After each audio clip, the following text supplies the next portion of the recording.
Chapter 1. Rebirth. Jiangzhou People's Hospital, ICU Ward. Mr. Qin Mo, I am immensely grateful for your donation of corneas for my daughter. You are truly a remarkable person. In your next life, may you live to a ripe old age. A father stood by Qin Mo's bedside, tears streaming down his face as he expressed his heartfelt gratitude. Yet, only Qin Mo knew that he was not a good person, nor a good father. His decision to donate the corneas stemmed from the sight of the pitiful girl. Had his own daughter survived, she would be of similar age. Beep, beep, beep, beep, beep, beep. The respirator emitted a jarring sound as his heart rate and blood pressure plummeted, ultimately rendering a flat line. Qin Mo's life came to an abrupt end. He was dead. In the afterlife, Qin Mo found himself suspended in midair, observing the medical staff desperately attempting to revive his lifeless body. This chaotic scene transported him back to that fateful day, a day he could never shake off, filled with blood and cries for help. No matter how much charity he had engaged in over the years, or how many donations he had made, he could never amend the regrets that plagued his heart. If there were to be a next Lefino, if he could be reborn, he would never repeat those mistakes. He would be a good father, a devoted husband. It was all too late. Suddenly, a flash of white light pierced his vision, blinding him. Qin Mo, it's your turn. Hurry up and play. Why are you dawdling? Exactly. Don't you want to recoup your losses? What are you waiting for? Familiar voices reached Qin Mo's ears as he opened his eyes to find his friends, Guzi and San Lungzi, next to him. What was happening? Qin Mo, I heard your wife is over 8 months pregnant. You've been playing cards all night and haven't returned home. Is everything all right? Qin Mo gazed at the speaker, the only shopkeeper in the Villaheo, widow in her 30s, still possessing her charm.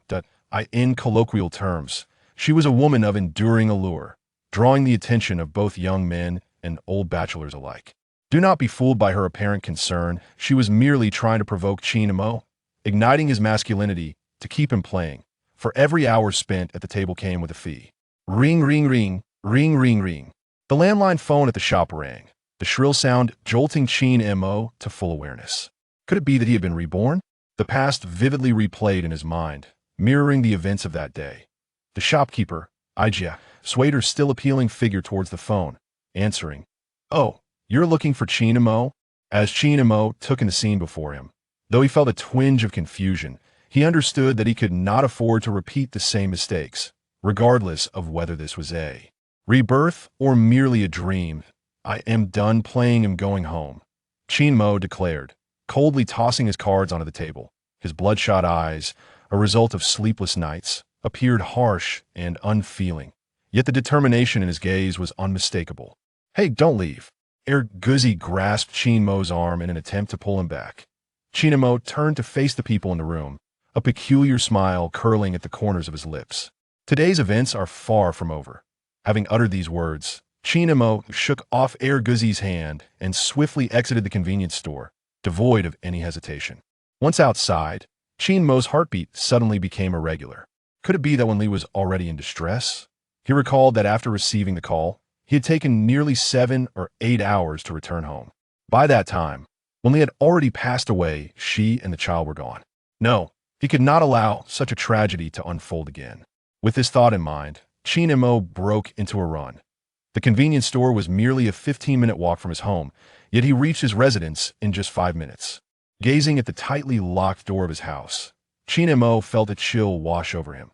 Surely it was because he was not home that Wen Li had locked the door, fearing the presence of intruders. He felt like a fool. Dear, open the door, he called out several times, but there was no response.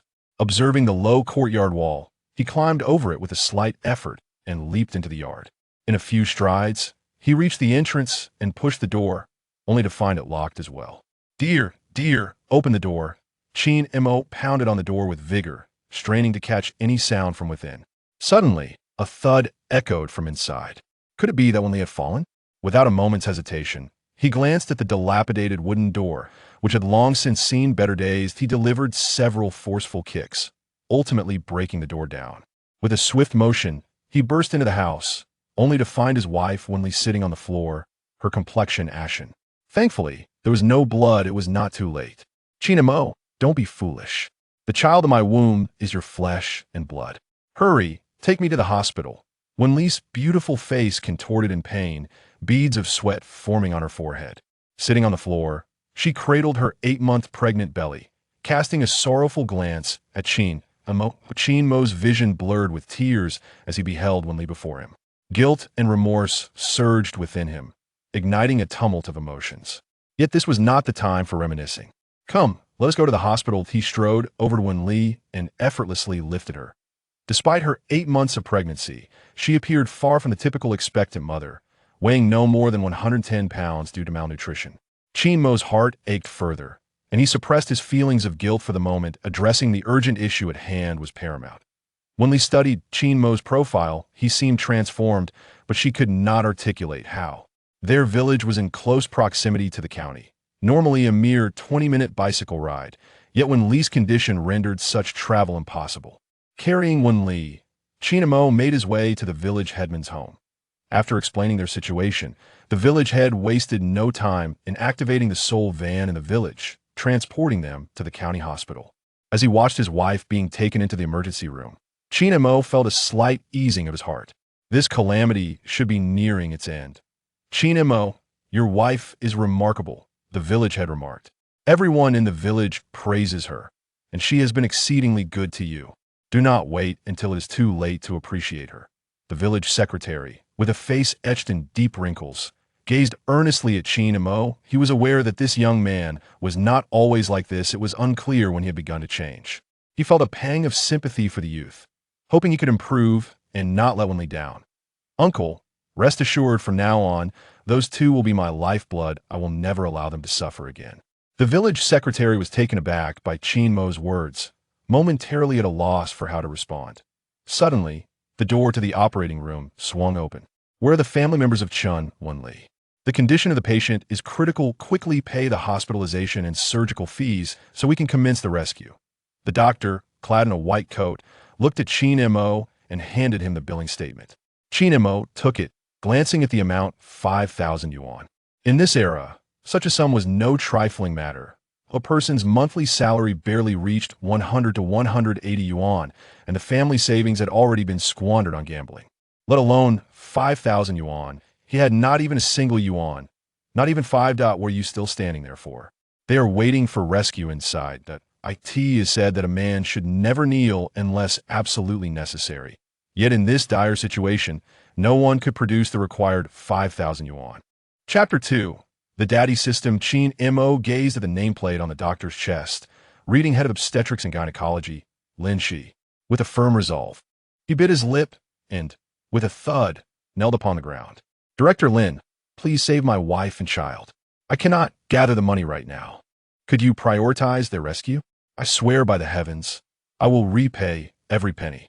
Lin Shi was taken aback by the scene before her. While she had encountered many instances where patients lacked the funds for treatment, most involved elderly family members, with children pleading for help. However, witnessing a man like Qin Mo kneeling for the lives of his wife and child was a first for her, and she found herself regarding him with newfound respect. Despite the turmoil of emotions within her, Lin Shi maintained a calm exterior. She sighed, looking at Qin Mo. "I will make an exception to save them, but the money must be repaid in full." Qin Mo looked at her with immense gratitude, nearly bowing to express his thanks. After her words, she entered the operating room, where efforts to save them continued. The village chief observed Qin Mo, astounded by his actions.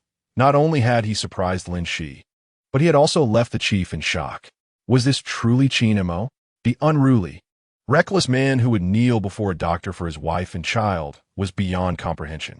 Standing up, Qin Mo dusted off his knees, disregarding the gazes of onlookers. As long as mother and child were safe, what did kneeling matter? It was his duty. After 2 hours, the lights in the operating room dimmed. Fortunately, both mother and daughter were safe. Although the child was born prematurely, she weighed a healthy 5 pounds. Wen Li was transferred to a regular ward, still unconscious and weak. Lost in a deep slumber, Qin Mo peered into the crib, gazing at the tiny, wrinkled, dark-skinned infant. Was this his daughter?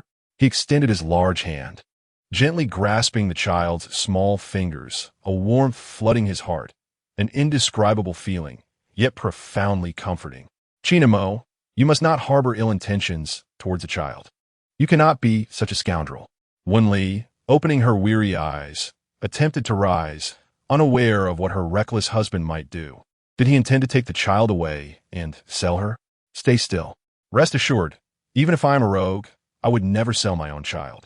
Qin Mo approached the bedside, aiding Wen Li in reclining, tenderly covering her with a blanket, his eyes filled with affection and care. You have just given birth and are weak. We rushed to the hospital without bringing anything for the child. Deep down, Qin Mo felt a pang of guilt. He had never prepared a single item for the baby, nor had he bought nutritious food for his wife during her pregnancy. At that moment, he felt utterly ashamed. Recognizing his own shortcomings, Wen Li studied Qin Mo's expression, surprisingly detecting his remorse. It was improbable. How could this man exhibit such feelings? Nevertheless, given her current state, she could not return home to fetch anything. Perhaps, for once, she could trust him. In the bedroom, within a cabinet on the floor, lay a small yellow cloth bag containing items I had prepared for the child. Please retrieve it. Wen Li, cold and indifferent, no longer regarded Qin Mo. He nodded, glancing at his daughter in the crib and then at his wife on the bed. At that moment, he was imbued with an overwhelming sense of strength. In this lifetime, he vowed to ensure a life of happiness for his wife and daughter. Following the village chief back to the village, Qin Mo returned to his home and found the small cloth bag his wife had mentioned. Inside, he discovered 10 red cloth diapers, a red belly band for his daughter inscribed with longevity, a packet of formula, a tiny bottle, and a new small blanket. The items were all diminutive in size and limited in number. He understood that these had been secretly prepared by his wife. Had he known, the money would surely have been squandered on gambling. Remembering the little one in the hospital crib, Qin Mo's heart melted once more. If only he could be reborn like others, equipped with a system. Ding! The daddy system has been activated. Please check promptly. Qin Mo looked around. No one was speaking. Who was it that spoke? He closed his eyes and beheld a fluffy little rabbit. Who are you? Reporting to the host, I am your system sprite. And my name is Yu. Qin Mo had read novels about rebirth, mentioning that one would possess a system upon returning. He never anticipated such a phenomenon would manifest in his life, stirring emotions of excitement within him. Yu, what is this daddy system? What rewards can I obtain? Host. The daddy system is designed to assist you in better caring for your child. Each time you complete a task issued by the system, you will earn corresponding reward points, which can be exchanged for various items in the system all. Upon hearing that he could exchange points for items, Qin Mo nodded in satisfaction. Yu continued, as you are a novice father, the system has gifted you a large package. Please check it. Upon hearing about the large package, Qin Mo's joy was palpable. He opened his eyes to find a red bag before him, labeled large package. Upon unwrapping it, he discovered an array of baby supplies, diapers, formula, small clothing, blankets, a rattle, and skincare products for infants. It was remarkably comprehensive, encompassing everything he could need. Elated, Qin Mo no longer worried about insufficient preparations for his child. He had everything necessary. After gathering the items for his child and tidying up his wife's belongings, he rode his bicycle back to the county hospital. Upon arrival, gazing at his wife resting in bed and their child in the crib, Qin Mo's heart regained its tranquility. I have brought the child's things, he announced. Wen Li, observing Qin Mo enter the ward with a multitude of bags, questioned, why so many? I don't recall purchasing this much. Qin Mo remained silent, not angered, and smiled as he unpacked the items. Initially, Wen Li intended to ignore him, but she was puzzled by the origin of these items, which were clearly not her own preparations. Where did you acquire these? You didn't steal them, did you? The word steal, Wen Li whispered softly, aware that she should not doubt her husband. However, how could Qin Mo afford these items? The only conclusion was that he must have stolen them. Rest assured Qin Mo, would rather starve than resort to theft. These items were given to me by a kind-hearted individual. Now that I am a father, I am mindful of every word and action. Observing the calmer Qin Mo, Wen Li felt as though the man before her was not her husband. He seemed entirely different from the person he once was. Nevertheless, no matter how reckless Qin Mo might be, she believed he would never steal. As long as the items were not acquired through theft, it mattered not their origin. Chapter 3. The Wife's Doubt Ding. The first task has been issued. Within Qin Mo's mind, the system presented its inaugural challenge. Brimming with confidence, he was determined to complete the task and redeem more items for his child. Please dress the child in the little outfit. Reward, 10 points. Excitedly, Qin Mo retrieved the small belly band that Wen Li had prepared for their child. Given the summer heat, the child needed only that. Approaching his daughter, he glanced at the tiny garment, pondering how to dress her as she remained still and so delicate. Furrowing his brow in hesitation, Wen Li, observing Qin Mo's anxious demeanor, couldn't help but chuckle inwardly. It is often said that a man's maturity blossoms with the arrival of children, as fatherly love unleashes a man's potential. She hoped Qin Mo would follow this path, moving beyond his gambling and drinking habits. Lift the child and put it on her, she advised. Qin Mo nodded slightly, lifting their daughter with his large hands. Yet, she was so small that he found himself awkwardly bringing her to Wen Li. This was Wen Li's first experience as a mother. Yet, as a woman, she instinctively knew better how to care for the child. Gently, she cradled the baby, allowing Qin Mo to dress her in the belly band and fastening the small strings at the back of her neck. After their flurry of activity, both were drenched in sweat, anxious not to hurt the child inadvertently. Ding! The host has completed the first task and earned a reward of 10 points, allowing access to the shopping mall. Qin Mo was elated. He quietly closed his eyes and entered the system's marketplace, marveling at the vast array of items available. Everything from creatures that soar in the sky to those that scurry on the ground. However, the prices were rather steep. With just 10 points, he could only redeem a pair of tiny socks for his child. Perhaps it was wiser to wait for more points before making a purchase. Just as Qin Mo began to relax, their daughter suddenly erupted into loud cries. The inexperienced couple felt the tension rise again. Wen Li, why is the child crying? He inquired. Wen Li, glancing at their wrinkled infant, was perplexed. I have no idea. Perhaps we hurt her while dressing her. Qin Mo furrowed his brow with concern. I need to find a doctor. We cannot afford any mistakes with our child. With that thought, he hastily exited the room. Coincidentally, Director Lin was unavailable, so he approached a nurse. Could you please help and see why this child is crying? The nurse entered the room, observing the wailing infant, and placed her hand near the child's mouth. The baby instinctively followed her finger, moving in response. It is not a significant issue. It is simply hunger. The child has yet to be fed. First, let the baby suckle from the mother. If that is not possible, then offer some formula. After the nurse finished speaking, she exited the room. Qin Mo and Wen Li exchanged a glance, feeling awkward and uncertain about what to do. It turned out that the child's cries were due to hunger, rather than any other ailment. You tend to the baby. I will step outside for a moment, Qin Mo said as he left the ward, sitting on a chair outside. The thought of his wife, Wen Li, nursing their child, made his face flush like a monkey's backside. A few minutes later, he heard Qin Mo come in. Upon entering the room, he noticed Wen Li had stopped nursing. How'd it go? Is there any milk? He inquired. Wen Li shook her head apologetically, indicating that her milk had not yet come in. Suddenly, a notification chimed. Task 2 has been issued. Please check it. Qin Mo closed his eyes once more, discovering that the second task was to prepare formula for the baby and feed her, with a reward of 50 points. This was a considerable amount, and he was determined to complete it. I will prepare some formula for the child, he decided, retrieving the powder and the bottle. Following the instructions on the formula canister, he mixed it with warm water at a 45-degree angle, adding water first, then the powder. He cautiously prepared 30 milliliters of formula, not daring to give too much to the newborn.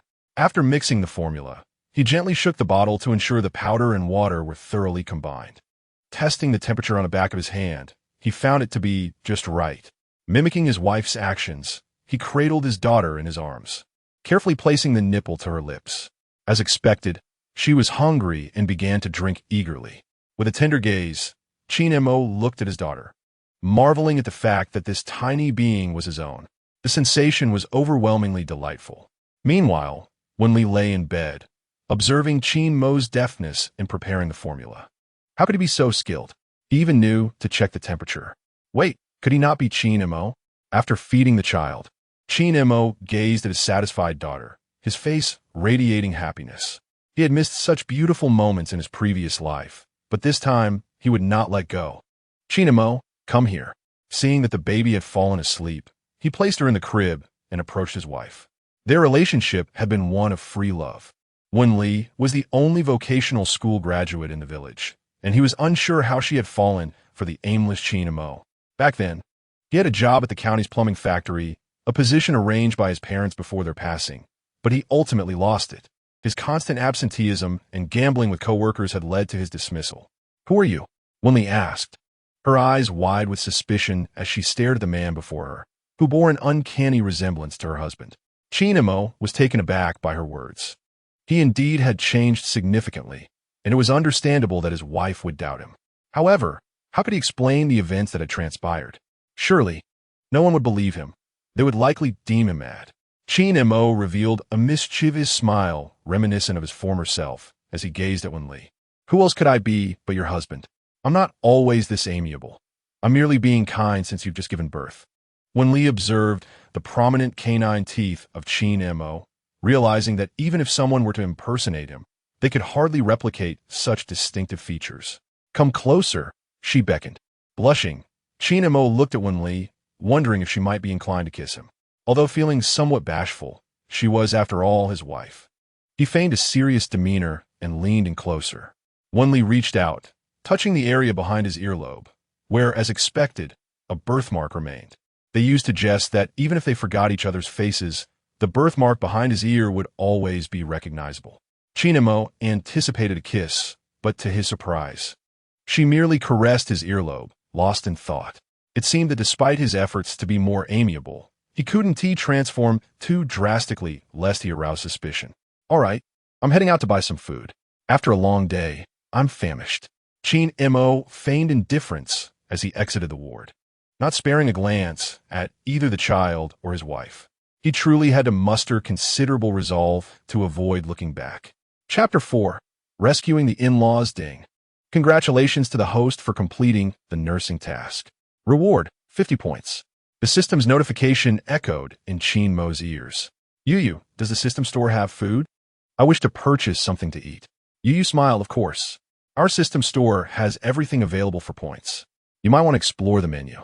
Qin Mo perused the system store, selecting food, which revealed a plethora of secondary options, fruits, vegetables, and an abundance of prepared meals. To his delight, he discovered postpartum meals, exactly what he intended to buy. Upon clicking on postpartum meals, he was presented with numerous options: lactation meals, nutritious meals, and weight loss meals. It was all so comprehensive. However, with only 60 points to his name, he could afford but a bowl of chicken soup. Without hesitation, Qin Mo selected the chicken soup, which promptly manifested before him, fragrant and steaming, perfect to nourish Wen Li. Returning with the chicken soup, he placed it coldly on the bedside table. "This is for you. Eat well. It'll help you recover and ensure our daughter isn't left hungry." Wen Li looked at the richly prepared chicken soup, a whirlwind of emotions swirling within her. In the years of their marriage, she had never tasted a meal cooked by Qin Mo. Had this man truly experienced a change of heart? "You needn't thank me," Qin Mo remarked dismissively. "I only saved some for you after I had my fill." Rather than feeling angered by his words, Wen Li had grown accustomed to his peculiar tone. "I need to ask a favor of you," she said. Her request detonated in Qin Mo's mind like a time bomb. How could he have forgotten about his in-laws? Without responding to his wife's words, Qin Mo hurriedly exited the hospital. In his previous life, he was unaware of how his in-laws learned about his wife's severe hemorrhage and rushed to the hospital, only to meet with an unfortunate accident on the way. How could he have forgotten such a tragic event? Glancing outside, he noticed that dusk was fast approaching, and the hour was nearing when his in-laws would encounter their misfortune. Although Qin Mo had little interaction with his in-laws in his past life, his negligence had cost them their lives, leaving him with an unshakable burden of guilt. Mounting his old bicycle, he pedaled with fervor, determined to prevent a recurrence of that fateful incident. With every ounce of strength, he raced back to the village where his in-laws resided, located at the eastern end, while he himself lived at the western end. By the time he arrived in the village, darkness had enveloped the landscape. Yet the warm glow of lights from every household provided just enough illumination to navigate the path.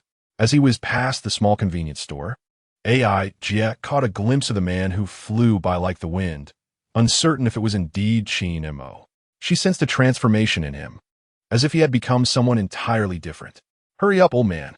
I heard our daughter is in the hospital, and we don't know how she is. That scoundrel surely can't take care of her." Wen Li's mother chattered away, loading the item she had prepared for her grandchild on her bicycle. "Stop dawdling, let's go.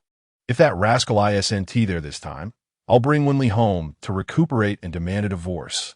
Upon reaching his father-in-law's doorstep, Qin Mo, breathless from his swift ride, dismounted without concern for his fallen bicycle and strode into the courtyard. "Dad, Mom." The elderly couple turned to see the man entering through the gate. Wasn't he this their son-in-law? Wen Li's mother immediately adopted a stern expression. She had been opposed to her daughter's relationship with him from the beginning. What did he possess besides a handsome exterior? He was lazy, a gambler, and a heavy drinker. The only reason she hadn't taken her daughter back was that he had never laid a hand on her. Wen Li's father's expression was no less grim. How much suffering had their beloved daughter endured since marrying Qin Mo? Acknowledging his shortcomings, Qin Mo sheepishly approached the couple. "Dad, Mom, I come bearing good news." At the mention of good news, a hint of a smile graced Wen Li's mother's lips. "Is it a boy?" "No, a girl," he replied. Wen Li's father furrowed his brow, concern washing over him at the thought of his daughter's plight. Although the Qin family had fallen on hard times, they had a legacy of sons. Would a daughter not face ridicule? Observing the shifting colors on his father-in-law's face, Qin Mo reassured them, "Dad, Mom, rest assured.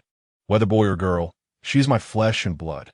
I would never mistreat them simply because she is a girl." With a sigh of relief, Wen Li's father felt grateful that Qin Mo was not entirely despicable. Otherwise, he would have fought tooth and nail to bring his daughter home. Meanwhile, Wen Li's mother was consumed with worry for her daughter, who was now navigating the perilous journey of childbirth. The thought brought her to the brink of tears. "All right, my dear, let us hasten to the hospital.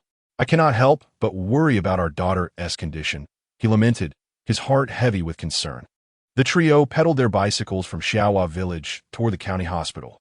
Upon witnessing the old couple in good health, Qin Mo finally felt a sense of relief. At least fate had not dealt them another cruel blow. Yet, he could not shake the question of who had informed them. Once he had attended to his own matters, he vowed to uncover the truth behind this incident. In the 1980s, the road from the village to the county was paved with concrete, yet devoid of streetlights. Fortunately, there were few motor vehicles on the road, and those who could afford private cars were exceedingly rare. The father-in-law rode the bicycle with the mother-in-law seated behind him. However, due to their advanced age, their pace was rather slow, prompting Qin Mo to ride alongside them at a leisurely speed. He had contemplated offering his bicycle to his mother-in-law, but he realized she would likely decline. Thus, the two bicycles continued their slow journey toward the county.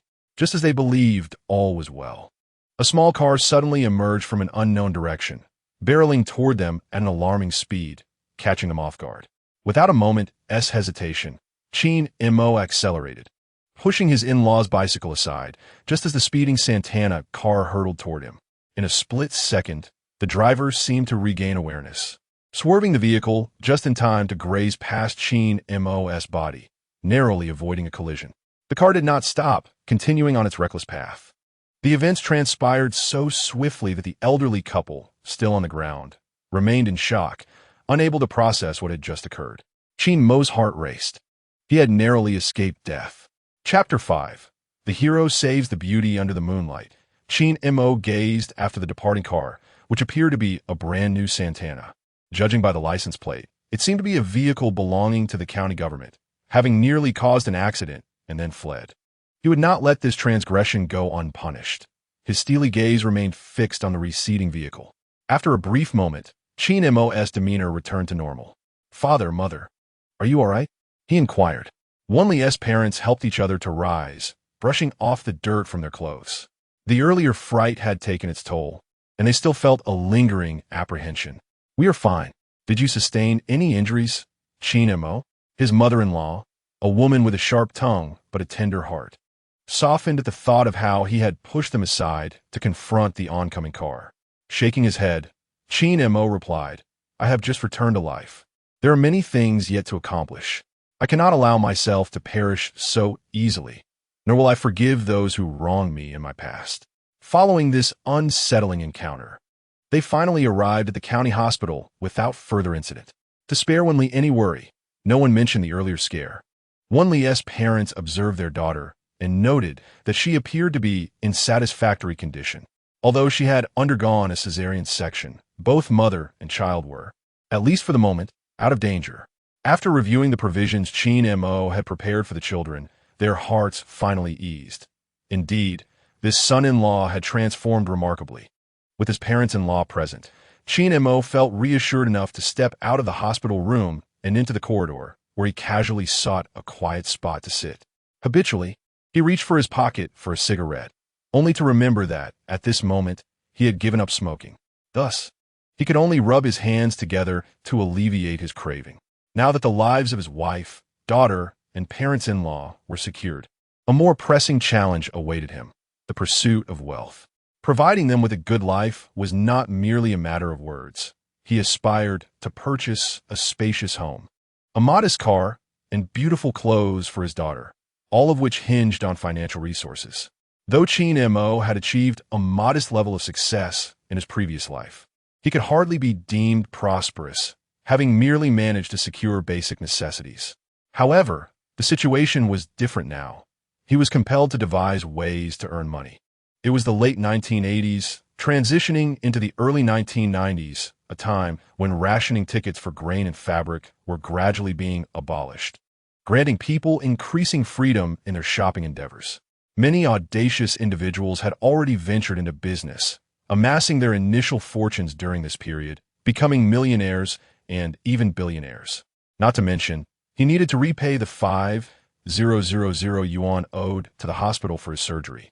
He could not simply remain in debt without taking action to acknowledge it with a promissory note. In his former life, he had been a reckless troublemaker, but now, he understood that he must conduct himself with integrity, leaving no room for others to find fault. Rising to his feet, Qin Mo located the hospital's map, discovering that this county hospital was surprisingly expansive, with the obstetrics and gynecology wards occupying 2 floors.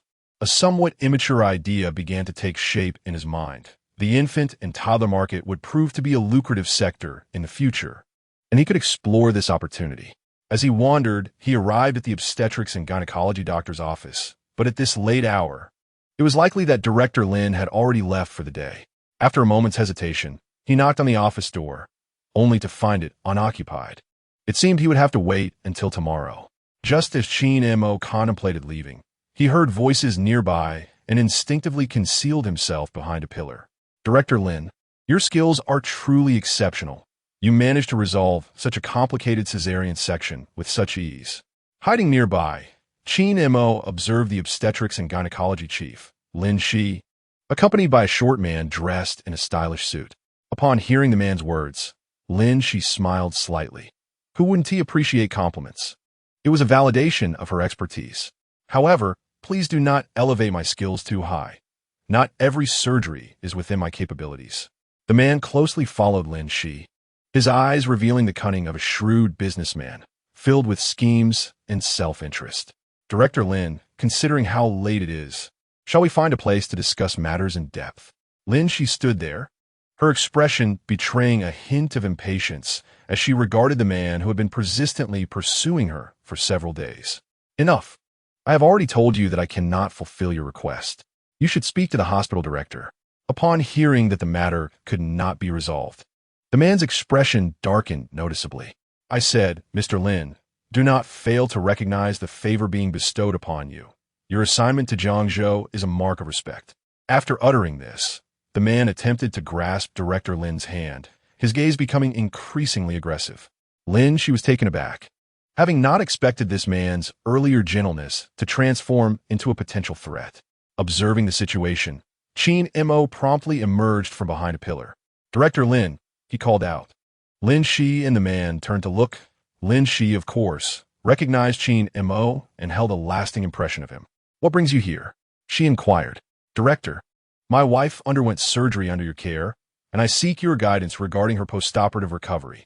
The man, who had been clinging to Director Lin, regarded the approaching Qin Mo with a hint of skepticism, pondering the veracity of his claims. As Qin Mo drew near, his imposing figure cast a shadow over the man, resembling a towering mountain. The man assessed Qin Mo, realizing that his robust physique was not something he could contend with, and wisely chose to retreat. Director Lin, I shall take my leave for now. We will discuss our matters another day. With narrowed eyes, he scrutinized Qin Mo with a rather unfriendly stare, yet he retreated, clutching his small bag, looking rather dejected. She felt a wave of relief wash over her, exhaling deeply. Thank you for your assistance earlier, she said. Qin Mo approached Director Lin with a playful smile. No, I must express my gratitude to you. Had it not been for your timely intervention today, my wife could have faced dire consequences. She nodded, adding, regardless, the medical fees you are owed must still be settled. Her demeanor shifted from anxiousness to a cold indifference, as if the earlier incident had never transpired. I came to discuss this matter with you. I do not wish for you to assist us without compensation. I would like to draft an IOU. She was taken aback by Qin Mo's proposition. You wish to create an IOU? Indeed, I'm not one to leave debts unpaid, he affirmed. She was further astonished by Qin Mo's principled nature. While many individuals neglect to repay even small debts to the hospital, this man was boldly willing to draft an IOU for nearly 5,000 yuan. This revelation prompted a newfound respect for Qin Mo in Shi's eyes. The funds were not advanced by me. They were covered through the hospital's expedited process. The staff has already clocked out for the day, so you may wish to discuss repayment with the inpatient department tomorrow, she advised.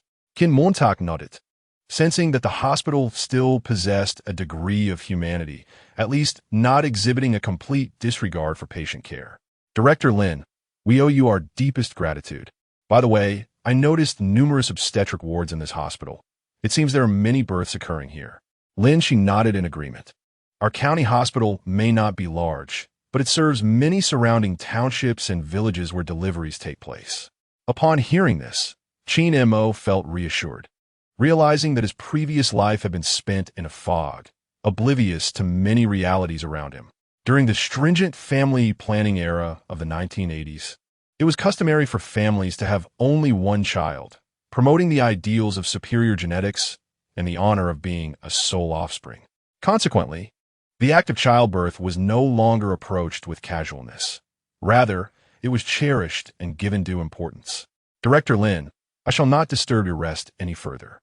I will attend to this matter tomorrow, Qin Mo declared before turning to leave. She observed Qin Mo's retreating figure, recognizing him as a man of substance. Upon returning to the hospital room, Qin Mo found his wife, Wen Li, resting peacefully while his mother-in-law sat beside the crib, watching over her daughter. His father-in-law occupied a position by the window, gazing outside. The room, accommodating 3, was fortunate enough to host only his wife, the new mother, thus providing ample space for the family without feeling cramped. Ding! The system has issued the 3rd task. Please review it promptly. The voice of Yu echoed in Qin Mo's mind. He closed his eyes, focusing on the task description. Change the baby's diaper once. Reward, 20 points.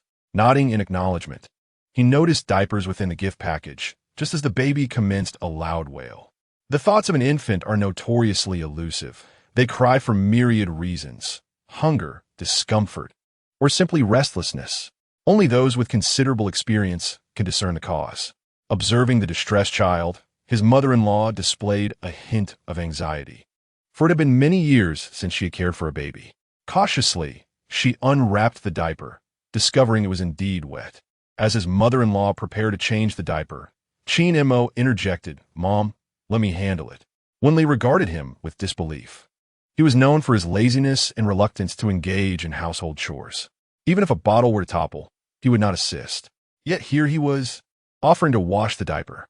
He took the soiled diaper and placed it in a basin, then fetched a bowl of clean water and added some soap, swiftly washing it clean.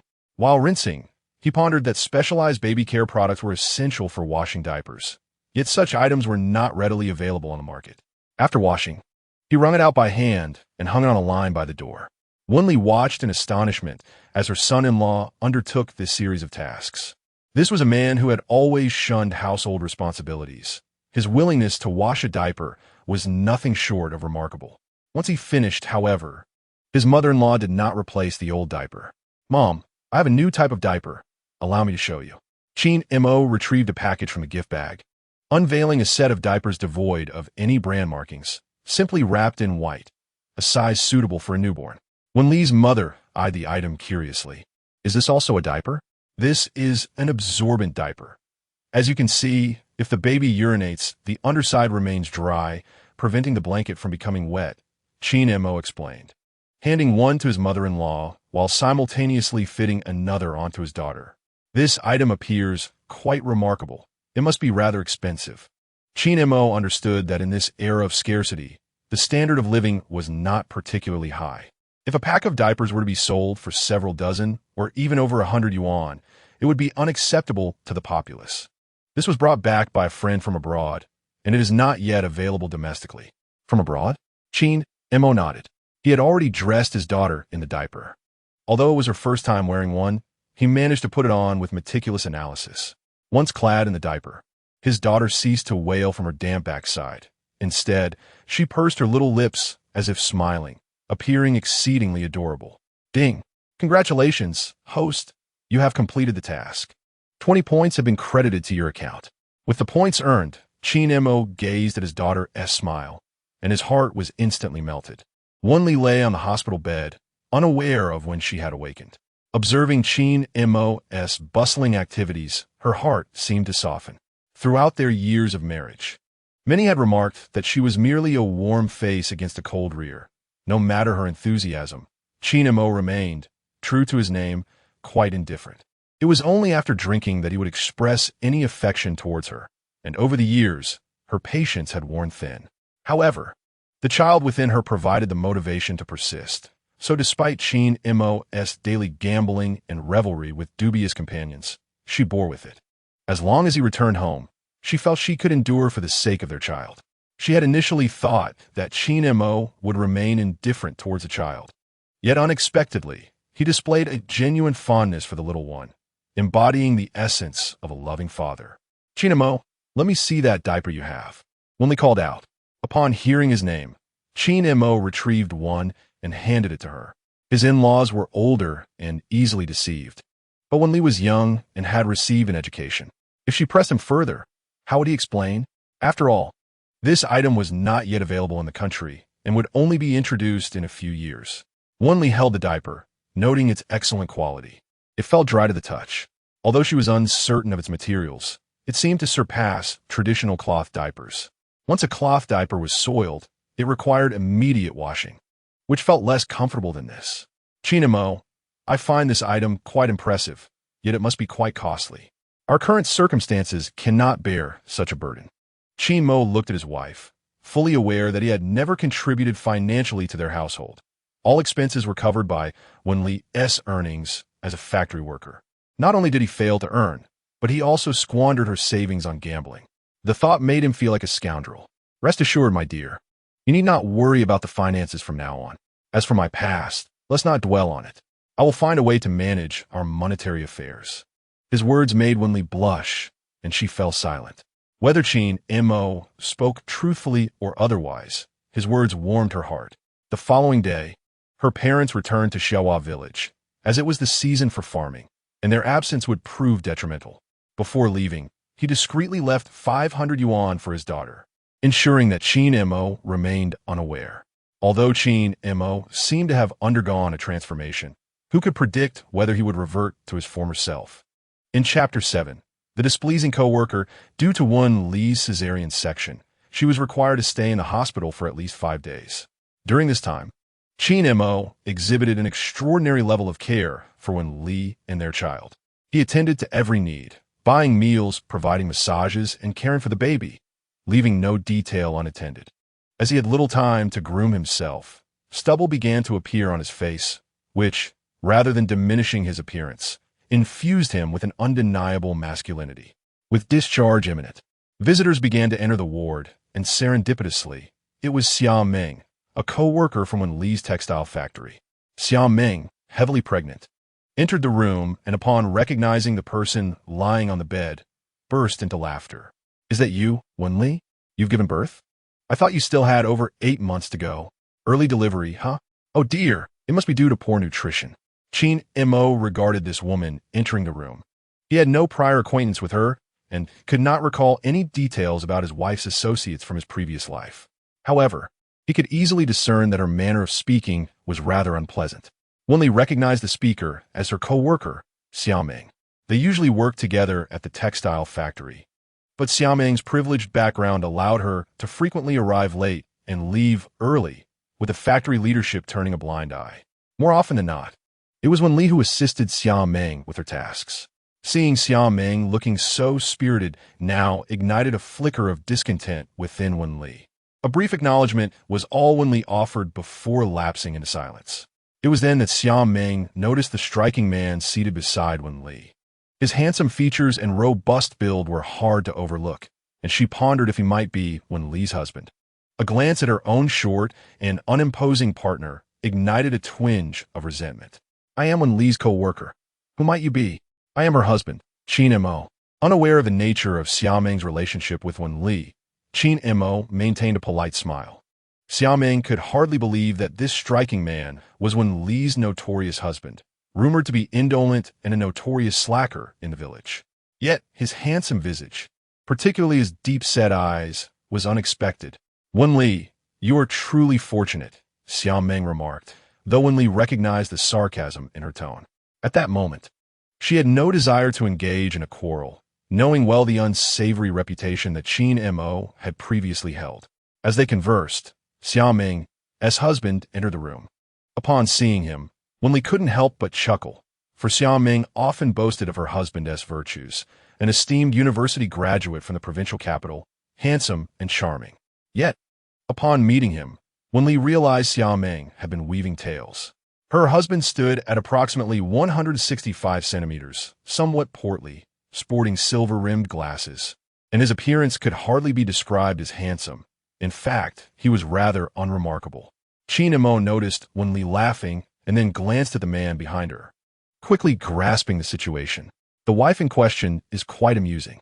Xiao Ming's husband had placed the items he prepared on the bedside table. This hospital room contained 3 beds.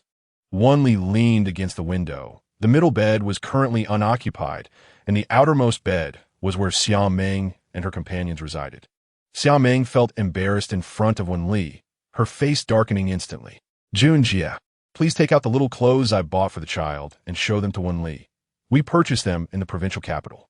Upon hearing her husband's name, Wen Li couldn't help but chuckle softly. Just then, Qin Mo turned to glance at her, their eyes locking, both sharing an unspoken thought. Such a handsome appearance truly did not suit the name Junjie.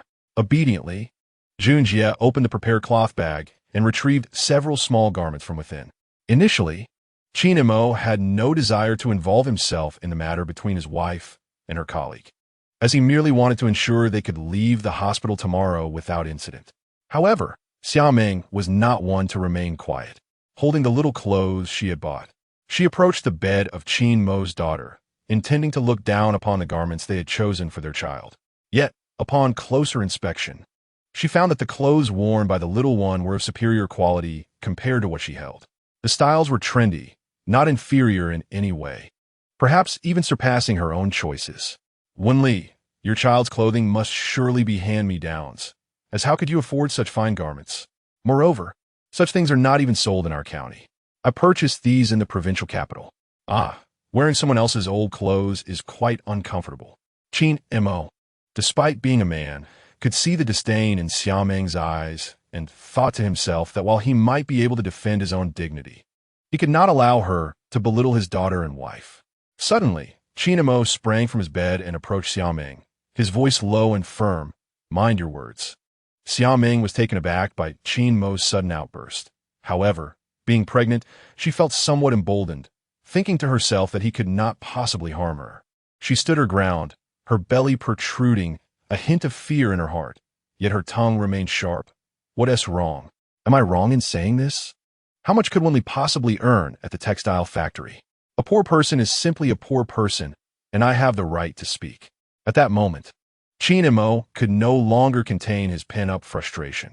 Clenching his fists, his gaze turned fiercely intense, his chest heaving with emotion.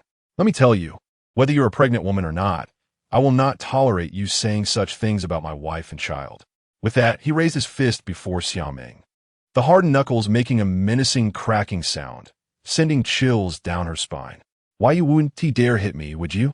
Junjie, come here quickly. He actually dares to strike me. Junjie had long recognized that this man was not to be trifled with. Though he spoke with a smile, his eyes remained fixed, unyielding. Xiaoming apologized to him immediately. Your words were inappropriate. Xiaoming, feeling frustrated after witnessing her husband as perceived inferiority compared to Wen Li's, found herself even angrier at Junjie's submissive demeanor. Wang Junjie, come here. Are you even a man? Your wife is being bullied by another man while pregnant, and you do nothing. Junjie, with a furrowed brow, reflected on how this woman relished in creating turmoil. If a confrontation were to ensue, he would surely be no match for that man.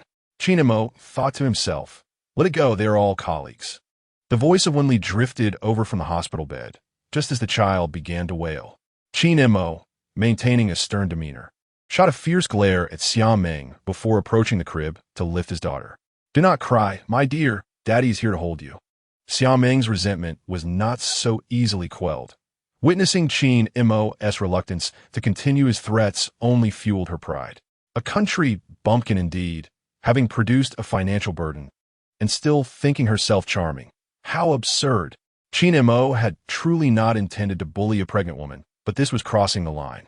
He gently set the child down and approached Xiaoming, his eyes wide as saucers, and with his strong arms, he hoisted her out of the ward. Help! Someone is trying to kill me, Xiaoming screamed, her voice echoing down the corridor.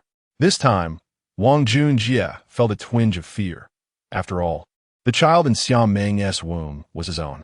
What if something were to happen to the baby? He could never explain that to his parents. Let go of her. How can you treat a pregnant woman so roughly? Wang Junjie followed behind, astonished by the man's strength, lifting Xiaoming effortlessly. Thank goodness it wasn't him being manhandled. Otherwise, he would surely face a beating. Others in the hospital rooms were drawn to Xiaoming's cries, gathering at the door to witness the commotion. Wen Li had not intended for matters to escalate. Her background was no match for Qin Mo's, and if things went awry, she could potentially lose her job, jeopardizing the livelihood of her family. Clutching her surgical wound, she gritted her teeth and rose to her feet. Though Xiaoming's words were harsh, she could not afford to create a rift. Losing her job would mean her daughter's meals were at stake. Qin Mo, however, was unfazed by such concerns. Despite his outwardly rough demeanor, he was acutely aware that he could not act recklessly in this lifetime. His intent was merely to intimidate this woman named Xiaoming. Some individuals speak without decorum, always believing themselves superior. Once outside the corridor, Qin Mo released Xiaoming, but continued to glare at her with a predatory intensity, akin to a ravenous wolf poised to devour its prey. This is your final warning. Speak with more decorum. Xiaoming, oblivious to the seriousness of Qin Mo's threat, instinctively shielded her belly, crying out for help. Just then Lin Shi, who had been making her rounds, noticed the crowd gathered and hurried over. What is happening? This is a hospital. What are you all doing? Having conducted Xiaoming's prenatal checkups, Lin Shi recognized her immediately and, upon seeing her savior, Xiaoming exaggerated her cries anew. Director Lin, this man wants to kill me. He is threatening my life. Lin Shi furrowed her brow, observing the man standing there. Wasn't he the one who had come to her aid the previous night? How is he now entwined with this woman? Calm down, dear pregnant woman, lest you provoke any complications, said Lin Shi. Although Xiaoming initially felt no discomfort, Lin Shi's words suddenly made her belly ache. Oh dear, director, my stomach hurts. It feels like I'm about to give birth. Witnessing this, Lin Shi grew anxious. Quickly, someone fetched the delivery room. Wang Junjie, caught off guard, hurriedly followed suit. Wen Li, due to her cesarean section, moved slowly after getting up. By the time she emerged, everyone had left, leaving only Qin Mo behind. You didn't harm anyone, did you? Qin Mo turned to Wen Li, his gaze softening. No, she is going into labor on her own. Why are you up? The doctor advised against getting out of bed. Let me help you back inside. Qin Mo's demeanor compelled Wen Li to question whether he truly was her husband. In the past, such a situation would have incited his wrath. He would have cared little for discretion. Was it the arrival of their daughter that had tempered him? When Xiaoming finally emerged from the operating room, the sky was darkening, and 3 hours had passed. She had previously mocked others for birthing daughters, only to find herself in the same predicament. Upon exiting, she caught a glimpse of Wang Junjie's face, which bore no semblance of joy. He seemed as displeased as if he had been wronged in some grave manner. Was it because she had given birth to a daughter? Yet, she had consulted various practitioners and was assured it would be a boy. How had the outcome changed? Wang Junjie had claimed he would be content with either gender. Why did it seem otherwise now? Lying there, Xiaoming felt a surge of frustration, but with no family present, she stifled her emotions. Once back at her ward, they all silently agreed to ignore the day's events, pretending nothing had transpired. Qin Mo adhered to the principle of mutual non-interference, allowing for a temporary peace. Soon, Xiaoming's parents arrived, their attire immediately suggesting they were of distinguished standing. The deep blue Zhongshan suit, impeccably pressed and devoid of any patches, conveyed authority, especially from her father, whose stern expression indicated a man of prominence. This air of authority was not feigned. It was earned through years of holding high office. Xiaoming's mother carried a net bag containing a thermos and a few essentials. Although modest in quantity, the items appeared quite refined. In contrast, Qin Mo and Wen Li appeared rather shabby, particularly Qin Mo, whose trousers bore 2 conspicuous patches at the knees. Mom, Dad, you've arrived. Upon seeing her parents, Xiaoming could no longer contain herself and broke into tears, but the sobbing aggravated her surgical wounds, causing her to wince in pain. Xiaoming's mother, an accountant in Fenglin County, though not of high rank, held a respectable position locally. Witnessing her daughter in such distress stirred her maternal instincts. Ming, what is the matter? Tell me, who has wronged you? Wang Junjie observed the arrival of his in-laws, his expression darkening further. It seemed he had to put on a pleasing countenance. Otherwise, life would become quite arduous. The family of Xiaoming had returned with the child, and all checks indicated that the baby was perfectly healthy. After the nurse wheeled in Xiaoming's child, she promptly departed. Xiaoming's mother lifted the blanket, only to discover a girl. Wasn't her daughter supposed to have informed her that she was expecting a boy? How had this transformation occurred? She had already shared with her colleagues that the baby was to be a boy, yet here was a girl. Xiaoming's father gazed at the infant in the stroller, contemplating for a moment. His expression softened. After all, whether a boy or a girl, both could inherit the family legacy, and a daughter could also bring honor to the family name. He thought a girl was just as wonderful, given that the country was currently emphasizing family planning. As a county leader, he had to ensure his true thoughts remained concealed. Regardless of the circumstances, a child had been born, and whether a boy or a girl, they must be raised with care. Qin Mo, however, paid little attention to those around him. Noticing that his daughter was in need of a diaper change, he took out a diaper to attend her needs. Xiaoming immediately noticed the item in his hands, perplexed by its unfamiliarity. She watched as Qin Mo unfastened the diaper beneath the child, gently pulled it away, laid down a fresh one, and secured it in place. This series of actions left Xiaoming in a state of astonishment. After witnessing Qin Mo's adeptness with the diaper, she glanced at the cloth diapers prepared by her mother-in-law, her expression turning sour. Chapter 9. The diaper heist. The following day, Wen Li was to be discharged from the hospital, though her incision required further rest at home to heal properly. As the large package contained numerous items, Qin Mo busied himself organizing them into bags. He would not allow Wen Li to ride a bicycle with the child back to the village. Instead, he needed to return to borrow the secretary's van to fetch the mother and daughter. Although Wen Li thought cycling was acceptable, Qin Mo knew better. A chill could lead to lifelong suffering. As he made his way back to the village, Xiaoming's mother cheerfully approached from the opposite direction. Wen Li, are you being discharged? Wen Li nodded, saying nothing. As they were not on friendly terms, it was best to communicate minimally. However, Xiaoming's mother was not easily deterred. She seated herself beside the crib, playfully engaging with Wen Li's child, appearing quite enthusiastic. This little girl resembles her father greatly. Have you chosen a name yet? Not yet. Wen Li shook her head, confirming that no name had been decided. Xiaoming's mother nodded in understanding, then inquired, by the way, Wen Li, I noticed the item your husband used for the baby. What is it? He calls it a diaper. His friend brought it back from abroad, Wen Li explained. Meanwhile, Xiaoming, enjoying the millet porridge fed to her by Wang Junjie, perked up her ears. She was surprised to learn that her husband had connections with someone who could bring items from overseas. Xiaoming's mother, determined to do anything for her daughter, boldly asked, Wen Li, could you spare me a piece of that? It looks quite nice. When Junjie returns to the provincial city, I'd like to find out where to purchase them. Wen Li, however, was reluctant to part with it. That item clearly appeared to be expensive. Although she was unsure of the price, it was evident that giving it away for free was out of the question, as she could not afford such a loss. Aunt, this simply won't do. I cannot make such decisions. Xiaoming regarded Wen Li with a rather naive demeanor, yet she was not foolish. So, how much do you intend to sell it for? This? Wen Li hesitated, aware that her household possessed little of this item. Noticing that Qin Mo had only one packet, she pondered the chance of it running out and her inability to procure more. Aunt, we are not selling. Upon hearing Wen Li's refusal, Xiaoming's expression shifted dramatically. It was truly a case of overstepping boundaries. When amicable negotiations failed, she resorted to more brazen tactics.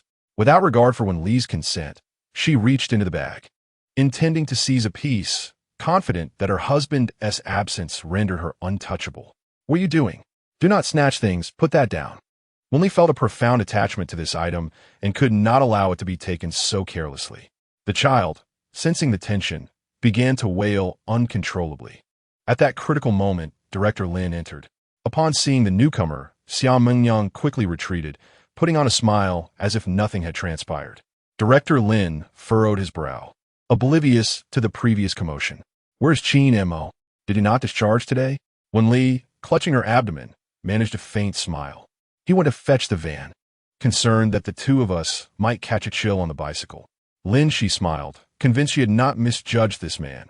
He was indeed a good man. During the ensuing conversation, Lin, she shared important post-discharge advice with Wen Li. The incision needed to remain dry and protected from the wind, and dietary precautions were necessary. Additionally, she reminded Wen Li to maintain hygiene for the child to prevent rashes. While conversing, Lin, she inadvertently noticed the diapers in the bag. Xiaoming had just pulled them out, making them easily visible. What is this? These are diapers for the child. Lin, she took one out for a closer inspection. She recalled having seen something similar in foreign articles, mentioning that children there did not require cloth diapers. To her surprise, such an item truly existed. It was something she had never encountered before in the country. Where did you obtain these? Wen Li appeared puzzled, bemused by the unusual interest surrounding the diapers. Qin Mo's friend brought them back from abroad. Lin, she nodded, contemplating the significance of such a product for those raising children. Noticing Director Lin in a contemplative state, Wen Li felt uncertain about what to say. Although she had recently given birth, her physique had not changed significantly due to inadequate nutrition during her pregnancy. Just days after childbirth, her face had already regained its familiar sharpness. Observing the cheerful exchange between Director Lin and Wen Li, Xiaoming felt a surge of jealousy. Director, why does my incision still hurt? When will it heal? Lin, she set the diaper back in the bag and approached Xiaoming. Have you not surpassed the 24-hour mark? After this period, you need to get out of bed and move about to help pass gas. Xiaoming, upon hearing the suggestion to rise, protested. But I'm not ready to get out of bed yet. The time has not come. Lin, she nodded, choosing silence as he turned to leave. Qin Mo rode his bicycle back to the village, first stopping by his in-laws' home to inform them of Wen Li's discharge from the hospital. He then intended to borrow a van from the village secretary. However, as he passed the local convenience store, he was intercepted by Guzi and San Lungzi. Qin Mo, where have you been these past few days? When will you repay the gambling debt? Guzi inquired, dismounting from his bicycle. Qin Mo regarded his former friends with a cold demeanor. My wife has just given birth, and currently, I have no money. San Lungzi, who earned his name for his bewildered demeanor, stepped closer, challenging. What's the matter, Qin? Don't intend to pay up? With an imperceptible smile tugging at the corner of his mouth, Qin Mo replied, San Lungzi, do you dare to claim that nothing else happened that night of gambling? San Lungzi's eyes betrayed his guilt as he blinked nervously. Though his height matched Qin Mo's, he felt intimidated under their shared gaze. Stop with the nonsense. When will you pay us? At that moment, Ai Jia emerged from the house, observing Qin Mo with an unfamiliarity that puzzled her. This was not the same man she once knew. His recent behavior was perplexing. Enough. Why are we arguing among ourselves? It's just a small amount of money. Could Qin Mo truly owe you that much? Her words eased the tension among the three. Sighing, Qin Mo acknowledged that although Guzi and San Lungzi were his wayward companions, the debt he owed from gambling was indeed his responsibility. I currently have no money. When I do, I will repay you together. With that, he mounted his bicycle and rode away, leaving the three of them in a silent standoff. Watching him depart, they understood that their once close brotherhood had transformed, and they might soon become strangers. Chapter 10. Discharged from hospital upon arriving at the village secretary's home and explaining the situation. The secretary promptly started the van and accompanied Qin Mo to the county hospital. Thus, Wen Li was discharged from the county hospital and returned to the home she shared with Qin Mo in Xiaohua village. In a previous life, after Wen Li left, Qin Mo also departed from his place. Standing before the familiar yet strange house, he was overcome with a mix of emotions. Their home was a quintessential northern rural courtyard. The low wall at the entrance was modest, and the yard was divided into a front and back area. The back garden was primarily dedicated to growing vegetables, peppers, potatoes, eggplants, and cabbages, all well tended by Wen Li. The front yard housed chickens and ducks, ensuring a self-sufficient food supply. As he approached the entrance, he noticed smoke rising from the chimney. His in-laws must have arrived. When they reached the door, Wen Li attempted to walk in on her own, but Qin Mo would not allow it. My dear wife, you cannot walk by yourself. It's just a few steps, but you might tire yourself out. Allow me to carry you. Without waiting for a response, he lifted Wen Li into his arms and carried her inside their home. Surprised by his actions, Wen Li shyly buried her face against Qin Mo's chest, too bashful to look up.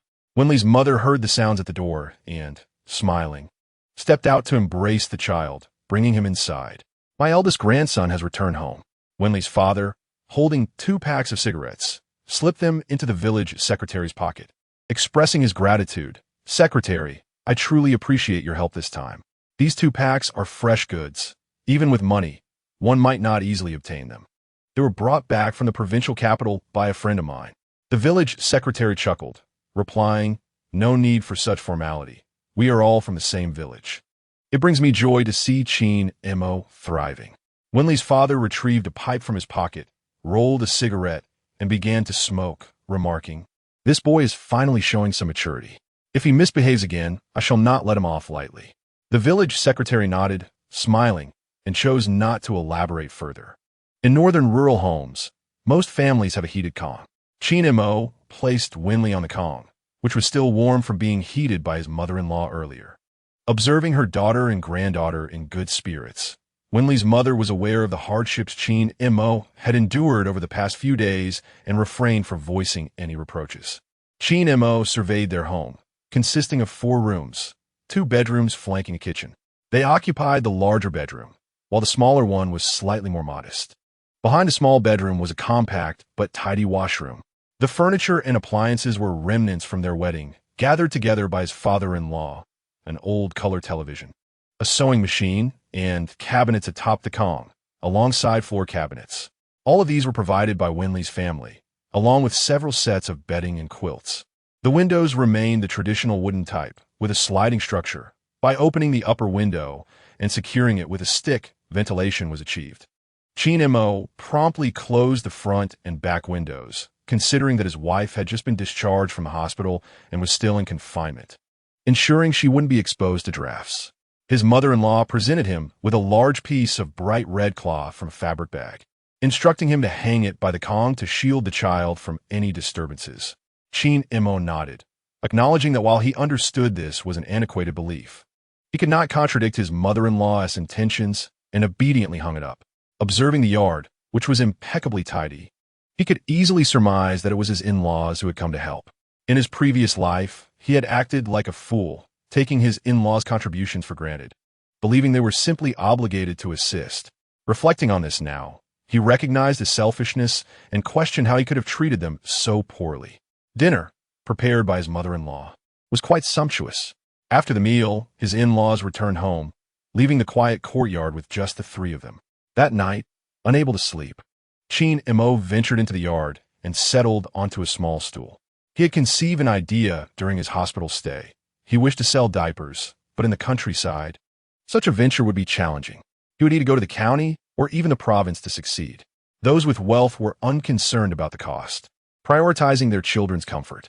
However, he pondered how to resolve the issue of sourcing diapers. While completing system tasks could earn points, relying solely on points would not suffice for large-scale sales. Ding.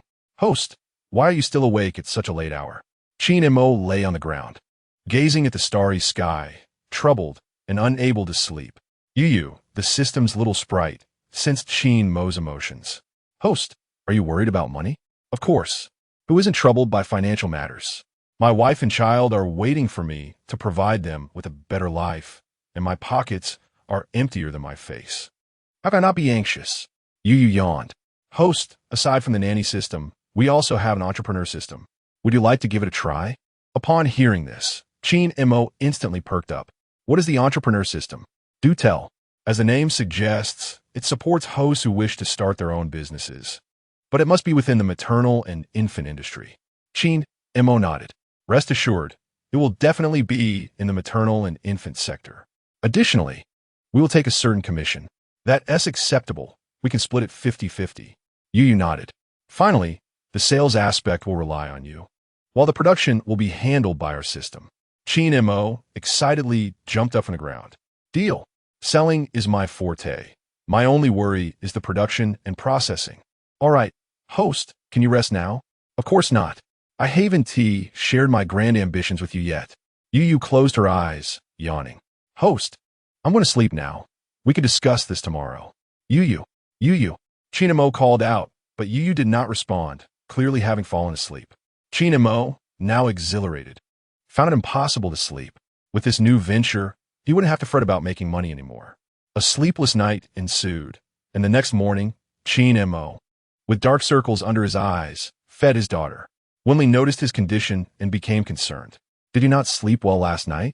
Qin Mo felt embarrassed to admit his excitement had kept him awake, so he hastily concocted an excuse. I suppose it's just that I'm not used to being back home. Wen Li assumed he meant he wasn't accustomed to sharing a bed with her, and her expression shifted immediately. If you feel uncomfortable staying with us, you can sleep in that room.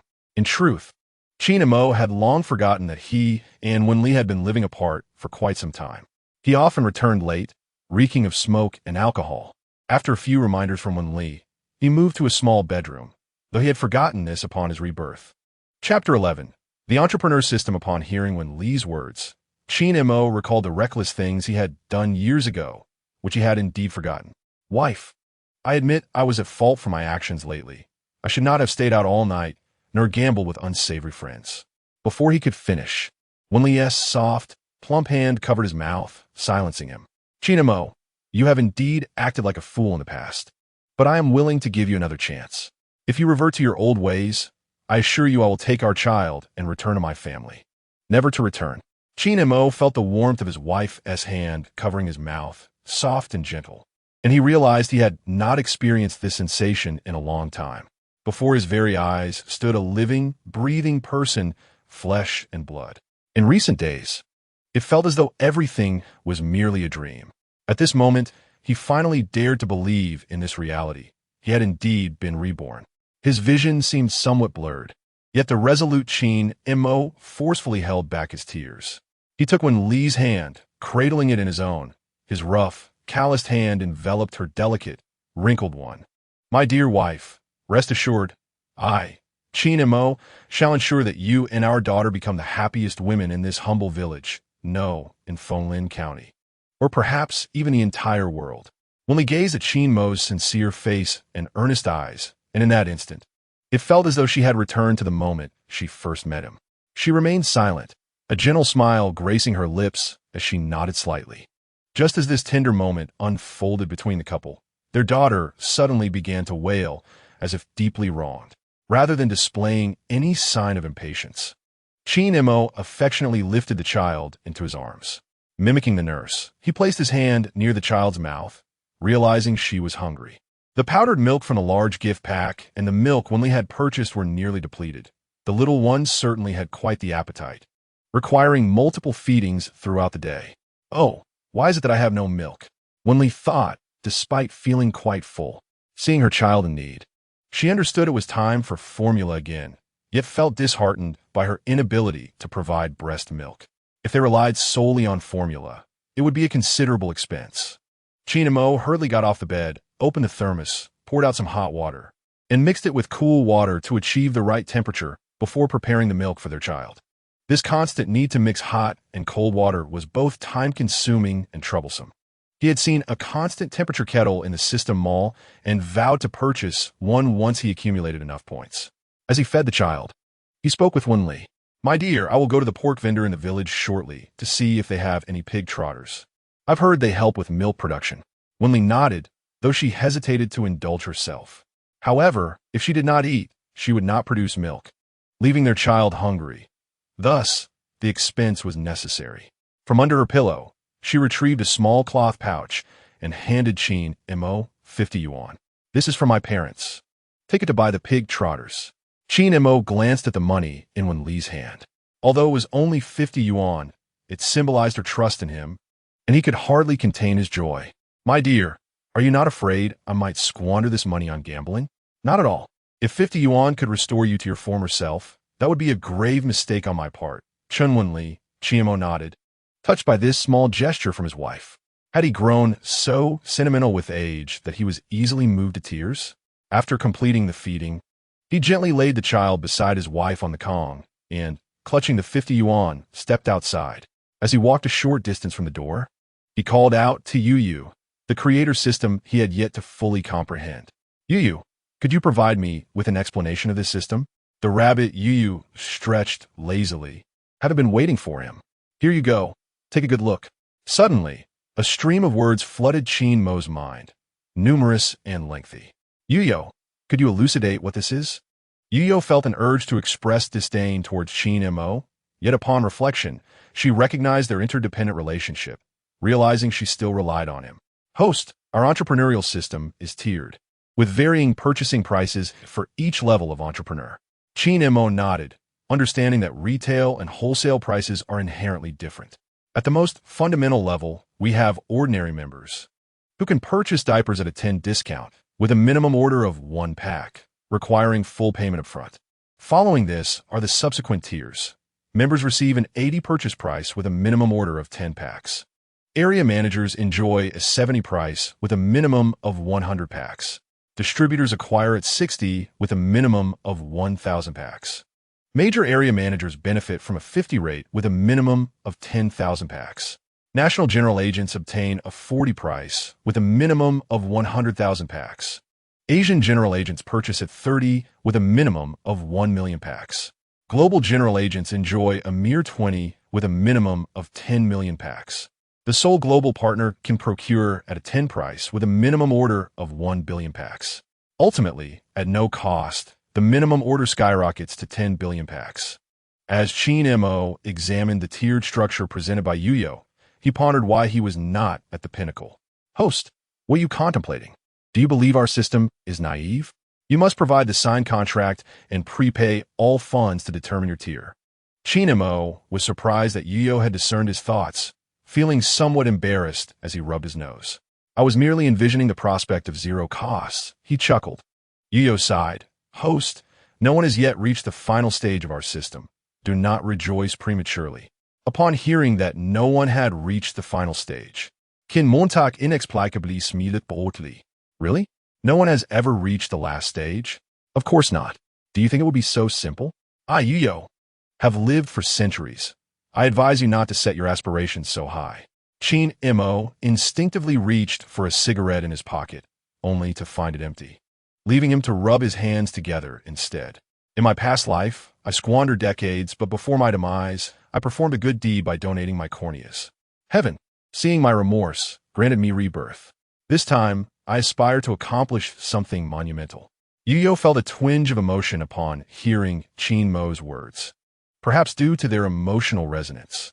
All right, host, enough of this melancholy. Focus on how to earn your first pot of gold. Qin Mo nodded, tears unexpectedly glimmering in his eyes. Thank you, Yu. Chapter 12. A business opportunity at hand with money in hand. Qin Mo made his way to the Rong family butcher shop in the village. The Rong family had a long lineage of butchers, with robust men and women of all ages. Even before reaching their doorstep, he could catch a whiff of the meaty aroma, a scent that would be envied in this era. Yet, upon seeing Qin Mo enter their yard, the family felt a twinge of trepidation, not out of fear of anything else, but rather concerned that Qin Mo might resort to force. After all, they were neighbors and didn't he wish to harm anyone. On the plump belly of the pork vendor, adorned with a charming floral apron, he appeared quite endearing. Qin Mo, let us speak candidly. If you find yourself short on funds, I can graciously offer you a pound of meat. However, should you harbor any ill intentions, know that pork Rong is not to be trifled with.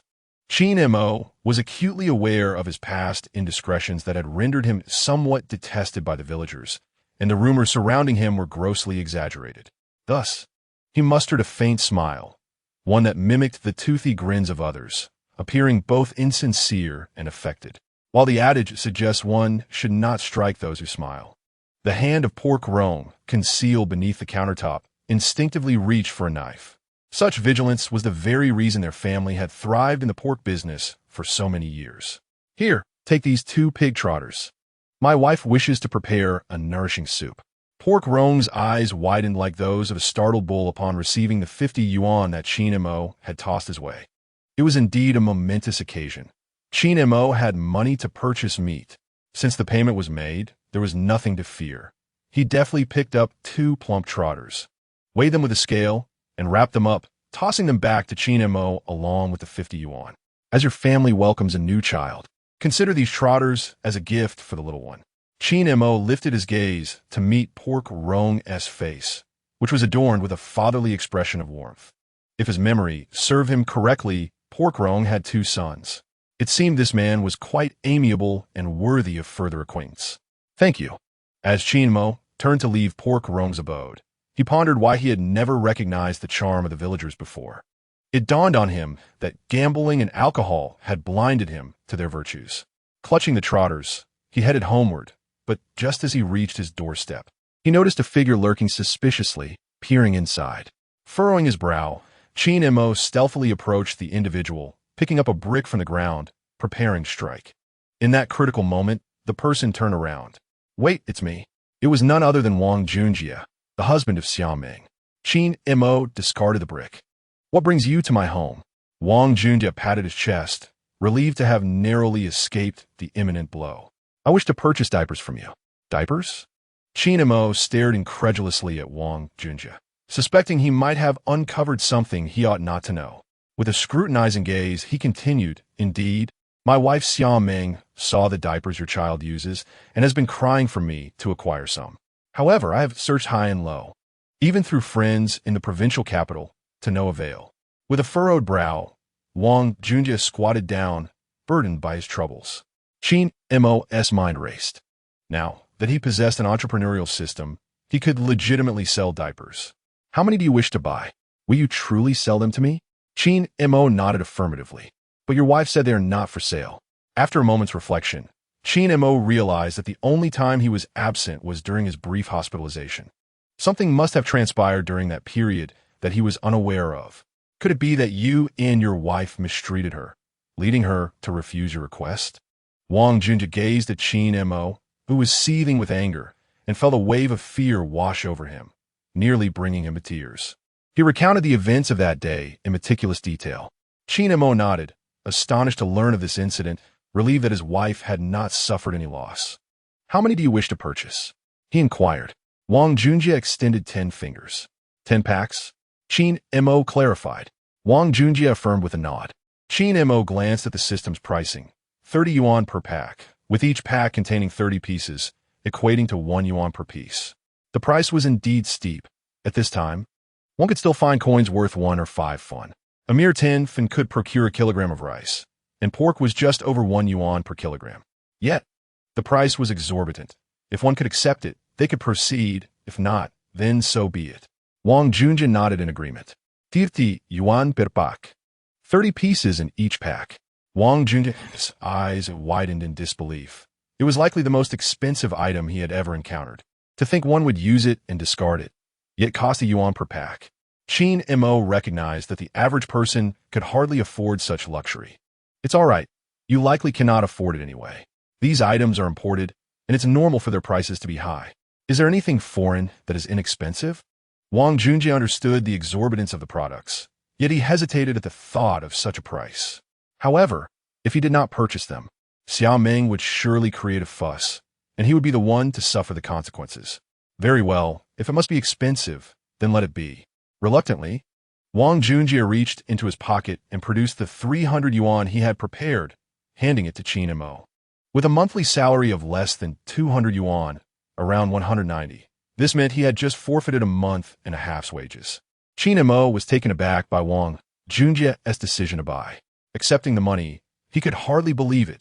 With this 300 yuan, he could upgrade to a membership, enjoying a 20% discount on wholesale prices, thus earning himself 60 yuan. Concealing his inner excitement, he said, "Wait here. I'll retrieve it from my storage room." In northern rural households, alongside the living quarters, a storage room is typically constructed for preserving grains and some vegetables, as well as housing farming tools. Given the scarcity of resources at that time, the focus was primarily on basic sustenance. As Qin Mo entered the storage room, his hand trembled slightly as he opened the door. Inside, he accessed the entrepreneur's system, selected 10 packs of diapers, and made his payment to Yuyo. In an instant, 10 packs of diapers appeared on the floor, accompanied by a 50 yuan note and a 10 yuan note atop them. Qin Mo quickly scooped up the money and tucked it into his pocket, embracing the 10 packs of diapers as he stepped outside. "Come over and help me with this," he called out. Wang Junjie hurried over to receive the diapers. Having arrived by bicycle, he secured a few packs with nylon rope on the rear seat and hung several more on the handlebars, managing to transport all 10 packs. Gazing at the 10 packs, he felt as though his 300 yuan had been squandered. Qin Mo joyfully clutched his pocket, exclaiming, "Brother Junjie, these diapers will need to be replaced as you age. Remember to come to me for more in the future." Wang Junjie mounted his bicycle and rode away without looking back. Yet Qin Mo's words were carried by the wind, reaching his ears. His heart ached as if it were bleeding. Chapter 13. The wife is a little money obsessed. The residence of the Qin family is oriented to the south, with the Kong situated in the northern part. Thus, Wen Li vaguely heard Qin Mo conversing with someone in the yard, though the words were indistinct. At present, Qin Mo had 50 yuan in his left pocket and 60 yuan in his right, and he returned home brimming with uncontrollable excitement. "Who are you talking to outside?" Wen Li inquired, holding their child. "Wife, I must confess my mistake." Wen Li furrowed her brows, gazing skeptically at Qin Mo. "You didn't really take the money to gamble, did you?" Qin Mo, unable to suppress a chuckle at her incredulous expression, replied, "Look at the pig trotter in my hand. It's a congratulatory gift for our child from Zhu." Upon seeing the pig trotter, Wen Li's expression relaxed significantly. If Qin Mo had indeed gambled, she would have no lingering affection for him. "Then what mistake are you confessing?" Qin Mo retrieved the 50 yuan from his left pocket and returned it to Wen Li, then promptly placed the 60 yuan from his right pocket onto the Kong. Wen Li recognized the 50 yuan well. It was the money she had given him. However, the source of the 60 yuan remained a mystery. "You truly went gambling? Even if you won, don't expect my forgiveness," she retorted, her face paling with anger, her body trembling uncontrollably in genuine fury. No, dear wife, please don't be angry. I didn't win this from gambling. It's from selling diapers." Wen Li's eyes widened in surprise at the mention of diaper sales, still filled with confusion. "Wife, I just sold 10 packs of diapers to Wang Junjie, which earned me this 60 yuan. As Qin Mo explained, Wen Li's eyes grew even wider, almost in disbelief. Her monthly salary barely exceeded 100 yuan as a typical female worker in a textile factory, making Qin Mo's earnings from a few packs of diapers astonishing. How many do you have left? In an instant, her gaze transformed from suspicion and anger to calculation, as she must have been pondering how many more packs of diapers she could sell and for how much. Observing his wife's newfound enthusiasm for money, Qin Mo couldn't help but smirk. I've sold all 10 packs from our storage. I plan to visit the county in the coming days to seek out more markets and perhaps ask a friend to arrange for some supplies from abroad. Bemli Nudda. Though concerns still lingered. Qin Mo, while this venture is lucrative, do you think we could get caught? Qin Mo furrowed his brow. Why will we get caught? Have you forgotten about the time you dabbled in speculative trading? You nearly got arrested, and if it weren't for Uncle Shi Wang's intervention, you would have been imprisoned. Qin Mo nearly forgot. It was the late 1980s, and the country had just begun to loosen its policies. Most entrepreneurial ventures were more prevalent in the South, while the North lagged behind. However, it is now the year 1989, and many prominent figures seem to have ventured into business. What does it mean for me to merely sell diapers? As the saying goes, fortune favors the bold, while the timid starve. My dear wife, your words remind me of Uncle Shi Wang, who has been incredibly helpful to us. During your hospitalization, he was there for us, and I have yet to express my gratitude to him. Wen Li glanced at the money on the Kong, took out 50 yuan, and handed it to Qin Mo. Qin Mo. Uncle Shi Wang is our elder. We must not forget our roots. Please visit the convenience store and buy something to present to Uncle Shi Wang as a token of our respect for him. All right, my dear wife. I shall go immediately. You are the most understanding of all. Qin Mo winked at Wen Li and cheerfully stepped out. As Wen Li watched her husband's departing figure, she realized he had truly changed. She believed that their future would undoubtedly improve, and that her choice of partner was indeed wise. Qin Mo had been considering inquiring about Uncle Shi Wang's business policies, and since his wife suggested it, he decided to seize the opportunity. Upon arriving at Jia's convenience store, he found not only her, but also some of his former companions, Guzi and San Lungzi, along with a man whom he did not recognize. As Qin Mo entered the store, Jia immediately greeted him with a smile.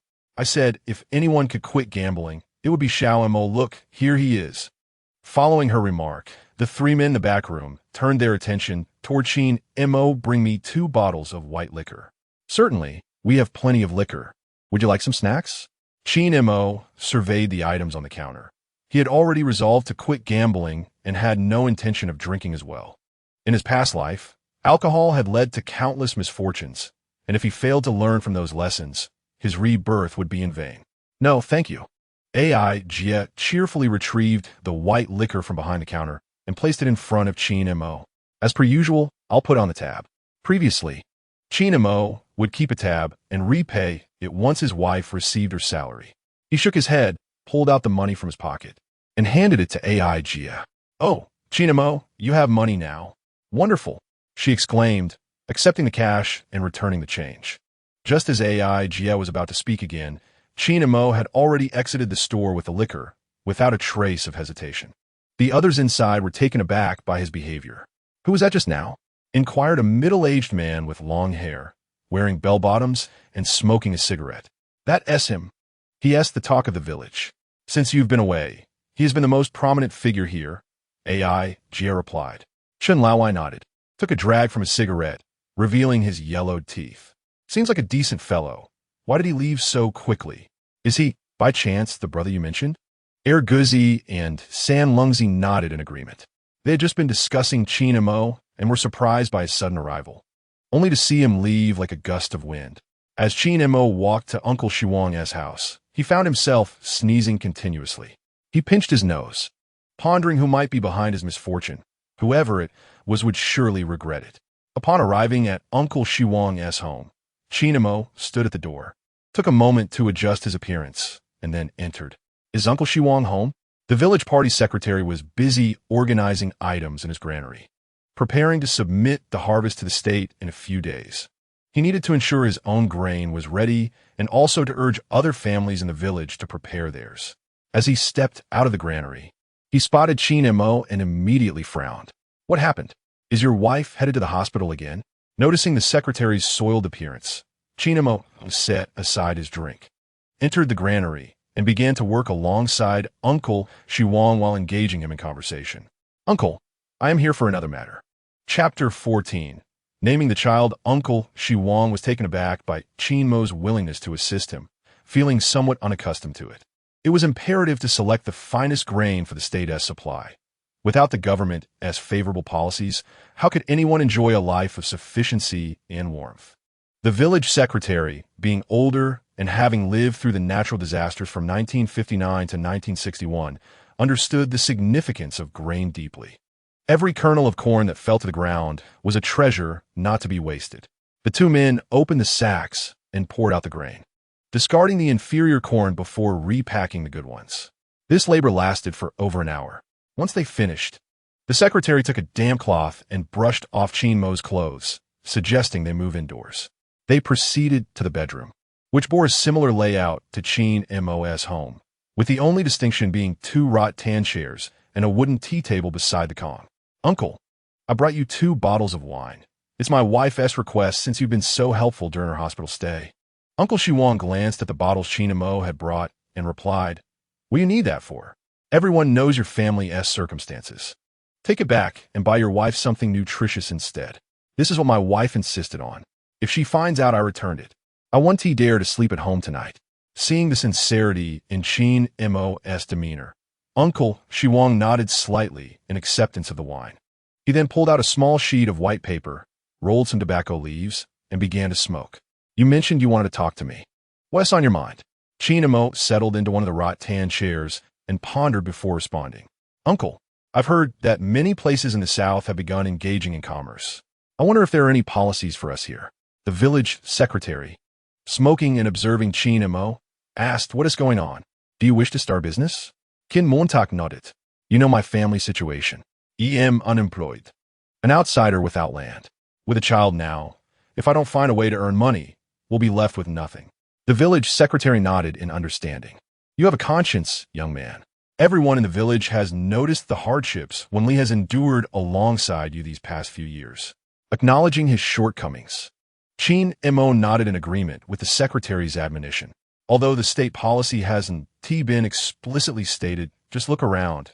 In every village, there are more people raising cattle, sheep and pigs. When I attend meetings in the township, I hear others speak of large pig farmers in the south, with some raising hundreds of pigs and making substantial profits. Qin Mo listened attentively to the village secretary's words. "However, whatever you decide to do, be discreet. Drawing too much attention can be perilous." Qin Mo discerned the village chief's implication. It was permissible to engage in business, yet one should refrain from excessive ostentation. As a tall tree attracts the wind, particularly in an era where commerce is not yet accessible to all. "I understand, Uncle Shiwang. Rest assured, should I ever achieve success, the villagers will not be forgotten." After extinguishing the last puff of his cigarette in the ashtray, Uncle Shiwang bid farewell to Qin Mo. He was resolute in his belief that he could provide a promising future for his wife and daughter. That evening, Qin Mo prepared a pig trotter soup for Wen Li, following the recipe from his system. Despite it being his inaugural attempt, the result was quite commendable. Wen Li savored only a few spoonfuls before leaving the remainder for Qin Mo. Suddenly, a notification chimed. "Host, the daddy system has issued the 4th task. Bathe the child. Reward, 30 points. Observing his surroundings, Qin Mo noted the absence of a bathtub. Only a larger plastic basin was available. Nevertheless, for such a small child, the basin would suffice. "Wife, considering the sweltering heat, I shall bathe our daughter," he suggested. Wen Li nodded in agreement, instructing him to fetch some water.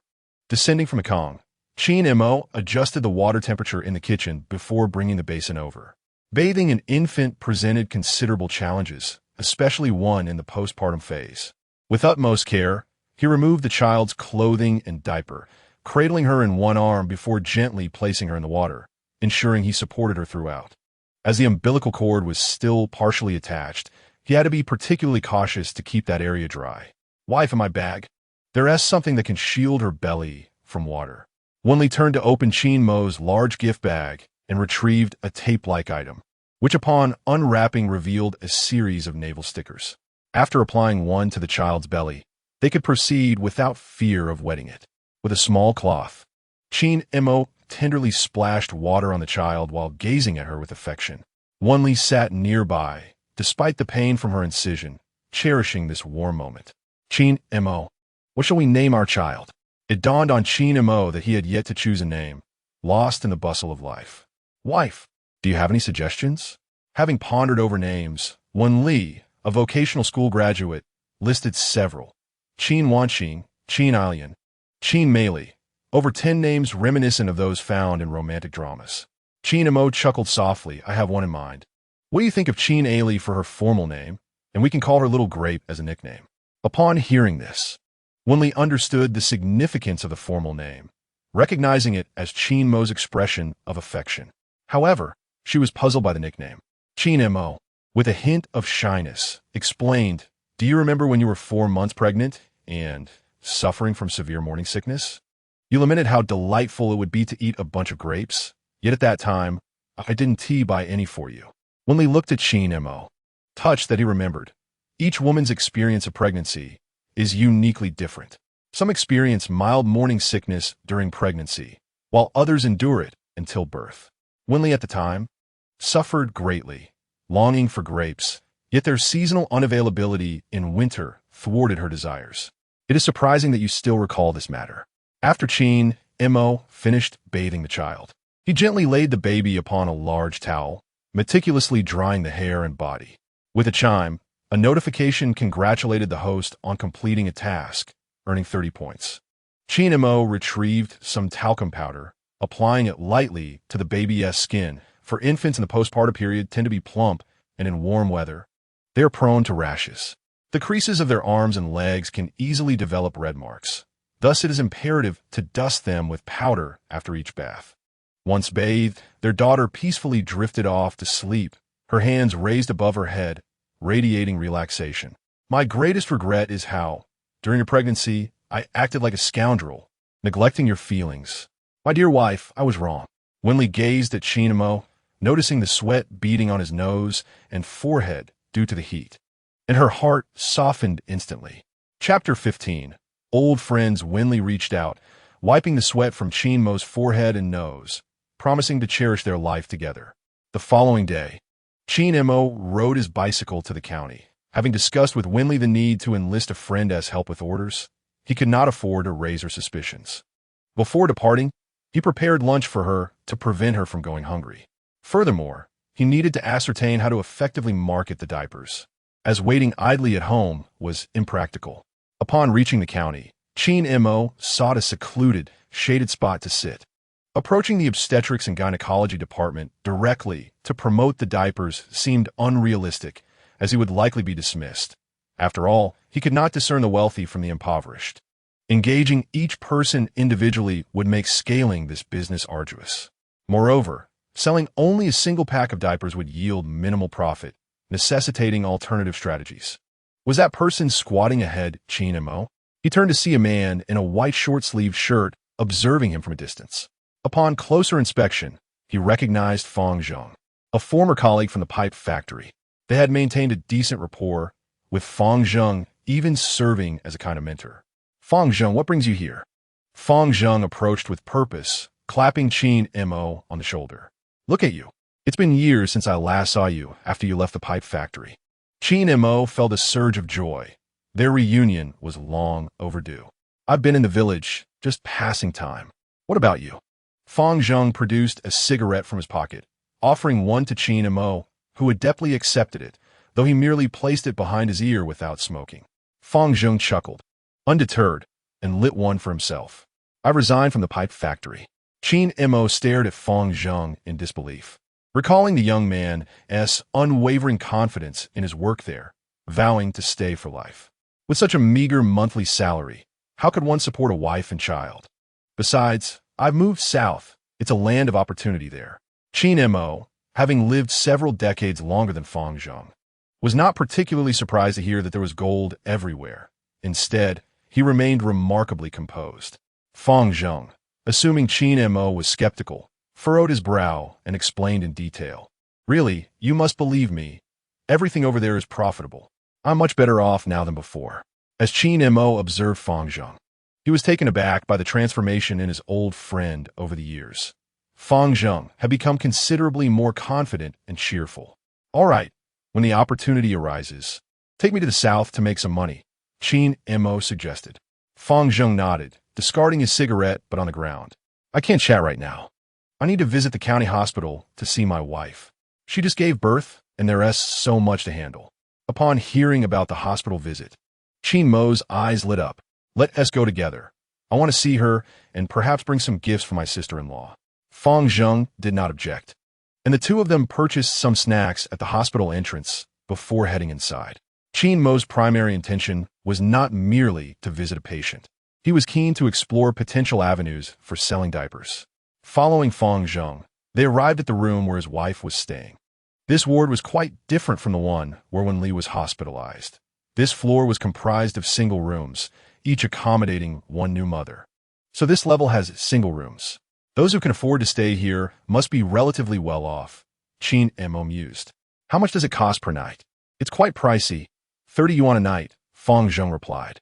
Qin Mo's interest piqued at this information. It seemed he had indeed found the right place. As fortune favored the diligent. Entering the room, Qin Mo met Fang Zheng's wife for the first time. After exchanging pleasantries, he began to assess the room. The walls were pristine white, furnished with 2 beds, a table, and chairs, adorned with charming children's drawings. Notably, the facility allowed for personal cooking, though the restroom was still located in the corridor. Fang Zheng's wife, Dong Jing, scrutinized Qin Mo closely. Are you Wen Li's husband? She inquired. Qin Mo was taken aback. Yes, how did you know? Dong Jing, who had given birth herself, smiled at him. I work at the textile factory and remember you visiting Wen Li. Qin Mo nodded in surprise, realizing that his sister-in-law was acquainted with his wife, a coincidence he found delightful. By the way, has Wen Li given birth yet? I recall she was pregnant later than I was, Dong Jing asked. Yes, she has. It's a girl, but she was born prematurely, Qin Mo replied. Fang Zheng, upon hearing the news of the premature birth, sat down with the baby in his arms. I've heard that premature births can be tough on the body. You must ensure your wife consumes plenty of nutritious food. Rest assured, I will take good care of her, Qin Mo promised. During their conversation, Fang Zheng's son suddenly burst into tears, having soiled himself. The little one had a remarkably powerful cry, full of vigor. This fellow has quite the voice. He will definitely grow up to be a strong man, Qin Mo remarked. Fang Zheng, delighted by the compliment, could hardly contain his joy. I treasure my son dearly. No one shall let him suffer any grievances. Qin Mo nodded in agreement.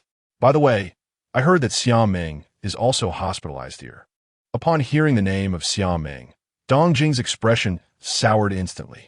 She was indeed a troublesome individual, often exasperating those around her at the textile factory. However, due to her father's esteemed position, no one dared to confront her. Qin Mo chuckled softly, acknowledging her nature. She was not a congenial person. By the way, her husband purchased 10 packs of diapers for me yesterday. Both Fang Zheng and Dong Jing displayed puzzled expressions at the mention of diapers. What is that? Dong Jing inquired. It is an alternative to traditional baby diapers. Even if used throughout the night, it keeps the bottom dry, Qin Mo explained. Intrigued, Dong Jing asked, is there really such a thing? What does it look like? Show me. Realizing that Dong Jing was interested in buying some, but he had not brought any with him, Qin Mo found himself in a predicament. He could only seek assistance from the system. Yo-Yo, could you provide me with a few sample diapers? How else am I to introduce them? Yo-Yo, happily sipping tea, replied. Host, samples also require a purchase, 1 yuan per piece. Qin Mo's expression shifted to one of mild irritation, but he quickly reconsidered. Who would want to hold a grudge against a robot? That would be foolish. Then, I shall take 3 pieces. All right, they will be ready shortly.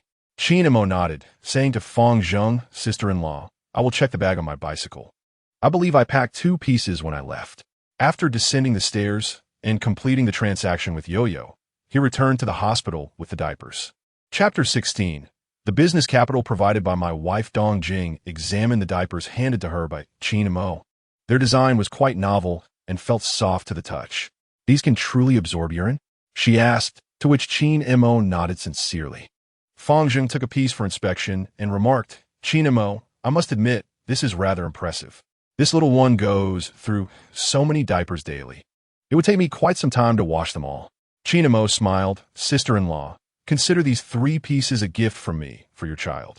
I did not bring many with me today. Delighted, Dong Jing responded. Who would refuse a gift? But how much do these cost? Let Fang Zheng pay you. Upon hearing his wife's words, Fang Zheng reached into his pocket, retrieving 10 yuan to hand to Qin Mo's sister-in-law. You're treating me as an outsider. These 3 pieces are a token of goodwill from Qin Mo for your child. If you find them satisfactory and wish to purchase more, we could discuss it then. Dong Jing nodded in agreement, a smile gracing her lips. All right, I shall accept them. With the visit concluded and his purpose fulfilled, despite Fang Zheng's insistence that Qin Mo join them for a meal, he declined. He had more pressing matters to attend to. Upon leaving the hospital, Qin Mo decided to explore Fenglin County. Though he had worked there in a past life, he had never truly wandered through the town. Riding his bicycle along the streets, he observed the surroundings. As per his knowledge, Fenglin County was a populous area, comprising 15 townships and over 100 villages, located not far from Zhangzhou. A mere 30-minute journey by car. Consequently, in the coming years, with the continuous economic development of Zhangzhou, the economy here would also experience remarkable growth, leading to a significant enhancement in the local populace's quality of life, particularly in the real estate sector, which is experiencing rapid growth. Qin Mo plans to purchase several plots of land in the county after he has earned some money. A broad road, capable of accommodating 4 lanes of vehicles, forms the initial impression for those entering Fenglin County. Upon entering, the road diverges into 3 forks, each leading to distinct destinations, one towards the residential area, another towards the commercial district, and the last towards the industrial zone. Qin Mo contemplates that although he can store diapers within his system, lacking a physical warehouse might raise suspicions. Therefore, he intends to explore the county for suitable warehouses available for rent, albeit without any money on hand, making immediate rental impossible. After perusing the sights of the county for a while, Qin Mo rode his bicycle back to the village, where good news awaited him. Qin Mo, you're back? Wen Li inquired upon hearing a noise at the door. Qin Mo wheeled his bicycle into the yard and placed it at the warehouse entrance. What is up? You sound quite pleased, he remarked. Your former co-worker, Fang Zheng, just called. They want to buy diapers, 10 packs in total. Upon hearing this, Qin Mo felt a surge of joy. His trip to the county had indeed yielded results. However, he pondered how to handle the situation since he had informed his wife that the goods had not yet been dispatched. But our supplies have yet to arrive. We must wait a few days. I told him it would be a while before I could deliver, he acknowledged. Nodding, he proceeded to the washroom, where he quickly washed his hands and face before returning to the bedroom. Wife, I had a new idea while wandering around the county today. I want to rent a warehouse here, so we have a place to store the diapers when they arrive. Most of our customers will be residing in the county as well.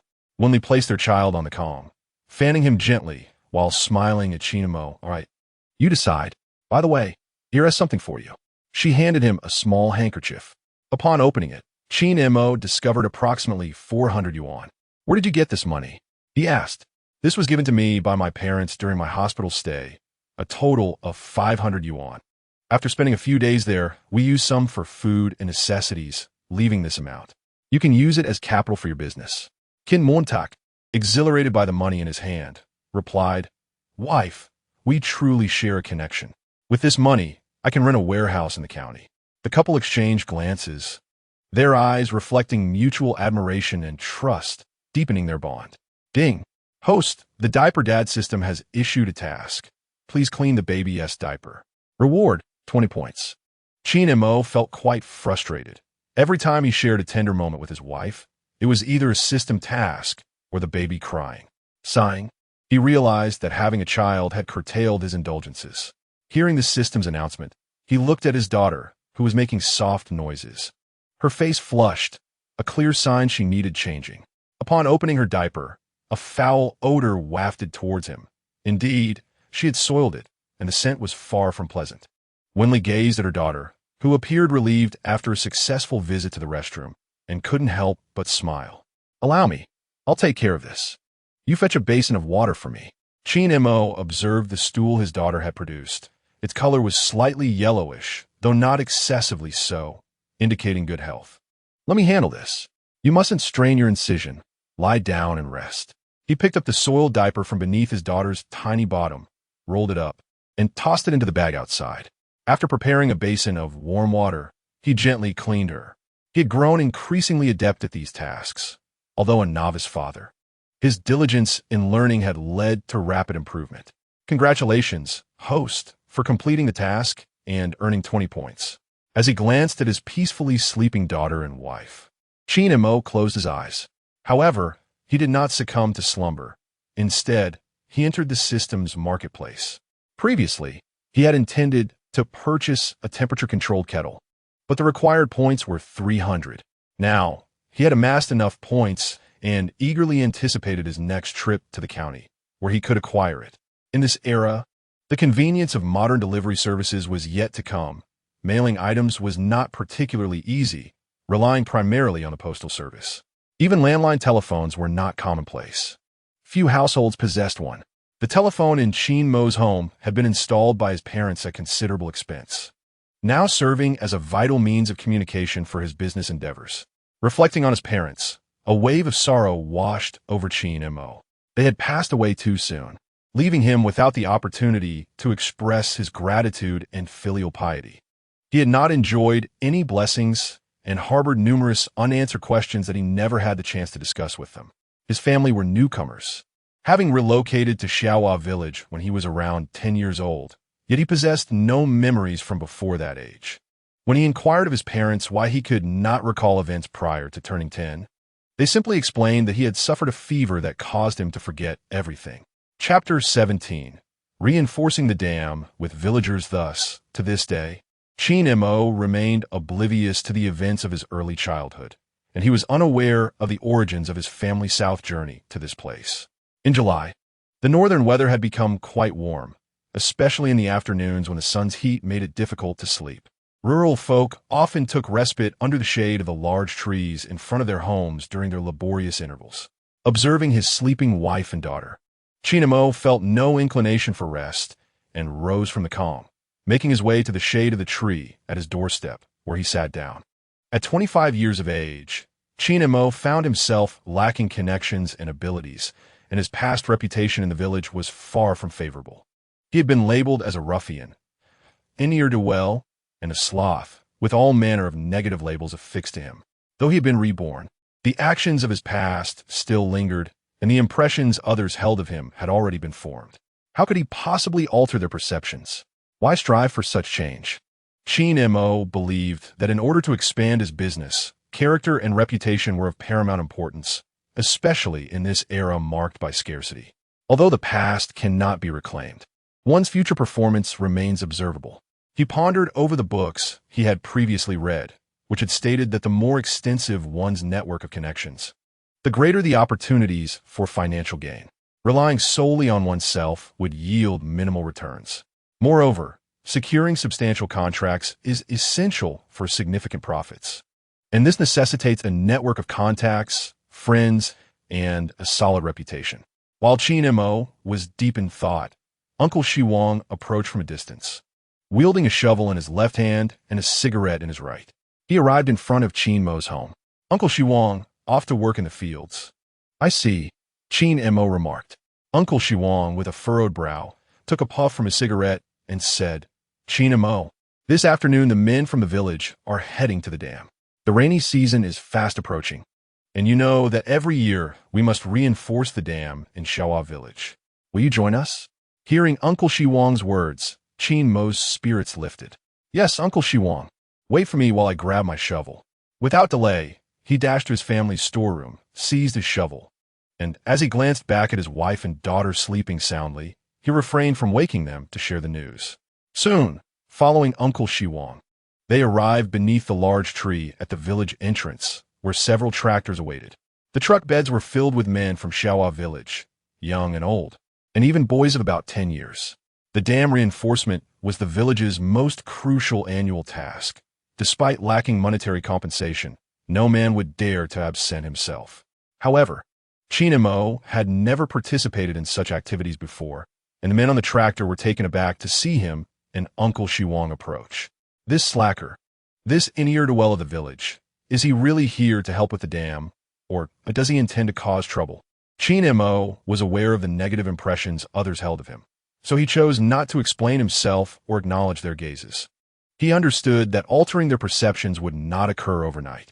Amidst the scrutinizing and astonished looks from the crowd, Qin Mo and the village secretary climbed into the last tractor's truck bed, setting off toward the dam. Xiaohua village is notorious for its heavy rainfall, and every year during the rainy season, crops suffer greatly. Had they not fortified the dam in advance, their harvests could be completely lost to flooding. Thus, the villagers, regardless of age or gender, took this matter seriously, and the women offered their support. As they sat atop the tractor, the rough terrain made for a bumpy ride, and after approximately 2 miles, they finally arrived at the Xiaohua village dam. Qin Mo had heard the village elders speak of this dam, which had existed since ancient times, serving both to alleviate upstream water pressure and to provide irrigation during drought years. He wondered how many years it had stood. It had been the same since he arrived at the age of 10. The villagers dismounted from the tractor, shovels in hand, and headed toward the dam, which still bore rudimentary conditions. Lacking advanced equipment, the reinforcement was entirely reliant on human effort. As he surveyed the dam, he noted the bags of sand and gravel used by last year's villagers, which, despite their simplicity, appeared remarkably sturdy. The village head, Shi Wang, arrived at the edge of the dam, shielding his eyes from the blazing sun as he gazed at the distant structure, which stretched for several kilometers. This monumental endeavor weighed heavily on his mind since taking office. He earnestly hoped that in the future, the village would prosper enough to properly repair the dam. Recently, the county's Water Conservancy Bureau had sent a letter warning that this year's rainfall was expected to be substantial, emphasizing the need for the lower village to safeguard the dam. Failing to do so would result in flooding for the downstream villages, making this year's reinforcement of utmost importance. The villagers, as they observed, noted that the water level in the dam was already several centimeters higher than in previous years. With the county's predictions of significant rain, they rolled up their sleeves, determined to protect their crops and the livelihoods of those in the neighboring villages. If they failed, those communities would face dire consequences. Indeed, head, we are all watching. Just tell us what to do, and we shall follow your lead, the villagers rallied. It was the first time Qin Mo witnessed so many men gathered in the village, and for reasons unknown, he felt a surge of emotion.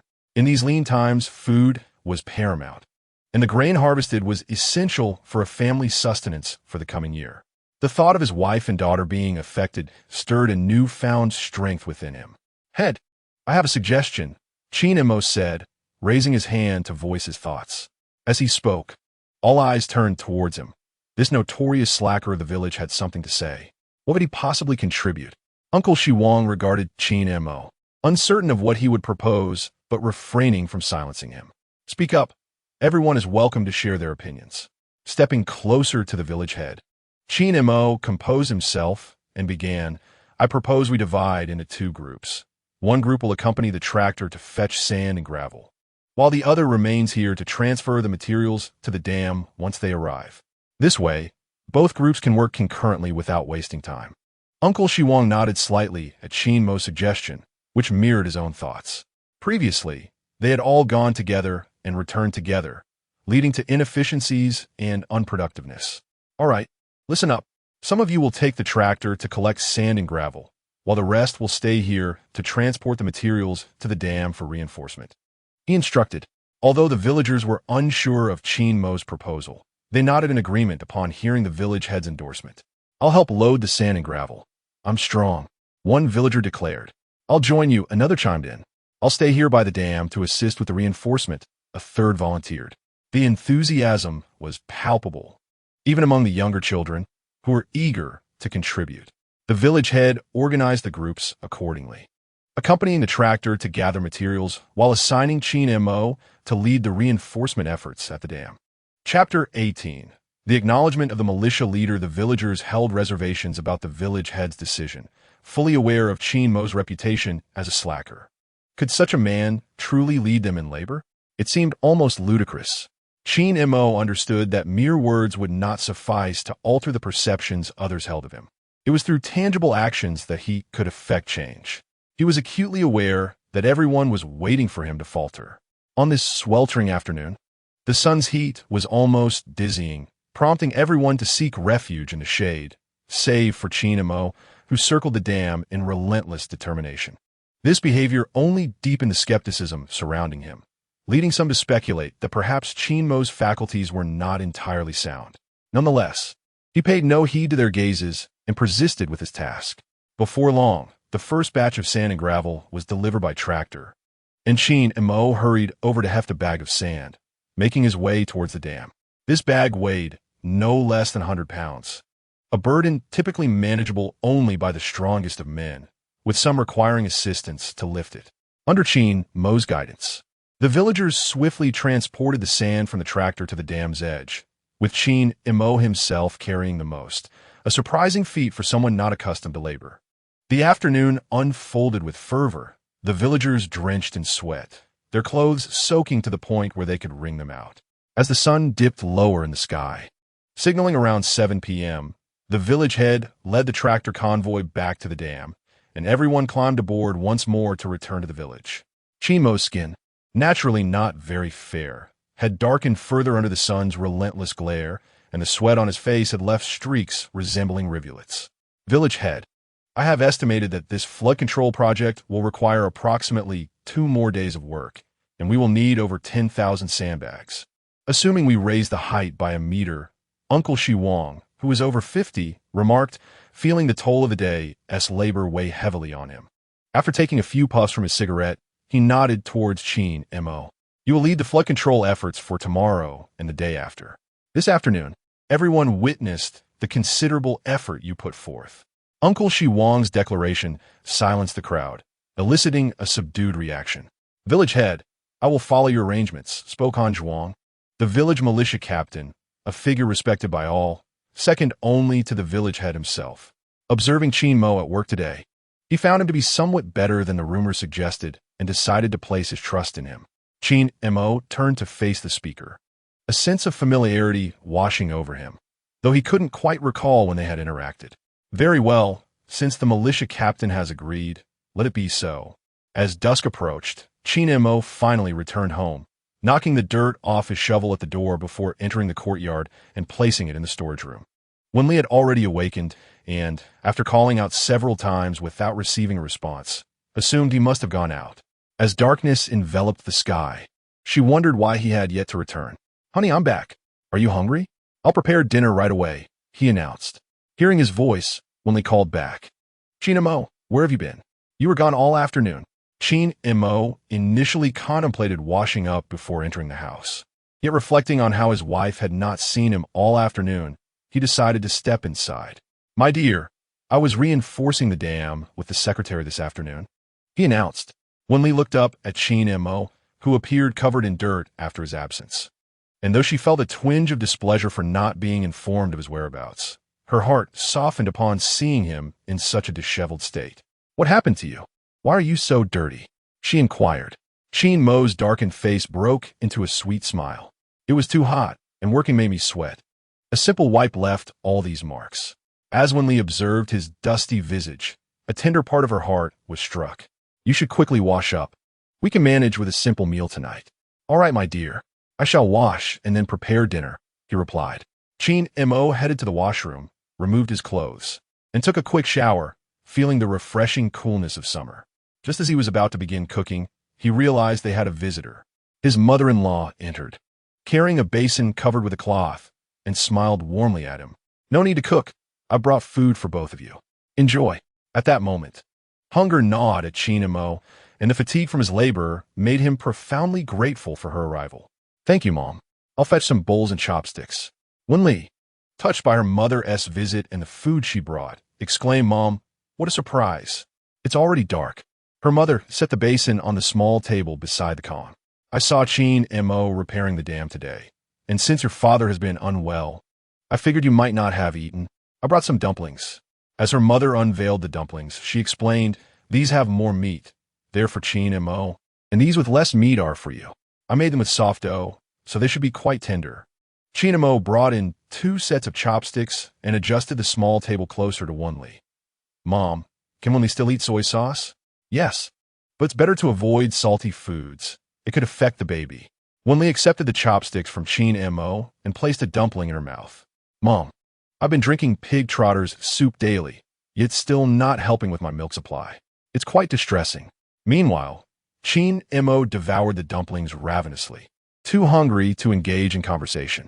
Wen Li's mother sat at the edge of the Kong, watching her sleeping granddaughter, who was simply adorable, and her gaze softened considerably. No milk is fine. Perhaps your nutrition during pregnancy was insufficient. I prepared delicious food for you, yet you always took it back to Qin Mo. Upon hearing this, Qin Mo nearly choked on his dumpling. Despite his mother-in-law not blaming him outright, her words subtly highlighted his previous shortcomings towards Wen Li, acknowledging her point. He quickly swallowed his food and reassured her, Mom, rest assured, from now on, even if there is only a morsel left, I will save it for Wen Li and the baby. I have the strength to endure hunger. Wen Liang looked at Qin Mo and nodded. Today, he even managed to participate in reinforcing the dam, which indicates that this young man has truly improved. Wen Li only consumed 78 dumplings, leaving the remaining 30 for Qin Mo, who polished off the entire basin of dumplings that Wen Li's mother had brought. Tomorrow, Mother plans to visit Granny Zeng in the village to inquire, as it is said that Granny Zeng is quite skilled in childbirth and seems adept at promoting lactation. She will come to check on Wen Liang then. Chapter 19. Heartstrings, thank you for your concern. Mother, Qin Mo said as he returned the empty bowl to the kitchen, washing it thoroughly before escorting his mother-in-law home. Feeling well-fed and somewhat refreshed, Qin Mo reclined on the Kong, admiring the adorable sight of his daughter. He gently placed his finger in the child's tiny hand, and she instinctively grasped it. Wife, look, little grape is holding my finger, he exclaimed. Wen Liang observed their daughter's grip on Qin Mo's finger and extended her own finger into the child's other hand, but the baby did not grasp it. Oh dear, they say daughters are their father's lovers from a previous life. It seems to be true. She won't even hold my hand. Qin Mo chuckled at his wife's feigned jealousy, placing his large hand over hers, their fingers intertwining tightly. While I cherish our daughter, I adore the wife who bore her for me even more. It is you who will accompany me into old age. Wen Liang felt a warm glow in her heart at Qin Mo's sincere declaration.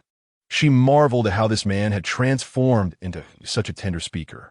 The following day, Qin Mo rose early to join everyone in reinforcing the dam, an endeavor that was bound to alter the villagers' perception of him. Meanwhile, Wen Liang's mother ventured to Granny Zheng's home in the village. Before leaving yesterday, she had reassured Qin Mo not to worry about Wen Liang's meals. She would take care of her daughter at home. Granny Zheng's residence was located behind the village's small store. With the summer harvest being light, many women were at home, tidying up clothes and preparing winter garments. Is Granny Zheng at home? Wen Liang's mother called softly as she entered the courtyard. Granny Zheng, who was spreading a quilt on a plastic sheet and mending it, looked up and asked, Who is it? With a small basket on her arm, Wen Liang's mother approached Granny Zheng. Oh, are you washing quilts? You are indeed diligent. Granny Zheng recognized her and replied, Is that you, Wen Liang's mother? What brings you here on such a leisurely day? With a cheerful smile, Wen Liang's mother sat on the plastic sheet beside the quilt. I brought you some treats to sample, she said, revealing a few mooncakes. Granny Zheng chuckled, stretching her back with a knowing smile. What is it? One does not visit without a reason. If you have something to discuss, just say it. With a smile, Wen Liang's mother continued, My daughter has just given birth. But despite consuming some lactation soup, she still lacks milk. I thought of having you take a look, as I trust your expertise. Granny Zheng picked up a mooncake and began to eat. These 5-nut mooncakes are delightful. Let us go right away. Granny Zheng was indeed a spirited character. Before long, the two women arrived at Wen Liang's home, and even before entering the courtyard, they could hear their laughter echoing. Wen Liang, your Aunt Zheng has arrived. Wen Li, upon hearing her mother's call from within the house, hurriedly entered, accompanied by her aunt, who remarked on the sweltering heat outside. Once inside, they noticed that the child was still awake, prompting them to speak in hushed tones. Why is Wen Li so thin? Does she not eat daily? Wen Li sat up with a smile, responding, Of course I eat, but I simply cannot seem to take it in.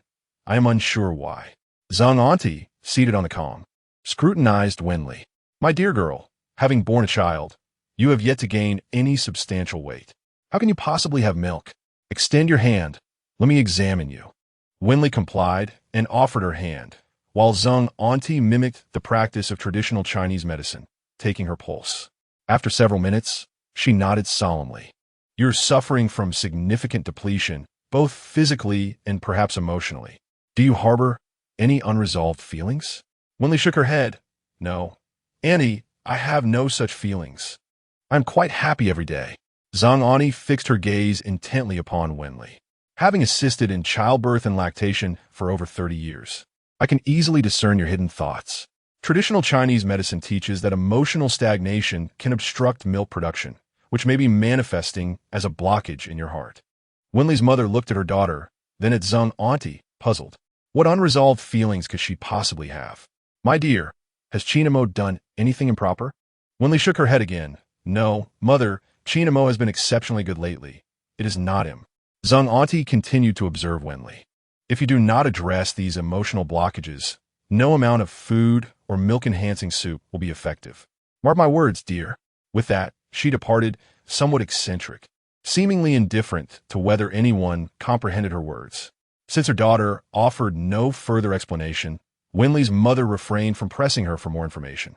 Qin Mo did not return for lunch. The village secretary had arranged for some families to provide food, which sufficed for the time being. By evening, when Qin Mo returned, he was so ravenous that he could have devoured an entire ox. As he entered the courtyard, a delightful aroma wafted through the air. Mother, what are you cooking? Wen Li's mother emerged from the kitchen, glancing at Qin Mo. I bought some ribs and prepared them with green beans for you. Wonderful, mother, Qin Mo replied eagerly, hastening to wash himself. By the time he entered the house, his mother-in-law had finished preparing the meal. Noticing that Qin Mo appeared even more exhausted than the previous day, Wen Li felt a pang of sympathy. Are you tired today? She inquired. Qin Mo nodded. Yes, I managed to eat and rest a bit at noon, but I worked the rest of the time. Thankfully, I am physically strong. Otherwise, I would have collapsed long ago. Wen Li gently caressed Qin Mo's face, which had darkened and roughened from the sun. Seeing the young couple together, her mother-in-law felt it was time to leave. Well, my tasks for today are complete. I shall return tomorrow. Mother, let me see you off, Wen Li offered. Her mother shook her head and departed. Qin Mo shyly looked at Wen Li, feeling bashful over her first initiative to touch him. My dear wife, have you missed me since we last saw each other? Wen Li, blushing with embarrassment, nodded in agreement. After finishing their dinner, the couple lay on the Kong, embracing their daughter. Qin Mo, Zhang Auntie visited today. What did she say about what I can eat to promote milk production? Wen Li pondered for a moment before deciding to express her thoughts. Qin Mo, Zhang Auntie mentioned that I have emotional blockages, which is why I am unable to produce milk. The emotional knot? What emotional knot? My dear wife, if there is something troubling you, please do share it with me. As a man of considerable fortitude, I sometimes overlook your feelings, so you must let me know. Wen Li leaned against Qin Mo's shoulder, struggling to recall the last time they had felt this close. She nearly believed that she might ultimately part ways with him. Qin Mo, may I ask you something? Qin Mo turned to look at Wen Li and replied, My dear, whatever I know, I shall certainly tell you. If I am unaware, I will consult the dictionary tomorrow and seek answers from others to ensure you are informed. Upon hearing his words, Wen Li couldn't help but chuckle. You truly have a way with words. Indeed, I reserve my banter for my dear wife. Chapter 20. An income of 120 yuan. As Wen Li listened to Qin Mo, her heart brimmed with joy. This emotional knot had lingered for quite some time, yet she had kept it bottled up. Qin Mo, what is the nature of your relationship with that AI Jia? Do you truly have any connection with her? Before she could finish, Qin Mo grasped her meaning. His naive wife suspected an improper relationship between him and the shopkeeper, AI Jia. How silly she was. He tightened his embrace around her, feeling no resentment or frustration. He understood that his frequent absences and associations with various individuals might naturally lead to her doubts. It was his own fault for never having discussed this matter with her. Feeling Qin Mo's arms tighten around her, Wen Li's anxious heart began to ease. Listening to the steady rhythm of his heartbeat, she wondered if she had been overthinking. My dear, it is my past actions that have led you to feel this way. Rest assured, I, Qin Mo have indeed committed many foolish acts, but I have never engaged in any improper relations with women. After speaking, he took her hand and enveloped it within his own, continuing, "You are the first and only woman I have ever loved, and in the latter half of my life, I shall love you alone." Wen Li wrapped her arms around his waist, burying her face in the crook of his neck, shyly whispering, "I believe you." Though her voice was soft, Qin Mo heard her clearly. He resolved to limit his interactions with Aijia to prevent any further irritation for his wife. "However, my dear, I may love another woman in the latter half of my life." Wen Li lifted her head, puzzled. "Who might that be?" "Why, it is our daughter, of course." Upon hearing that it was their daughter, Wen Li playfully punched him on the arm, exclaiming, "You intentionally sought to provoke me." With Wen Li's emotional knot untied, it wasn't too long before her milk came in, nourishing their little grape. Qin Mo's anxious heart finally found peace. The dam in the village had also been successfully reinforced. As a result of this incident, Qin Mo's reputation in the village improved significantly as he walked along the village paths. Those who had worked alongside him on the dam greeted him warmly. This transformation would greatly benefit his future business endeavors. A few days ago, Fang Zheng mentioned the need for diapers, and Qin Mo, estimating that the time was drawing near, rode his bicycle to the county. This time, armed with the funds provided by his wife, he first rented a storage space in the county. It was not a formal warehouse, but merely a residential building that had long been unoccupied. However, it had been leased to Qin Mo for a modest sum of 30 yuan per month, and he paid for half a year in advance. After securing the warehouse, Qin Mo made his way to Fang Zheng's home. They had previously been co-workers, and although Qin Mo had visited once or twice, he had yet to meet Dong Jing. Relying on his memory, he found Fang Zheng's residence. Fang Zheng's parents were also workers at the plumbing factory, and due to a stroke of luck during housing allocation, they had been assigned a small apartment. Ascending the stairs to the second floor, he recalled that it was room 202. He knocked gently on the door, awaiting the occupant's response. After a minute, the door swung open, revealing Fang Zheng. "Qin Mo, what brings you here?" Seeing Fang Zheng, Qin Mo felt fortunate to have come to the right place. "It's been a few days since we last met. I missed you." "Huh, spare me that. I know you too well." Gomein. As Qin Mo entered Fang Zheng's home, he noted it was a spacious one-bedroom apartment with a shared kitchen and bathroom, providing a decent amount of space. "Where's your sister-in-law?" "She's inside, tending to the baby. She'll be out shortly." "Please, have a seat," Fang Zheng urged, guiding Qin Mo to a chair and pouring him a cup of tea. "Has the shipment of diapers arrived?" Qin Mo nodded. "This time, there's quite a substantial amount. I need to sell some soon. Otherwise, I'll have too much stock and it will be hard to sell." Fang Zheng agreed. "The 3 you provided last time were a hit with my wife. She said they were excellent, saving her the hassle of constantly washing cloth diapers. And they're particularly convenient when we go out." Qin Mo took a sip of tea, surveying Fang Zheng's home. Such a one-bedroom apartment was highly sought after. Once he had the means, he planned to purchase several more, anticipating future redevelopment. "How many do you intend to buy?" Fang Zheng lifted his glass, taking a sip. "As you can see, our space is limited. Let us start with 20 packs. If I need more, I'll come back for them." "Agreed. But please let me know in advance. I wouldn't want to run out of stock." Fang Zheng nodded in understanding. Just then, the door to the inner room opened, and Dong Jing emerged, placing a finger to her lips in a shushing gesture. Apparently, the little one was asleep. The two men instinctively fell silent. Dong Jing handed Qin Mo 600 yuan, which he accepted and tucked in his pocket, whispering, "I'll deliver them shortly." After receiving the payment, Qin Mo exited the apartment building and headed toward his warehouse. Upon arrival, he contemplated his previous purchase of 10 packs at a member price. Although he had ordered 20 packs this time, it still did not reach 100 packs, thus disqualifying him for additional discounts. He could only receive an 80 discount. "Yo-yo, I would like to order 20 packs of diapers." "Received. Please check for the delivery shortly." Host. In the blink of an eye, Qin Mo found himself with 20 packs of diapers, earning a profit of 120 yuan. Calculating the funds at his disposal, and after deducting the warehouse rental costs while adding today's earnings, he found himself with a little over 400. The pace of income generation felt exceedingly slow. However, upon reflection, it was at least a promising start. With 20 packages of diapers, Qin Mo realized he could not manage the transport alone. He stepped out of his rented warehouse and made his way to the labor market, where individuals relied on sheer effort for their livelihoods. Qin Mo intended to find someone with a donkey cart to assist him in transporting the goods for a modest fee. After careful consideration, he selected a seemingly youthful man in his 50s, appearing earnest and trustworthy. They agreed on a price of 2 yuan.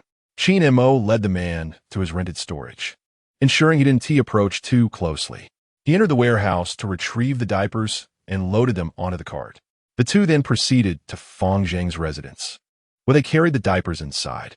Before departing, Fang Zheng provided him with another address, mentioning that this individual was also hospitalized and had an interest in diapers, suggesting that Qin Mo inquire further. As the man maneuvered the donkey cart, he asked if there were any additional delivery locations. Qin Mo glanced at the address on the note, 80 Jianjun Street. This appeared to be a military compound, a place he recognized but had never visited. Could this possibly be a significant opportunity? If you're not busy, accompany me to this address. Should we manage to sell, I would still require your services. Qin Mo proposed. The man's interest piqued. He responded enthusiastically, all right, my friend, hold on tight. I used to pull rickshaws, and I'm quite strong. Upon arrival, they were indeed at the military compound, marked by a sentry standing solemnly at the entrance, scrutinizing passers-by. Access was not granted freely. Approaching the guardhouse, Qin Mo presented the note. Hello, I wish to enter this address to seek someone. The soldier examined the address, Building 1, Apartment 101 at 80 Jianjun Street, then sized up Qin Mo. Who are you looking for? Caught off guard by the inquiry, Qin Mo was uncertain about the identity associated with the address, having not clarified the details with Fang Zheng. After a moment of contemplation, he fabricated a response, stating he was looking for a superior. The sentry nodded, retreated into the kiosk, made a phone call, and subsequently permitted Qin Mo to enter. Surprised by the ease of his entry, Qin Mo reflected on his unexpected fortune. Was he perhaps favored by luck? Now within the compound, he felt secure, untroubled by concerns of theft or lost children, as the environment was exceptionally safe. He recalled having seen depictions of life within such compounds on television, and it indeed appeared quite pleasant. The area featured 3-story standard buildings alongside 2-story structures that seemed more upscale. However, he struggled to locate Building 1. After thoroughly exploring the compound, he finally discovered it. Building 1 was a standalone structure, 3 stories high, likely housing a family on each floor. Considering the caliber of individuals who could reside there, it was clear they were not ordinary citizens. Qin Mo brushed off his clothes and rang the doorbell of apartment 101. After a brief moment, the door swung open to reveal a middle-aged woman clad in an apron. Who are you looking for? She inquired. Qin Mo was momentarily at a loss for words, so he produced a slip of paper from his pocket. Is this the correct address? The woman examined the note and confirmed it was indeed the right place. Nodding, Qin Mo assessed her demeanor and deduced she was likely a caretaker, thus deciding to be forthright. I sell diapers for children. I was marketing them at the hospital, and the owner here provided me with this address to come by. The woman scrutinized Qin Mo, and although she did not recognize him, her instincts suggested he might not be a person of good character. At that moment, Qin Mo's closely cropped hair, dark complexion, and robust physique did not lend themselves to the image of a diaper salesman. Please wait a moment. I'll ask inside, she said before closing the door behind her. Qin Mo touched the top of his head and glanced at his attire, realizing he hardly resembled a vendor. It appeared he might need to refine his appearance. Approximately 5 minutes later, the woman re-emerged. So, how much do these diapers cost? 30 yuan per pack. Available in various sizes. The larger the child, the larger the size, he replied. The woman nodded. All right, please wait a moment. She retreated once again into the house. This was a novel experience for Qin Mo. He noted that the windows on the first floor were mostly obscured by sheer curtains, rendering it impossible to glimpse the interior. Who resided here, he wondered, that even their face remained unseen, relying on a caretaker to relay messages. Moments later, the woman returned, stating, let's start with 10 packs. If they work well, we can continue purchasing. Qin Mo had anticipated a larger order, but 10 packs meant he would only earn 60 yuan. Although modest, it was better than nothing. "We need to settle the payment before delivery," he reminded her. The woman handed him 150 yuan, offering half up front. "Once you deliver, I will pay the remainder." Considering that the residents here were unlikely to abscond, he agreed. He and a man, riding a peculiar bicycle, made their way to the storage facility, where Qin Mo retrieved the 10 packs of diapers and delivered them to the military compound. After the transaction was completed, he left his home phone number with the middle-aged woman, suggesting she could place future orders directly via phone. He also gave the man 5 yuan as a token of appreciation, concluding that he had sold a satisfactory amount for the day.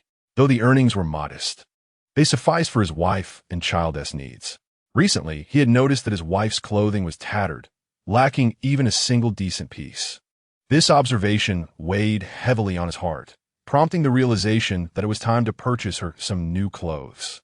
He then rode his bicycle to the supply cooperative, which was relatively bustling at the time.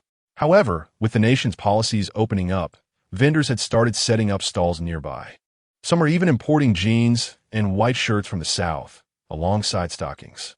In his previous life, Qin Mo had never bought his wife a single article of clothing, and he was uncertain about what styles would suit her. Nevertheless, he harbored a singular desire. Whatever other women possessed, his wife should have as well. Pushing his bicycle along the bustling marketplace, the myriad of calls and shouts filled the air with a comforting ambience, embodying the essence of life's vibrant spirit. Approaching a stall selling stockings, Qin Mo felt a twinge of embarrassment, aware of his stature as a grown man. "How much for a pair?" he inquired. The vendor, casting a sly glance at him, smirked and asked, "Who are you buying for?" "Of course, for my wife," he replied. 10 yuan. Upon hearing the price, Qin Mo thought it reasonable. "What are the differences?" he asked. "We have thinner, thicker varieties in colors like white, beige, and sheer. Which do you prefer?" Although he struggled to grasp the vendor's descriptions, he pointed to the pair she was wearing. "I'll take those." "Ah, you truly care for your wife, unlike some unreliable men," she remarked. Wishing to avoid further conversation, Qin Mo paid, took the stockings, and continued on his way. After purchasing the stockings, he wandered further and found a stall selling jeans, where he bought a pair for his wife, spending 30 yuan. Following that, he visited the cooperative store, acquiring rice, flour, and a selection of snacks, knowing well that girls often crave such treats. At the convenience store, his sister would casually indulge, so relying on his memory, he picked a few items for his wife to satisfy her cravings. Laden with a heavy bag of goods, Qin Mo mounted his bicycle to head back to the village, expecting a direct route home. However, en route to the convenience store, he was unexpectedly halted. Chapter 22. The former brotherhood, fractured as Qin Mo pedaled. His pace was steady until he spotted Ergo blocking the path ahead, prompting him to brake abruptly. The two young men stood approximately 2 meters apart, gazing at each other, an unspoken weight of many thoughts hanging in the air, yet neither knew how to break the silence. Ergo's hair was disheveled, and his face was grimy, a clear indication of a night spent gambling. The two were of similar age. When Qin Mo arrived at Xiaohua village at the age of 10, he and Ergo had been classmates, sharing a desk. Later, while Qin Mo progressed to high school, Ergo dropped out, quickly becoming a local delinquent. After graduating, Qin Mo's parents leveraged connections to secure him a job at a waterworks factory, but after a few years, he was dismissed. Returning to Xiaohua village, he found himself aimlessly mingling with Ergo. Ergo, too, was a pitiable figure, having lost his parents early and raised primarily by his grandparents, who had migrated from the northeast and had little familial support in the area. From a young age, Ergo was notoriously mischievous. His family struggles nearly led to starvation, earning him the nickname that signified his resilience. Qin Mo's feelings were complex and conflicted.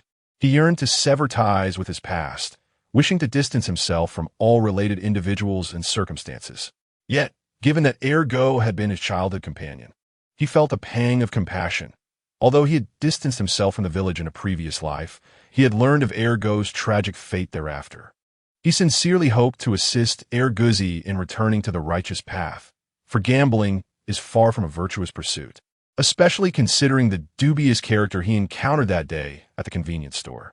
Erguzi, why are you stopping my car? Erguzi, with reddened eyes, gazed at Qin Mo, not out of an emotional appeal, but merely the result of prolonged gambling fatigue. Qin Mo, are you still my brother? Upon hearing the term brother, Qin Mo's heart quivered slightly, his eyes fixated on Erguzi, at a loss for words, thus remaining silent. Noticing Qin Mo's silence, Erguzi continued, Qin Mo, I gambled with Ma Wu from the neighboring village and lost everything, even our old family home. Now, I have nowhere to go.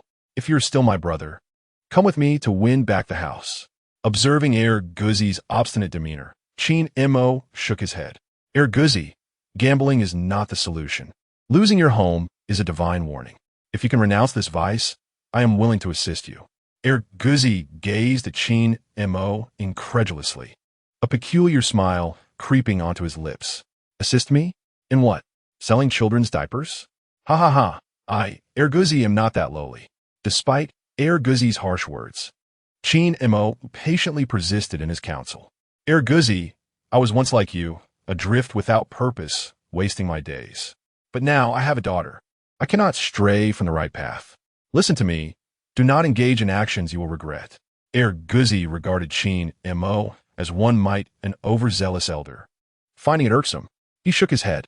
Qin Mo, you are no man. Have you forgotten our pact to indulge in life as pleasures together? To conquer the world through gambling? You've forgotten. I have not forgotten, but that was my past mindset. Now, I must earn a living through legitimate means to support my family and raise my child. Ha ha ha. Qin Mo, you have truly changed. Just days ago, I thought you were pretending, but now I believe you have genuinely transformed. You're no longer my brother. Erguzi's expression shifted to one of profound hurt, and genuine sadness flickered in his eyes, which grew even redder. Qin Mo understood that mere words could not sway a gambler, and with time ahead of them, he would not abandon Erguzi as long as he refrained from extreme actions. Erguzi, your emotions are unstable. Let us discuss this another day. With that, Qin Mo pushed his bicycle, preparing to leave. Qin Mo, Erguzi called out loudly, watching Qin Mo's retreating figure. From today onward, Erguzi and Qin Mo are no longer brothers. You pursue your happy life, and whether I live or die is of no concern to you. You walk your sunny path, and I shall tread my solitary bridge. Hearing Erguzi's words, Qin Mo paused for a few seconds, torn with inner turmoil and grief. He yearned to confide in Erguzi about his rebirth, yet reason pulled him back to reality. Who would believe in such an implausible tale? He opened his mouth, wishing to speak, but the words remained unvoiced. He realized that this once friendship had effectively crumbled. After a brief pause, Qin Mo mounted his bicycle once more and pedaled towards home. Erguzi stood there, watching Qin Mo's diminishing figure, a hint of moisture gathering at the corners of his eyes. Damn it, if you choose not to associate with me, then when I become prosperous, I shall not acknowledge you either. With a huff of indignation, Erguzi left Ai's small shop, needing to return and inform his grandparents that their home was to be seized by Ma Wu. The thought of his elderly grandparents, without a place to live, weighed heavily on his heart. Yet what could he do? A loss is a loss. Qin Mo's spirits were similarly dampened. He had earned some money and had bought a few items for his wife, which had initially brought him joy, but Erguzi's predicament gnawed at him. After all, they had known each other for over 10 years and had grown particularly close in recent years. How could he not feel troubled by this? Upon arriving home, he carefully secured his bicycle and brought the gifts for his wife into the house. Wife, I'm back. Wen Li, cradling their child, beamed with delight. Little grape, Daddy's home. Come see Daddy. The sight enveloped Qin Mo's heart in warmth, alleviating some of his earlier discontent. Wife, today I rented a storage space for 180 yuan for 6 months, and I made 120 from selling diapers. I took the liberty of buying you a few things. Wen Li furrowed her brow at the items in Qin Mo's hands. Why did you spend money again? I don't need anything. Qin Mo placed the items beside the Kong, unveiling them one by one for Wen Li's inspection. These are stockings, jeans, mooncakes from the co-op, and some delightful snacks. Although she found it somewhat extravagant, Wen Li appreciated the sentiment behind Qin Mo's purchases and felt a surge of happiness. "Thank you, Qin Mo, I truly like them," she said, her cheeks tinged with a rosy hue. Chapter 23. Utilizing homegrown vegetables for favors. As Qin Mo observed Wen Li's bashful demeanor, his heart fluttered. His wife, Wen Li, was indeed beautiful, not only clever, having attended a technical school, but also possessing an exquisite appearance with a petite face, large eyes, and a prominent nose. Her smile revealed two charming dimples. Her skin was fair, and though she hailed from a rural background, she exuded the grace of a refined lady, captivating all who beheld her. Qin Mo recalled that many in the village had admired his wife during her time at technical school. He had heard of suitors visiting their home, yet in the end, she chose him. How could he have treated such a remarkable woman so poorly in the past? "Wife, your smile is truly enchanting." Upon hearing her husband's compliment, Wen Li's face reddened further, even her neck flushing with color. Suddenly, a sound resembling flatulence echoed from somewhere, followed by an unpleasant odor. Qin Mo glanced at their daughter on the Kong, who was gurgling contentedly. This little one certainly had a knack for timing her bowel movements. Just as her father returned, she chose that moment to relieve herself, seemingly intent on sparing her mother the burden, and instead choosing to exhaust her father. Wen Li unfastened her daughter's diaper, and, indeed, the little one had made a mess, demonstrating a remarkable sense of timing, aware that her mother was unable to rise and fetch water. The couple promptly changed the diaper and cleaned the child. As mealtime approached, Qin Mo ventured into the backyard to inspect the vegetables, which were quite abundant and included nearly all the staples of home cooking. However, due to several days of neglect, many of the vegetables had begun to wilt, such as the cucumbers, which mature in just 2 to 3 days, and the beans as well. The sheer volume of produce was impressive. Even if it were just the two of them, they could not consume it all. It was perfect for picking some to take to the county to reciprocate some kindness. With this thought, Qin Mo felt considerably uplifted. He harvested some beans from the garden, planning to prepare a dish of stewed pork belly with beans for dinner, a quintessential northeastern home-cooked meal. He had once been utterly inept in the kitchen, but had gradually learned over the years. Before long, the meal was ready, fragrant white rice accompanied by stewed pork belly and beans. One might not assume that white rice is a staple in every household, yet in this era, it is not the case. Most families subsist on cornmeal or coarse grain, while daily consumption of white rice is typically reserved for urban dwellers. With the meals set on the table, they began to eat. "My dear," Qin Mo remarked, "I see we have quite a surplus of vegetables in the backyard. I was thinking of picking some tomorrow to take to Director Lin at the hospital as a token of gratitude for all the help they provided us." Wen Li nodded in agreement, acknowledging that while the vegetables may not hold much monetary value, their freshness was undeniable, and she entrusted this decision to him. In truth, Qin Mo wished to discuss matters concerning Guzi with Wen Li, but he understood her sensitivity regarding his interactions with them, so he suppressed his thoughts and refrained from speaking. After finishing their meal and washing the dishes, Qin Mo returned to the room only to find his wife nursing. "My dear, is that milk?" he inquired. Wen Li nodded. "Wonderful. Our daughter can finally receive breast milk." "You're doing splendidly," Qin Mo thought to himself, feeling immensely relieved that he had not broached the subject of Guzi earlier, as it might have upset her. With everything in the household proceeding smoothly, Qin Mo needed to focus on earning more money to repay the 5,000 yuan owed to the hospital. Thus, the following day, he made his way to the county again. This time, he intended to seek out Director Lin of the Obstetrics and Gynecology Department, using the delivery of vegetables as an opportunity to inquire about other matters. Coincidentally, he arrived during the lunch break. Upon reaching the hospital and finding the doctor's office, he discovered everyone was having their meal. An idea struck him. "Director Lin, I brought some vegetables from home, cucumbers and tomatoes. I'll wash them, and we can all share." Without awaiting a response, he began to wash the vegetables, returning afterward to distribute them among the staff.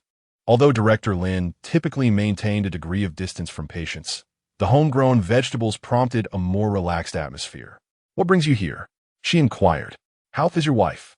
Qin Mo, standing beside Director Lin, smiled and replied, Thanks to you, my wife is doing very well. She has ample milk these days. Director Lin nodded. What is it that you wish to discuss today? Qin Mo glanced around the office, observing that most doctors had vacated the premises, while the others were engrossed in writing patient records, seemingly oblivious to their presence. Director Lin, you are aware that I owe the hospital 5,000 yuan. However, my earnings from the village are hardly sufficient. I happen to possess a stock of diapers, the kind used for infants. After speaking, Qin Mo produced the diapers and handed them to Lin Shi. Lin Shi examined the diapers and recognized them as the same one she had seen previously. But what use are they to me? My child has outgrown them, she replied.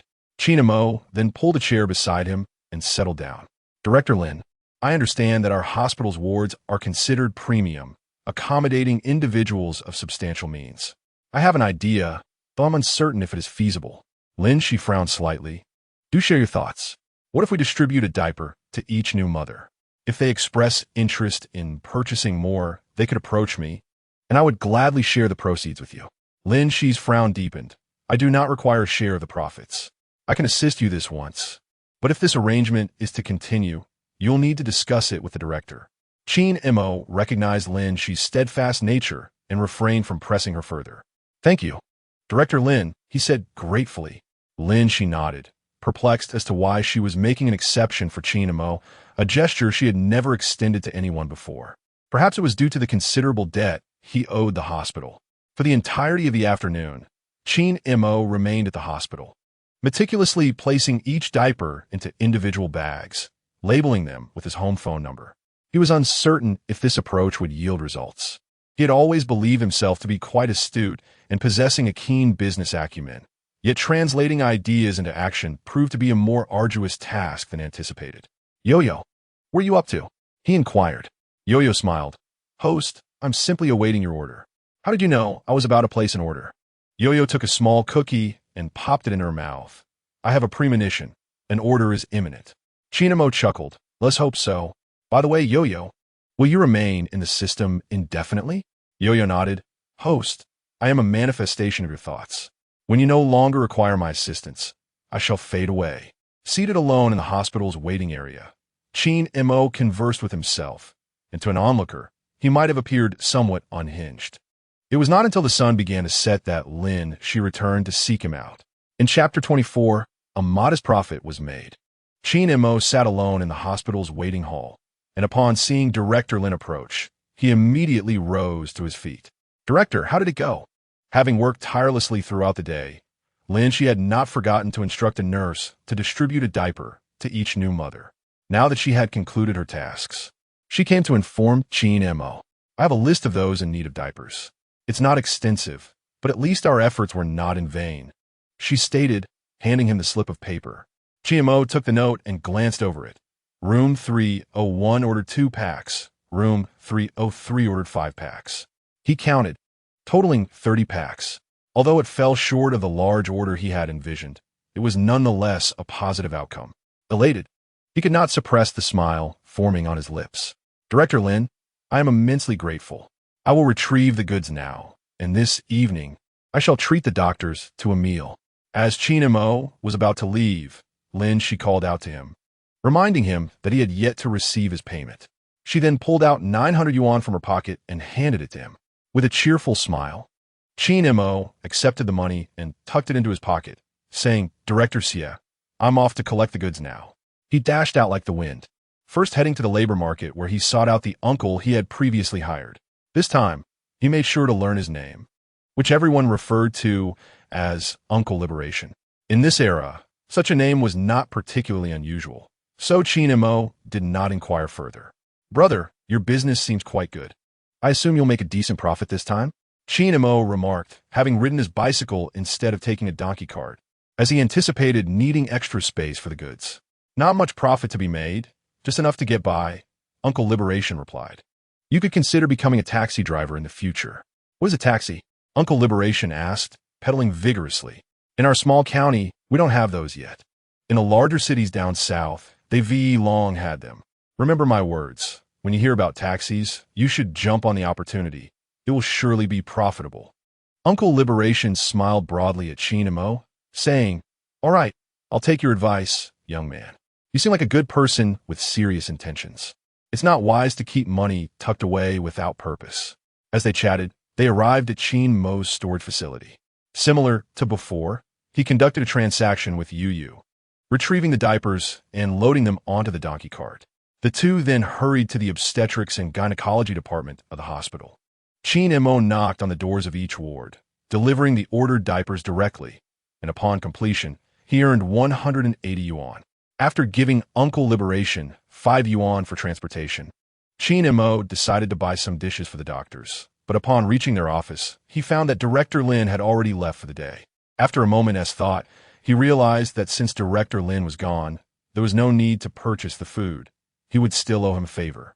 Glancing at the time, he noted that it was already past 8 p.m., prompting him to hurriedly ride his bicycle to Xiaohua village, uncertain whether his wife had eaten yet.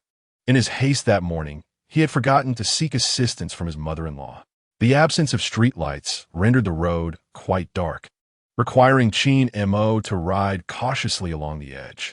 He finally arrived home to find the lights on and voices inside, which eased his mind as he presumed his mother-in-law had come over. After securing his bicycle, he checked his pocket and found that he now had over 500 yuan, though not a large sum. It was sufficient for temporary needs. "Mother, you're here." Qin Mo entered the house and saw his mother-in-law bathing the child. "You're back. The food is still warm in the pot. You've been out all day. Have you eaten?" Qin Mo rubbed his tired face and replied, "No, I was too preoccupied with matters." He then made his way to the kitchen, lifting the lid of the large pot to reveal steaming rice and dishes. His mother-in-law had prepared chicken stew with potatoes, likely intending to make soup for his wife. So she had cooked the meat for him. Starving all day truly felt unbearable. Hastily, I filled a bowl with rice and devoured it ravenously, without even carrying it into the house, resolving the matter right there in the kitchen. After approximately 10 minutes, I had finished my meal and tidied up the kitchen. I noticed my daughter had also completed her bath, awaiting her powdering in all her naked innocence. Ding! Host, the system has issued a task. Please pay attention. I heard the voice of Xiao Yu and opened the task to discover. Administer gentle massage to the child. Reward, 50 points. Mom, please don't dress the child just yet. I've heard that massaging after a bath aids in growth, I stated, reaching into the large gift bag, searching until I retrieved the massage oil. With my eyes closed, I envisioned the act of massaging a child, and upon reopening them, I felt ready to proceed. My mother-in-law observed me with skepticism, questioning how one could massage such a small child. I laid the little one on her stomach upon the Kong, swiftly applying oil to her back and bottom, then began the gentle massage.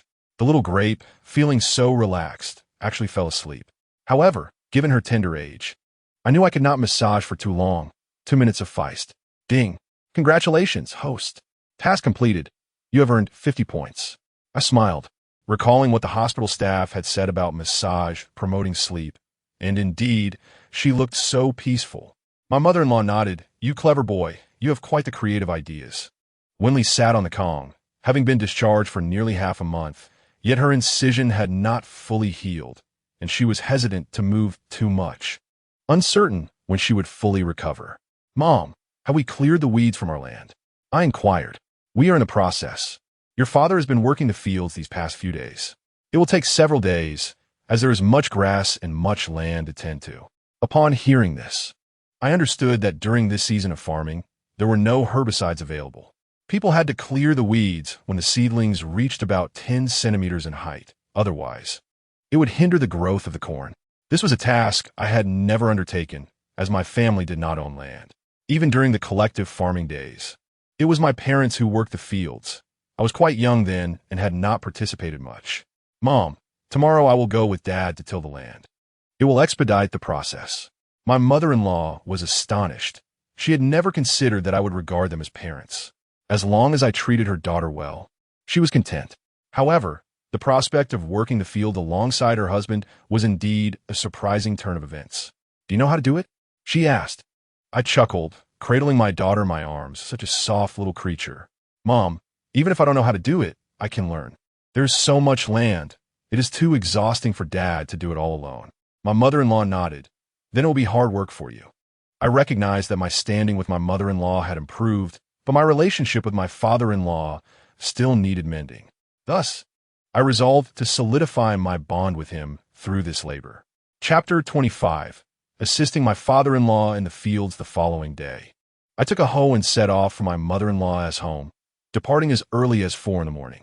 At this hour, farmers were already at work, as it would be too hot to labor by midday, necessitating an early start. Upon arriving at my in-law's house, I found my mother-in-law had prepared a meal, ready for consumption. Upon seeing me, my father-in-law was taken aback, yet he said nothing. "Qin Mo, why are you here so early? Didn't you sleep a little longer?" "Mother, I thought father would rise early to work the fields, so I came over to lend a hand." Mother nodded and went to the kitchen to fetch a set of bowls and chopsticks for us to eat together.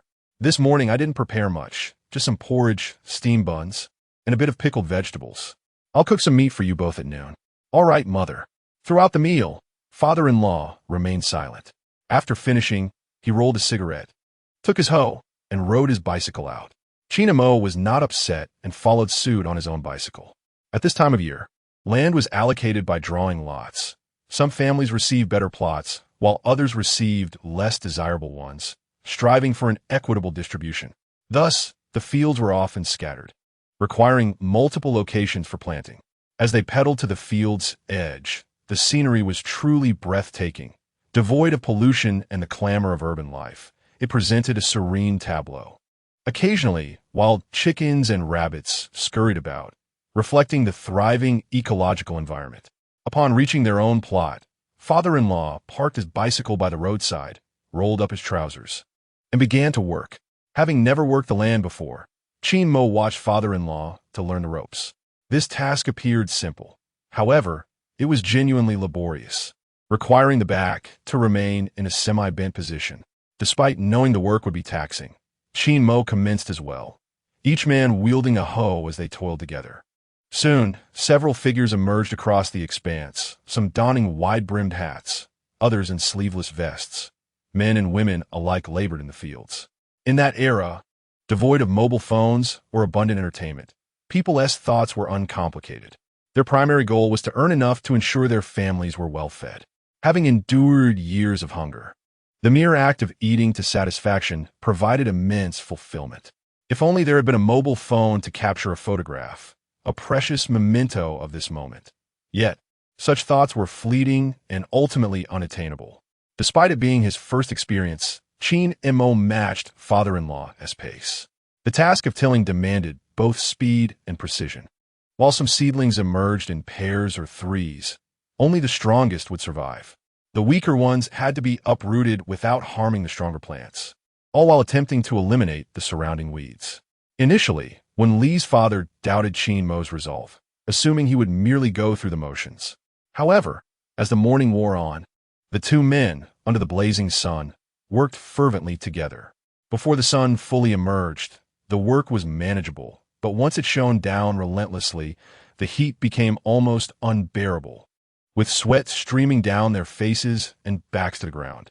It was indeed reminiscent of the verses describing such toil. Yet, mechanization of agriculture was still far in the future. Wen Li's father glanced at the sun, estimating it to be around 11 o'clock. They had accomplished a considerable amount, certainly more than he could have done alone. After a morning of labor, they sat by the field, and he took out his cigarette to smoke. Although he said little, his attitude towards Qin Mo had shifted considerably. Qin Mo also sat beside his father-in-law. At this moment, he refrained from smoking, and since he had no intention of starting, he simply asked, "Father, how much land do we have?" The father-in-law gazed over the vast fields and replied, "We have a total of 5 mu, which is not much." Qin Mo nodded. 5 mu translates to about 50 acres, not particularly ample in the northeast, yet sufficient for basic sustenance. "Father, in a few years, when the national policies improve, we should lease more land to cultivate." The father-in-law glanced at Qin Mo, choosing not to respond. If they could farm steadily, it would indeed be a good thing. After finishing his cigarette, the elder looked at Qin Mo and said, "Let us head home for dinner." Qin Mo smiled at the elder's retreating figure, responding affirmatively. As they reached the edge of the field, others who had been working were also preparing to return home. their expressions filled with surprise upon seeing Qin Mo old Chun. Who is this? Wen Li's father puffed up with pride, declaring, my son-in-law. Ah, old Chun, you are indeed fortunate.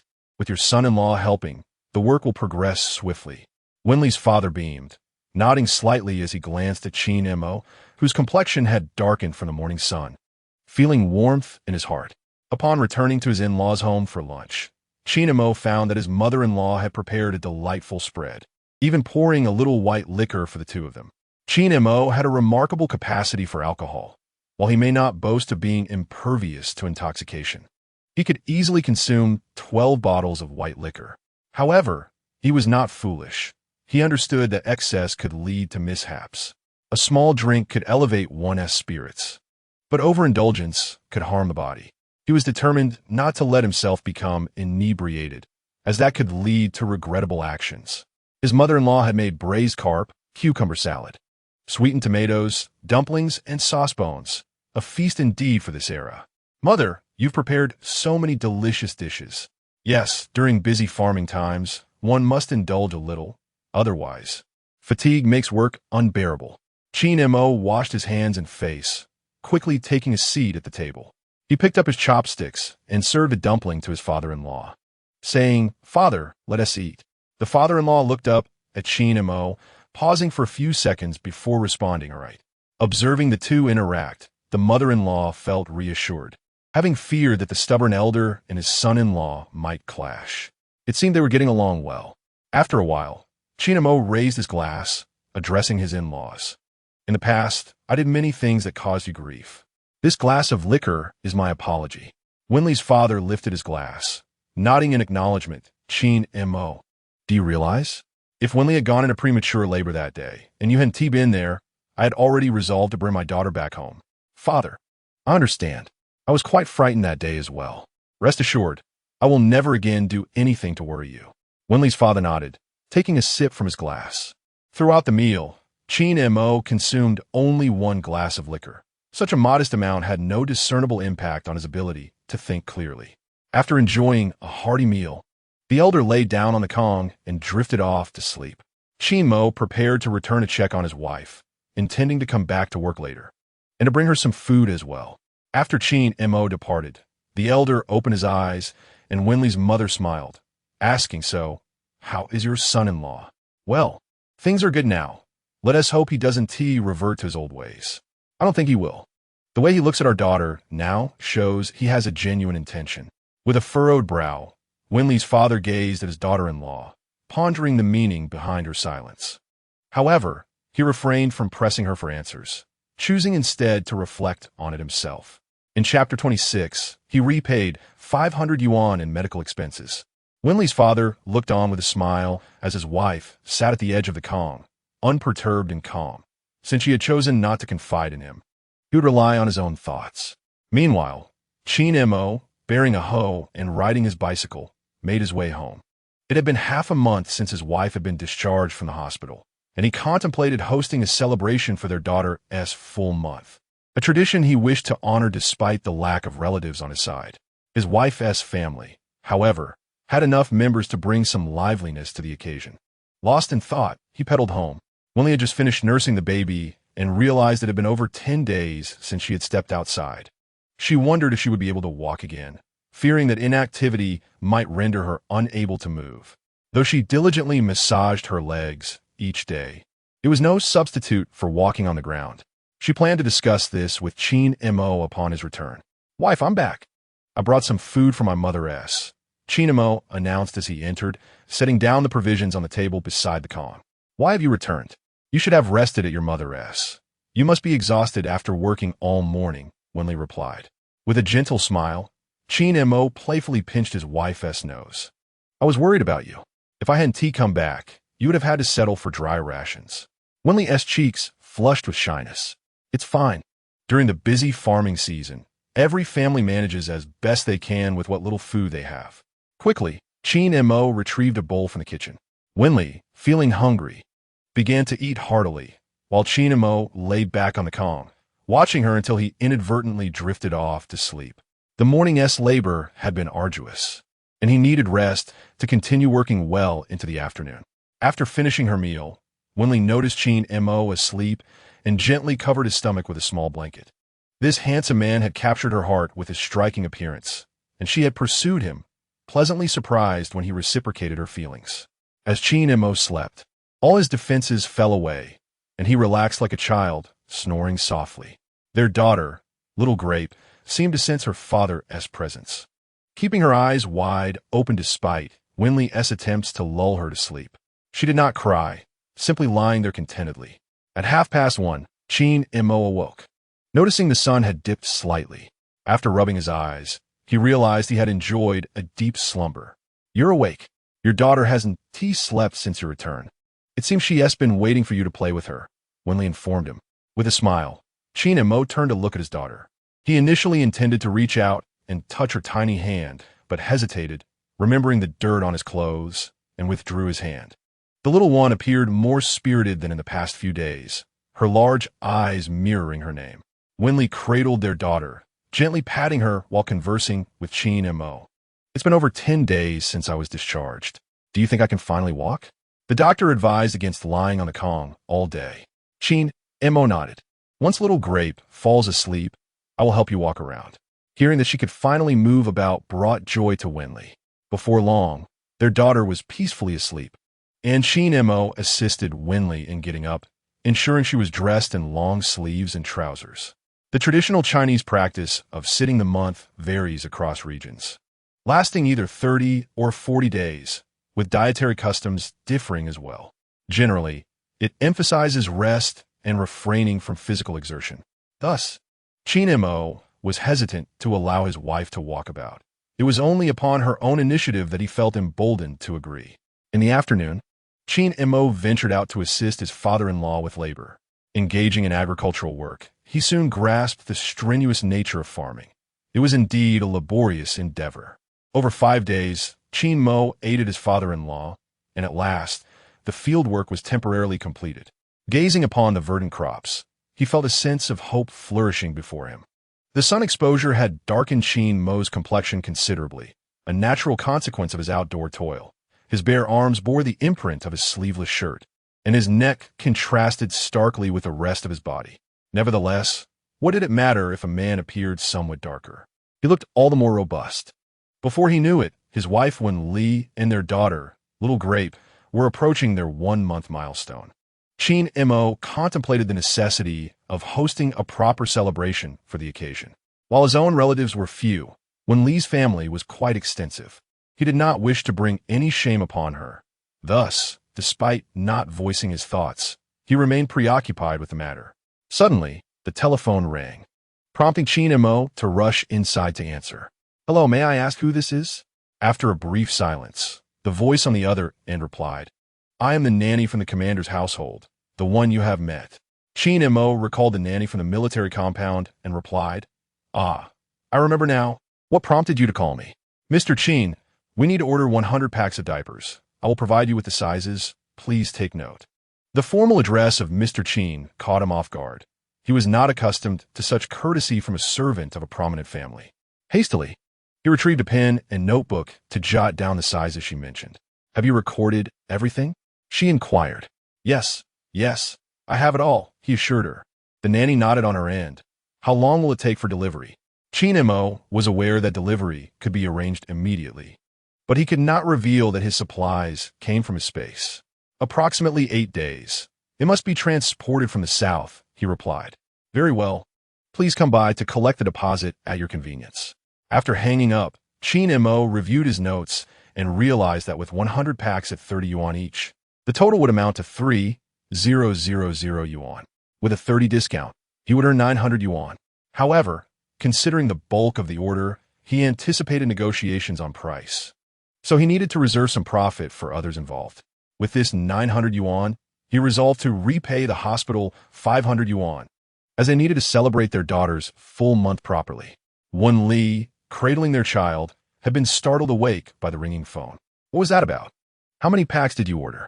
Qin Mo turned and smiled. 100 packs. Wen Li could hardly believe her ears. Who would order so many? Qin Mo handed her the paper he had written on. "It's from the commander's household. They must be purchasing for someone else." Wen Li nodded. "That's wonderful. We can finally repay part of the debt to the hospital.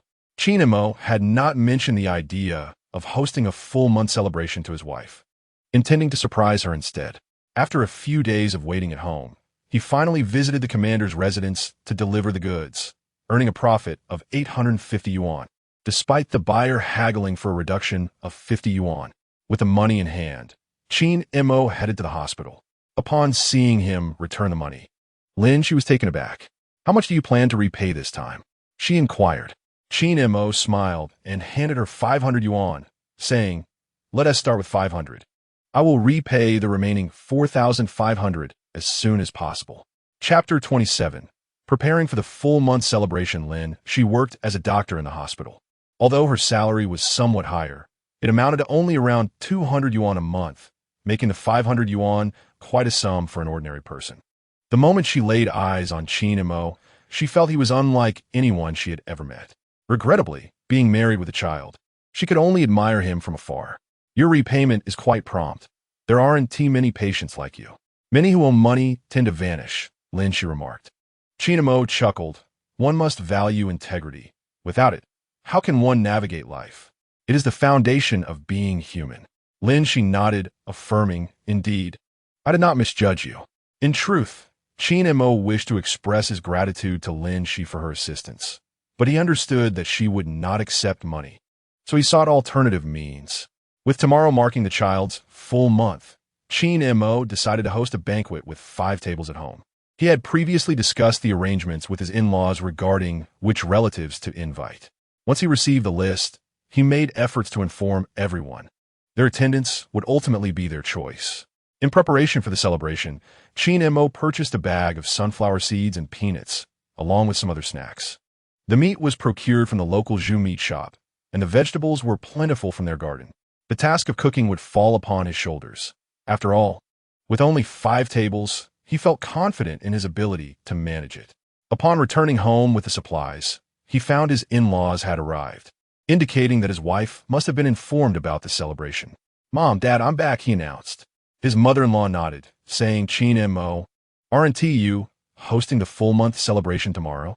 Your father and I came to help prepare the dishes, so you won't have to handle everything alone." Qin Mo replied with gratitude, "Thank you, Mom and Dad." In the northern countryside during summer, it is customary to set up an outdoor cooking station, as the heated Kong beds make cooking indoors uncomfortable. Observing the outdoor stove, which had been assembled by his wife Wen Li and his father-in-law, he noted that while it was particularly exquisite, it would suffice for cooking. "Mom, let us use this large pot outside tomorrow to avoid heating up the Kong too much," he suggested. "All right, I'll follow your lead," his mother replied. Wen Li emerged from the house, dressed in long sleeves and trousers. "Mom, Qin Mo, what can I help with?" Qin Mo frowned upon seeing her. "Why are you out here?"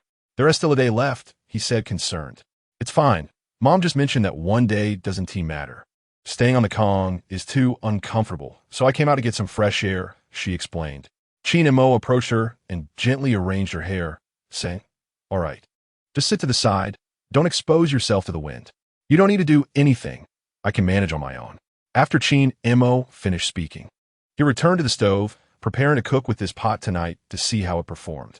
In their village, the fields were predominantly planted with corn, and the locals utilized several types of fuel for cooking: corn stalks, corn cobs, and branches, and would collect it from the mountains during the off-season. Qin Mo went to his own firewood pile and gathered a hefty bundle of corn stalks, placing them near the stove. He took a few of them to ignite in the fire pit and began his cooking. After a while, the pot proved satisfactory. It emitted no smoke and functioned properly. Knowing that he would be cooking tomorrow, his father-in-law fetched a small basket from the storeroom and headed to the backyard, where they cultivated various beans, including pole beans, purple kidney beans, and long cowpeas. He picked a small basket of each and placed them in the storeroom, then returned to the backyard to gather some peppers, bok choy, chives, and other vegetables. For dinner, Qin Mo prepared braised pork along with 2 stir-fried vegetables, and he also simmered a pig trotter soup for his wife. The family of 4 gathered around the table to begin their meal. Wen Li felt that hosting a banquet was not particularly significant. After all, they were merely living their own lives, and she had no grand expectations. "Qin Mo, how many tables shall we set tomorrow? She inquired. Qin Mo placed a piece of braised pork into his wife's bowl, contemplating 5 tables. This time, I haven't informed your colleagues from the textile factory. I thought we could wait until you return to work, and then we can plan it. Wen Li nodded. Mother, who have you informed? Her mother set down her chopsticks. I've notified your second aunt, your eldest aunt, and your uncle. As for your grandmother, I haven't told her. She likely wouldn't want to come anyway. Upon hearing her mother's words, Wen Li felt as though she had stirred up a hornet's nest. Her grandmother had always disapproved of her mother for bearing daughters, leading to a strained relationship over the years. Now that Wen Li herself had given birth to a daughter, she wondered how her grandmother would react. Wen Li's father, noticing the tension for his wife's remarks, quickly smiled and said, "Tomorrow is a good day. Let us not dwell on unhappy matters." Although Qin Mo was unaware of the specifics, he grasped the general situation. He was fortunate that his own mother had passed away early. Otherwise, navigating the relationship with his mother-in-law would undoubtedly have been challenging. Observing her husband's demeanor, Wen Li's mother chose not to comment further and resumed eating. After dinner, as Wen Li's parents continued to gather vegetables, Qin Mo and Wen Li discussed the menu for the following day. Just then, they heard someone entering the courtyard. "Oh, isn't that Aunt Zhou?" Wen Li exclaimed. Zhou, the wife of Uncle Ji Xiang, entered with a cheerful smile. Wen Li's mother. "I saw the chimney in your yard smoking and thought it must be time for Wen Li's full moon celebration, so I came to take a look." Wen Li's mother promptly welcomed Aunt Zhou inside. "Yes, tomorrow marks the full moon. We're preparing to host a few tables. Come in and have a seat." Wen Li, seeing Aunt Zhou, greeted her warmly. "Aunt, what brings you here? Have you eaten?" I have. I just thought I'd come by to see the baby." Aunt Zhou gazed at the little one, longing to hold her, but hesitated, feeling out of practice after so many years without holding a child. "This child certainly has large eyes," she remarked. Qin Mo searched through his home and indeed found some tea leaves. "Aunt Zhou, I have brewed some tea for you." Aunt Zhou looked at Qin Mo, noticing the child seemed different than before. Having heard from her husband about Qin Mo's transformation, she was skeptical, but upon seeing him, it appeared he had truly changed. "Qin Mo, now that you have a child, avoid mingling with Herr Guzi and his crew. I've heard that Herr Guzi lost everything in gambling. His grandparents are now living in that dilapidated temple in the village." Everyone present felt a twinge of regret. Losing a house is a dire situation, particularly in the countryside where there are limited accommodations. It is indeed a pitiful circumstance. Herr Guzi's downfall stemmed from gambling with a neighbor, Ma Wu. It was his own path, and others could not alter it. After finishing his words, Qin Mo picked up the pen he had used to draft the menu and continued his work. Aunt Zhou exchanged a subtle nod with Wen Lingyang, conveying her thoughts that her son-in-law had indeed changed, prompting a knowing smile from Wen Lingyang. Chapter 28. An unexpected guest. Aunt Zhou engaged in a few more pleasantries before leaving behind 5 yuan as a monetary gift for the child. In this era, even a small amount was considered generous, with some opting to bring items instead. Thus, hosting a banquet often did not yield a profit. Rather, it was the conviviality that mattered. Given that a banquet was to be held the next day, Qin Mo stayed up late that night, having already prepared and cleaned the ingredients. His in-laws chose to stay in another small room of the house instead of returning home. Ding! Host! The system has issued a new task. Please check. Qin Mo closed his eyes and glanced at the task. Please burp the baby. Reward, 20 points. Nodding, he watched as his wife finished feeding the child, then took the baby into his arms. He gently laid the child against his shoulder and softly patted the baby's back with his palm. After a few moments, the baby burped, feeling comfortable. Congratulations, host. Task completed. Reward, 20 points. After burping the baby, Qin Mo set the child down and lay beside him, checking the points in the system, which had accumulated significantly. Initially, he had wanted to purchase a thermos, but now that his daughter had begun breastfeeding, the necessity for a thermos seemed diminished. With tomorrow marking his daughter's full moon celebration, Qin Mo pondered what gifts to present to his daughter and wife. Previously, he had never cared much for such details, believing them inconsequential. However, after years of living, he realized that surprises were indeed important. Qin Mo browsed the system shop, spotting an exquisite small silver lock that would be perfect for his daughter. He exchanged 500 points for it. However, he pondered what to buy for his wife. Scrolling through the various jewelry options, he was dazzled by gold and gemstones. Yet he recognized the historical context of this era, where many items could not be sold openly. Thus, he chose something less ostentatious. After much deliberation, he selected a silver necklace for his wife, as his current points were insufficient to redeem a gold one. After finalizing the gifts, Qin Mo completed his task and enjoyed a restful sleep. The next morning, before dawn, everyone rose early. After a simple breakfast, they began their preparations. In the past, Qin Mo's rowdy friends would have come to help, indulging in food and drink. However, as tensions escalated among everyone, no one else would arrive, leaving only family members to busy themselves. Amidst this fervor, a man rode in on a bicycle, inquiring, "Uncle, and is Wen Li here?" Upon seeing him, Wen Li's father stepped to the door and recognized him as Chun Wenxiang, the son of his younger brother. "What brings you here so early?" "Mean." Chun Wenxiang parked his bicycle against the wall and entered, explaining, "I feared it would be too crowded today and that you might be overwhelmed, so I thought I would come early to help while I had a day off." Wen Li's mother emerged from the house. Despite her strained relationship with her mother-in-law, she found Chun Wenxiang to be quite amiable. "Wenxiang, come in, you needn't work." "Aunt, I am younger. How could I not contribute?"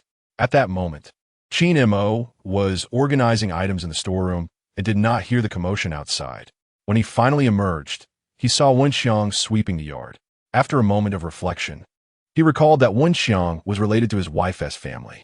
Spotting Qin Mo at the entrance of the storeroom, clad in an apron and holding a basin filled with pork, Wenxiang remarked, "Brother-in-law, you are the chef today."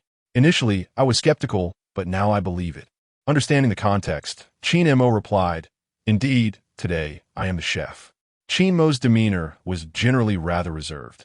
He was affable only with those he knew well, remaining indifferent toward strangers. Noticing Qin Mo's reticence, Wenxiang chose not to press further, reassured that as long as he treated his cousin well, everything would be fine. Wen Li emerged from the house holding her child and exclaimed, "Cousin, what brings you here? The supply and marketing cooperative is closed today." Wenxiang paused his sweeping, approached Wen Li, and remarked, "This little girl resembles you. Her big eyes are truly striking. Indeed, look at her little mouth. She shares the same charm as Qin Mo." "How lovely." Wen Li would often mention Qin Mo whenever others praised her child. Wenxiang smiled and, reaching into his pocket, handed the child 10 yuan, saying, "This is from your uncle. Save it for some treats." Wen Li accepted it graciously, reasoning that since her cousin was not yet married, she would reciprocate with a gift when he eventually wed. Qin Mo had discussed with Wen Li the need for 12 dishes for the table, so he was hastily preparing. As he worked, guests began to arrive, including the village secretary and his wife, along with other relatives from Wen Li's family and neighbors from the village. As the meal approached, Qin Mo completed the final dish. Everyone was astonished to see him cooking. The man who had previously been the subject of hushed conversations now actively engaged in preparing the meal. Although some remained skeptical, it was evident that he had indeed transformed. After finishing the last dish, Qin Mo removed his apron and took a seat. Today, his wife, Wen Li, wore the jeans and white shirt he had purchased for her, her hair casually tied in a ponytail adorned with a silk scarf, exuding a youthful and vibrant aura. As Qin Mo surveyed the throng of dozens gathered in the courtyard, he felt a profound sense of contentment, recognizing that this was the life he had long desired. Just as he was preparing to rise and address the assembly, 3 unexpected figures entered from outside: Guzi, San Lingzi, and Chun Laowai. Their reputations were well known throughout the village, and upon their arrival, hushed whispers filled the air as no one wished to associate with them. Qin Mo's heart sank. He had not anticipated their appearance, and it was evident they were not there with benign intentions. Rising to his feet, he intended to dissuade them with kind words, but his wife, Wen Li, tugged at his sleeve, suggesting they treat them as guests and make room for them to avoid discord. Suppressing his unease, Qin Mo approached the entrance, forcing a smile. Since they had come, he thought it best to find them a place to sit. After all, guests were to be welcomed, and any matters could be discussed after the meal. The trio exchanged mischievous glances but remained silent. Seats were reluctantly vacated at the banquet table, and the three men settled in.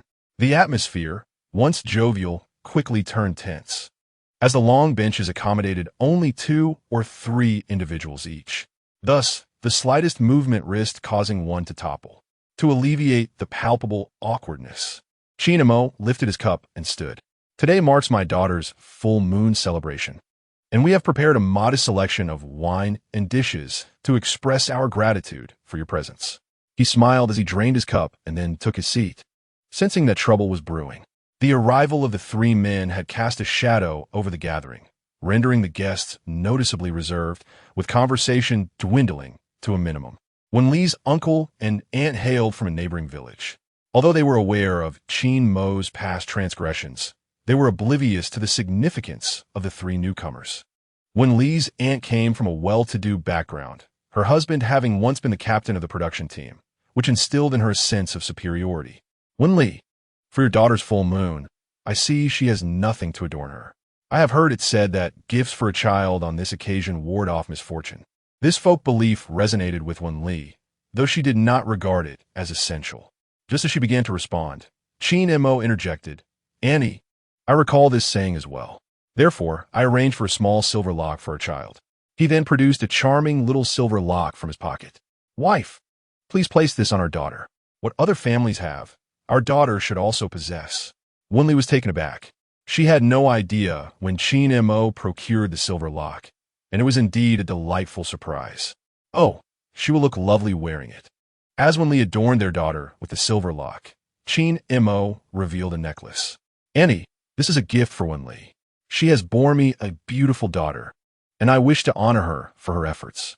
Wen Li gazed at the necklace in Qin Mo's hand. Though made of silver, it was a costly item, and not many could afford such luxuries in their current circumstances. Elated, she handed the necklace to her mother, requesting her assistance in putting it on. The expression on my aunt's face shifted from one of pride to surprise, then to discomfort. She had not anticipated that Qin Mo would prepare a gift, and she felt utterly humiliated. The other villagers, upon witnessing Qin Mo purchasing items for the children and his wife, were equally astonished. They were well aware of the family's modest means and could hardly believe that they could afford jewelry. Wen Li's parents were elated, knowing this news would circulate throughout the village for days. Their son-in-law had performed admirably, and the couple's demeanor softened as they regarded him. Uncle Shi Wang, the village secretary, nodded approvingly, acknowledging that Qin Mo indeed knew how to cherish his wife and children, which was commendable. However, he cautioned against reckless spending and emphasized the importance of saving. Qin Mo nodded in understanding. What should have been a joyous occasion, however, was marred by individuals intent on stirring trouble.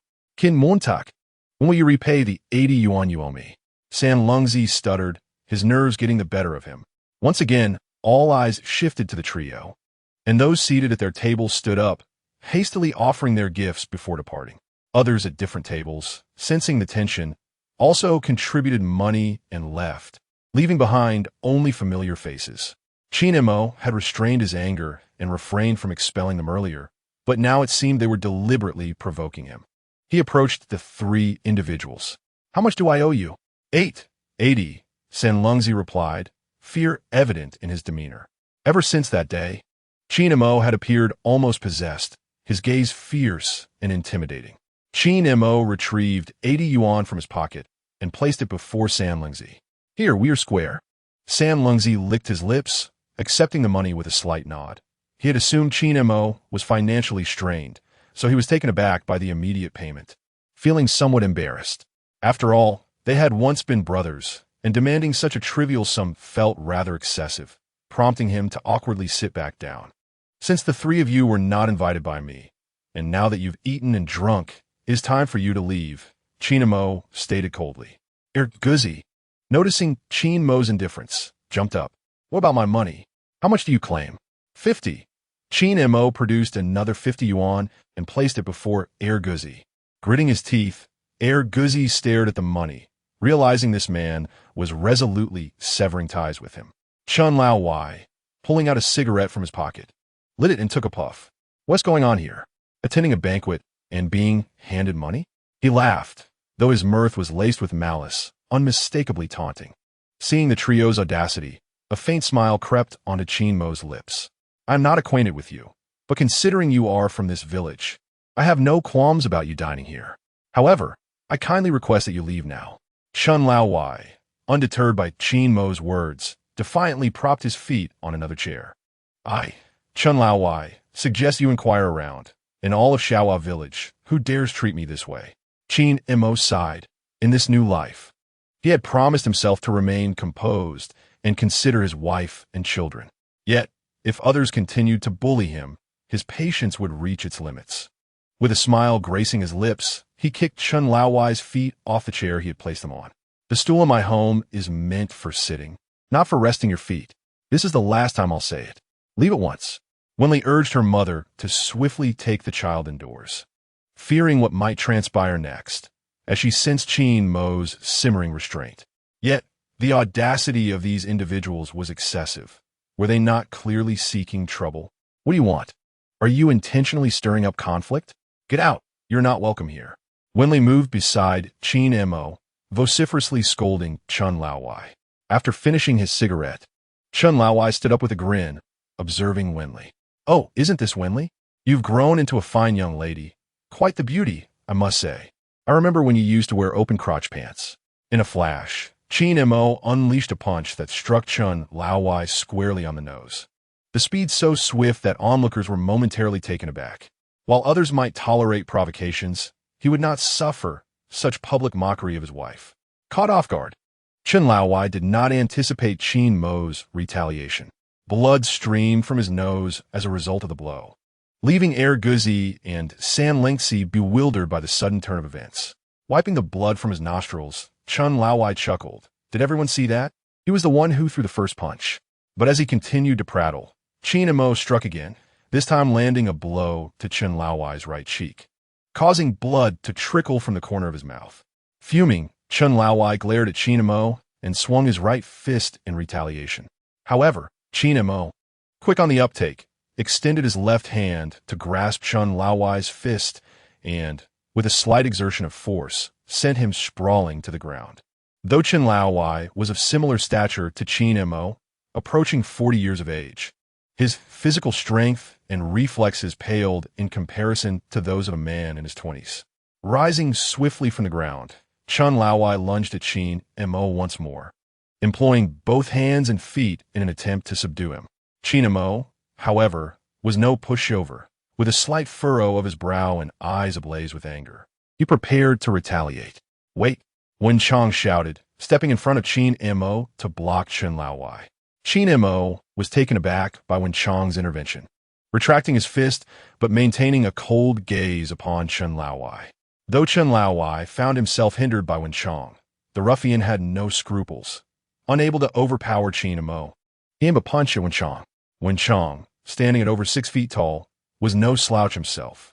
He had not intended for matters to escalate, considering it was a celebration for his cousin's child's first month, and causing too much ruckus would be inappropriate. Yet, Chun Laowai's indiscriminate aggression left him no choice.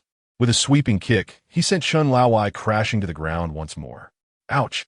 Chun Laowai yelped, the impact truly painful this time. "Are you both made of straw? Why aren't you doing anything?" He glared at Guzi and San Lengxi, vociferously demanding their participation, frustrated that they had not joined in the provocation as agreed. Guzi and San Lengxi exchanged glances, their hesitation evident. Their reluctance stemmed from their prior association with Qin Mo. Just as they hesitated, Han Zhuang approached them. As the village's militia captain, his words carried weight. "Guzi, San Lengxi, do not act foolishly. The village secretary is here. Do you dare to resort to violence?"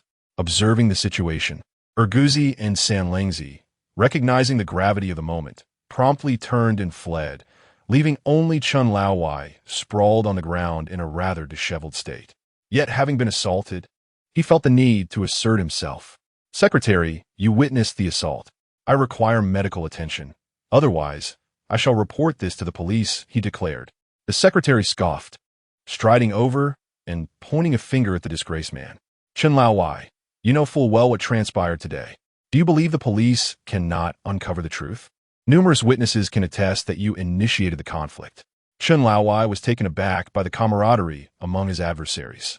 Wiping the blood from the corner of his mouth and touching his nose, he was relieved that the bleeding had ceased. Just wait and see. I, Chen Laowai, shall not suffer this indignity in silence. You will all regret this, he retorted, rising painfully from the ground. He grimaced at the ache in his legs and arms from his earlier fall. Although no bones were broken, walking was indeed a trial. He cast a cold glance at Qin Mo and the others before limping out of Qin Mo's yard. What should have been a joyous full moon celebration had been soured by the interference of these three individuals, turning a delightful occasion into a chaotic affair. Fortunately, those remaining were allies. All right, everyone, please sit down and continue eating. We hardly had a proper meal, Wen Li's mother urged, gathering everyone back to their seats.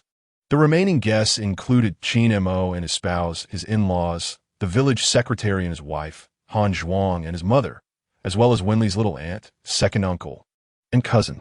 Wen Li's mother reheated the dishes, placing them back on the table. What kind of people are these? What a dampener on the mood. Wen Li's second uncle remarked while smoking a cigarette, clearly displeased. Enough of your complaints. Who could have anticipated their arrival? Wen Li's father, also smoking and frowning, shared the sentiment. Wen Li's little aunt took a sip of champagne and remarked, "This is all due to certain individuals. If it weren't for them, would we have had this trouble? Some people just refuse to learn, associating with such characters daily. It's truly unfortunate." Upon hearing his sister's words, which were implicitly directed at his son-in-law, Wen Li's father stood up in anger. "You should return home. This is not a place for your opinions." Wen Li's little aunt, feeling unjustly treated by her elder brother's rebuke, felt tears prick her eyes as she stood up. "Who would want to be here? If it weren't for the fact that you are my brother, I would have left long ago." Grabbing her bag, she shot an angry glance at Qin Mo before swiftly exiting Wen Li's home. Wen Li's mother, observing the escalating situation, lamented, "What mess? Why provoke her? If she goes home and tells her mother-in-law, we will face her wrath." Wen Li's father downed his glass of liquor in one gulp. "From now on, Qin Mo is like a son to me. Anyone who dares to speak ill of him will be crossing me." Qin Mo gazed at his father-in-law, who was nearing 50 years of age. The years of labor in the fields had aged him, making him appear several years older than his actual age. Unexpectedly, the man he once looked down upon was now defending him, stirring a profound sense of emotion within Qin Mo that nearly brought him to tears. "Dad, this situation does indeed concern me. In the past, I foolishly associated with these individuals, which has led to today as predicament. Everyone gathered here for my daughter's full moon celebration, which was meant to be a joyous occasion, has turned into this. I promised to host a proper meal for everyone another day." Wen Chang produced a cigarette and offered it to Han Zhuang, who accepted it, lit it, and began to smoke. The village chief nodded, acknowledging the disturbance caused by old Chun, a man known for his narrow-mindedness. Several years ago, he ran afoul of the law in the village and fled. He returned only when things had quieted down. "Qin Mo, you must exercise caution." Qin Mo nodded. "What did he do?" The village chief sighed. "It is said that he mistreated a young woman, yet the matter was ultimately left unresolved. This incident was well known among the older generation. Given old Chen's age, he was barely 20 at the time, making it an event from over a decade ago." Granny held her pipe and tapped it on the table. "Indeed, I have heard of this as well, but how it was ultimately resolved remains a mystery." Wen Li glanced at Qin Mo, who, at that moment, had lost the fierce demeanor he previously exhibited, now appearing calm. "Qin Mo, you must be wary. He is a cunning individual." Qin Mo turned to his wife and smiled gently. "It's all right. I will be cautious." Thus, the once delightful full moon celebration was disrupted, leading the guests to disperse and return home. As Wen Chang and his uncle prepared to leave, Qin Mo intercepted Wen Chang. "Cousin, I have something to discuss with you." Wen Chang glanced at his father. "Dad, wait for me a moment. I need to speak with Qin Mo." The two men moved to the other side of the entrance, engaging in conversation. "Cousin, I heard from Wen Li that you work at the supply and marketing cooperative." Wen Chang nodded. "What about it? Do you wish to work there?" "It's not feasible at the moment." Qin Mo shook his head. "Cousin, I have a batch of disposable diapers intended for infants, and I would like your assistance in selling them through the cooperative with a share of the profits for you." Upon hearing Qin Mo's proposal, Wen Chang pondered for a moment before lighting a cigarette. This is not something I can decide on my own. You know, the cooperative's merchandise is distributed by the state. Even if I wanted to sell on behalf of someone, it's not a straightforward process. Qin Mo nodded. Cousin, the national landscape is gradually shifting. In the near future, various purchase vouchers will be abolished, and many people are beginning to engage in commerce. Relying solely on a salary is insufficient. Wen Chang's eyes suddenly brightened at Qin Mo's words. If someone else had said this, he wouldn't have thought much of it. But hearing it from his brother-in-law was quite surprising. Where did you obtain this information? Qin Mo surveyed his surroundings and, feigning an air of mystery, remarked, I have a colleague who has ventured into the business realm and struck it rich in the South. He shared this with me. Chen Wenxiang took a few deep puffs from his cigarette and stated, If that is the case, I shall give it a try. But I must consult with our station manager regarding the profit-sharing arrangement. What is the maximum profit you can offer me? In his eagerness to have Chen Wenxiang act as a seller, Qin Mo had neglected to clarify the terms of their profit-sharing. According to his own hierarchical system, if he were to procure a small quantity, it would not be profitable for him either. Cousin, I cannot finalize the details just yet. How about this? I can offer you a profit share ranging from 1 to 5 yuan per package. Anything beyond that would be unfeasible for me. Chen Wenxiang squinted and nodded, subsequently discarding his finished cigarette onto the ground and stamping it out with his foot. All right, I shall take care of this when I return to work, but whether it will succeed remains uncertain. Await my call. Qin Mo nodded in understanding. He recognized that not everyone is inclined to seek additional income, and that some prefer to earn a modest living. Thus, regardless of the outcome, he would not hold Chen Wenxiang accountable. This was merely a potential path he envisioned, and it was worth exploring. Before darkness fell, Chen Wenxiang and his father rode their bicycles back to their village. Their home was in Shanghua Village, a mere 5 miles from Xiaohua Village, and they arrived swiftly. Upon reaching home, Chen Wenxiang's father inquired about Qin Mo's purpose for seeking him. Chen Wenxiang, uncertain if the endeavor would materialize, chose not to divulge the entire truth to his father. Just as the father and son were about to converse further, Grandma and Chen Wenxiang's mother returned home. A sense of foreboding washed over him. He sensed that Grandma was primed to unleash her temper once more. You're back. I heard from your sister that the goose scolded her. Is that true? Wen Li's second uncle glanced at his wife and then at his mother. Mother, who said that? It's unfounded. Stop with the deceit. I suspect the Gu and his wife are up to no good. With a son-in-law like that, trouble is bound to arise. Yet he continues to flaunt himself. Chen Wenxiang chuckled softly, aware that his grandmother was a rather unreasonable woman, always eager to argue. Grandma, you are mistaken this time. Qin Mo has changed. The elderly lady settled herself cross-legged on the Kong, swiftly retrieving her large pipe to take a puff. Change into what? It is hard to say. All I know is he truly seems different from before. With her eyes narrowed, the wrinkled hands of the elderly matriarch reached out to touch her eldest grandson. No matter how he has changed, he cannot surpass my eldest grandson. When I next see your uncle and aunt, they shall have their share of it. Meanwhile, at Qin Mo's home, the guests had all departed. After bidding farewell to the party secretary and Han Zhuang along with his mother, only the immediate family remained. Wen Li had completed her confinement. Although the incision no longer pained her, Qin Mo did not wish for her to engage in strenuous tasks. Thus, he took it upon himself to wash the dishes and tidy up. His father-in-law had indulged a bit too much in drink and had fallen asleep in the small room. His mother-in-law assisted Qin Mo in the cleanup. Despite the unpleasant events of the day, they had not caused division among the family. Rather, it had fostered a stronger sense of unity. Once everything was tidied up and the borrowed tables and chairs returned, Qin Mo finally found a moment to sit down and rest. Wen Li gently lulled her daughter to sleep and felt a pang of tenderness as she gazed at Qin Mo's weary visage. You must be exhausted today. Allow me to massage your back, she offered. Qin Mo indeed felt fatigued, nodding slightly in silence. Wen Li moved to his side, her fist tenderly kneading his back, occasionally squeezing his shoulders. Today's events are not your fault. Those 3 were deliberately causing trouble. Qin Mo buried his face in the pillow and chuckled. Wife, you're not angry with me, are you? Wen Li shook her head, her expression a mix of annoyance and affection. Of course, I'm not angry. I know what transpired. It was all instigated by that Chen Lao Wai. Qin Mo glanced at Wen Li, noticing her narrowed eyes, protruding cheeks, and the way she pouted. She was genuinely upset. You truly are angry. It's not worth your ire. Once we lead a better life, there will be no more gossip. Wen Li playfully tapped Qin Mo's shoulder and continued. I'll be returning to work soon after my confinement. But what about the child? Should I ask my mother to help look after her? Qin Mo had not contemplated this matter yet. After all, Wen Li had just given birth, and in this era, maternity leave was virtually non-existent.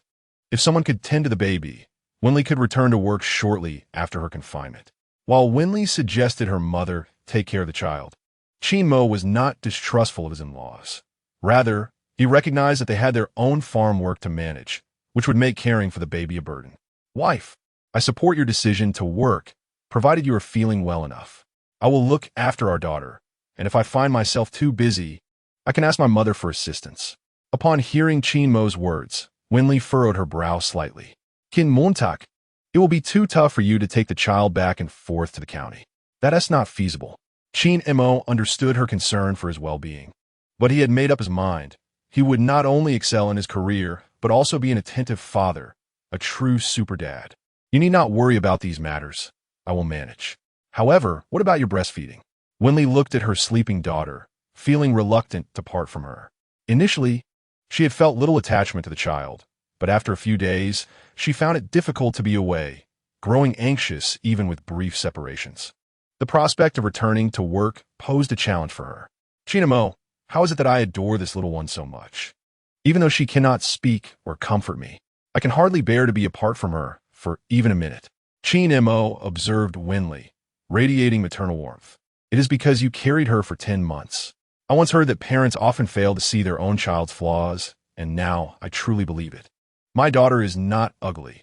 She is the most beautiful princess.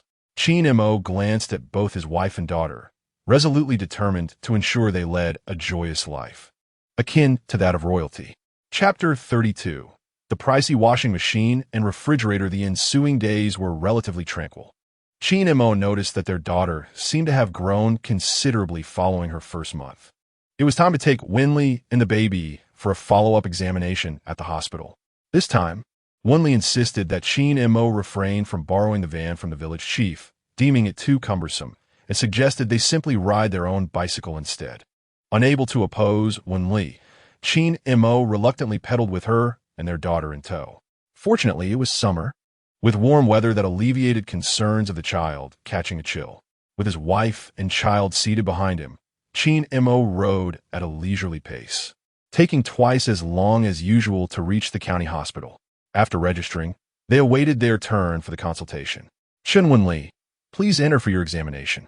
Qin Mo cradled the child while Wen Li held the registration slip as they stepped inside, only to discover it was Director Lin. Lin, she raised her head in surprise upon seeing Qin Mo and Wen Li. What brings you here? Is the child unwell, or is your incision bothering you? Wen Li smiled and replied, neither, really. Qin Mo suggested I come and check if the incision has healed and to assess the child's development. Lin, she nodded. Please lie down on the examination bed over there. Let me take a look. Wen Li stepped behind the curtain, and after Lin, she's examination, everything appeared normal with the incision. Qin Mo, place the little one on the scale. I want to see how much she weighs. Qin Mo gently set their daughter, little grape, on the scale. The reading showed 10 pounds. She's doing well, not losing weight. Preterm infants can be challenging to care for, but your daughter is thriving. Her weight and height are commendable. Qin Mo beamed as he lifted his daughter. Director Lin, we owe you our gratitude. Lin, she swiftly recorded the examination data in the medical record. Oh, stop flattering me. By the way, I have a classmate from Jiangzhou who just had a baby and is looking to buy some of your diapers. Of course, Director, don't mention purchases. If you want some, I'll send you a few packs, Qin Mo replied. Lin, she raised her head and handed the completed record to Wen Li. Come on, if you don't want any payment. I cannot accept it. The price is the price. All right, Director Lin, we'll do as you say. Lin, she provided Qin Mo with her classmate's contact information, saying, just mention that I referred you. When you strike it rich, don't forget to treat me to a meal. Qin Mo carefully tucked the note away, assuring her, rest assured. Director, I would brave any challenge for you. Wen Li playfully punched Qin Mo's shoulder. Enough with the jokes. Let us not delay Director Lin from attending to her patients. As the family of three exited the hospital, not only did they confirm their health, but they also gained a potential client, a stroke of good fortune. Glancing at the sun, which signaled the approach of noon, Wen Li remarked, "We should head home before the sun affects the child. Qin Mo, let us visit the supply and marketing cooperative. It's been ages since I last went." "All right, let us go now," Qin Mo said, once again cycling with his wife to the cooperative. Nearby, the alleyways had evolved into a small commercial hub, bustling with vendors selling food and clothing. Wen Li, cradling the child, found the array of goods quite intriguing. However, she was not one to waste. She only purchased items necessary for their household. The family of three arrived at the cooperative, where Qin Mo parked the bicycle at the entrance while Wen Li carried the child inside. The current supply and marketing cooperative resembles the old-fashioned establishments of yore. The counters at the front are crafted from glass, as are the display cabinets behind them, showcasing an array of assorted items within their transparent confines. Daily necessities, snacks, electrical appliances, and more are meticulously organized in designated areas, epitomizing the nascent form of early shopping malls, akin to the later grand department stores. Upon parking his vehicle, Qin Mo entered the cooperative. Even now, bicycles, color televisions, and sewing machines remain substantial purchases, not easily afforded by every household. "Wow, this refrigerator looks amazing.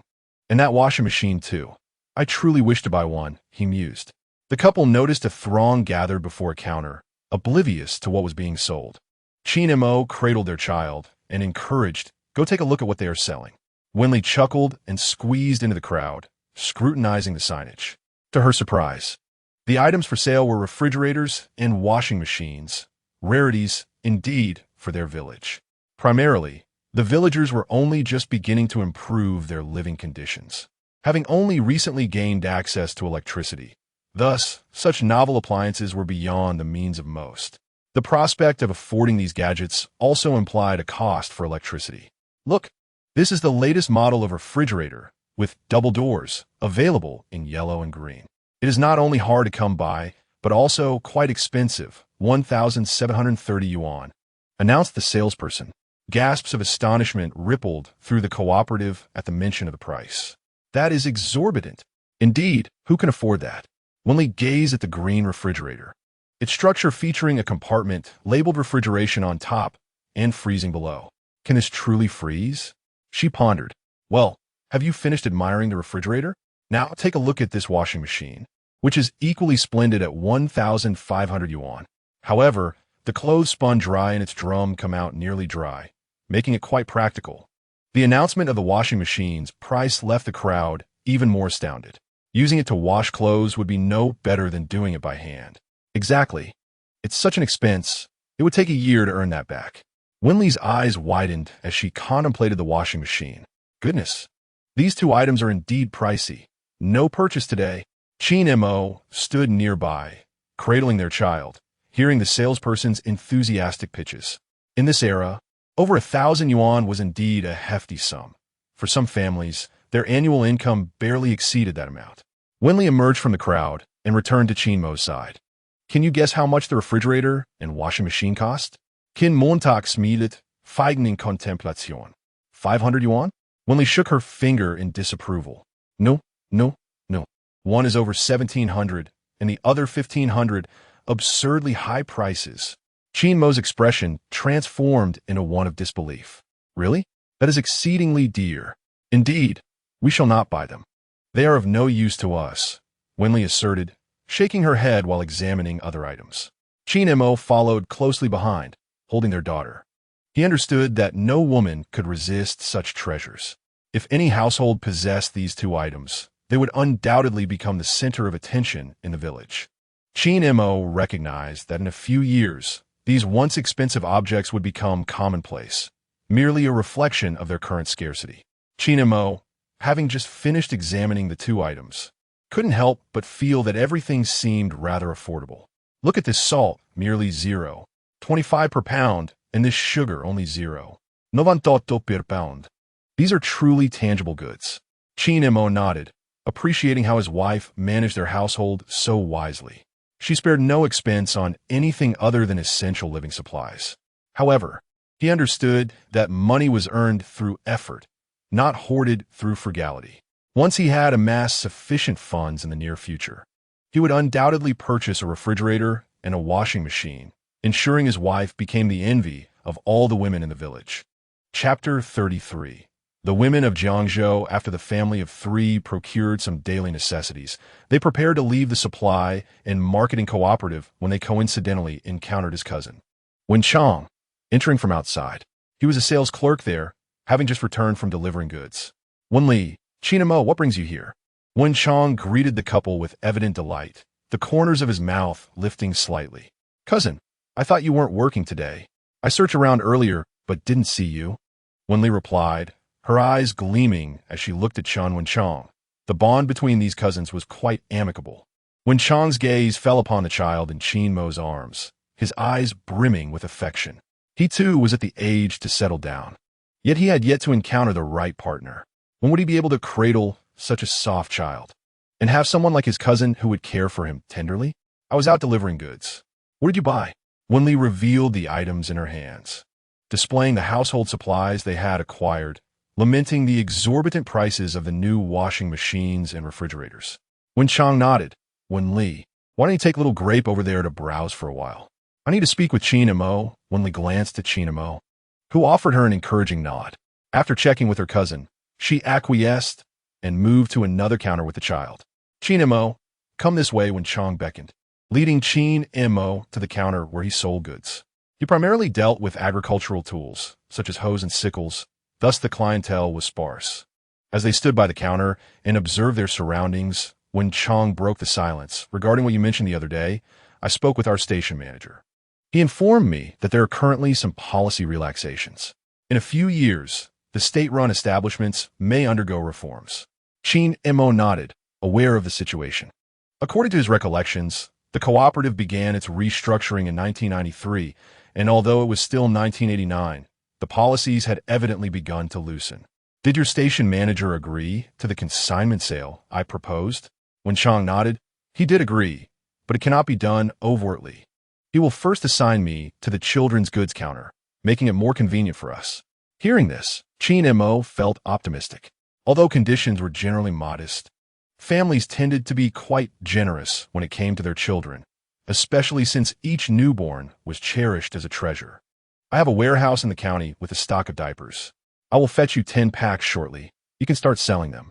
I have set a uniform price of 30 yuan. Wen Chang nodded. The station manager mentioned that we would need to allocate 4 yuan per pack. Qin Mo calculated that he would only earn 60 yuan from the 10 packages according to the pricing level. Yet they were demanding 40 yuan, which left him with minimal profit. However, contemplating the future potential of increased sales, he realized that he could still profit without actively promoting the products. Thus, he decided to focus on the prospects ahead. All right, I'll offer you this price, which leaves me nearly at a loss for now. But if sales increase and my procurement costs decrease, I should be able to earn something. Wen Chang nodded in agreement. When will you deliver the goods? This afternoon. Qin Mo replied. And what about the deposit? Wen Chang chuckled. The station master won't provide a deposit. He only agrees to sell, and we will settle accounts with the proceeds later. Qin Mo nodded, realizing he would need to invest his own money again, but with Wen Chang's presence. He felt assured about receiving payment. Additionally, since this was just the beginning of the consignment sales, he anticipated that they would soon be eager for him to sell for them. After concluding his discussion with Wen Chang, Qin Mo informed Wen Li of his intention to head to the warehouse, leaving her to wait at the supply and marketing cooperative. Qin Mo pedaled swiftly to the warehouse, covering the cost of diapers out of his own pocket before delivering the goods to the cooperative. He then returned home with Wen Li and their daughter.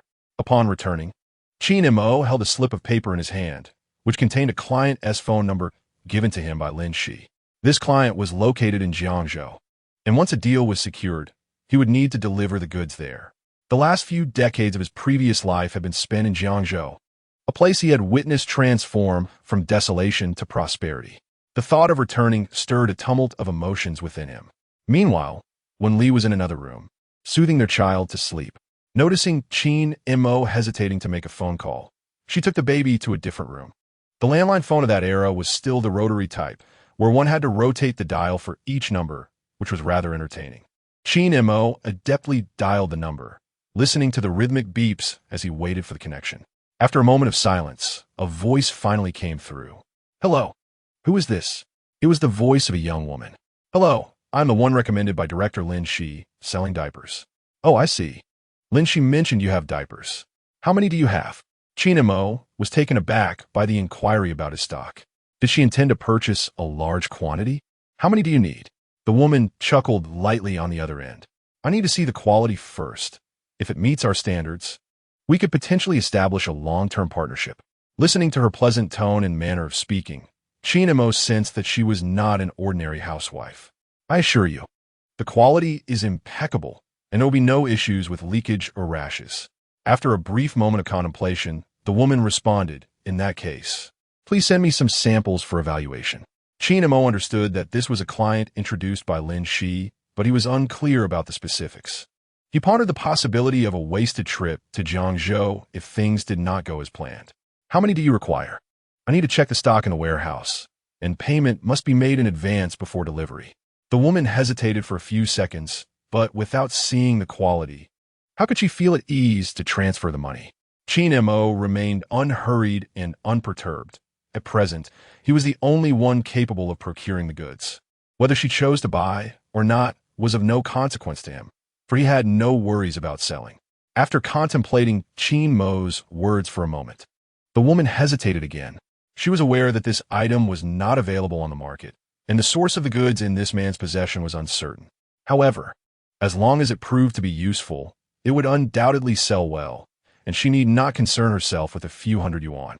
"All right, provide me with your name and identification number, and I shall transfer the money to you. Once the funds are received, you could deliver the goods to Jiangzhou." "Indeed.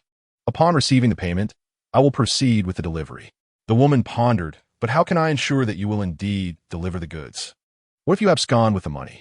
"Ha ha ha, your words are quite amusing. I, Qin Mo, have always conducted my affairs with integrity. Would I really run off with a mere few hundred yuan?" On the other end of the line, the woman had gained some understanding of Qin Mo's character. If it weren't for Lin Shi's assurance that Qin Mo was a decent person, she would not have considered engaging in this business venture. "All right, I shall place my trust in your integrity. However, I am not easily deceived, should you intend to take the money without providing the goods. I will ensure that you do not enjoy a peaceful life. He. I, Qin Mo, do not change my name nor my surname, and I reside in Xiaohua village. You may come find me at any time."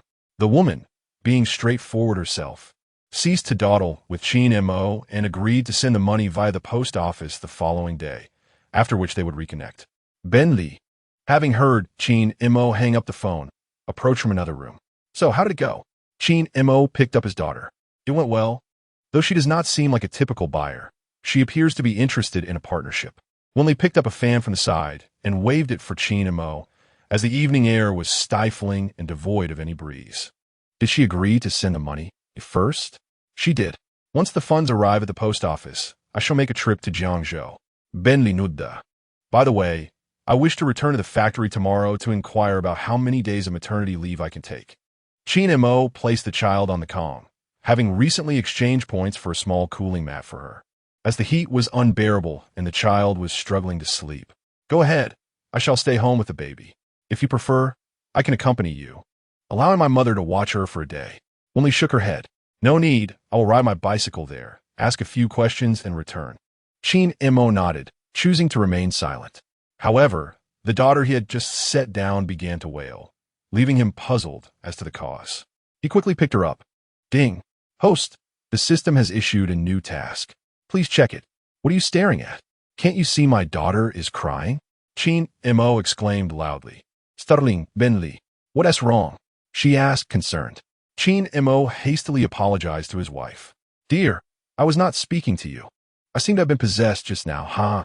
Wen Li, not having clearly heard what Qin Mo said, assumed he was frustrated by the child's crying and did not pay it much mind. Yu felt aggrieved. She had no idea when the system issued tasks, and it was not intentional. With such a poor attitude towards me, I shall ignore you. Once again, having lulled the child to sleep, Qin Mo was reminded of Yu. He realized that his earlier demeanor had been less than cordial and acknowledged his mistake. With both his daughter and wife in slumber, he hastily closed his eyes to seek out Yu. Yu, are you there? I offer my sincerest apologies. My behavior was inappropriate earlier. Please forgive me.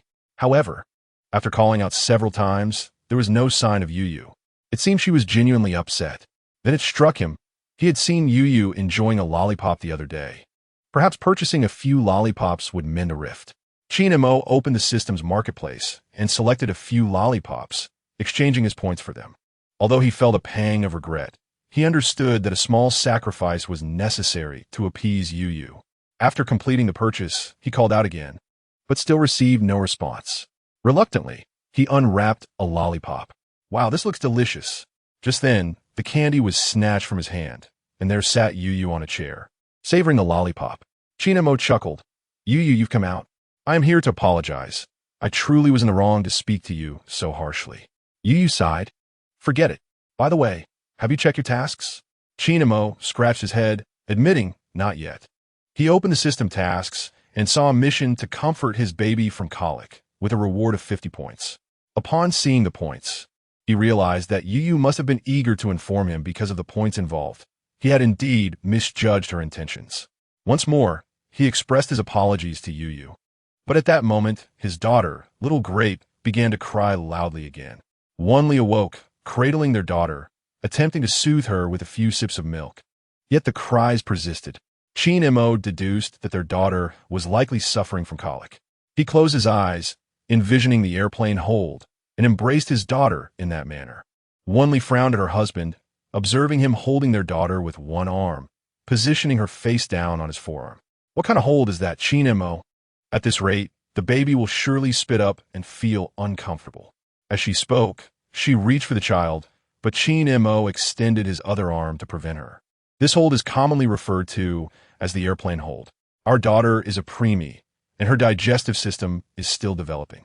When she feeds, she tends to ingest air, leading to discomfort in her belly. Wen Li nodded slightly, appreciating his explanation. She understood that this position would alleviate her daughter's bloating and pain.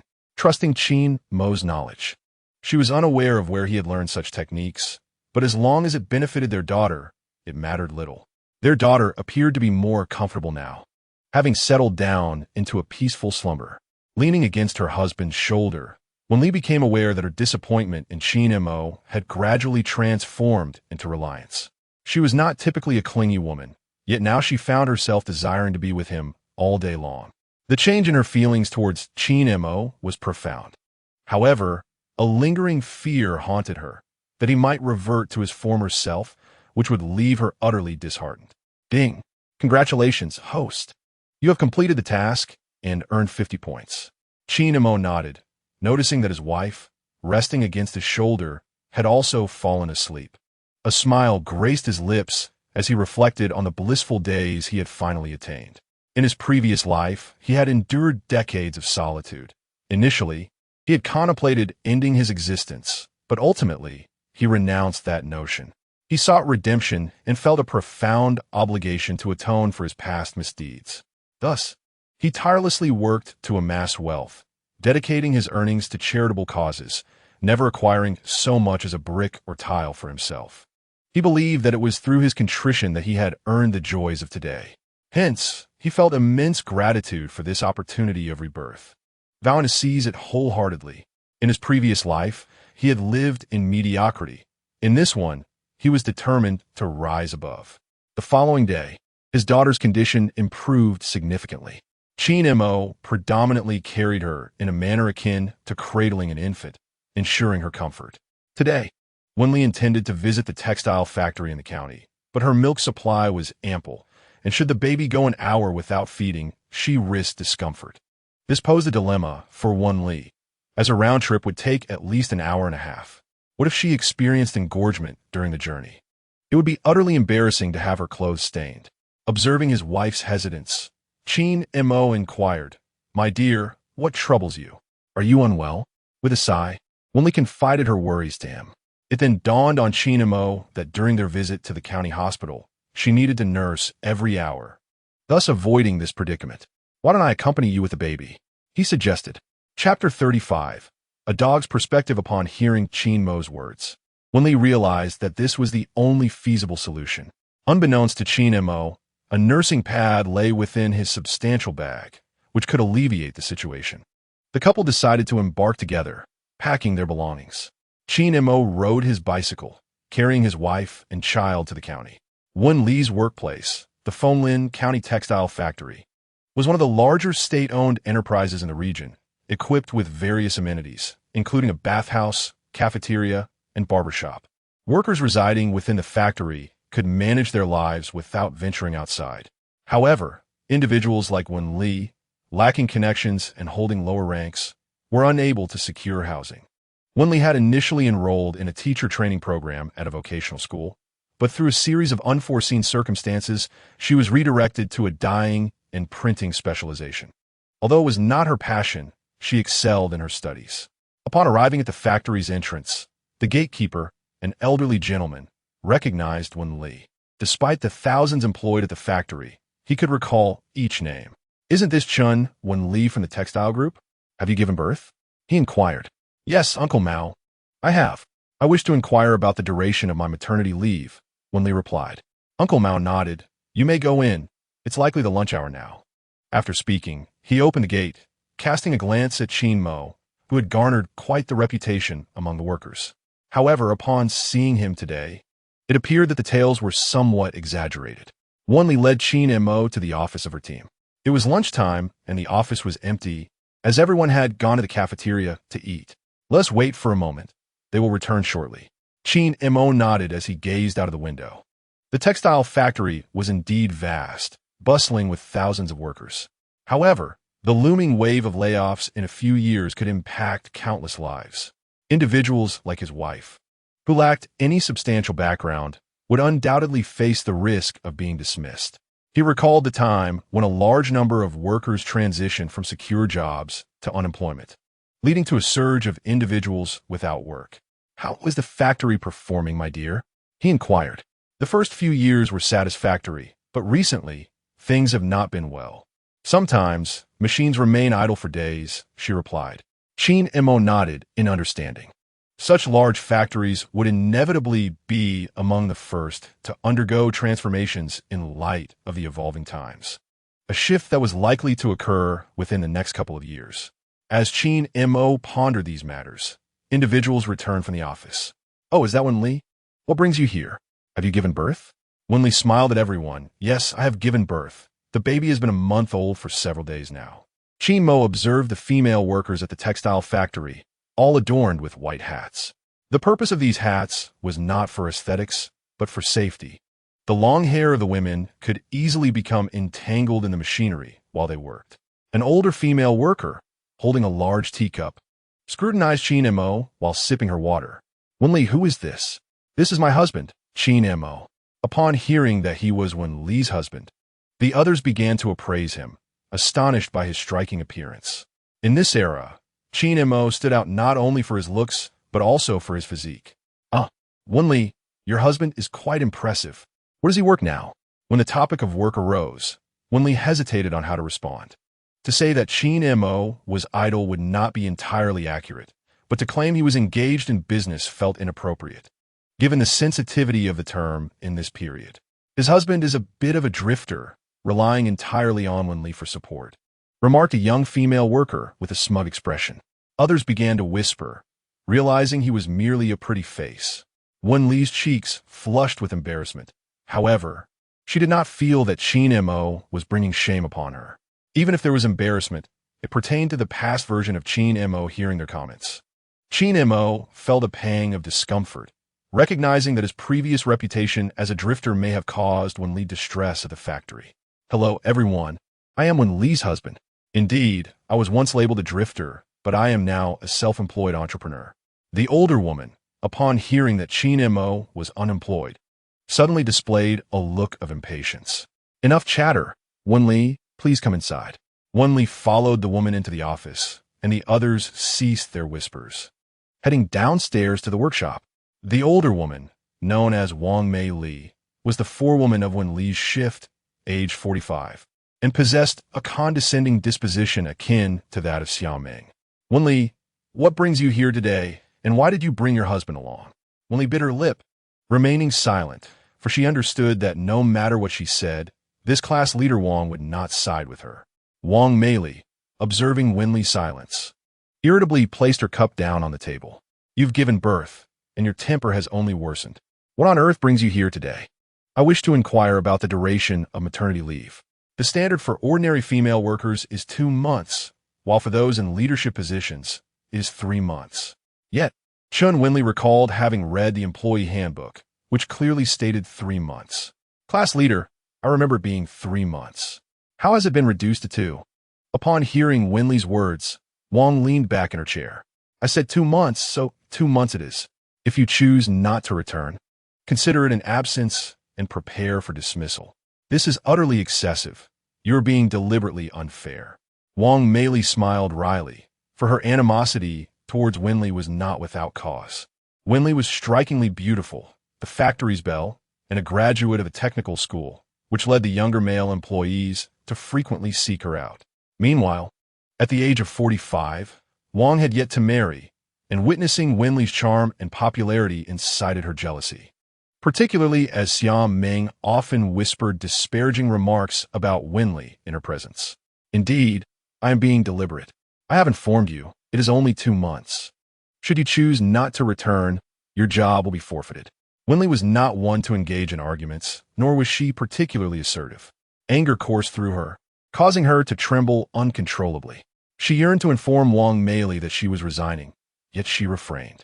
With Qin Mo's business still unstable, she could not afford to lose her income. What would happen to her family? She could not act impulsively.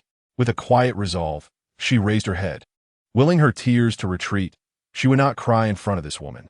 Fine, I will return in 2 months, she declared, pushing the door open and exiting. Wang Meili observed Wen Li's departing figure with indifference. Considering her merely a lowly female worker, what could she possibly achieve? Little did she know that a year later, when she found herself jobless and searching for work, the tables would turn dramatically. Chapter 36. The car from that night. Qin Mo watched as his wife emerged, ready to speak, but he noticed her complexion appeared rather pallid, lacking the earlier flush of color. What happened? Did she bully you? As he spoke, Qin Mo's expression darkened, his eyes narrowing at the closed door, as if he were prepared to confront whoever was inside. No, she said nothing. Do not worry, Wen Li quickly shook her head, managing a faint smile for Qin Mo. She knew that if she revealed the truth, he would undoubtedly defend her, but she could not afford that. Risking a confrontation might cost her the job she needed. However, Qin Mo sensed that something had transpired within, for his wife's countenance had changed. If she chose not to divulge, he would find a way to uncover the truth. Once their business was concluded, the couple returned home to their village with their daughter. Upon arriving, Wen Li informed her husband that in half a month, she would be returning to work. But what shall we do about the baby? Yes, nursing. It took so long to establish a milk supply. Surely, we cannot resort to formula again. Qin Mo believed that if his daughter could consume breast milk, it would be the best option.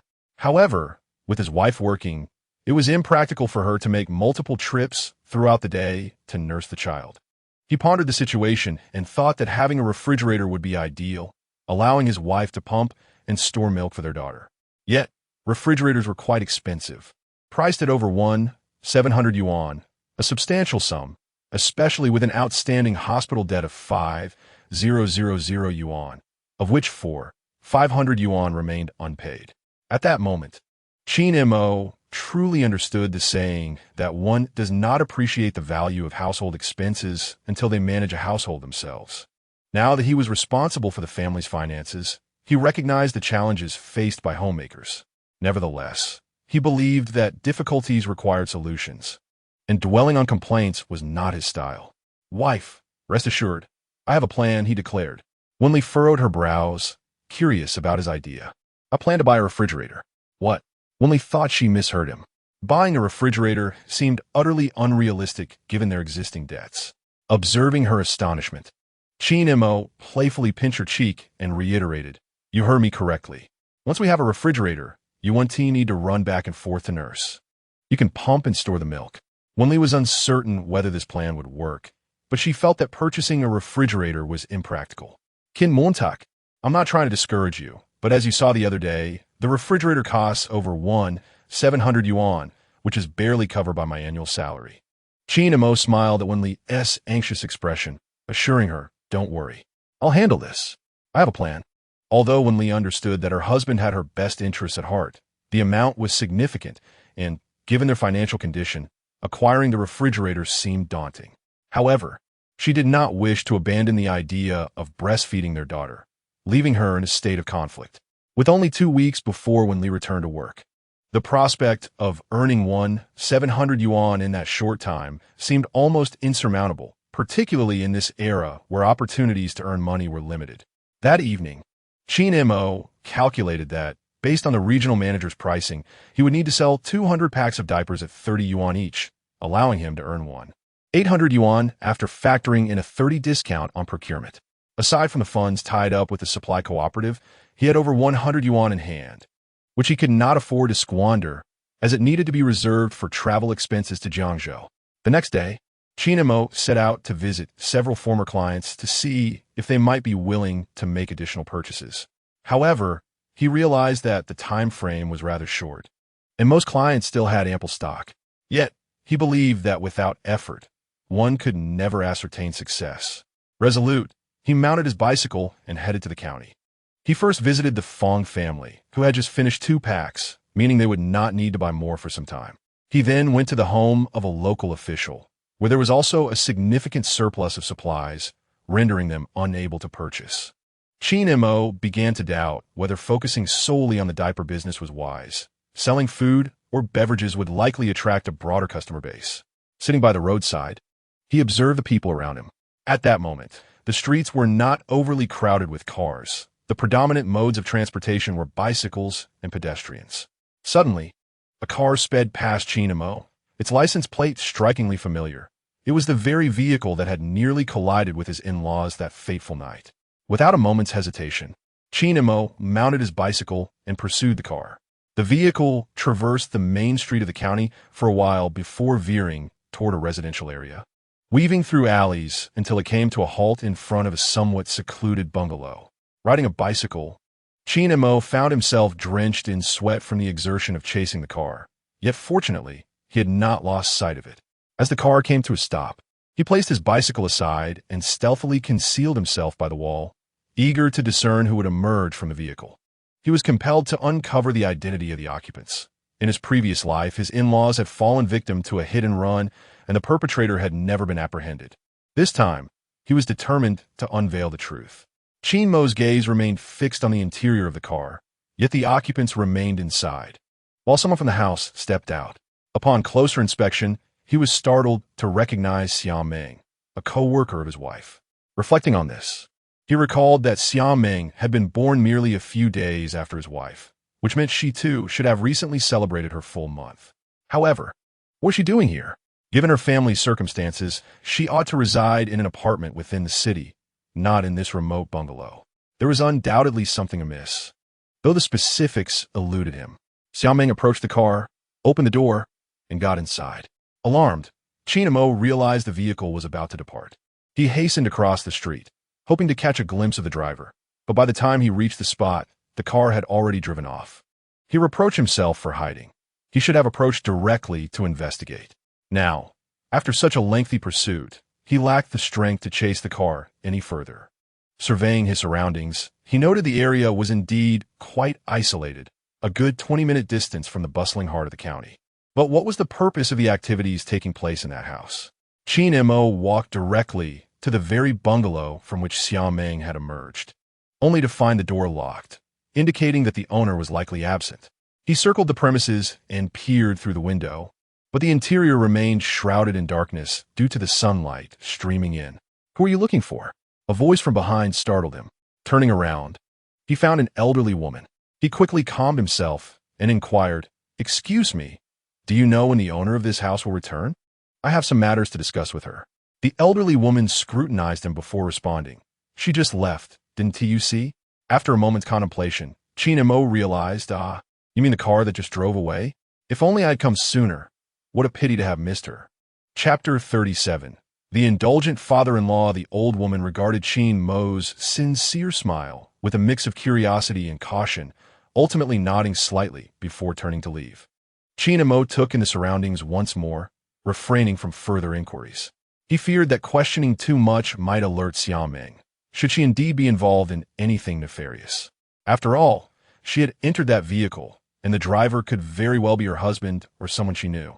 Originally, I had hoped to sell some diapers today. However, my regular clients showed no interest in purchasing, and I have yet to cultivate new clientele. Thus, I returned home empty-handed. Before heading back to the village, Qin Mo exchanged some points for a baby stroller for his daughter, deliberately selecting an older model to avoid arousing his wife's suspicions. At this time, most baby carriages were still crafted from wood or bamboo, and many rural children did not even possess one. In the northern regions, it was common for parents to suspend their children's cradles from the ceiling, using them to soothe their infants. Upon returning home with the stroller, Qin Mo found his daughter, Little Grape, in a fit of temper, whimpering incessantly as if she were uncomfortable. Despite being merely 2 months old, she seemed to sense her father's absence, crying throughout the day. "You've returned. Little Grape has missed you all day. I couldn't manage her," he heard his wife say. Qin Mo smiled at his daughter lying on the calm, and to his surprise, she seemed to acknowledge his presence with a faint smile. Even though infants at this age cannot see very far, breastfeeding naturally fosters a closer bond with the mother. Yet Little Grape appeared to rely more on Qin Mo currently. Little Grape could only perceive a distance of about 0.5 meters, yet perhaps the bond between father and daughter transcended such limitations. Witnessing her plight, Qin Mo's heart melted, and he hurriedly washed his hands before picking her up. "You spoil her. Once she gets used to being held, she refuses to lie down," Wen Li teased. Observing the affectionate connection between father and daughter, Qin Mo cradled his daughter against his chest, beaming at his wife. "Childhood is fleeting. As long as she wishes to be held, I shall hold her." Wen Li, unable to resist, remarked on his doting nature. Feeling as though Qin Mo had transformed entirely into a different person, despite his appearance remaining unchanged, including the mark behind his ear. "All right, I will prepare dinner. You've been cooking for a while. Today it's my turn," she said. Just as she turned around, she noticed the baby stroller. "What is this?" Qin Mo approached with his daughter. "This is a stroller. Look how comfortable Little Grape is inside." He gently placed her in the stroller, which allowed for both the head and foot sections to lie flat, and featured a sunshade that could be easily drawn to shield her from the sun. Once everything was set, he released the brake and began to stroll around the yard with his daughter. "This is wonderful, Qin Mo. It's my first time seeing one. Where did you acquire it?" Realizing he had to fabricate a story, Qin Mo quickly devised an excuse. "I spotted an elderly lady on the street who no longer needed this stroller, so I picked it up. You can see the wheels are somewhat worn." Wen Li glanced at the indicated wear and nodded, not suspecting anything further. "Well, I will go prepare dinner," she said.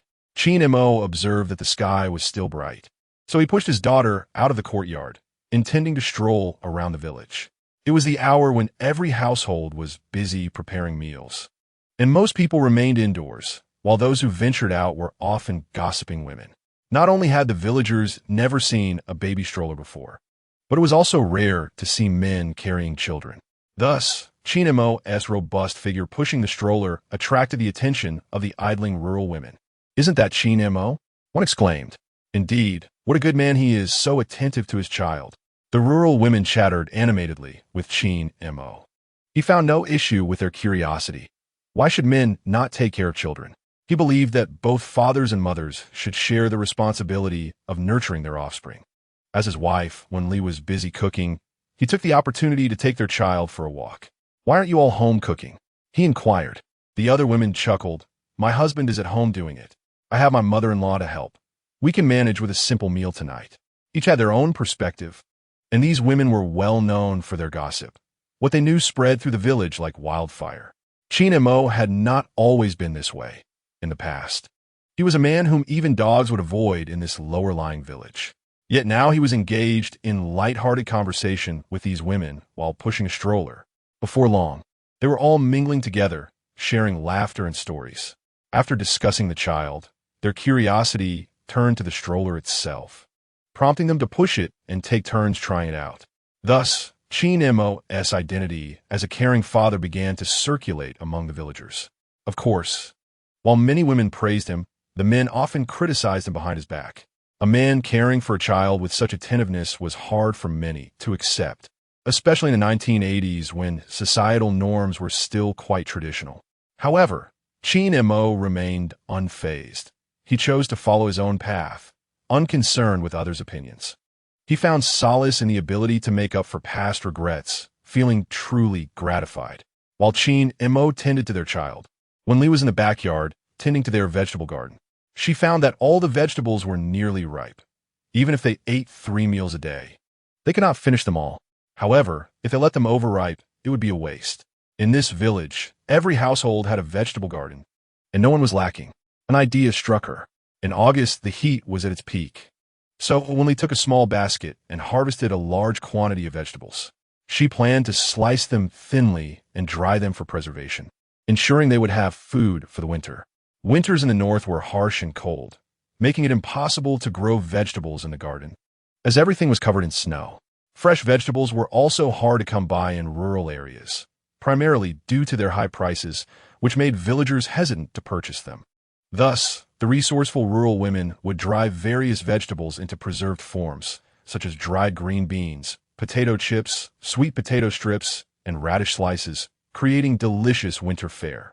Wen Li harvested an abundance of vegetables, placing those destined for drying in the storeroom, while the dishes prepared for dinner were taken to the outdoor kitchen. Chapter 38. The Anniversary of My Parents' Passing. Glancing at the time, it was already late, and their daughter had fallen asleep. Qin Mo gently pushed the stroller back home from the village.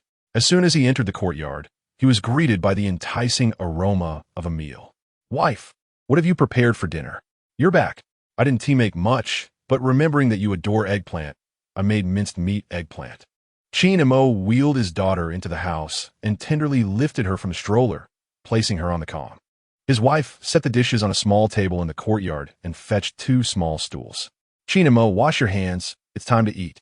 The couple sat down at the small table, an occurrence that had become rare for Qin Mo. Apart from their early days of marriage, they often dined separately. "Qin Mo, let us invite Mom over for tomorrow's occasion. I will accompany you."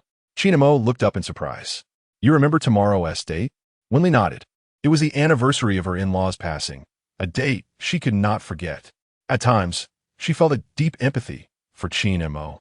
In this world, aside from her little grape, he bore no blood relations. Unlike her, who had her parents, her younger uncle, and cousins, Qin Mo had only the little grape. She could sense the loneliness and desolation in his heart. Once, Qin Mo had not been the ruffian he had become after his parents' demise. Thankfully, he had begun to change again. His parents could now rest in peace. Qin Mo took a bite of the minced meat eggplant his wife had made. It was delicious, evoking a swell of emotion within him.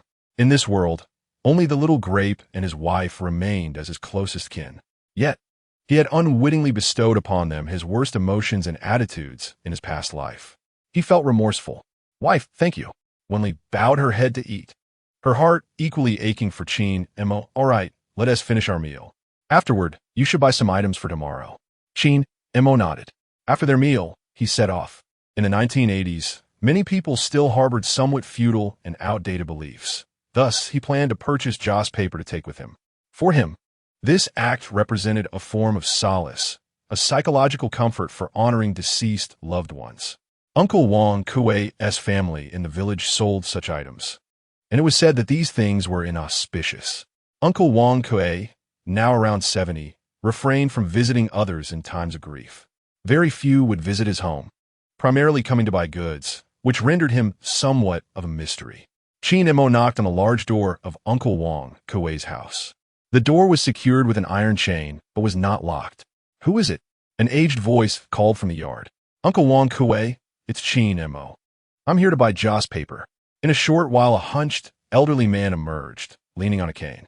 It had been years since Qin Mo had seen him, and the passage of time had transformed Uncle Wang Kuei.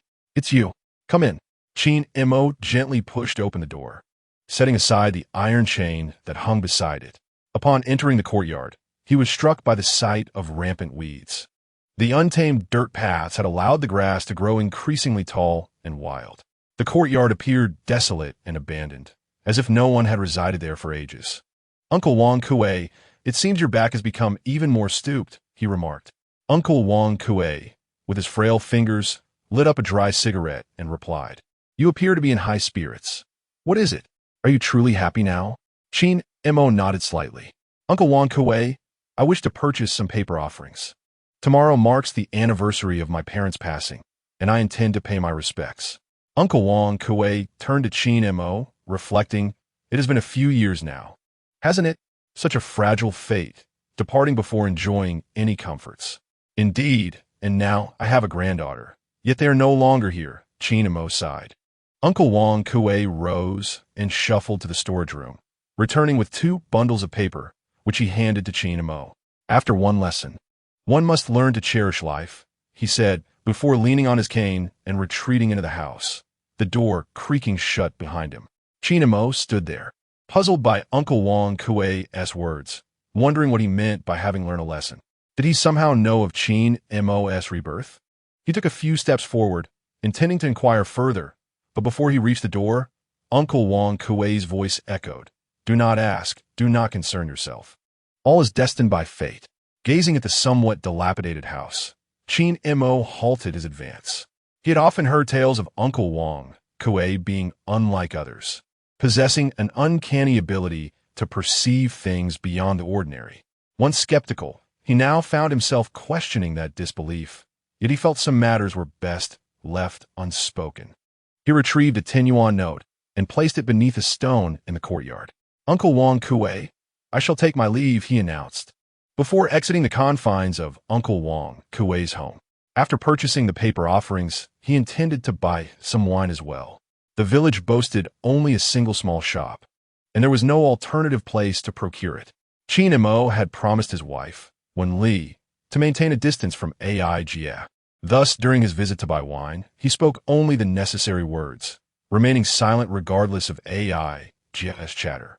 Coincidentally, on that day, Ergo and his companions were also absent, which alleviated the potential awkwardness of unforeseen encounters. Upon returning home, Qin Mo placed the items in the storage room and chose not to mention Uncle Wang Kuei's affairs to Wen Li.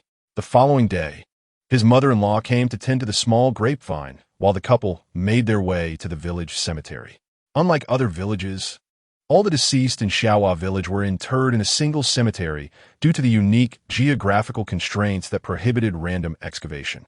However, the prominent families in the village owned large tracts of land, signifying their ancestral burial grounds, while Qin Mo's parents, being outsiders, were laid to rest in a more secluded area. With one hand clasping his wife's and the other carrying a basket, Qin Mo noted that their bicycle could only be parked outside the cemetery. They needed to walk a short distance to enter. At this time of year, the northern landscape was ablaze with blooming flowers. The earth was adorned with a myriad of wildflowers and greens. The trees stood vibrant, their branches dancing in the gentle breeze, lifting the spirits of all who beheld the beauty of nature. The 2 individuals arrived at the gravesite of Qin Mo's parents, adhering to customary practices. He produced a bottle of Ergo II and poured a portion onto the ground. Wen Li, understanding that Qin Mo might wish to converse with his parents, suggested, "How about I wait for you outside while you have a chat with them?" Qin Mo gazed at his wife, Wen Li, appreciating her sensibility and beauty, pondering why she had chosen him. The thought of her sorrow upon her death in a previous life weighed heavily on his heart. As he looked at the space beside his parents' grave, a dull ache began to resonate within him, a painful, tugging sensation. "No need, my dear," he replied. "What I have to say to my parents doesn't require your burden." Wen Li nodded, deciding to stay and wait. Chapter 39. The remittance from Jiangzhou arrives at this moment. Qin Mo, who ordinarily refrained from smoking, found the occasion exceptional. He retrieved a cigarette, lit it, took a puff, and placed it on the ground, lighting another for himself. "Mom and Dad, your granddaughter, Little Grape, is nearly 2 months old now. She is beautiful, with large eyes just like Wen Li's. Like many who come to honor their loved ones, Qin Mo engaged in a monologue, recounting recent events to his parents. Naturally, he only shared the positive developments, omitting any misfortunes. After a while, it was time for them to return home. "All right, my dear, let us go back," he said, taking Wen Li's hand as they exited the cemetery and rode their bicycles homeward. Such a pastoral existence is yearned for by many, free from worldly disputes and troubles. Living as a family of three in such tranquility was truly blissful. Upon arriving at their doorstep, they encountered the postal worker from the post office. "Hello. May I ask if Qin Mo is present?" Qin Mo set his bicycle aside and approached, introducing himself. The postal worker nodded and informed him, "Tomorrow, bring your ID and proof from the village to the county post office to collect a remittance from Jiangzhou." Hearing the news of the remittance brought joy to Qin Mo. "Understood. Thank you." The postal worker, puzzled by the connection that could warrant a remittance from Jiangzhou, rode away. The concern that had long plagued Qin Mo was finally alleviated. With this remittance, he could travel to Jiangzhou, potentially to meet a significant client. However, retrieving the funds required not only his ID, but also village proof and a household registration book. So Qin Mo decided to visit the village directly. He obtained a certificate from Uncle Shi Wang, ensuring he could collect the money the following day. That evening, upon learning that Wen Li would soon return to work, her mother offered to help care for little Grape. Qin Mo expressed his thoughts to his mother-in-law, clarifying that while he appreciated the offer, he was concerned for her health. He assured her that he would seek her assistance when necessary. Wen Li reassured her mother that Qin Mo would be capable of taking good care of the child. Given their mutual sentiments, her mother conceded, choosing to respect their wishes. The following day, Qin Mo, carrying all his belongings, made his way to the county. Upon locating the post office, he provided the necessary documents to the staff and withdrew the required funds. After completing the transaction, he proceeded to the bus station to inquire about the schedules of the long-distance buses from the county to Jiangzhou. According to the attendant, there were 3 buses available throughout the day, the earliest departing at 5 a.m. and the latest at 8 p.m. This schedule was quite convenient, allowing him to travel in the morning and return by evening. The journey to Jiangzhou was relatively short, taking approximately 30 to 40 minutes by bus. Once he had accomplished his intended tasks, Qin Mo returned to the village. As he entered the yard, he overheard the voice of a young man speaking, causing him to furrow his brow in curiosity. "Qin Mo, you're back?" It turned out to be Wen Chang, his wife's cousin. "Cousin, what brings you here?" "ISNT, the supply and marketing cooperative closed today." Wen Chang pulled out a cigarette and offered it to Qin Mo, who accepted it but did not smoke, instead tucking it behind his ear.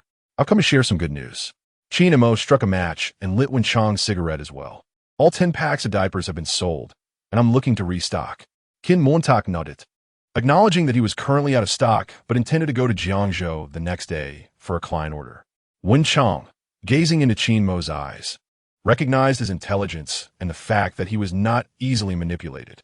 "Here's your share," he said, handing Qin Mo 260 yuan, having already deducted his portion. "Count it." Qin Mo smiled and placed the money into his pocket without counting, trusting his cousin implicitly. Wen Chang chuckled, "All right, if you don't want to count it, that's on you. If you find it short, you can come back to me, but I want to be responsible." Qin Mo patted Wen Chang on the shoulder and asked, "How much do you earn at the cooperative each month?" Wen Chang, taking a few puffs from his cigarette, replied, "A pitiful amount, just over 100 yuan, but at least it's a stable job, so I won't starve." Qin Mo had a good impression of Wen Chang. If he found himself overwhelmed in the future, he might consider asking his cousin for assistance. At that moment, Wen Li emerged from the house, holding their daughter, little Grape. "What are you two discussing so cheerfully?" "Cousin, why not stay for lunch?" Wen Chang approached to admire little Grape, remarking on how much she had grown in just a few days. "I can't stay. I need to get back to work." "All right, I'm off." As Wen Chang rode away on his bicycle, Qin Mo took the money his cousin had given him and handed it to Wen Li. "Here, dear, this is for you. The money I have is sufficient for my trip to Jiangzhou." Wen Li glanced at the money in Qin Mo's hand, smiled, and pushed it back towards him. "You keep it. You'll need it while in Jiangzhou." "I don't want it." Amused by his wife's adorable demeanor, Qin Mo playfully pinched her cheek. "Very well. I'll do as you say." Suddenly, a notification chimed. "Host, The system has issued a new task. Please check. Closing his eyes, Qin Mo reviewed the task in the system. Please trim the baby's fingernails and toenails. Reward, 100 points. Dear, I noticed little Grape's nails have grown quite long. I'll give them a trim. Sounds good. Let us go inside to do it. Qin Mo cradled his daughter and, accompanied by his wife, stepped into the house. From the large gift package, he retrieved a pair of nail clippers. Unlike those designed for adults, this particular clipper was equipped with a safety feature to prevent cutting skin, ensuring that both novices and seasoned users could trim their child's nails without fear. Holding the delicate clippers, Qin Mo smiled at little Grape, saying, Daddy is going to trim your fingernails now. If it hurts, just let Daddy know. Wen Li, seated beside him, chuckled softly, knowing full well that at her tender age, Grape could only express discomfort through tears. As Qin Mo carefully snipped away at her tiny nails, he chuckled, contemplating how, once their daughter could speak, he would fulfill all her wishes. You spoil the child, Wen Li teased. With great care, Qin Mo trimmed Grape's small nails, a scene radiating warmth and tenderness. Wen Li rested her head against Qin Mo's back, feeling an immense satisfaction with the man beside her, whose sensitivity and thoughtfulness rekindled her love for him. Ding! Congratulations, host. Task completed. You have earned 100 points. Qin Mo nodded, feeling no grievances regarding his role in caring for his daughter. It was only natural to cherish her, whether as a father or as a husband. He imagined the day when his daughter would marry, and he realized that he would undoubtedly be reduced to tears. Chapter 40. The robbery of three brothers. Qin Mo could only ponder this thought, feeling overwhelmed by the prospect of that day.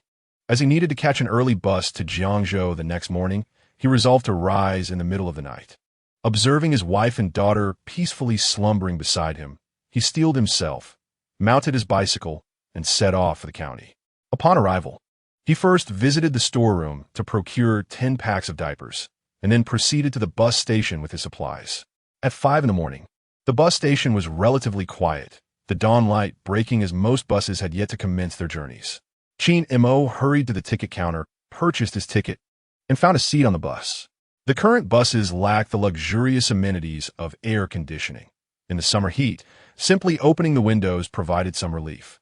Most passengers, having risen early, were dozing with their eyes closed, creating an ideal environment for thieves to operate. Although the people of this era were predominantly honest and simple, a few indulged in petty theft. Qin Mo kept his money tucked securely in his pants pocket. Though his eyes were half closed, he was far from asleep. Losing money while out and about would be quite distressing. Thus, he remained vigilant, while some passengers, oblivious, succumbed to slumber. The journey from Fenglin County to Jiangzhou, though brief, would traverse several tunnels where the vehicle would momentarily plunge into darkness. Ideal circumstances for a thief. Qin Mo counted approximately 50 passengers on board, a mix of men and women, young and old. Yet, one particular man's visage was etched firmly in Qin Mo's memory. The man sat closest to the door, positioned such that every passenger had to pass by him. He held nothing in his hands, yet his appearance was somewhat menacing, marked by a small scar on his right cheek. While others paid him little heed, Qin Mo found himself inexplicably drawn to this individual. With an abundance of belongings, he inadvertently brushed against the man's leg as he boarded, prompting a display of impatience from a man, though he refrained from expressing his irritation overtly. Thus, Qin Mo dared not close his eyes, fearful that his money might be lost. After passing through the first tunnel, a middle-aged man suddenly shouted from his seat, "My money is gone. No one is allowed to leave the bus." The driver and the conductor swiftly halted the vehicle by the roadside, rushing over to inquire about the situation, bewildered as to how money could vanish so soon after departure. The conductor approached the agitated man, furrowing his brow and questioning him. Upon seeing the conductor, the man attempted to unfasten his belt, exclaiming, "What are you doing? In broad daylight. Are you trying to act indecently?" No, the man replied. "I had sewn my money into my pants, and I wanted to show you that the pocket is empty." The conductor's eyes widened. "Whoever has the money, return it immediately, or we'll have to take the bus to the police station."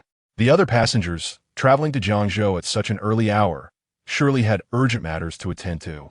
and the conductor chastised the man for his carelessness in safeguarding his own funds. What a waste of time. To turn back now. When will we ever reach Jiangzhou? The passengers began to murmur among themselves, their comments a mix of concern and indifference, as if the situation did not concern them at all. Qin Mo approached the distressed middle-aged man, inquiring with genuine concern, "Have you checked other places? Perhaps it has fallen to the ground?" The man sighed heavily as he searched around him, lamenting, "How unfortunate I am to lose my money the moment I board the bus, truly ill-fated." Qin Mo's gaze returned to the man he had previously noticed, who remained fixated on the window, seemingly unconcerned with the unfolding drama inside the bus. This was peculiar. Most individuals, unless directly affected, would typically revel in the spectacle of chaos. Yet this man appeared utterly indifferent, a most unusual demeanor. Just as Qin Mo contemplated warning everyone to be cautious, the situation escalated. Two imposing figures entered through the bus door, the very scarred man facilitating their entrance. "Don't move. Empty your pockets, or we will not hesitate to harm you." One of the men, shrouded in a veil, advanced slowly toward the center of the bus. The second man followed closely behind, one taking position at the rear while the other loomed in the aisle, brandishing a gleaming knife. At this moment, the man who had been observing outside stood up, removing his hat and producing his money. "If I find out you haven't handed over everything, my blade shows no mercy."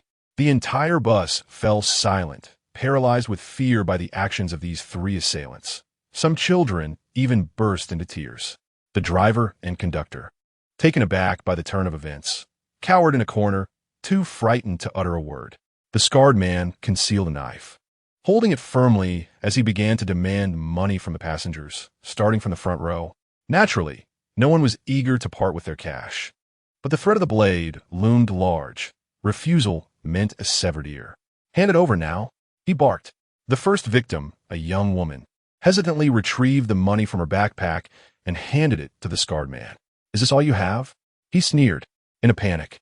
She emptied her bag onto the floor of the carriage, revealing that not a single cent remained.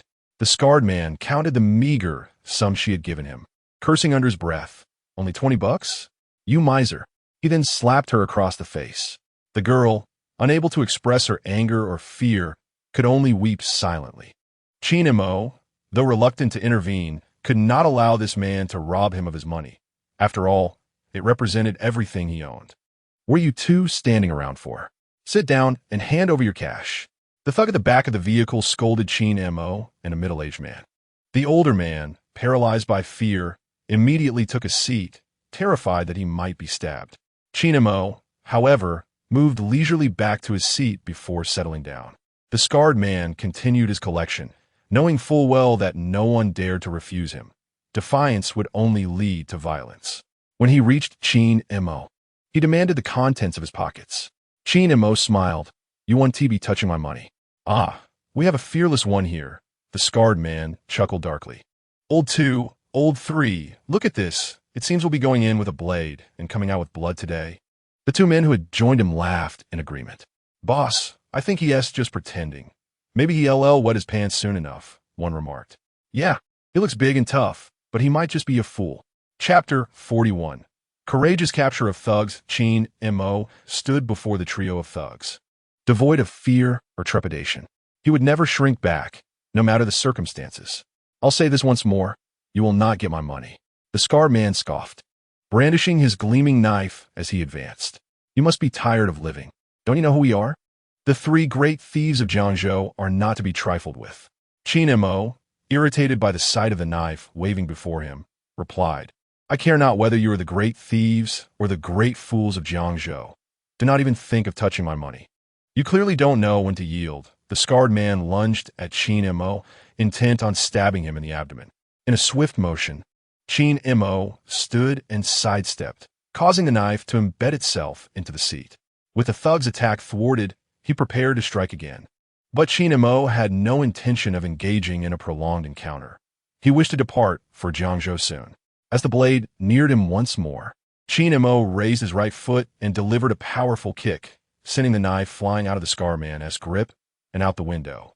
"Ah, he has got some skills. Let us get him, boys." Qin Mo clenched his fists, adopting a defensive stance, recalling the years of solitude in his previous life. His greatest passion had been martial arts, mastering various forms including long fist, short fist, Thai boxing, and boxing, all to a commendable level. He had also reached the highest ranks in Taekwondo and Karate. Despite facing only 3 assailants, even if 3 more joined, they would still pose no threat to him. Brother, this kid has some skills. Today, we're going to unleash our wrath, proclaimed the one who called himself the second, standing alongside the scarred man. Prepare to engage Qin Mo in a deadly struggle. The space in this vehicle is too cramped. Shall we step outside? If you win today, I'll hand over all the money in my pocket. If you lose, you'll kneel and bow 3 times, calling me Grandpa Qin. The third thug approached the scarred man, inquiring, how much money do you have? With a smile, Qin Mo casually revealed the cash in his pocket, brandishing bright 100 yuan bills, which made the third thug's eyes widen in astonishment. Brother, he has money. The scarred man also noticed the wealth Qin Mo possessed, with so few coins among the passengers. This man's abundance was an opportunity not to be missed. All right, let us go. Get out of the vehicle. Just as the scarred man was about to exit, he suddenly turned back, barking at the driver. Get over here. The driver, who had been cowering in the corner, scrambled over upon hearing the command. What is it? You're coming down with me. Don't think you can sneak away with the vehicle. The driver's intentions had been discerned by the scarred man, who realized the driver had hoped to escape while Qin Mo and the others disembarked. Now his plan was thwarted. Seeing the driver hesitate, the scarred man grew furious, pressing his knife against the driver's throat. I said get out. Did you hear me? The driver, paralyzed by fear, forgot to nod, prompting the scarred man to believe he was being uncooperative. With a swift motion, he applied pressure, leaving a crimson mark on the driver's neck. I'm going. I'll get out right now. Though the driver felt it was wrong to exit, his life took precedence. He certainly didn't wish to be fatally harmed. Thus, the 3 thugs, the bus driver, and Qin Mo disembarked. As the leader, the scarred man produced a length of rope, binding the driver to a tree by the roadside, effectively preventing any escape. The 3 thugs exchanged glances, smirking as they approached Qin Mo. We never said we wouldn't use weapons. Our knives won't be put down. Qin Mo regarded his adversaries, having never anticipated their sense of camaraderie. It matters not. Let us proceed. The 3 thugs encircled him from different directions, demanding, charge. Kill him. The scarred leader, the most vicious of them all, lunged forward with his knife. Initially, Qin Mo stood still, waiting until the weapons were close before executing a swift spin, toppling all 3 assailants to the ground. He promptly advanced and retrieved the blades that had fallen from their grasp. Excellent. Marvelous. Someone exclaimed from within the bus, prompting the other passengers to applaud Qin Mo. Go. Yes, seize them. The passengers in the vehicle were no longer the timid individuals they had just been. Instead, they now gazed at Qin Mo and his opponents with righteous indignation. The scarred man, realizing that his knife had been confiscated, glared fiercely at Qin Mo, his eyes glinting with malice. Stealthily, he retrieved a small fruit knife from his pocket and lunged toward Qin Mo from behind. Meanwhile, the 2 other thugs positioned themselves at the front, preparing to assault Qin Mo, unwilling to engage in a prolonged confrontation. Qin Mo tightened his fists, resembling sandbags, and struck the second thug squarely on the nose. The thug let out a piercing scream.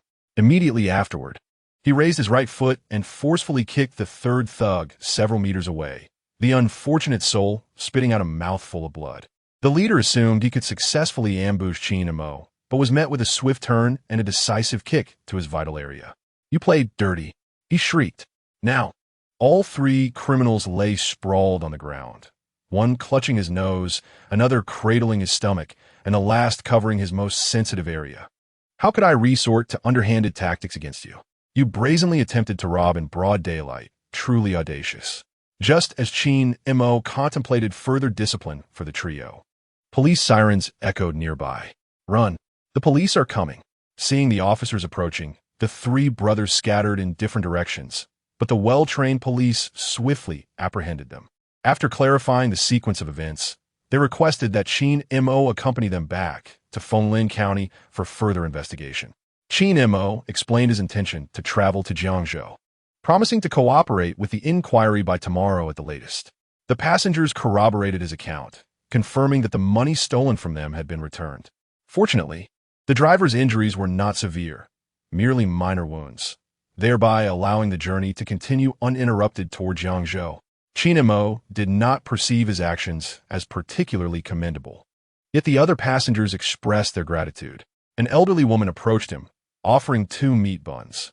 "Young man, I don't have much to give, but please take these buns." Qin Mo smiled and accepted them, realizing he had not had breakfast, so the buns would suffice. Moments later, a young girl, approximately 6 or 7 years old, approached him. "Uncle, I have a piece of candy for you." Observing the candy in her hand, he recognized it as a favorite among children, which reminded him of his own daughter. "Little sister, keep it for yourself. I don't like candy." The girl shook her head. "Uncle, you helped us, so please take this candy." Seeing the girl's resolute expression, he accepted the candy and popped it into his mouth. How sweet it was. Chapter 42. Fortune for misfortune. As the vehicle continued its journey toward Jiangzhou, the middle-aged man who had initially lost money came to sit beside Qin Mo's brother. "If it weren't for you today, we would all have been finished. May I ask what you have there?" Qin Mo, initially hesitant to engage with strangers, noted the man's straightforwardness. "What I have are children's diapers, which can be used as substitutes for traditional ones. They are quite effective." The middle-aged man scratched his head and chuckled. "Could you show me one?" Qin Mo furrowed his brow in hesitation, yet inexplicably found himself opening a package and handing one to the middle-aged man. The man inspected it closely, feeling its texture and bringing it to his nose for a sniff. He then returned to his seat, retrieved his glass water bottle, and poured a bit of water onto the diaper, surprisingly finding that no liquid leaked out. At that moment, regret welled up within Qin Mo. He pondered why he had opened the package at all, realizing he would inevitably have to spend money to replace it. "How many do you have left?" the middle-aged man asked, flashing a toothy grin. "What?" Qin Mo replied, momentarily taken aback. "I said, how many do you have?" The man reiterated, gesturing toward the item. A sudden spark of inspiration struck Qin Mo, and he held up 5 fingers. 500 packages, is it?"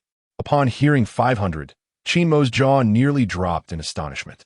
He had actually meant to convey that he had 50 packages, which he deemed neither excessive nor insufficient. He had not anticipated that the man would interpret it as 500.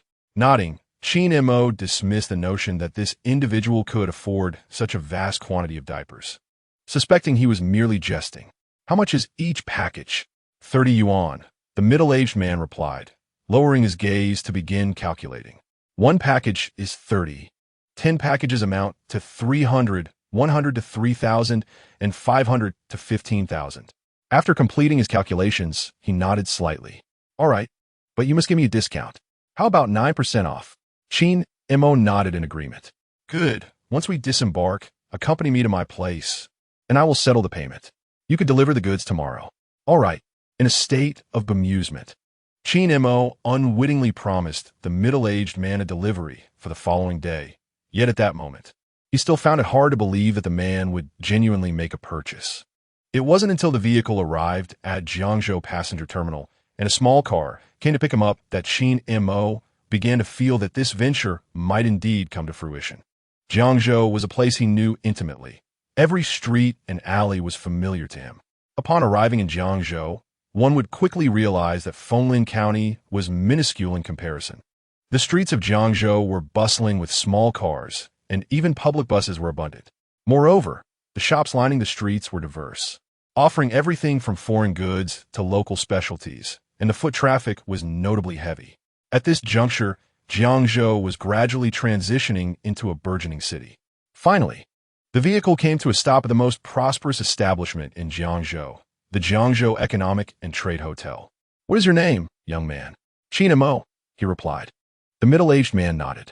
"Come, follow me upstairs." Qin Mo exited the car, clutching the diapers as he trailed behind the middle-aged man into the hotel.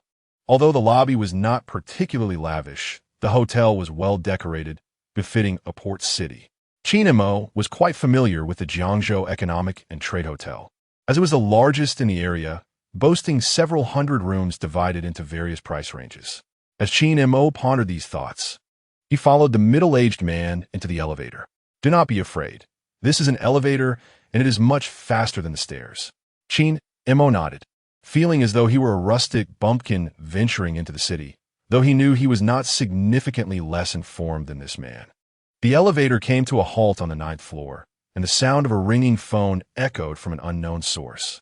A middle-aged man retrieved a bulky mobile phone from his worn bag, pressed a few buttons, and said, "Hello. Yes, I've arrived in Jiangzhou. There has been a slight, unexpected turn of events, but it's nothing to worry about." Qin Mo was genuinely surprised to see that this man possessed such an extravagant mobile phone, which, at that time, cost several tens of thousands. It was a luxury few could afford, let alone even see in person. The man walked to room 999, opened the door, and gestured for Qin Mo to enter. "Make yourself comfortable." Once inside, the middle-aged man took his mobile phone to the balcony. The room was a standard double-bed accommodation, not overly spacious but reasonably clean. Qin Mo set down his supply of diapers and surveyed the room, noting the absence of any extra luggage belonging to the man, suggesting that this room was likely newly assigned to him. After about 5 minutes, the middle-aged man returned. "I'm Wen Li. Tomorrow, come find me here, and I will tell you where to deliver the goods." Qin Mo nodded in acknowledgement. "By the way, here's your payment, a total of 13,500 yuan.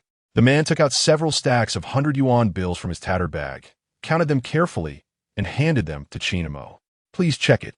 Qin Mo took the money, counted it, and confirmed that it was indeed correct. The man smiled, saying, "You saved my life today. It's only fitting that I help you sell some goods." Qin Mo recalled the man's introduction. "Mao Ge, you are straightforward in business. Rest assured, the goods will arrive on time tomorrow." Wen Li nodded. "All right. I'm tired and need to rest." Qin Mo, being quite perceptive, took his leave, clutching his diapers as he exited Wen Li's room. Once in the corridor, he hurriedly handed the money over to Yu, anxious about the authenticity of the cash. "Host, it has been verified that all your currency is genuine. When do you require the goods?" Yu inquired. "Tomorrow. I will inform you when I need them," Qin Mo replied, and Yu nodded before departing. Now, aside from the few hundred yuan he had initially brought, Qin Mo had an additional 3,000 yuan. The suddenness of this business transaction felt almost surreal. After regaining his composure, Qin Mo descended to seek the residence of Jiang, as he also needed to deliver these diapers. After all, he couldn't simply neglect the delivery. With the address in hand, he was pleased to find he knew the location. Carrying several packages of diapers and balancing a few more on his shoulder, he finally arrived at Jiang's home. This area featured newly constructed buildings in Jiangzhou, representing the first batch of commercial housing. At this time, the quality of such housing varied, employing pre-stressed hollow slabs and brick concrete structures. However, even with these issues, those who could afford to buy were certainly not ordinary people. Each unit in the building boasted a protruding open balcony, a highly sought-after design in that era. Glancing at Jiang's residence, he noted it was in Block 3, on the 2nd floor. Looking up, he spotted several pieces of children's clothing hanging on the balcony. Undoubtedly, this was the right place. Qin Mo entered the hallway, ascended the stairs to the 2nd floor, and knocked on the door. "Who is it?" came a voice from within. Clearing his throat, Qin Mo replied, "I am Qin Mo, here to deliver the diapers." Chapter 43. Surprises abound. The occupants of the room heard Qin Mo's voice, and a few moments later, the door swung open from within. A young woman clad in a silk short-sleeved nightgown stood inside, assessing Qin Mo from head to toe. "You must be Qin Mo?" Qin Mo nodded, initially intending to offer a faint smile, but he decided that maintaining a more aloof demeanor suited him better. Jiang chuckled softly. "I didn't expect you to be quite handsome. From the sound of your voice on the phone, I assumed you must be a good-looking chap, and it seems my judgment was indeed accurate." Qin Mo was not inclined to engage in extensive conversation with Jiang. He glanced around the interior of the abode. The house was quite spacious, not merely a one-bedroom apartment, but rather boasted at least 3 rooms. "Where shall I place the items?" Yang, adjusting her attire with a smile, playfully ran her fingers through her short, curled hair, which lent her a mature allure. Come on in, don't be so formal. After all, I am a classmate of Director Lin. Why keep me at arm's length? With that, she stepped aside to allow him entry and offered him a pair of indoor slippers at the threshold. Not one to be stingy, Qin Mo slipped on the slippers and entered with the diapers in hand. Indeed, as he had presumed, the room encompassed at least over 100 square meters. The DCOR was rather upscale, featuring solid wood finishes that would surely cost several thousand yuan. Just place them by the sofa. I'll pour you something to drink. Qin Mo neatly arranged the diapers next to the sofa. The floor was laid with wooden panels, a modern touch that people of this era favored. After setting his belongings down, he took a seat on the sofa, surveying the home. It was evident that children resided here, as numerous small toys and figurines adorned various corners. I poured you a glass of chilled champagne. Do give it a taste, Jiang Jie said, approaching with a drink and placing it before Qin Mo. Not one to decline. Qin Mo, feeling a bit parched, grasped the glass and drank heartily. Jiang Jie settled across from him, her gaze fixed intently upon him. How old are you this year? Leaning back against the sofa, Qin Mo responded, Is that question of great significance? She chuckled. You are quite amusing. What is there to hide about your age? Qin Mo smiled. My wife advised me to refrain from discussing personal matters with women outside, so I must heed her counsel. Jiang Jie nodded, still amused. Her eyes fell upon the diapers by the sofa, and she opened a pack, scrutinizing it closely. These do exist. I thought they were merely fictional creations. If you find yourself in need, I have more available. Feel free to call me anytime. Setting the diapers aside, she laughed. Qin Mo, how much can you earn selling 10 packs? Shall we discuss a significant business deal? A significant deal? Jiang Jie retrieved a pack of cigarettes from the drawer of the coffee table and offered one to Qin Mo, who politely declined. Without hesitation, she lit one for herself and began to smoke. Indeed, I have been engaged in business here in Jiangzhou for many years, and I believe that these diapers can be sold successfully, yielding substantial profits. How many do you have on hand? I will take them all. Upon hearing Jiang Jie's words, Qin Mo conducted his own analysis. A portion of her statement was undoubtedly true. Her attire and living conditions certainly indicated that she possessed some capability. However, he was skeptical about her insistence on acquiring all the stock. After all, Qin Mo himself was unaware of the exact quantity of diapers available in the system. Did she truly want them all? As Jiang Jie casually puffed on her cigarette, exhaling rings of smoke towards Qin Mo, a playful smile danced at the corners of her mouth. That depends on how many you have, my dear brother. How much capability can a mere woman like me possess? Qin Mo pondered for a moment before extending his 5 fingers in front of Jiang Jie. After taking her last drag, she extinguished the cigarette in the ashtray. 5,000 packs? Qin Mo blinked, astonished by her audacity in guessing that she could purchase 5,000 packs. Indeed, 5,000 packs, Jiang Jie confirmed with a nod. She then retreated into the house, retrieving a calculator to do the math. At 30 yuan per pack, that amounted to 150,000 yuan, a considerable sum. Qin Mo knew that very few people had 10,000 yuan in cash at present. If she could indeed muster that amount, she would be considered a small fortune in this era. That is indeed a substantial sum. I have considerable stock as well, but as you mentioned, this product can certainly sell well nationwide. Jiang Jie's skin appeared smooth and delicate, suggesting she took good care of herself, making it difficult to discern her age. However, if she were a contemporary of Lin, she would be at least 35. Frowning, she drew another cigarette. 15,000. What is the best discount you can offer? Qin Mo calculated. For 5,000 packs, with a dealer's price at 60%, he would profit 60,000. He realized that if he did not offer Jiang Jie a sweet deal, she would not proceed with the transaction. However, offering 90% felt insufficiently generous. An 80% discount would mean sharing the profits equally, categorizing it as a wholesale transaction to her. She would then continue selling externally. But the specifics of her sales strategies were not his concern. Contemplating further, he struggled to determine an appropriate discount for her. At this moment, Jiang Jie's smile faded. She was quite serious about business. 150,000 was no trivial amount, and she urged him to think carefully. Qin Mo maintained his stern demeanor.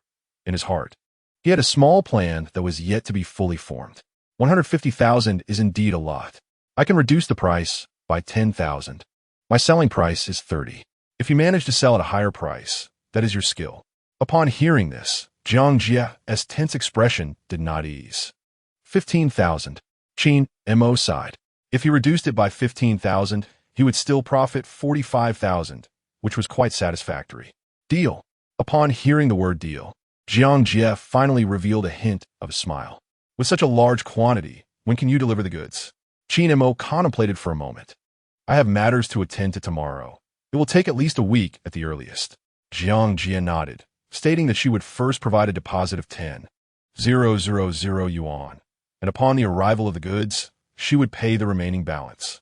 Qin Mo felt no trepidation, for his merchandise was securely logged in the system, alleviating any concerns about storage.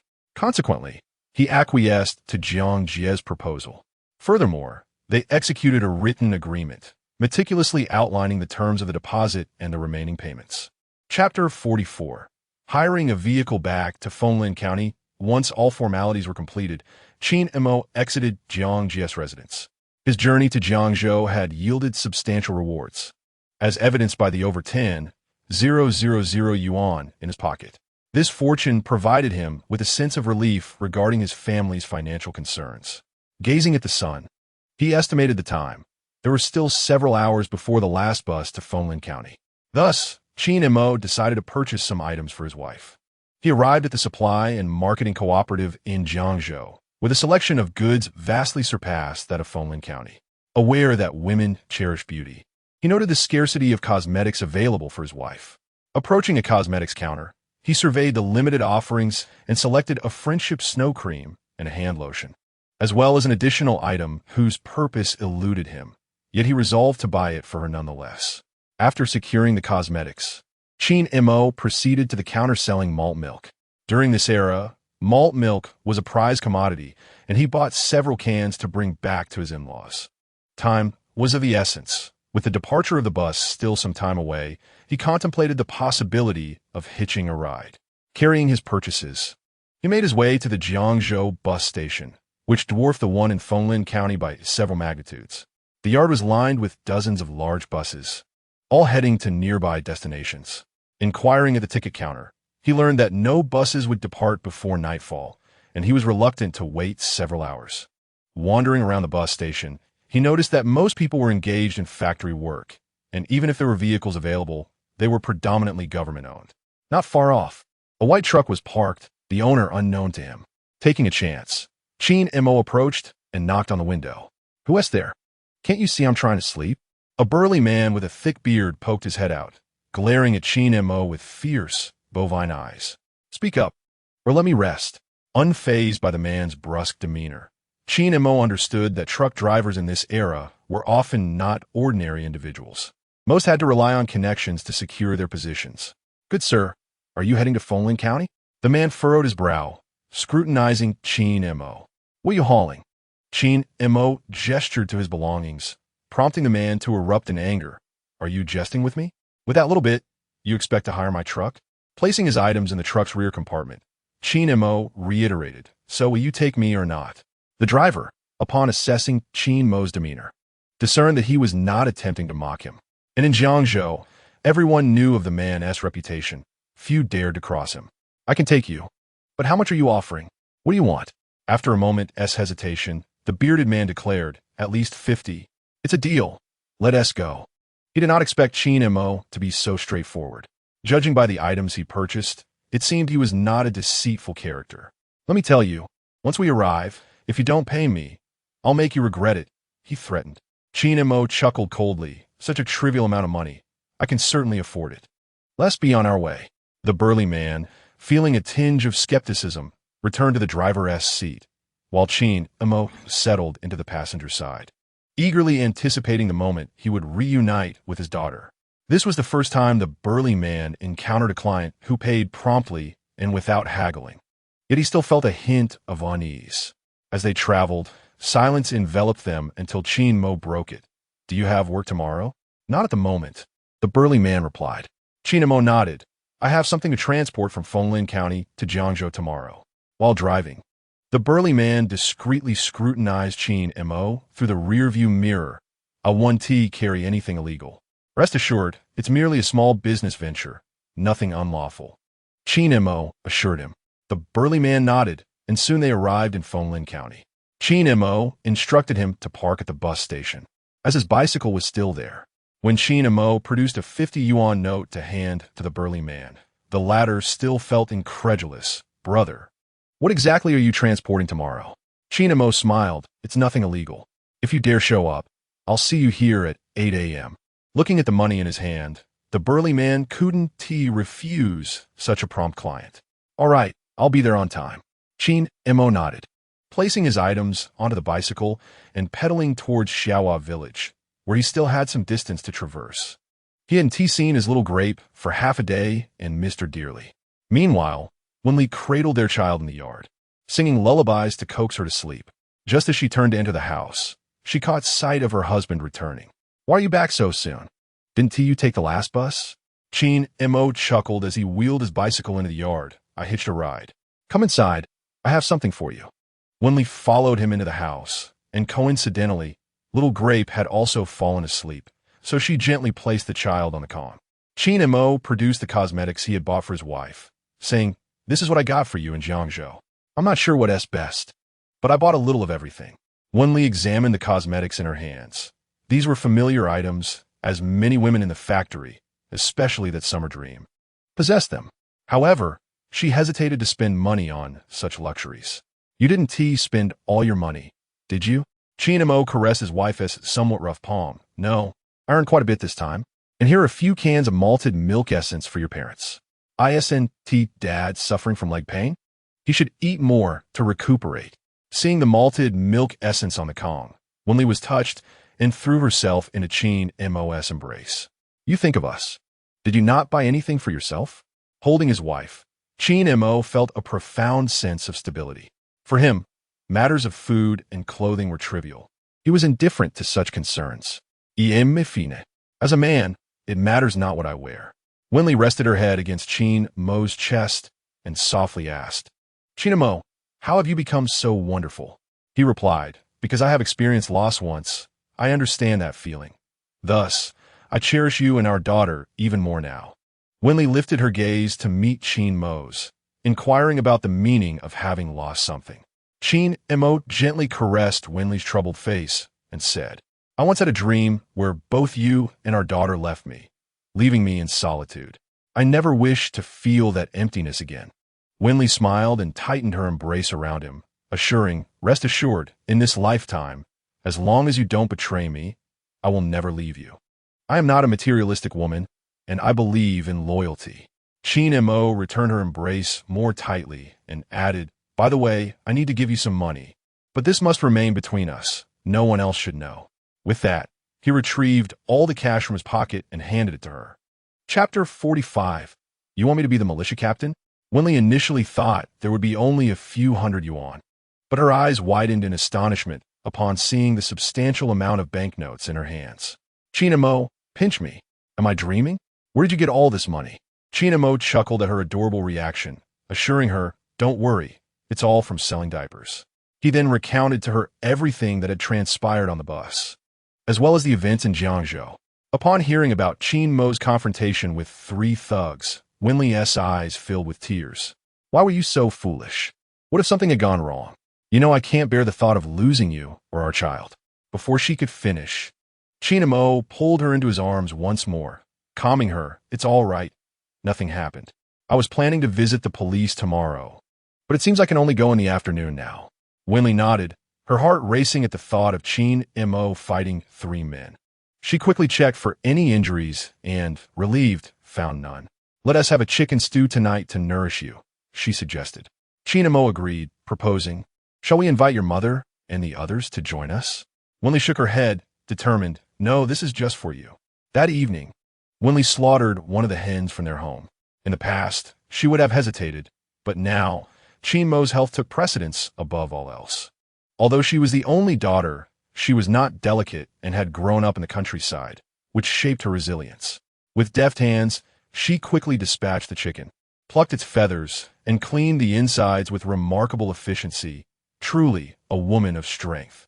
Standing by the window, Qin Mo watched his wife at work in the yard, reflecting on how he had failed to appreciate her countless meals in their past life. After washing the chicken several times and blanching it, she poured home-extracted bean oil into a large pot, added scallions and ginger, then tossed in the clean chicken pieces, stirring vigorously.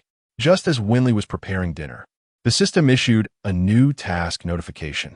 Ding! Host, a new task has been released. Please check for details. Qin Mo closed his eyes, contemplating the task within the system, to sing a lullaby to soothe his baby to sleep with a reward of 50 points. Upon opening his eyes, he gazed at his daughter on the Kong, sleeping soundly. It seemed the task could only be completed at night. An hour later, the chicken stew was ready. Qin Mo, dinner is served. Wen Li softly called from the small table in the yard. He emerged, pushing the stroller, for little Grape had awakened and needed to be brought out. How does my chicken stew taste? She inquired, as the aroma wafted invitingly. Wen Li placed a chicken leg into Qin Mo's bowl. With a smile, he replied, anything my wife cooks is bound to be delicious, and began to savor the dish. That evening, to fulfill his task, Qin Mo sang a lullaby. His voice was truly dreadful, yet little Grape seemed indifferent and soon fell asleep. Ding! Congratulations, host, task completed. Reward, 50 points. Qin Mo nodded, feeling a sense of accomplishment. Tomorrow promised more challenges, so he decided to wash up and retire for the night. The following morning, Qin Mo rose early and headed to his storage room. He retrieved the goods from the system and placed them in the warehouse. Then, he rode his bicycle to the passenger station, where the bearded man awaited him. Hey, buddy. I'm here, Qin Mo greeted. The man nodded. Where's the cargo? Taking the passenger seat, Qin Mo said, let us go. I'll show you. They drove to Qin Mo's storage room, where they found 500 packs of diapers intended for children, which he needed to transport to Jiangzhou. This was the bearded man's first encounter with diapers. What are these? He asked. They're disposable diapers for children, Qin Mo explained. The bearded man stroked his beard, uncertain of what they were, but assumed they were not illegal, so they loaded the cargo onto the truck. After loading, they climbed into the vehicle. Let us go. Once we reach Jiangzhou, I'll direct you further, Qin Mo stated. Thus, they set off for Jiangzhou. Upon arriving at the Jiangzhou Economic and Trade Hotel, Qin Mo ascended to find Mao Wen Li. Mao instructed him to park the truck at the back entrance of the hotel and unload the cargo. He also provided Qin Mo with his mobile number for future correspondence regarding supplies. With the delivery completed and the bearded man's fee settled, Qin Mo initially intended to return to Fenglin County by bus. However, the bearded man insisted on driving him back. This time, he displayed a more amiable demeanor. Recognizing Qin Mo as someone capable of significant endeavors and perhaps a future partner in prosperity. Brother Qin, everyone calls me Big Beard. If you ever need supplies, just reach out to me, and I'll ensure you get a good deal, he offered. Qin Mo smiled, replying, in a few days, I will return to Jiangzhou with an even larger shipment. I will seek you out then. The bearded man nodded and smiled. So, brother, how can I contact you? Qin Mo provided his home phone number, inviting him to reach out whenever necessary. Upon arriving in Fenglin County, Qin Mo proceeded directly to the police station. After recounting his experience, he received commendations from the officers, who promised to inform the village and recommend a reward for his bravery. Without further contemplation, Qin Mo returned to the village, but that evening, Uncle Shuang, the village secretary, came to see him. Qin Mo, are you home? He inquired. Qin Mo stepped out of his house and greeted him. Uncle, I'm here. What brings you by? With a smile, Uncle Shuang replied, You've done such a remarkable deed. Why didn't you come back to share it with us?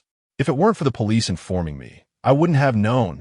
Momentarily taken aback, Qin Mo asked, What deed are you referring to? Why, the fact that you saved a whole bus of people. You outsmarted 3 bandits. Truly heroic. Qin Mo chuckled lightly. It was merely my duty. There's nothing to boast about. Uncle Shuang patted Qin Mo on the shoulder. Come, let's head to the village. I have something to discuss with you. Qin Mo followed him to the village office, where they were joined by the militia captain, Han Zhuang. Since everyone is present, I have an announcement to make, Uncle Shuang declared. Qin Mo, unsure of the situation, remained silent. I've heard of Qin Mo's brave act, and I have decided to appoint him as the village militia captain. Qin Mo was momentarily stunned. He had not anticipated such an offer. Although Uncle Shiwang had previously discussed this with Han Zhuang, the latter still appeared displeased, his expression revealing his discomfort. Chapter 46. Refusing the village's kindness. As Qin Mo listened to Uncle Shiwang, he observed Han Zhuang's discontented demeanor. Despite the militia captaincy being a modest position, it carried a certain respect. While Han Zhuang struggled with his feelings, Qin Mo finally spoke up. Uncle Shiwang, I must decline the position of militia captain. Uncle Shiwang looked up at Qin Mo puzzled. This is a coveted role in the village. It offers some benefits. Why would you refuse? Are you foolish? Such a wonderful opportunity, and you wish to turn it down? Uncle Shiwang gazed at Qin Mo incredulously, searching his face for answers. Han Zhuang, equally astonished, had expected Qin Mo to eagerly accept the position, especially after being praised for outsmarting the three criminals. He thought about how he might not have had the courage to act as Qin Mo did. Thus, although reluctant, Han Zhuang had agreed with Uncle Shiwang's suggestion. Seeing their surprised expressions, Qin Mo smiled gently. At present, I have no desire to take on the role of militia captain. My focus is on earning a living and ensuring a good life for my wife and daughter. Let Han Zhuang continue in the position. After hearing Qin Mo's words, Uncle Shiwang nodded slightly. He pulled a piece of white paper from his jacket pocket and rolled himself a cigarette, puffing away thoughtfully. After a few moments, he continued, Since you have no interest, then let Han Zhuang assume the role. But remember, opportunities like this are rare. Think carefully. Qin Mo nodded. Reclining lazily against the back of the chair, I've made up my mind, Uncle. Leadership is not meant for me. I simply want to earn money and provide a good life for my family. Uncle Shi looked at Qin Mo, realizing that this child had indeed transformed from his former self. Observing him navigate life in this manner brought him a sense of relief. Han Suang, do you have anything to say? Han Zhuang glanced at Qin Mo and then at the village leader. I have nothing to add. If I were still the militia captain, I would continue to lead everyone well in the village. Uncle Shi nodded. The county police had instructed him to reward Qin Mo, but despite ruminating on it, he could not think of a suitable reward. This single idea was ultimately dismissed by Qin Mo. Qin Mo stretched, raising his arm and yawning.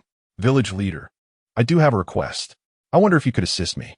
The village leader picked up a large teapot from the table and took several hearty sips of water. Speak your mind. If I can manage it, I certainly will.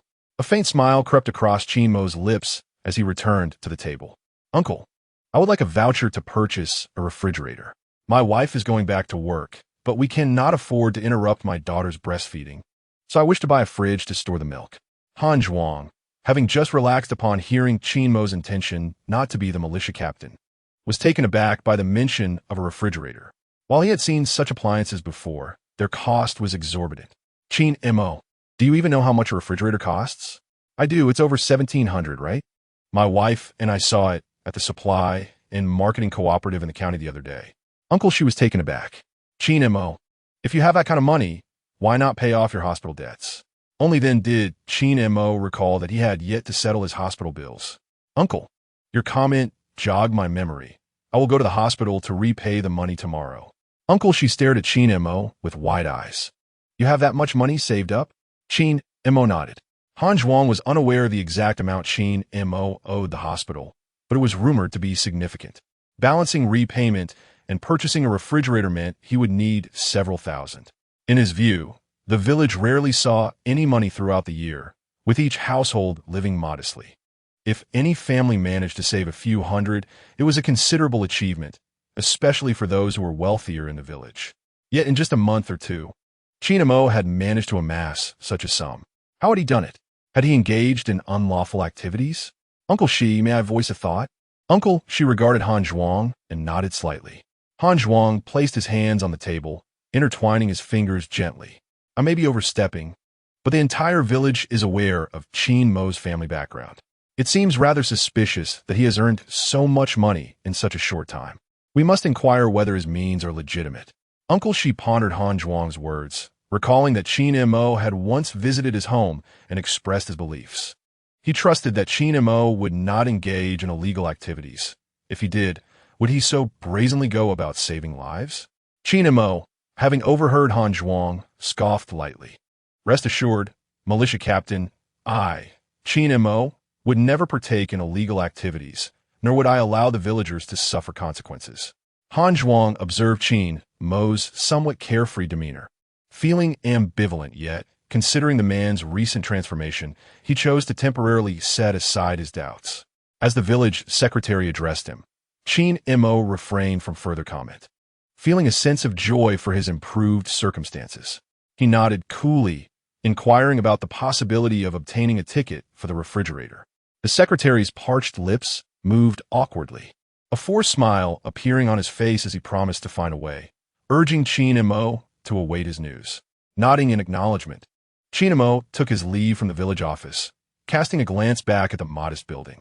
The village office was indeed rudimentary, a low earthen structure that appeared on the verge of collapse. Once he achieved substantial wealth, he would donate funds to the village to repair the buildings and roads, perhaps even install streetlights, allowing the villagers to enjoy a better life. After all, he had lived among them for so long and felt a sense of duty to give back. Han Zhuang watched Qin Mo's retreating figure, a flicker of change igniting within him. Secretary, do you truly believe one can earn such a sum in just 2 months? The secretary sighed, acknowledging that not everyone possessed Qin Mo's capabilities. It seemed as though the young man had experienced a sudden awakening. Let us continue our lives as they are, and avoid straying down the wrong path. Though Han Zhuang outwardly maintained his composure, inwardly he began to formulate his own thoughts. Money was a universally coveted commodity. With it, one could stave off hunger. His father had perished from starvation, a fate he had witnessed firsthand, which fueled his determination to excel within the village. Yet, despite his efforts, the fruits of his labor paled in comparison to Qin Mo's earnings. Witnessing the former troublemaker's newfound prosperity reignited Han Zhuang's ambition to earn money and provide a better life for his mother. As he departed the village office, he glanced toward Qin Mo's home, pondering the possibility of seeking assistance from him in the future, how the tides of fortune could shift. With the secretary's encouragement, the following day, Qin Mo visited the county hospital to settle all outstanding debts. Upon arriving at the billing department, he elicited surprise. A man who appeared unremarkable had managed to repay a significant sum within just 2 months, an astonishing feat indeed. After clearing his debts, Qin Mo made his way to the obstetrics and gynecology office, where he found Dr. Lin Shi present. Dr. Lin, he called softly from the doorway. Lin, she looked up, astonished to see Qin Mo. Come in, she beckoned. Approaching her, he took a seat and informed her, I have settled all the hospital debts. Lin Shi furrowed her brows in disbelief. Xiao Gao, has the debt from Wen Li's hospitalization 2 months ago been cleared? Nurse Xiao Gao approached with a record book, confirming. The billing department just reported that everything has been paid. There are no outstanding debts. Lin Shi nodded appreciatively. Very well, you may return to your duties. Once Xiao Gao exited the office, only Qin Mo and Lin Shi remained. She tucked her pen into the pocket of her white coat and leaned back slightly, surprised. I hadn't anticipated your capability. You've repaid the money so swiftly. It was all thanks to you, Dr. Lin. Your classmate Jiang Jia purchased a considerable amount of goods. Upon hearing Jiang Jia's name, Lin Shi couldn't help but smile slightly. She was indeed thriving and was among the most fortunate of their cohort. Qin Mo nodded appreciatively, stating, Director Lin, your assistance this time has been invaluable, and I'm at a loss for how to express my gratitude. Lin Shi, brushing a few strands of hair from her forehead, replied, There's no need for thanks. It was merely a small effort on my part.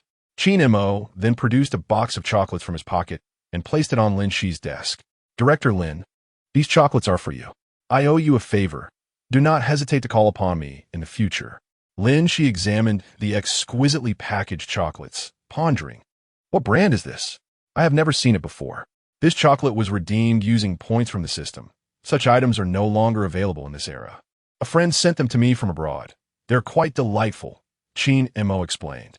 Lin Shi, feeling no hesitation, opened the box and sampled a piece. Its sweet flavor and rich chocolate essence pleased her immensely. I am glad you enjoy them. I was concerned they might not be to your taste. After savoring the chocolate, She took a sip of water from her cup and declared, I must check on the patients now.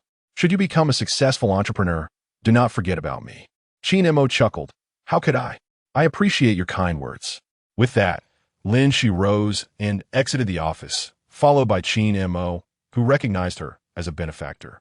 He resolved that whenever she requested assistance, he would respond without hesitation. After completing his tasks, Qin Mo returned to the village. As soon as he entered the yard, his wife, Wen Li, urgently called him inside. What is it, my dear? He asked. I settled the debts at the hospital, he informed her. Bemli Nudda. Your colleague Fang Zheng is looking for you regarding an important matter. You should return his call promptly. Curious about Fang Zheng's urgent need, Qin Mo approached the landline and dialed Fang Zheng's number. After a brief wait, the call connected. This is Qin Mo. Is Fang Zheng there? He inquired. Where have you been, you rascal? I need to discuss something with you, Fang Zheng replied. Qin Mo chuckled. I was at the county hospital. What is the matter that requires such urgency?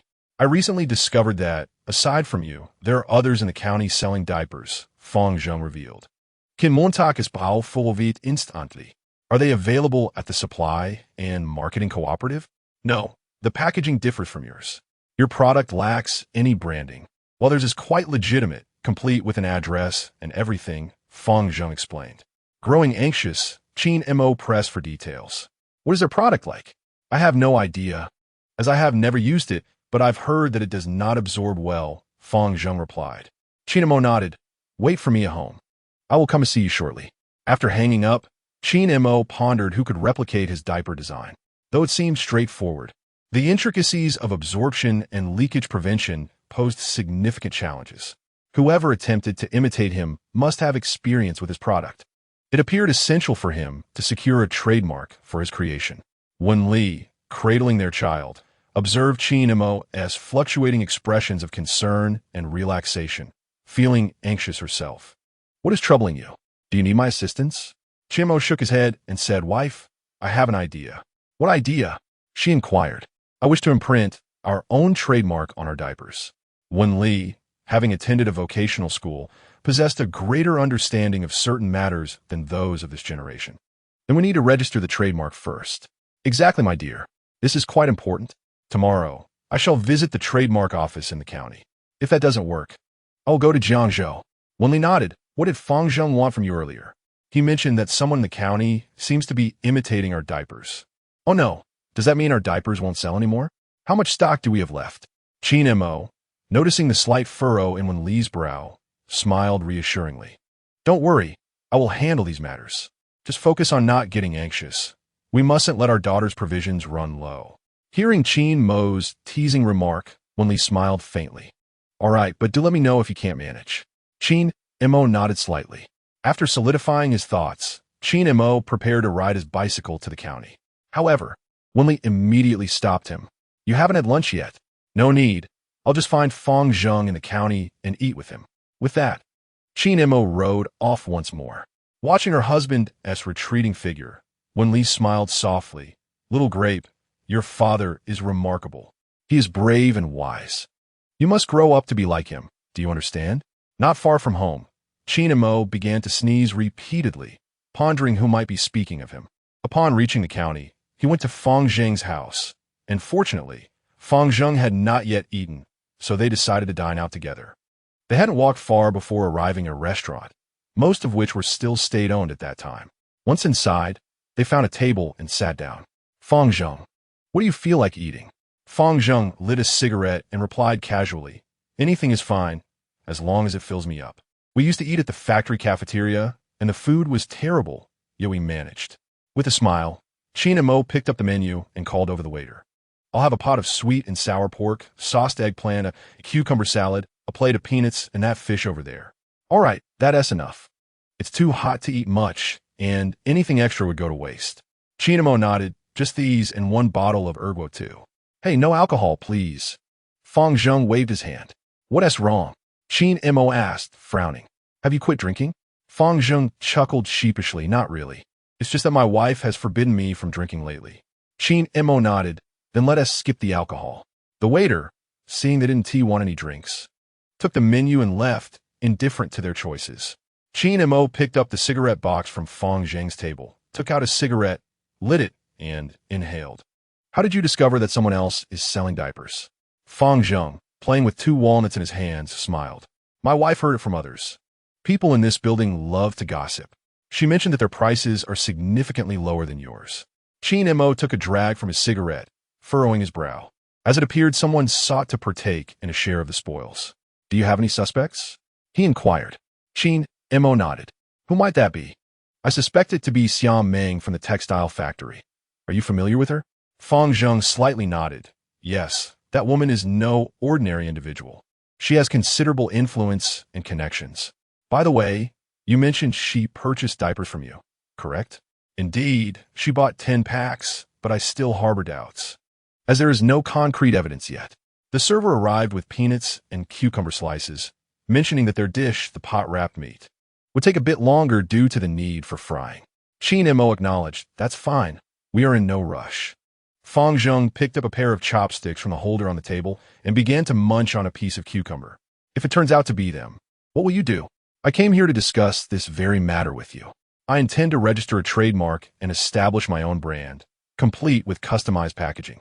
Although this approach may incur higher costs, it is essential for long-term success. Fong Zheng, chewing on peanuts, regarded Qin Mo, brother. I never knew you were acquainted with trademark registration. Your idea is quite modern, unlike your previous self. Qin Mo chuckled. I strive to keep pace with the times. If one wishes to expand their endeavors, it is vital to plan ahead. Fong Zheng poured a cup of tea from the kettle on the table, sliding it toward Qin Mo. My friend, I have an idea as well. Would you consider it? Qin Mo took another puff of his cigarette, flicking the ash into the ashtray. What is it? If you're contemplating a trademark, know that it is no simple task. Even with a trademark, you will require printing services. Why not collaborate to establish a printing factory? This way, we can not only print your diapers, but also other products. Qin Mo paused upon hearing Fong Zheng's suggestion, contemplating the merit of the idea.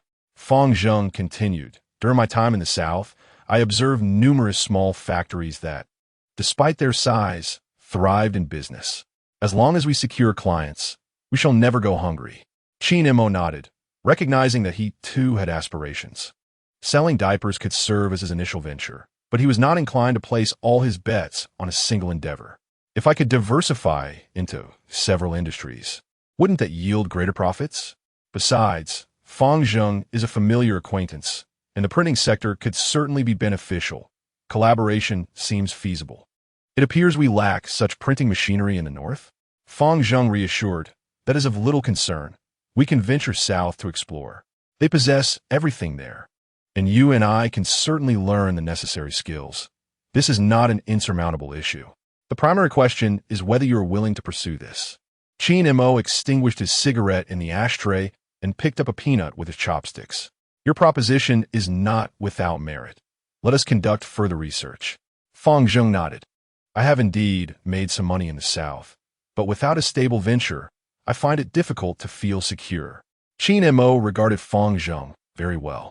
If that is the case, we shall give it a try. After we finish our meal, we will visit the Industrial and Commercial Bureau for inquiries. At that moment, the server returned, bringing out the remaining dishes. Gentlemen, your dishes are ready. Once the meal was served, the two swiftly indulged in their feast before preparing to visit the local Industrial and Commercial Bureau. Upon arrival, Qin Mo initially believed that registration was not possible at this location. However, he soon discovered that the county did indeed permit registration. At that time, there were no trademark registration agencies or dedicated trademark offices, so all registrations were conducted at various local industrial and commercial bureaus. After conversing with the staff, Qin Mo learned that a multitude of documents were required, particularly since he did not yet possess a business license, which was essential for the application. This was a detail Qin Mo had not anticipated. Thus, he realized he needed to register a company first. After a thorough discussion with Fong Zheng, they decided to establish 2 sole proprietorships, one dedicated to selling diapers and the other focused on printing services. The rationale for choosing sole proprietorships was that no financial proof was necessary to commence operations. Should their business flourish in the future, they could easily register additional entities. In the following days, Qin Mo and Fong Zheng diligently worked on obtaining the business licenses and addressing trademark matters. After several days of effort, they nearly completed the registration for both sole proprietorships. They had also settled on names, one being Super Dad Children's Product Sales Company and the other New Hope Printing Factory. Once the business licenses were finalized, Qin Mo promptly registered the trademarks. His diaper brand would be named Super Dad, a memorable title that would easily stick in the minds of consumers. The name for the printing factory was a collaborative effort between the two, symbolizing their hopes for the future. With the trademark secured, Qin Mo found himself pressed for time as he still needed to fulfill his promise to Jiang Jie, delivering her order within a week. Thus, he made his way to Jiangzhou. Upon arrival, he sought a location to make a phone call and informed Jiang Jie that the diapers had arrived, but that he was unable to retrieve them without the final payment. Jiang Jie, being straightforward, promptly instructed him to come to her home to collect the payment. After receiving the funds, Qin Mo headed to the passenger station, arranging for the bearded man to pick up the goods the following day. He then returned to Fenglin County, where he visited his storage facility and retrieved an additional 5,000 packs of diapers, bringing his total to several tens of thousands. Observing the 5,000 packs before him, Qin Mo pondered the situation. Without his own trademark, the risk of imitation loomed large, which was far from ideal. However, lacking printing equipment posed a dilemma. Yet, knowing that imitation was a possibility, he felt compelled to take action. After some reflection, Qin Mo went to the supply and marketing cooperative, purchased a brush and ink, and returned to his storage facility. Chapter 49. Transporting diapers by train. Qin Mo resolved to inscribe a unique identification number on each diaper. While it may not be entirely formal, it would at least allow him to distinguish which numbers and letters he had written. With this plan in mind, he began the task, conceiving a specific range of numbers and letters, ensuring that any potential imitators would be unable to replicate his identifiers. All afternoon, Qin Mo was diligently writing, completing the monumental task of 5,000 packages. It felt as if he had poured out every unfinished character from his life. In the midst of his labor, he broke a brush and exhausted the ink, prompting him to procure a fresh supply from the supply and marketing cooperative. Thus, he toiled alone, resolutely determined to make the printing factory thrive, even as fatigue weighed heavily upon him. By 10 o'clock at night, Wen Li had yet to catch a glimpse of Qin Mo's return, and a flicker of concern crossed her mind. It was unusual for him to be out so late. Could something have happened? Just as she was dressing to venture out in search of him, Qin Mo stepped through the door, securing it behind him. "Why are you back so late? Are you utterly exhausted?" Wen Li inquired. Qin Mo, reeking of ink, could barely lift his arms. "It's nothing. I was just busy in the storeroom." Wen Li hurried over to park his bicycle, urging him to come inside. "Have you eaten?"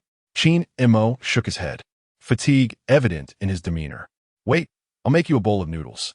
Rushing to the kitchen, Wen Li prepared a beloved dish of tomato noodles, a favorite of Qin Mo's from days past. After washing up in the bathroom, Qin Mo emerged, towel in hand, wiping the moisture from his forehead.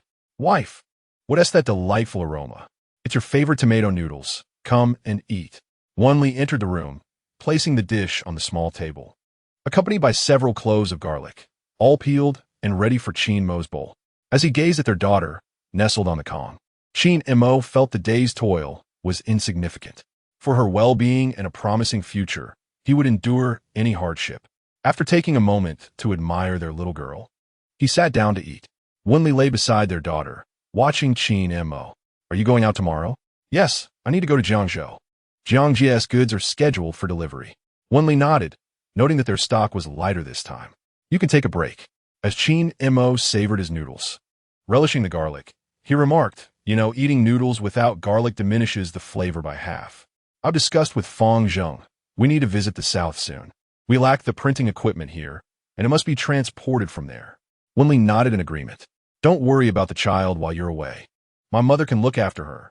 It's quite a distance. It's best not to take her along." Qin Mo concurred, acknowledging their daughter's tender age.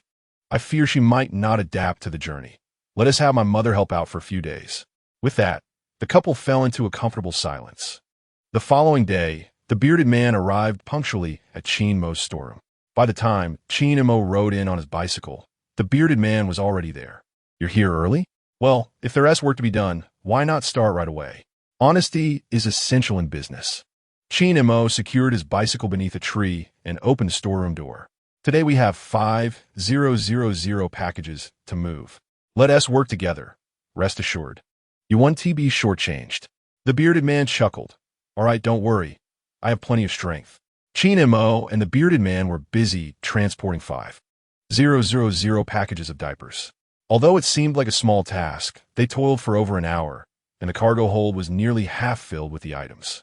After completing their task, they drove to Jiangzhou. The bearded man, feeling more amiable this time, believed that Qin Mo would become a long-term collaborator. Thus he felt compelled to flatter him further. Upon arriving in Jiangzhou, Qin Mo and the bearded man reached the residence of Jiang Jie, who emerged dressed in a sleek black professional outfit. She glanced at the diapers in the cargo hold and nodded in satisfaction. Let us go to the Jiangzhou train station, she announced. Qin Mo, observing the situation, thought it inappropriate to occupy the front passenger seat while Jiang Jie sat in the back. So he exited the vehicle to offer her his seat, opting instead to sit in the truck bed. The bearded man was uncertain about the relationship between Qin Mo and Jiang Jie, but he could tell by her attire that she was no ordinary woman. What kind of business does Boss Jiang engage in? He pondered. Jiang Jie smiled and replied, as a woman, what business can I pursue? Just selling some goods, really. The bearded man nodded. You certainly exude the aura of a strong woman, quite distinct from the ordinary. Jiang Jie beamed. Oh, really? How do you perceive that? Your demeanor is remarkable, and your presence is commanding. Haha, I didn't expect you to be so articulate. Jiang Jie complimented the bearded man with a smile. I lack significant skills myself. I can only drive a truck and transport goods, unlike you who engage in grand enterprises. Jiang Jie then retrieved a cigarette from her purse and lit it, adding, I believe that Qin Mo may become a significant entrepreneur in the future. The bearded man nodded. Indeed, my brother is quite impressive. Jiang Jie chuckled softly, choosing not to elaborate further. The vehicle soon arrived at the Jiangzhou train station, where most trains from the 1980s were still green and considerably slower than today's high-speed trains, with the fastest barely reaching 80 kilometers per hour. Traveling longer distances often required a full day or night, rendering the current transport system less than convenient. Once at the station, Jiang Jie went inside, instructing Qin Mo and the bearded man to wait outside. As Qin Mo gazed at the Jiangzhou train station, a wave of emotions washed over him. The station appeared rather ordinary at present, yet he envisioned a future where it would boast advanced transportation facilities, significantly enhancing the lives of the people through improved accessibility. Brother Qin Mo, what do you think that woman intends to do? She can't possibly mean to transport such a small load by train, the bearded man mused. Qin Mo stared at the distant train in silence, pondering the same question. Aside from transporting goods, what else could be done here? After half an hour, Jiang Jie emerged, directing them to unload the cargo in the station's plaza, where someone would later come to collect it. Qin Mo looked at Jiang Jie and asked, Are you planning to ship it by train? Indeed, I'm heading south where business flourishes. By the way, Qin Mo, I will accompany the train. If sales go well in the south, I will place more orders, so you must prepare your goods in advance. Qin Mo nodded, surprised by Jiang Jie's capabilities, realizing she was well acquainted with the station staff. Logically, the amount they had was insufficient for a full cargo hold, yet shipping by train was the most economical option. The bearded man was equally astonished, realizing that one should not judge a book by its cover. Through his interactions with Qin Mo and Jiang Jie, he learned this valuable lesson. Now that the goods had been delivered, Qin Mo was set to return to Fenglin County. As before, the bearded man drove him to the warehouse, reminding him to keep him informed of any tasks that arose. Chapter 50. The bearded man surprisingly works at a printing factory. After a few encounters with the bearded man, Qin Mo discerned that he was quite dependable and rather rugged, embodying a persona that was unconcerned with trifles. At first glance, one might perceive him as somewhat brusque, with a sharp tongue and a reluctance to forge deep connections.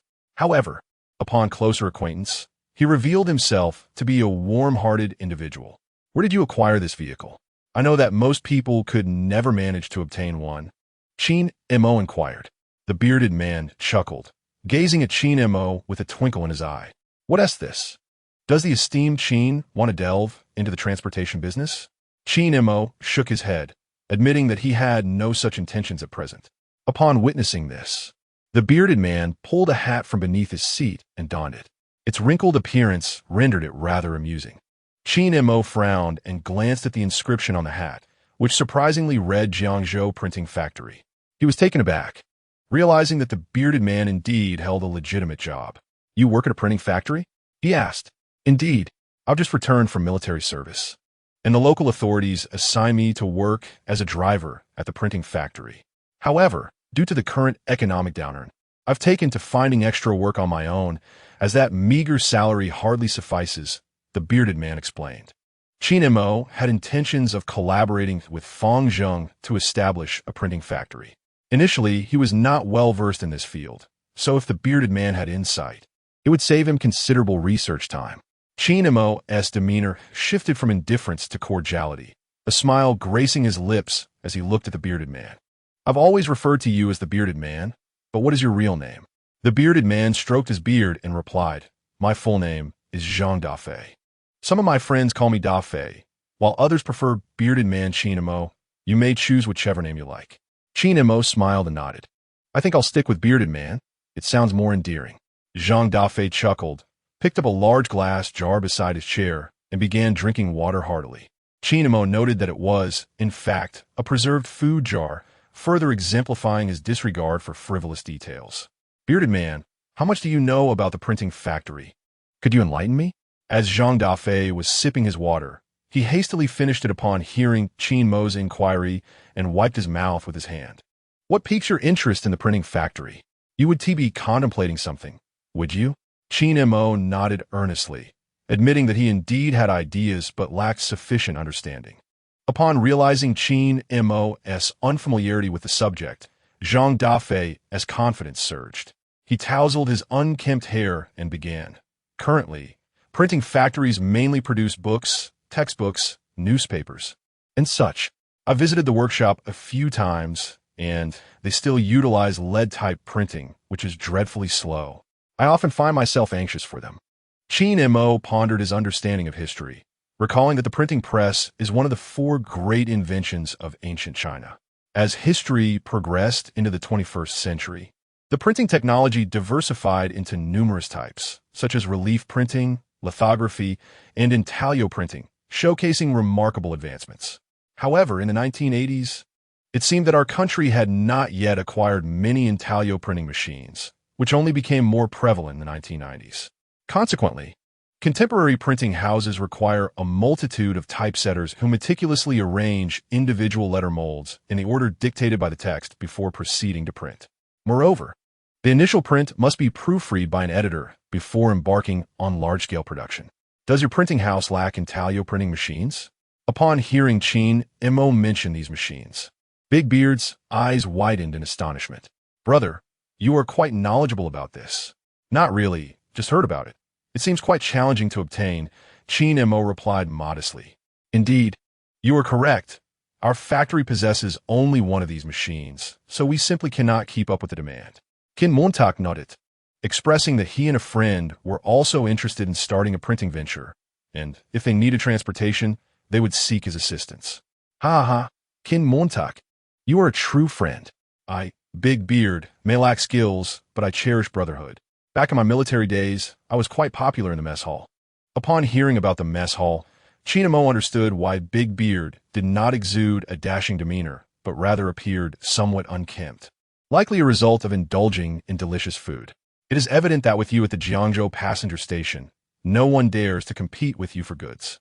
Big Beard nodded affirmatively. That is certainly true. My friend has some tricks up his sleeve. As time was slipping away, Qin Mo decided to conclude his idle chatter with Big Beard.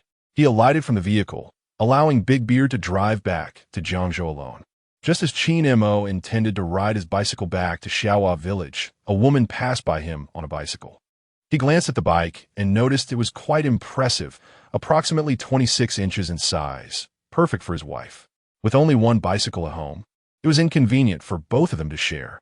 With this thought in mind, Qin Mo headed to the supply and marketing cooperative. where he indeed spotted a newly arrived model of women's bicycle. It appeared significantly smaller than the traditional Urba bicycle and lacked the horizontal bar in the middle. Although it could not compare to future models, it was quite fashionable for that era. Being a new model, it attracted a considerable crowd.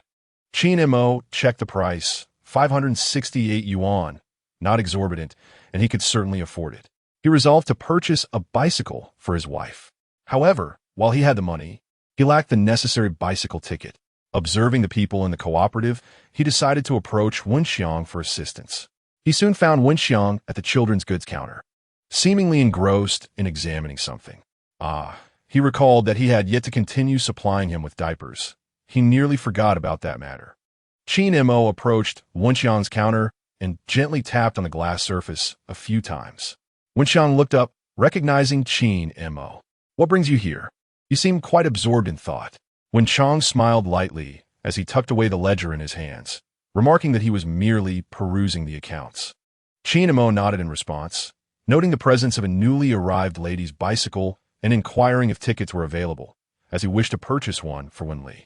Wen Xiang glanced in the direction of the bicycles Qin Mo indicated, observing the price of 568. "You intend to buy it just like that?" he asked. "Indeed, it's not a matter of money, but rather of tickets." Wen Xiang scrutinized Qin Mo, who appeared to be brimming with joy. "Have you struck it rich again recently?" he inquired. Qin Mo shook his head, explaining that he had made a modest profit, sufficient to buy a bicycle for his wife, and asked for assistance in acquiring some funds.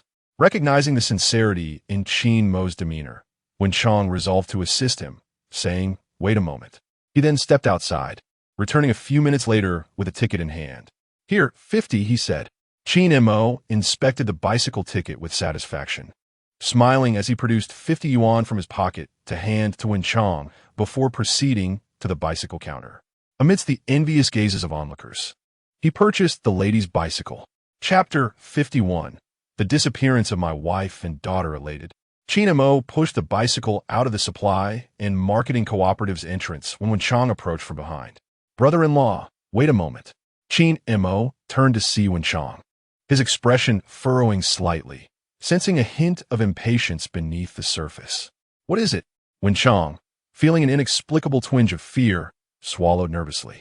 "I wanted to inquire if there are any diapers in stock." Upon hearing the mention of diapers, Qin Mo relaxed his furrowed brow. "Yes, how many do you need?" Wen Xiang pondered for a moment, recalling that many had inquired over the past few days. The station master had indicated that they could initially provide 100 packs. Qin Mo nodded, affirming that 100 packs would be acceptable, but insisted that a deposit of at least half be provided up front. Reassured by the availability of stock, Wen Xiang agreed, stating he would speak to the station master and call Qin Mo once the order was confirmed. "All right, no problem. I'll take my leave now." Qin Mo mounted his bicycle, positioning the newly purchased lady's bicycle to his right, while he steadied his own with his left hand. Though somewhat unwieldy, his cycling skills allowed him to manage the situation adequately. After half an hour, Qin Mo arrived at Xiaohua village, intending to surprise his wife. However, to his dismay, he found the house empty. He searched both the front and backyards, but found no one. Where could his wife have gone with their 2-month-old daughter? Concern began to brew within him, especially since the stroller was also absent. Could it be that his wife, still harboring doubts about his return, had taken a child and left? This notion was swiftly dismissed by Qin Mo. He trusted Wen Li would not abandon him without a word. As he stood at the doorway, pondering where to search next, his neighbor, Uncle Nyo, spotted him. "Qin Mo, looking for your wife?" Qin Mo turned to see Uncle Nyo, inquiring, "Have you seen where my wife took the child?" Uncle Nyo, chewing on his tobacco, was digging in his yard. Upon hearing Qin Mo's question, he ambled over to the wall that separated their properties. "I heard from Wen Li that her parents seemed to be in some trouble. They might have gone back to her hometown. Would you mind checking on them?" Upon hearing this, Qin Mo nodded and promptly mounted his bicycle, thanking the uncle. With the news in mind, Qin Mo pedaled furiously and arrived at his in-laws' residence within mere minutes. Upon arrival, he found a throng of people gathered at the entrance, their murmurs hinting at some unsettling occurrence. Furrowing his brow, Qin Mo set aside his bicycle, feeling quite irked by the crowd that had assembled to gawk. What were they doing, simply standing there? His voice, laced with irritation, rang out, drawing the attention of the onlookers. Ah, Wen Li's husband has returned. Indeed, that little ruffian is back. They chimed in, their opinions of Qin Mo apparent. Some villagers still regarded him as that same ruffian, and upon seeing him, they unwittingly let slip their thoughts. The anger in Qin Mo's eyes was palpable as he turned toward the one who had called him a ruffian, ready to unleash his fury. Just as he was about to erupt, his wife's voice cut through the tension. Qin Mo, you're back. At that moment, Qin Mo was still unclear about the situation, but he spotted his wife, Wen Li, pushing through the crowd, her expression troubled and her eyes red, as if she had just been weeping. He hurried over to her, asking, "What is wrong, my dear? What has happened?" Upon seeing her husband, Wen Li could no longer hold back her tears. "You're finally back. Someone is bullying my parents." Initially, Qin Mo had thought that something had befallen his in-laws. But upon hearing Wen Li mention someone bullying them, his anger surged, and his countenance grew grave. Though they were not his biological parents, he felt their kindness deeply. Despite his rising fury, he refrained from raising his voice and instead gently inquired, "Who is bullying your parents? Please tell me everything that has transpired." Wen Li gazed up at her husband with wide, innocent eyes, finding comfort in his presence. With him by her side, her fears began to dissipate. "It's the neighbor from the house in front, a fellow named Xiao Erei. They want to plant trees where my parents have stacked firewood, so they've dumped all the firewood at our doorstep." Qin Mo's anger flared anew, regardless of the angle he considered. It was evident that Xiao Erei was stirring up trouble. In his mind, the firewood had always been kept in that location, and such a dispute could only arise from someone instigating conflict. "And where are my parents?" he asked. Wen Li wiped her tears and replied softly, "Mom is inside watching over little Grape, and Dad is so furious he's lying on the bed. I'm the only one trying to hold him back." Qin Mo tenderly touched Wen Li's face, offering reassurance. "Do not worry. I have returned, and I will resolve this matter." Standing at over 1.8 meters tall, Qin Mo was of above-average height in the village, particularly with his muscular build and youth. Who wouldn't he be intimidated? As he approached the gathered crowd, they instinctively parted to make way for him. At this moment, Qin Mo had reverted to his usual mischievous demeanor, a subtle smile gracing his lips as he sauntered forward with a carefree air. However, those familiar with him knew that it wouldn't be long before he would make his move. "Who is Xiao Erei?" At this point, Xiao Erei had returned home, leaving only his wife standing there, who was well aware of Qin Mo's reputation. Seeing him before her caused her heart to race. "I am Xiao Erhei's wife." What of it?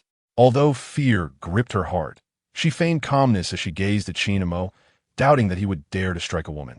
Qin Mo lowered his gaze to this woman, who was at least 30 centimeters shorter than he was. She was quite stout, likely weighing around 200 jin.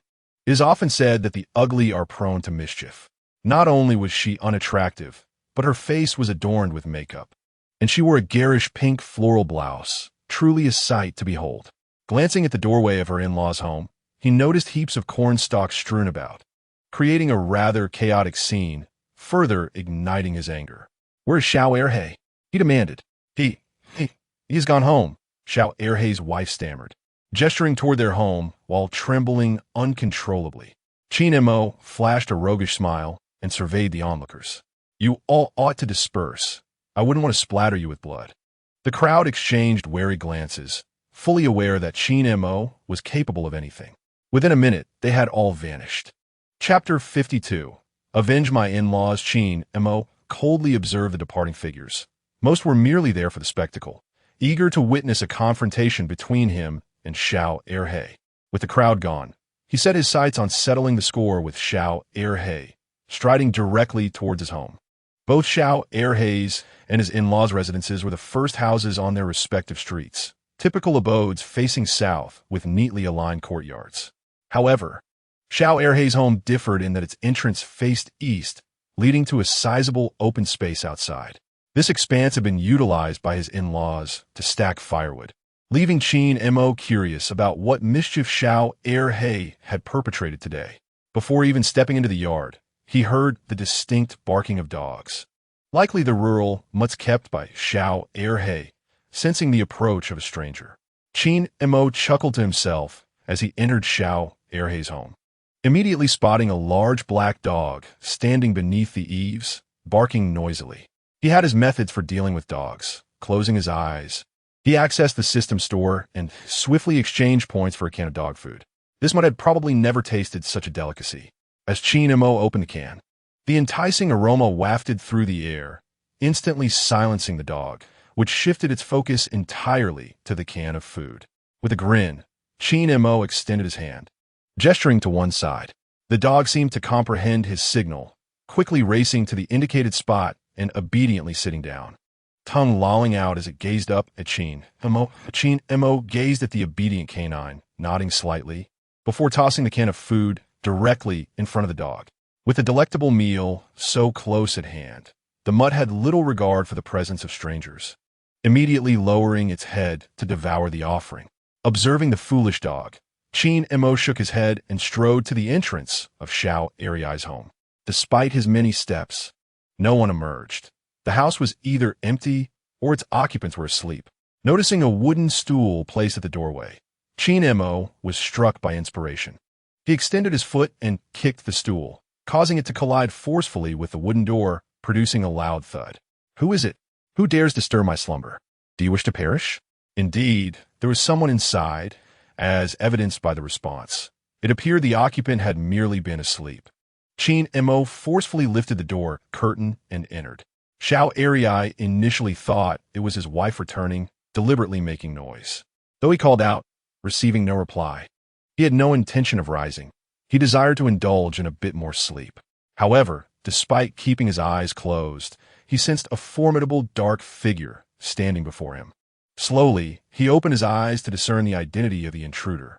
To his shock, he exclaimed, "Oh my, Qin Mo, how did you enter my home? Where's my Xiao He?" Qin Mo stood there, coldly observing Xiao Erai, contemplating the futility of such a useless individual who could not even call out upon the arrival of a stranger.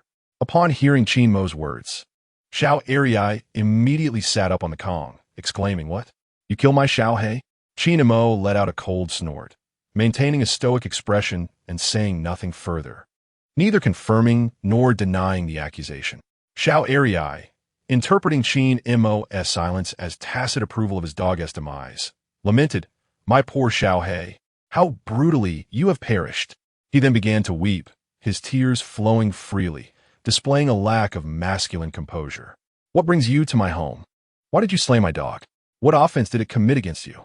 At that moment, Xiao Erai, still engulfed in grief over his dog's death, seemed to momentarily forget his conflicts with Wen Li's parents.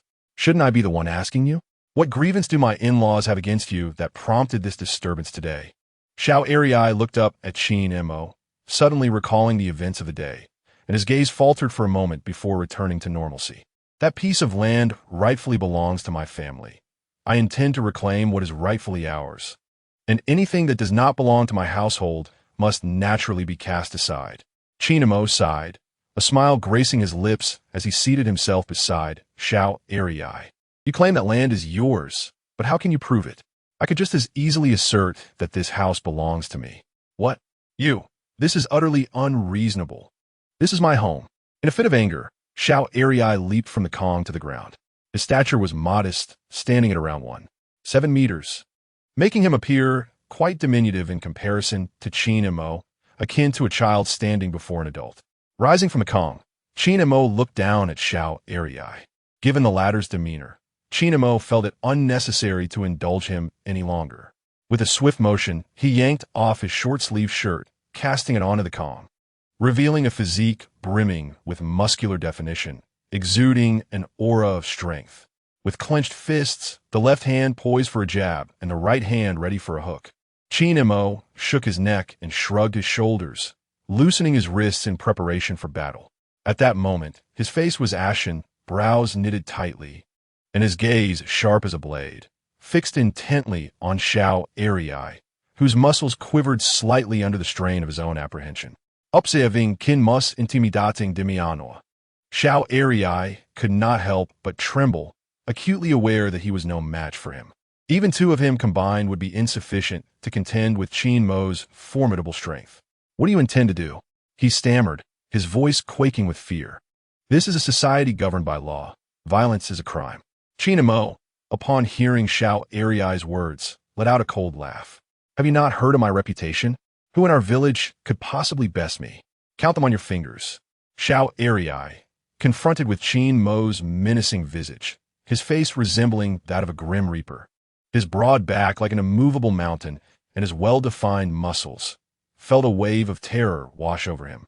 Memories of chilling tales regarding Qin Mo surged through his mind, amplifying his fear. Since I cannot fight back, can I not at least escape? Xiao Erai thought, his dark eyes darting around, seeking an opportune moment to flee. Yet Qin Mo would not permit his escape. He swiftly reached out, grasping the back of Xiao Erai's shirt, and yanked him back into the room, tossing him onto the bed. Where do you think you're going? Qin Mo questioned ominously. Help!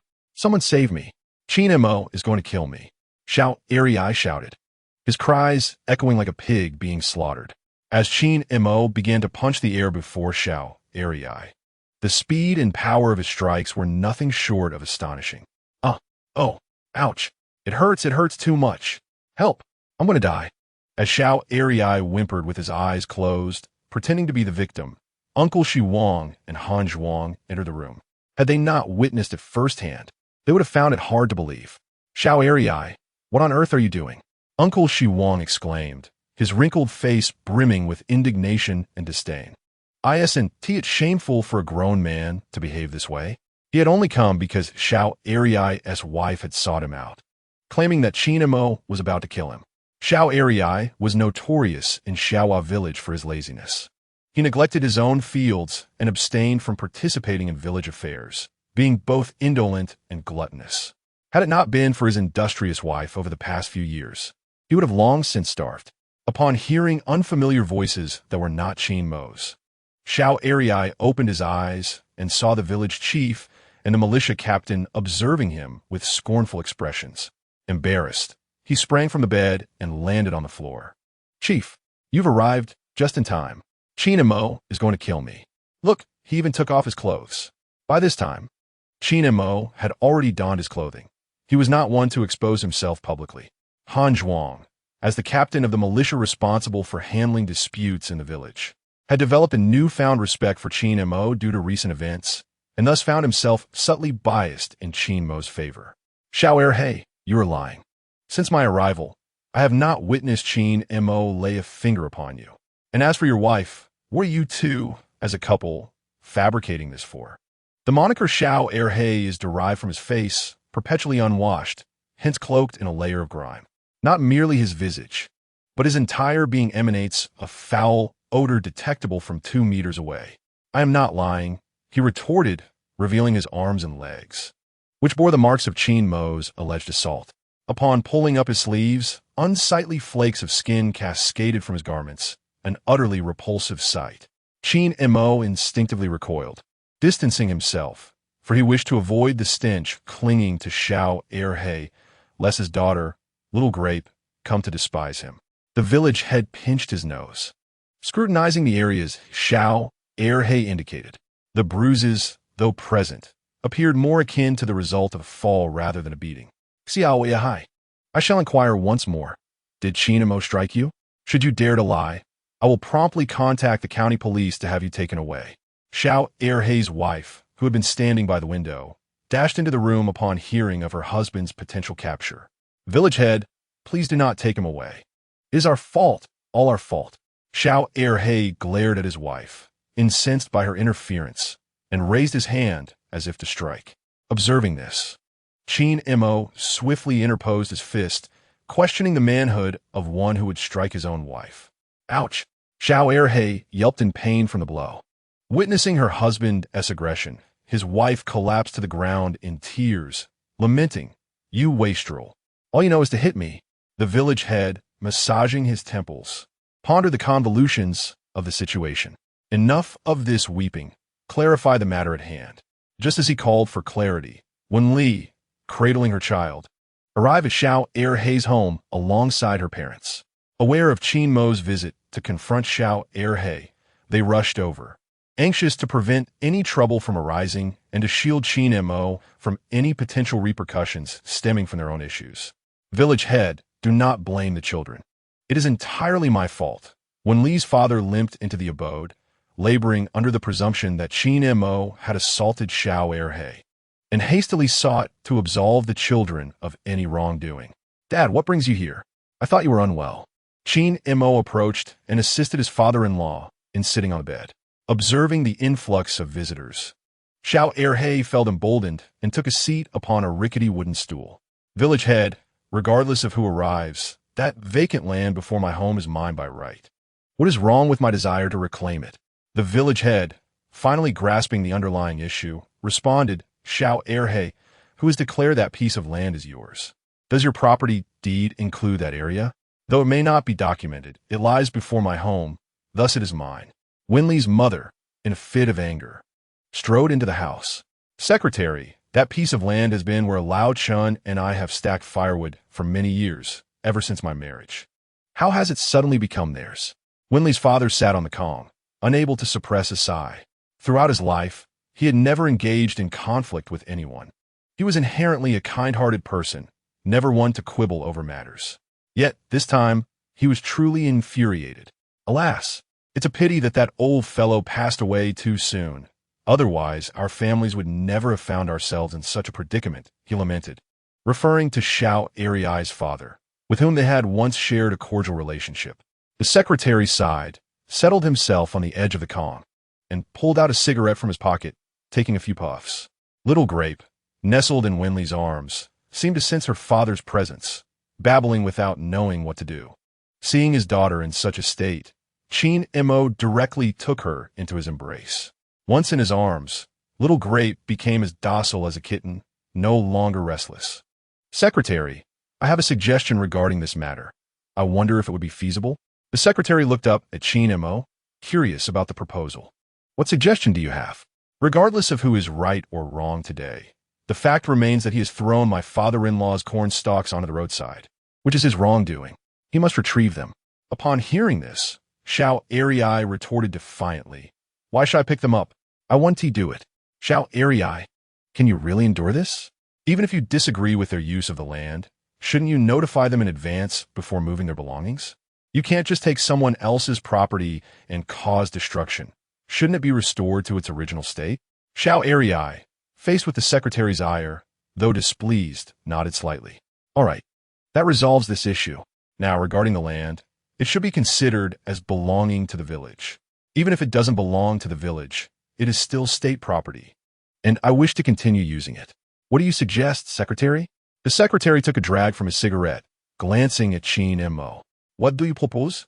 My idea is to rent this land entirely, any land outside of Xiao Erhei's doorstep. I am prepared to pay any amount. I, Qin Mo, can afford it. Han Zhuang nodded in agreement, affirming that Qin Mo's proposal was valid since it was village land that anyone could rent. Xiao Erhei, upon hearing this, expressed his discontent. That is land in front of my house. It belongs to me, and I have the final say on rentals. With a cold smirk, Qin Mo replied, Xiao Erhei, if every family claimed ownership of the land in front of their homes, then everyone could block the roads and charge tolls. Do you truly believe your argument holds merit? The secretary nodded. In that case, the village could symbolically charge a small fee, and Lao Chen's firewood stack can continue to remain here. Chapter 54. A kiss for his wife Qin Mo, having listened to the secretary's words, nodded. I also have a request. I do not permit anyone from Xiao Erhei's family to walk on the land I rent, so they must take a detour. Wen Li finally grasped Qin Mo's intention. She had thought he was compromising, but it was clear he intended to teach Xiao Erhei a lesson, as he had nearly driven her to the brink of exasperation. Yes, I concur. Not even a footstep should be allowed. If they dare tread upon it, I will call the authorities to have you apprehended. Qin Mo observed his wife, who resembled a fierce tigress at that moment, and could not help but chuckle. It seemed that this little white rabbit was genuinely upset today. Xiao Erhei's wife sat on the ground, and upon hearing that they could not leave, she became anxious. Secretary, if we can't leave, how are we supposed to manage?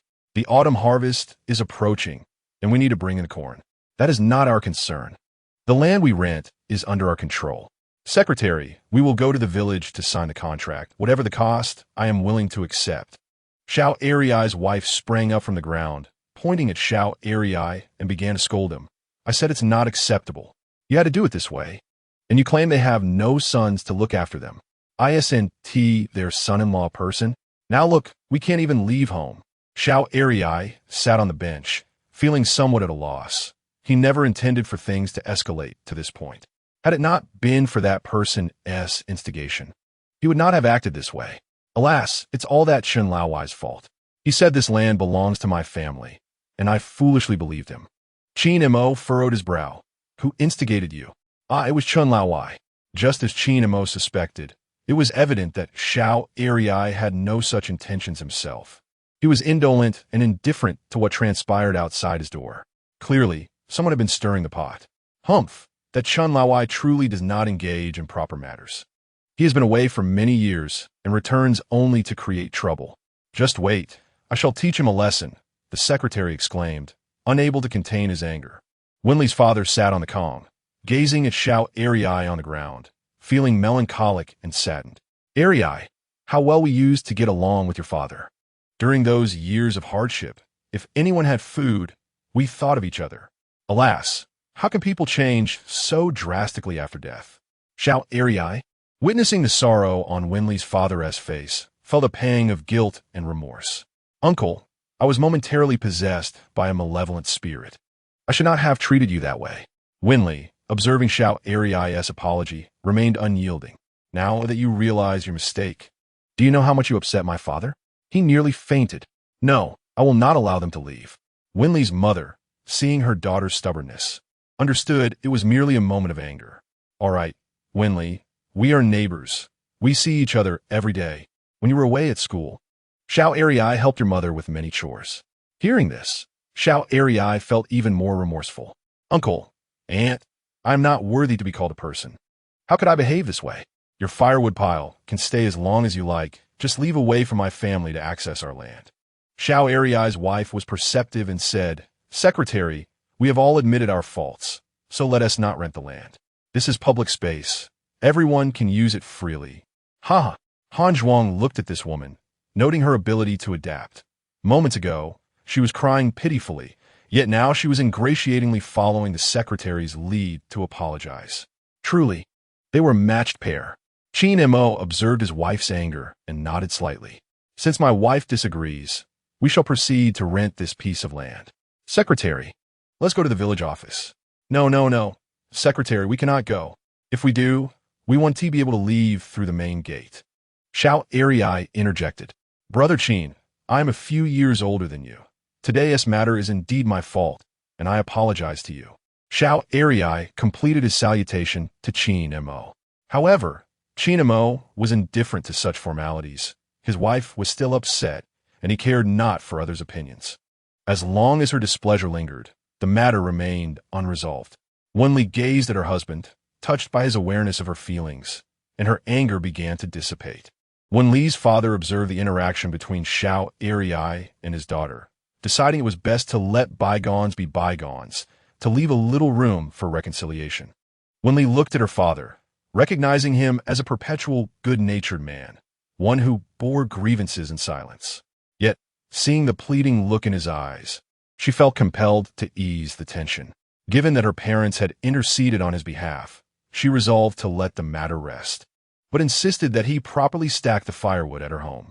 Xiao Ai promptly agreed, assuring her it would be done. Thus, Qin Mo resolved the situation, and the family departed Xiao Ai's residence, returning to the home of Wen Li's parents. Qin Mo, why not stay for dinner? I'll prepare something delicious for you. Her mother offered. Of course, thank you, Mom, Qin Mo replied with a smile, carrying little Grape into his wife's room. The layout of his in-law's house was similar to his own, though it was larger.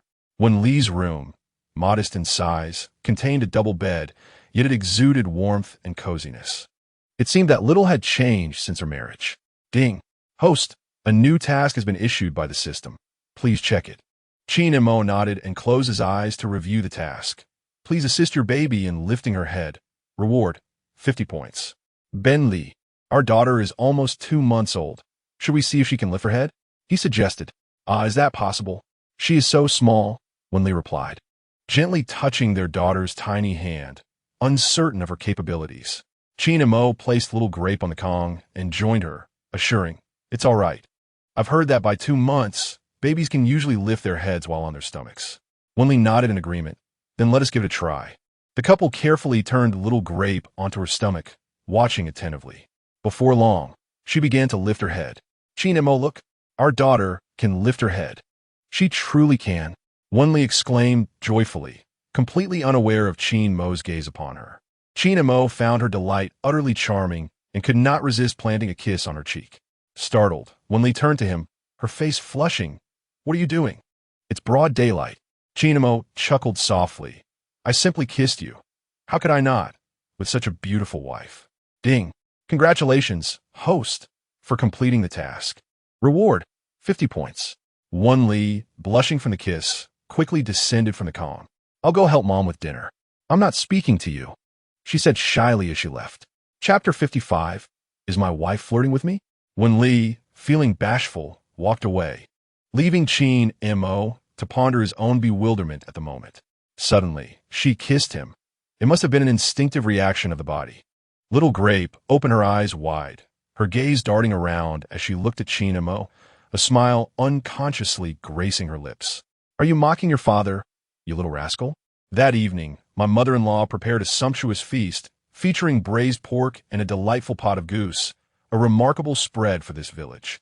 By the time they were ready to return home, the couple, Xiao Airy-Eye and his wife, had neatly stacked the firewood back in its original place. As the family of 3 returned home at dusk, Qin Mo had initially intended to surprise his wife with a bicycle he purchased during the day. But an unforeseen incident delayed their return. Thus, as they entered the courtyard, Wen Li had yet to notice the bicycle. It was only when she emerged from the house, intending to use the restroom, that she caught sight of it. "Qin Mo, where did you get this bicycle? It resembles the ones ridden by those female celebrities on television. And it's a ladies' model." Qin Mo stepped out of the house, holding Little Grape in his arms. "I bought it from a supply and marketing cooperative, and I even got the ticket from your cousin. It's a new model. Not many people in our county have it yet." Wen Li nodded, a mixture of joy and excitement illuminating her face. "That must have cost quite a bit. The price is inconsequential. What matters is that my wife likes it. By the way, I need to give you the money. The household finances are managed by my wife." Wen Li nodded and mounted the bicycle. It was splendid. Lacking a cumbersome crossbar, with a few gentle pushes, she was effortlessly riding it, feeling quite comfortable. Imagining herself commuting to work daily on this bicycle made her smile even broader. While Wen Li practiced riding, Qin Mo emerged from the house with a cloth bag. "Here, my dear, take care of this. It represents our family's current wealth." Wen Li dismounted and took the bag from Qin Mo, noticing its weight. "This is heavy. Let us go inside. The walls have ears." Qin Mo followed his wife into the house, observing her frugal demeanor. Once inside, Wen Li drew the curtains and then poured the contents of the bag onto the Kong, her eyes widening in astonishment at the sight of numerous 100-yuan notes strewn across the surface. "Is this all our money?" Qin Mo nodded. "Count it. I have no concept of money and fear I might miscount." Upon hearing Qin Mo's words, Wen Li removed her shoes, climbed onto the Kong, and began counting the money. After tallying one stack, she made a note on a small piece of paper to keep track of the total. After about half an hour, she finally comprehended the amount, her delight so immense that her lips could barely contain her smile. "Qin Mo, can you guess how much money we have now?" Qin Mo shook his head, not knowing the exact figure, but having a rough estimate in mind. 482 yuan and 78 cents. Qin Mo nodded, acknowledging the approximation as being quite accurate. Wen Li gazed at the money, still in disbelief. "Qin Mo, how did our lives suddenly improve so dramatically? I can hardly believe it. Pinch me to ensure I'm not dreaming." Qin Mo cradled his daughter while seated beside Wen Li, encouraging her to rest her head on his shoulder. "Dream as you wish. You are my wife, and I shall ensure you never lack for money." Wen Li turned to embrace Qin Mo's arm, feeling as though she were in a dream, the reality somewhat surreal. The night enveloped them, and the weary inhabitants of the household were fast asleep. It was the height of summer, and the air inside was stifling despite the drawn curtains and open windows. Qin Mo picked up the paper fan he had crafted and waved it gently, The heat was oppressive, and he worried his daughter might break out in heat rash. He touched her forehead and, relieved, noted she was not drenched in sweat. As Qin Mo contemplated returning to slumber, Wen Li's arm draped over his chest, soon followed by her leg resting upon his. In the sultry summer night, Qin Mo wore only a sleeveless undershirt and boxer shorts, while Wen Li donned a tank top and loose shorts. The warmth of their bodies pressed together stirred thoughts within Qin Mo. It had been decades since he had experienced intimacy, and though his mind felt aged, his body remained youthful in its prime. The proximity of his wife intensified his imagination, leading to a moment of involuntary swallowing as he shifted Wen Li's arm and leg slightly away. Just as he breathed a sigh of relief, her limbs returned to their previous position. Qin Mo recalled that just days prior, Wen Li had kept her distance while sleeping, appearing far less relaxed. Was she feigning sleep? He lifted his head to observe her, seeking signs of deception, but she lay there peacefully, snoring softly like a piglet, undoubtedly unaware. Lying there brought him an agonizing torment.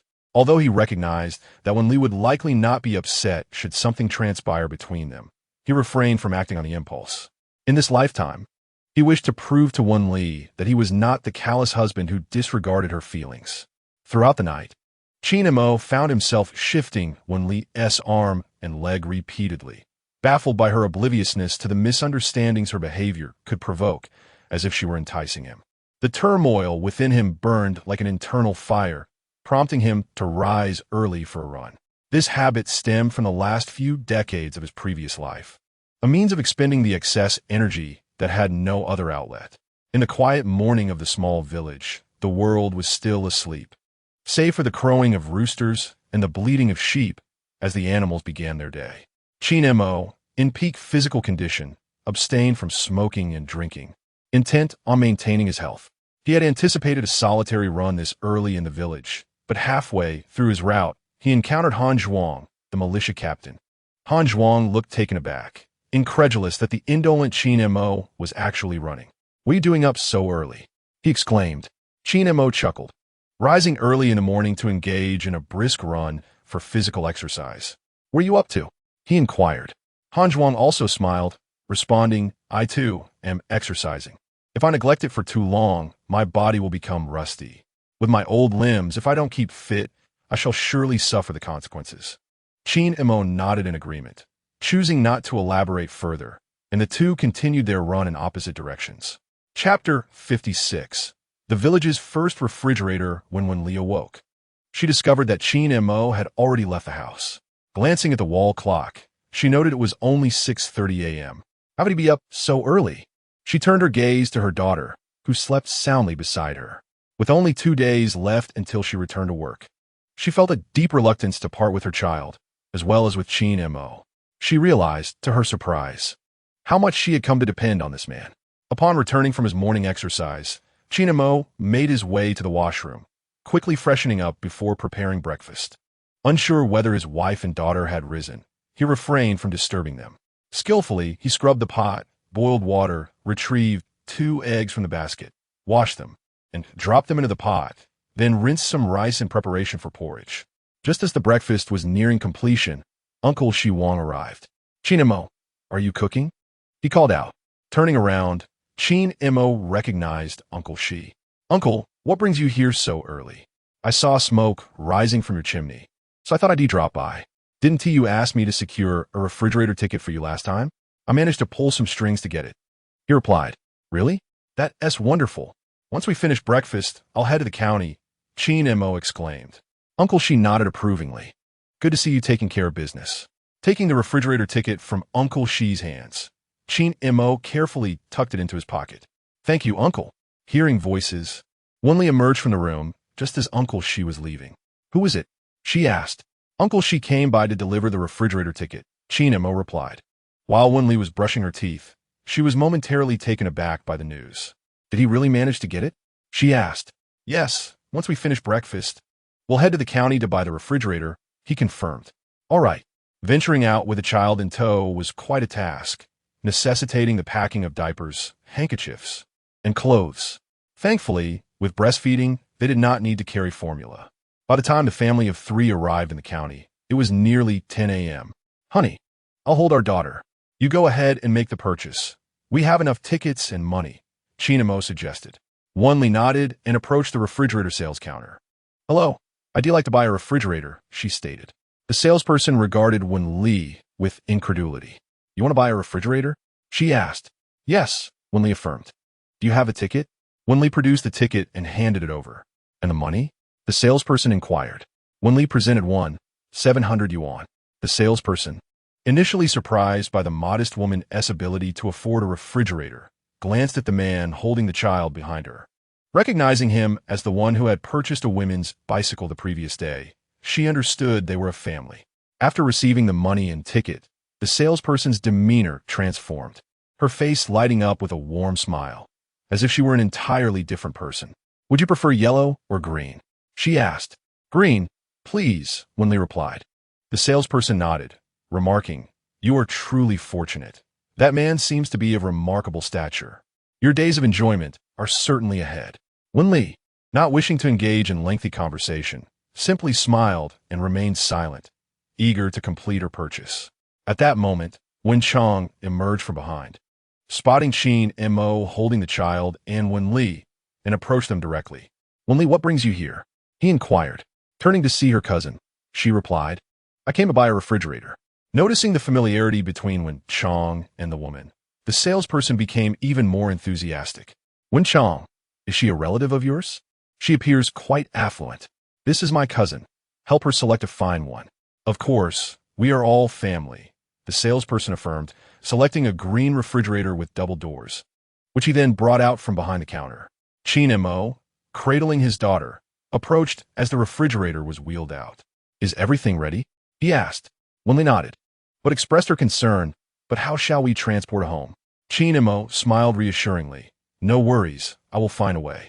You and our daughter wait here for a moment. Cousin, could you assist me? Wen Chong nodded as he watched Qin Mo depart the supply and marketing cooperative. Contemplating the situation, Qin Mo realized that the donkey cart would not suffice for the task. He would need a motor vehicle with a flatbed, or at the very least, a four-wheeled option. Cycling around, he found no suitable transport and considered checking at the bus station. Perhaps the burly man would be there. With that thought, he pedaled his bicycle towards the bus station, and fortune smiled upon him as he spotted the burly man there, busy with work. Brother Qin Mo, what brings you here? The burly man asked. I'm looking for a vehicle. I purchased a refrigerator and need a transport home. Upon hearing about the refrigerator, the burly man beamed with delight. That's a significant purchase. Let us get it delivered. Qin Mo nodded. Of course, I'll cover the transportation fee. Huh. Don't be so polite with me. I'm not short on cash, he laughed. Put your bicycle at the back and hop in. Thus, Qin Mo and the burly man drove back to the supply cooperative, where they enlisted the help of others to hoist the refrigerator onto the vehicle, securing it with ropes. The burly man glanced at Wen Li and the child in her arms. Is this your wife? No. She must be your sister-in-law. Wen Li smiled at the burly man. And who might you be? Qin Mo clapped the burly man on the shoulder. This is the man I told you about. Zhang Dafei, who helps me with deliveries to Jiangzhou. Ben Li Nuda, Ayu, Zhang Dafei. Oh, come on, get in the car. Don't be so formal, he urged. Wen Li took a seat in the front with the child, while Qin Mo settled into the back of the truck, and they set off towards Xiaohua village. Upon reaching the village, the vehicle slowed down as they approached the small shop at the entrance, which was bustling with people. Upon seeing the contents of the truck, they quickly surrounded it. Good heavens, is that a refrigerator? One exclaimed. It seems so. Which household has made such an extravagant purchase? Hearing the commotion outside, AIGS stepped out from the shop, exclaiming, Who bought this magnificent refrigerator? It's simply stunning. Qin Mo had no choice but to disembark from the back, surprised that the villagers had blocked the vehicle. It's ours. We just brought it back from the county. Upon seeing her, AIG exclaimed, Isn't this Qin Mo? Oh my, Qin Mo, you have made quite the acquisition. You're the first in our village to own a refrigerator. How impressive. Qin Mo glanced at his wife, seated in the passenger seat, remembering her concerns regarding his interactions with AIG. Consequently, he preferred to keep his remarks to a minimum. It was chosen by my wife. As long as she is pleased, That suffices. The villagers gathered around the back of the truck, engaged in lively discussion about the refrigerator, which they had only seen on television until now. Wen Li stepped out from the passenger seat, beaming as she absorbed the envious gazes from the crowd. Let us first take the refrigerator home. If anyone wishes to see it, you can come over shortly. Please make way. Chapter 57. The necessity of applying for a second child in advanced AI, Jia observed Wen Li, noting that this was the first time since her confinement that she had seen her looking so radiant and full of life. Her complexion had improved significantly. Her skin appeared more luminous, and the gauntness that once characterized her face had been replaced with a healthy fullness.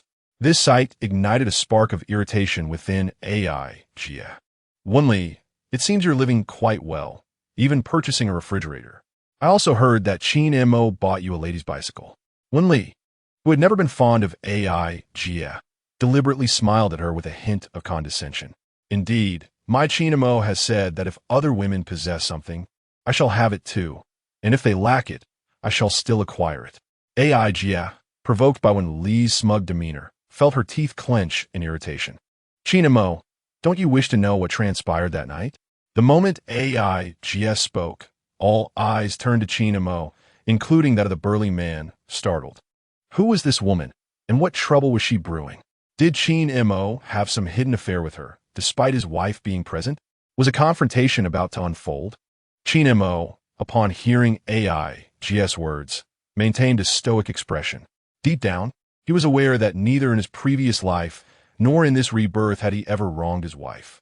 His demeanor shifted to one of seriousness, a flash of anger igniting in his gaze as he confronted AI Jia. Clarify what happened that night. AI Jia chuckled, covering her mouth as she smugly replied, Oh, that night you've truly forgotten? Wen Li scrutinized AI Jia, then glanced at Qin Mo, detecting no signs of evasion or unease on his face. Instead, she observed his anger, which reassured her that he had never betrayed her trust. AI Jia, please elucidate your statements. Your ambiguity is misleading. Those unaware might assume you were involved in some unsavory dealings. AI Jia looked at Qin Mo, who she had once thought harbored a special regard for her. However, it was now apparent that he had little regard for her feelings. His wife's words elicited no reaction from him whatsoever. Qin Mo, your so-called good friends, Ergo and Sanlong, do you truly believe they are loyal to you? Once, when you went gambling in the neighboring village, they colluded to cheat you, and you were none the wiser. Upon hearing AI Jia's words, Qin Mo furrowed his brow, taken aback. This was news to him. He had never considered such treachery. He had assumed that despite not traveling the same path anymore, they were still friends at heart. However, if Sister AI's words hold any truth, then there is no longer any need for me to show leniency towards them. A smile of joy instantly graced his face.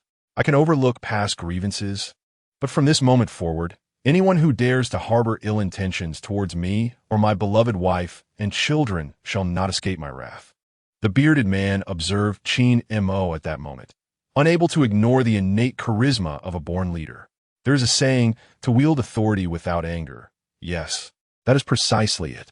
Boss Qin, boss lady, let us depart, the bearded man declared, and the three of them climbed into the vehicle. The others found it unwise to continue obstructing them, though they were taken aback to discover that Qin Mo had friends who drove large trucks, a source of envy indeed. Sister AI watched the departing vehicle, a fierce light glimmering in her eyes. Qin Mo, since you lack benevolence, do not blame me for my ruthlessness. My kindness towards you is merely a gesture of goodwill. The vehicle arrived at Qin Mo's doorstep, where he and the bearded man carried the refrigerator into the kitchen, only to find, after searching diligently, that there were no power outlets available. It dawned on Qin Mo that, being an old house constructed many years ago, it had initially lacked electricity, all wiring had been retrofitted, and no outlets had been allocated in the kitchen. Qin Mo, there are no outlets in your home. I suggest hiring an electrician to sort this out, the bearded man remarked. Qin Mo nodded, acknowledging the reality of the old house. Once I earn some money, I shall renovate this place and make it proper. Wen Li observed the camaraderie between Qin Mo and the bearded man and suggested, Qin Mo, Let us invite DeFei to join us for dinner tonight. We shouldn't let him help us without compensation. The bearded man chuckled. Sister-in-law, you are exceedingly hospitable. I shall gladly comply. Qin Mo nodded in agreement. Bearded man, let us find an electrician in the village, and I will show you around as well.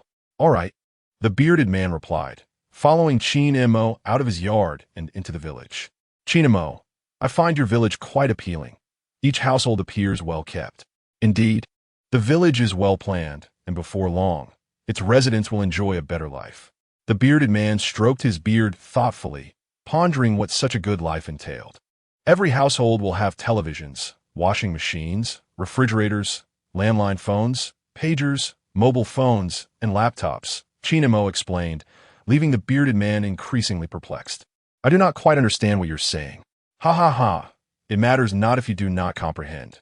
The future will bring monumental changes to people's lives, including yours. The bearded man observed Qin Mo's earnest demeanor, sensing he was not fabricating tales. Brother Qin, you seem increasingly enigmatic. Are you, perchance, from the future? Qin Mo turned to regard the bearded man. If I were from the future, that would be splendid. I would already be wealthy. The bearded man wiped the sweat from his brow, conceding, you make a valid point. Upon reaching the village office, they fortuitously encountered the women's director. Who are you looking for, and what is your purpose? Qin Mo, unfamiliar with her, replied, I am Qin Mo, seeking the village electrician. Upon hearing his name, the woman retrieved her notebook and flipped through its pages. You have a daughter, born 2 months ago, correct? Indeed, he affirmed. The women's director nodded. Noting that family planning regulations are in place, one cannot simply decide to have a second child without prior application, especially considering whether their household registration is agricultural. We do not want a second child, she remarked. Looking up, she cautioned, do not speak too soon. How many have secretly conceived? If I catch you, I shall compel you to go to the hospital, and no one will emerge unscathed. Hey, you woman, my brother has decided against it. So why are you still hesitating? The man with the bushy beard expressed his frustration, casting an annoyed glance at the women's director. Enough. She is merely doing her job, he added. Now, can you tell me where to find an electrician? The women's director glared at him fiercely. Go to the militia captain's house. His duties include electrical work. Qin Mo nodded, realizing that the militia captain was Han Zhuang. I didn't know he was also an electrician. Thank you. As they exited the village office, the bushy-bearded man continued to fume. This is outrageous. It infuriates me. Qin Mo observed his friend's ire and could not help but chuckle. Is it really worth getting so worked up over? Gradually, the man's anger subsided as they walked behind Qin Mo, Chapter 58, teaching my wife to use a breast pump upon arriving at Han Zhuang's home. They found the front door unlocked. However, Qin Mo did not enter immediately. Instead, he called out, is Han Zhuang at home? Inside, Han Zhuang and his wife heard the call, and he stepped outside, surprised to see Qin Mo. What brings you here? And who is this beside you? This is my friend. I would like to ask for your assistance in modifying the electrical setup in my home and installing an additional outlet. Ah, sure. Just a moment. Let me tidy up, Han Zhuang replied, heading back inside. Soon, he emerged with a toolbox. Let us go. All the tools are in here. The trio left Han Zhuang's home and made their way to Qin Mo's residence, where Wen Li had begun preparations for dinner, intending to host the bushy-bearded man. Upon returning home, Qin Mo noticed his wife washing vegetables. He took over the task as he entered the yard. Dear, please show Captain Han where to install the outlet. I will handle the vegetables. Understood, Wen Li replied, cradling their daughter as she led Han Zhuang inside. The bushy-bearded man assisted Qin Mo in preparing the meal. Hey, brother. I think Han Zhuang is a decent fellow. He seems quite capable. Qin Mo nodded. He is the captain of our village militia. He is not an ordinary man. Oh, I see now. No wonder he appears so formidable. Wen Li informed Han Zhuang of the desired outlet location, and, seizing the opportunity, she inquired, Captain Han, would it be possible to install outlets in the kitchen and over there as well? Han Zhuang nodded in agreement. The electrical setup in your home dates back to when it was first installed, hence the lack of outlets. This is a perfect chance to add a few more. Wen Li acknowledged gratefully. Thank you, Captain Han. Han Zhuang set down the toolbox, opened it, and After turning off the electricity, he proceeded to locate the main switch. Qin Mo, where's your main switch? Qin Mo set aside the vegetables he was handling, wiped his hands, and made his way to the kitchen. Upon reaching the cabinet, he spoke aloud and proceeded to open it, turning off the power switch. Ding! Host, the system has issued a new task. Please pay attention. Upon hearing the system's announcement, Qin Mo requested, Wife, please hand me our daughter. All right, Wen Li replied as she passed the child to him. Qin Mo cradled their daughter and returned to the living room. He closed his eyes to review the task in the system. Show the baby black and white cards. Reward, 100 points. Gently placing his daughter, Little Grape, on the Kong, he rummaged through the big bag for the black and white cards. Once retrieved, he presented them to her. Sweetheart, do you see this card? This one is black, and this one is white. With patience, he explained the different shapes and colors to Little Grape, who kicked her little legs and waved her tiny hands in delight at the sight of the cards. Seeing his daughter, so lively, filled Qin Mo with joy, prompting him to plant a kiss on her cheek. Ding! Congratulations, host, for completing the task. You have earned a reward of 100 points. That evening, due to Han Zhuang's work on the wiring and installation of the socket, Wen Li invited him to stay for dinner. Thus, for people gathered for the meal, featuring dishes prepared by Qin Mo, shredded pork with green peppers, scrambled eggs with tomatoes, cherry meat, peanuts, and a handmade rice sausage. Oh my, Qin Mo, your cooking is exquisite. It looks appetizing and tastes delicious, Han Zhuang commented, nodding in agreement. He recalled that Qin Mo had cooked during their child's full moon celebration, and the flavors were indeed impressive, rivaling those of professional chefs in fine restaurants. Qin Mo merely nodded modestly without further comment. After Wen Li had lulled their daughter to sleep, she joined them for dinner, mentioning that she would be returning to work the next day, thus temporarily entrusting household matters to Qin Mo. I'll be back at work tomorrow, Qin Mo. Please take care of things at home, she said. Qin Mo nodded reassuringly. Go ahead, my dear. I will manage everything here. Wen Li smiled, feeling comforted. After dinner, the bearded friend drove back to Jiangzhou, and Han Zhuang returned home as well. Qin Mo and Wen Li plugged in the refrigerator to check the temperature, relieved to find it functioning properly. Qin Mo presented Wen Li with a breast pump and storage bags he had exchanged for points. Wife, this is for you. You can store 2 bags. Enough for our daughter for tomorrow.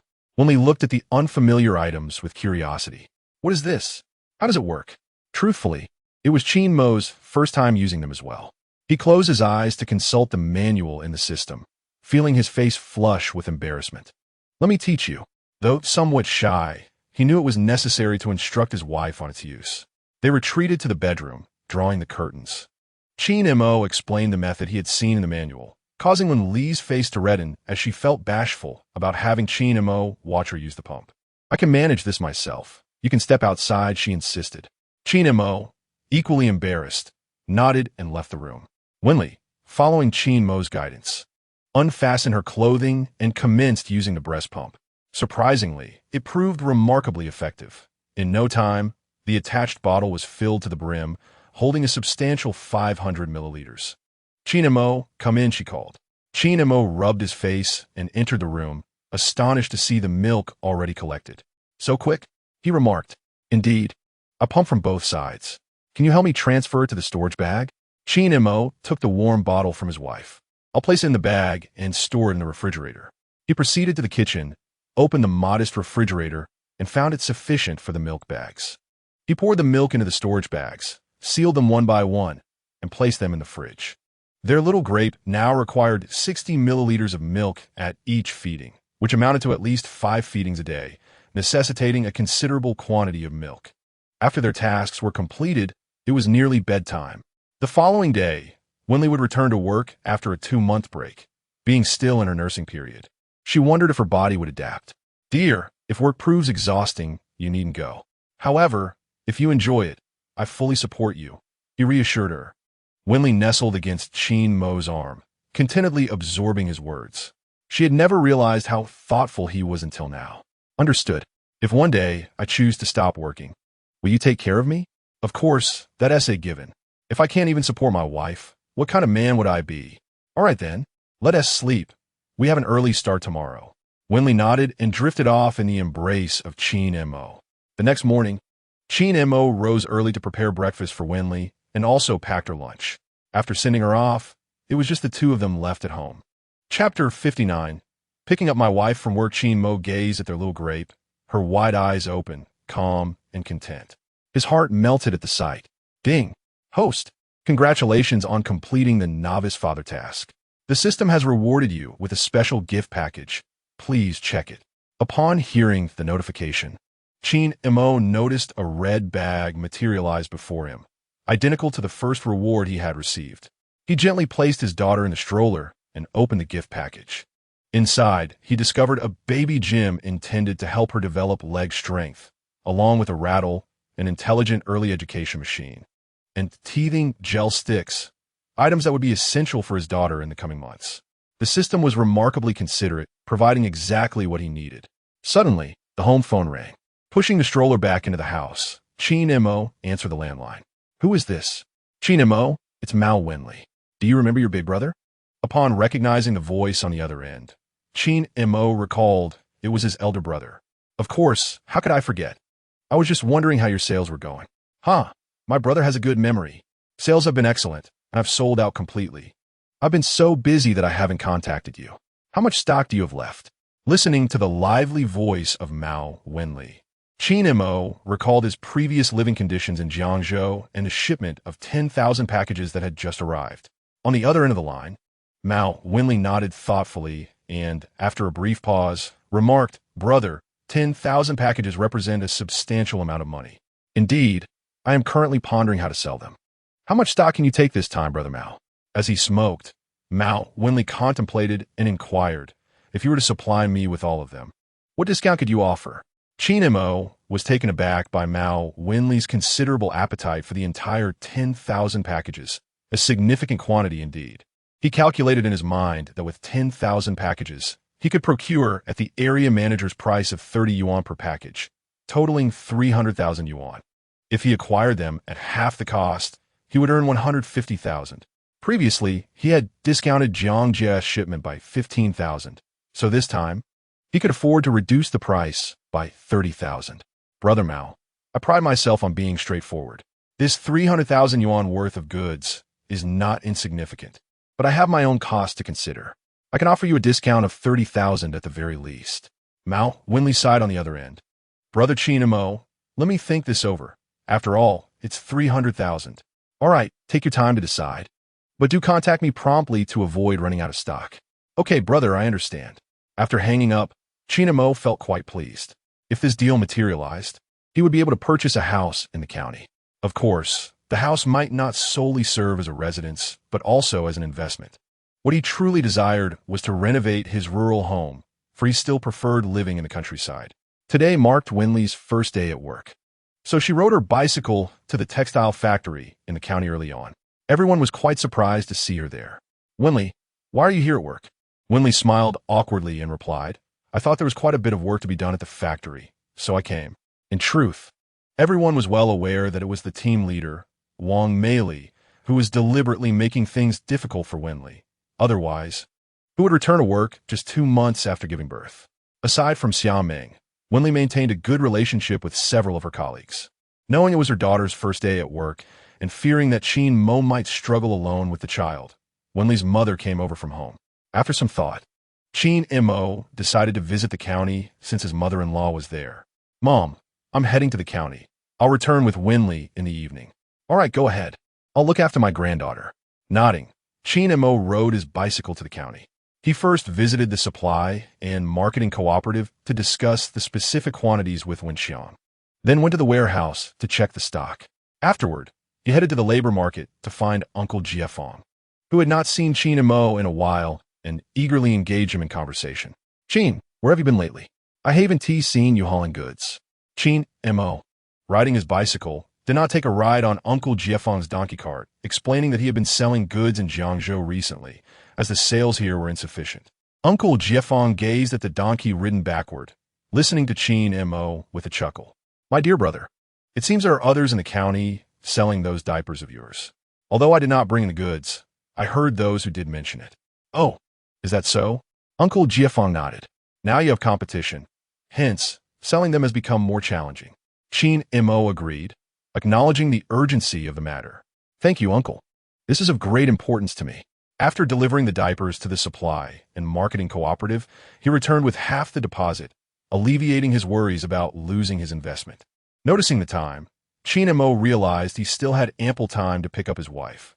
He made his way to Feng Zheng's home, as the plan to acquire printing machines from the south needed to be expedited. Upon seeing Qin Mo, Feng Zheng immediately understood the purpose of his visit. They conferred briefly and decided to depart the day after tomorrow, first purchasing train tickets at the station. Given that most trains were of the green variety at this time, it necessitated a transfer from Fenglin County to Jiangzhou, followed by a 2-day overnight journey to the south. The round trip would require at least a week. After securing their tickets, Qin Mo and Feng Zheng proceeded to the textile factory, with an hour remaining until his wife's shift ended. Qin Mo parked his bicycle by the entrance, patiently awaiting her departure. In a previous life, Qin Mo would never have waited for his wife to finish work. He would have approached her merely for money. Reflecting on this, he considered himself quite the cad. He recalled that women appreciate flowers, and he had never once gifted his wife any in his past life. This time, he was determined to make amends. With that thought in mind, Qin Mo hastily rode his bicycle to the supply and marketing cooperative. However, there were no bouquets available, only individual roses without any packaging. Even if there were, he was unsure where to find them. Thus, he settled for a few roses and swiftly made his way back to the textile factory. The scene at the factory's closing time was quite striking. As the gates opened, 100 or so people emerged on bicycles, holding the flowers. Qin Mo attracted the attention of onlookers, as his handsome visage and charming demeanor captivated those around him. Who is that man over there? He must be someone's boyfriend. He is incredibly handsome. Indeed, holding flowers, just like in the movies. How romantic. Chapter 60. Departure to the south. Qin Mo heard the praises but paid them little mind. Their opinions were irrelevant to him. After waiting a while longer, his wife, Wen Li, rode out on a lady's bicycle.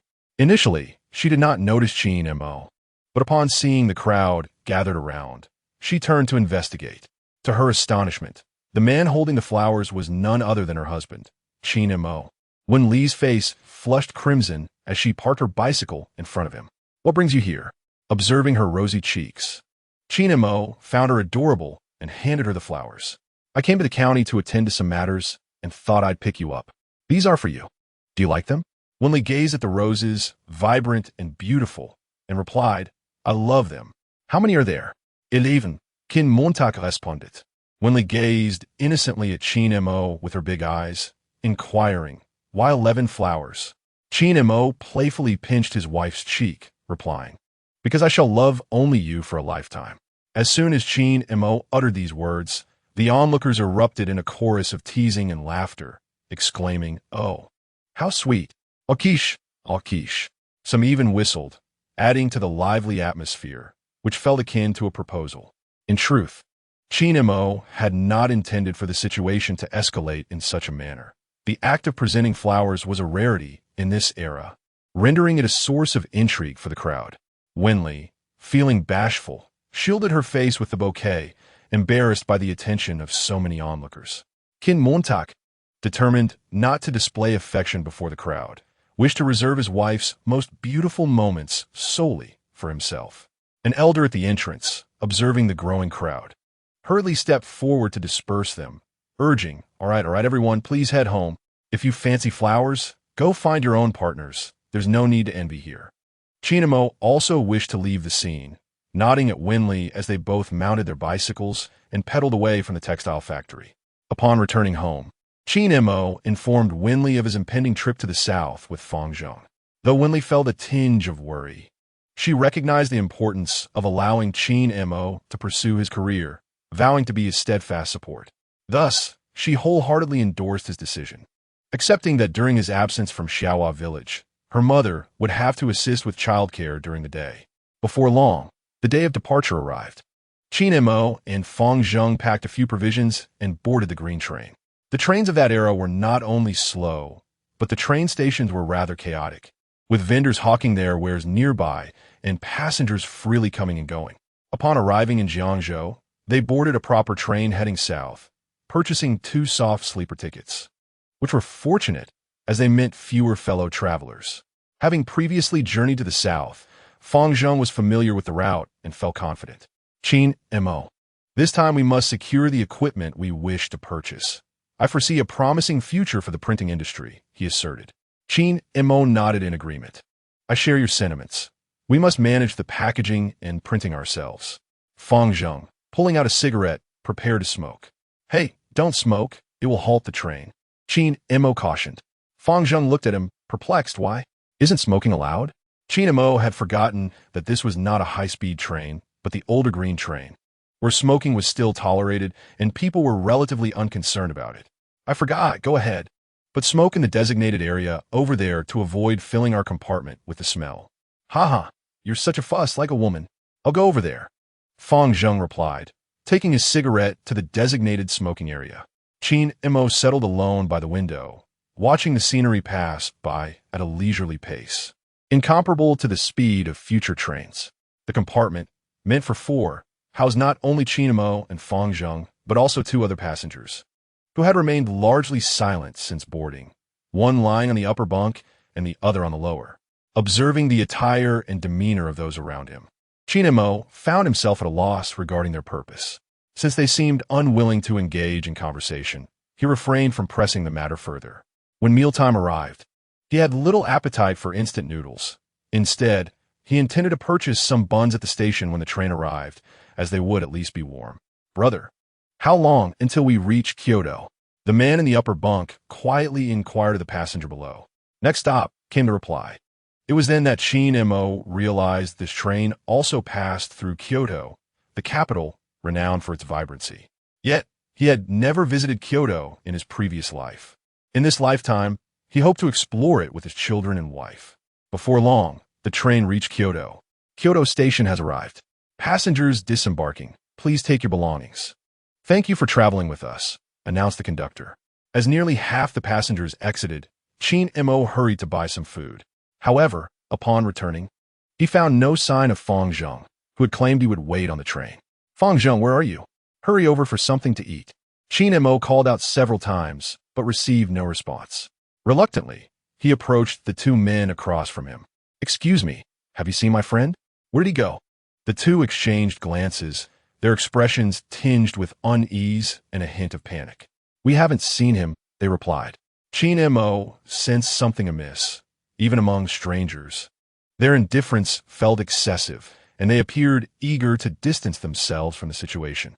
Thank you, he said, feigning ignorance, and promptly sought another area to search. As it was a major train station, the stop was prolonged, lasting 30 minutes. Qin Mo disembarked once more, yet despite his efforts, he could not locate Fang Zheng. A sinking feeling gripped his heart. Could it be that Fang Zheng had been taken by human traffickers? In this era, such threats were all too real and brazen. But what purpose would they have for a middle-aged man like Fang Zheng? For labor? As a husband? Such notions seemed far-fetched. Quickly scanning the platform, he noticed that aside from vendors, few passengers remained. It appeared everyone else had boarded the train, and he was certain Fang Zheng was not among them. Checking the departure time, he resolved to reboard, convinced that Fang Zheng must still be on the train. Everyone, please board quickly. The train is about to depart. The attendant shouted to those lingering outside. Qin Mo glanced at the newly arrived passengers, but still, there was no sign of Fang Zheng. Anxiety welled within him. He approached the attendant. Excuse me, my friend has gone missing, and I've searched everywhere, but I can't find him. The attendant turned to assess Qin Mo. How old is he? In his 20s, Qin Mo replied. At that age, he shouldn't get lost. Perhaps he wandered into another carriage to chat. Have you checked the restroom? It dawned on Qin Mo that he had not thought to check there. He hurried to the restroom of his own carriage, knocked, and opened the door, only to find it empty. He then proceeded to the adjacent carriage, knocked, and attempted to open the door. It was not locked, yet it would not budge, as though something was blocking it from within. With a slight shove, he managed to create a small opening, and the sight that met his eyes startled Qin Mo profoundly. Chapter 61. Unmasking the thief. Qin Mo, was taken aback to find Fang Zheng's mouth stuffed and his body bound with ropes. Struggling to rise, but hindered by the restraints on his feet. He had not anticipated Fang Zheng would find himself in such a predicament. Hastily, Qin Mo pushed against the bathroom door, eager to enter. Upon seeing Qin Mo, Fang Zheng felt an immense wave of relief. Nearly moved to tears by the unexpected encounter under such unfortunate circumstances. With his mouth gagged, he could only emit muffled sounds, while Qin Mo, unable to fully enter, leaned in to remove the cloth from Fang Zheng's mouth. "My heavens, brother, I thought you had forgotten about me. I was about to suffocate." Fang Zheng gasped, overwhelmed with joy at the sight of a familiar face. "What happened? Who did this to you? Did you see who it was?"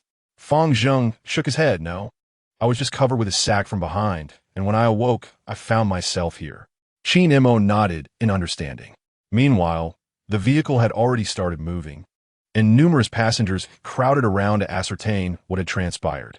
A crew member approached, inquiring about the situation.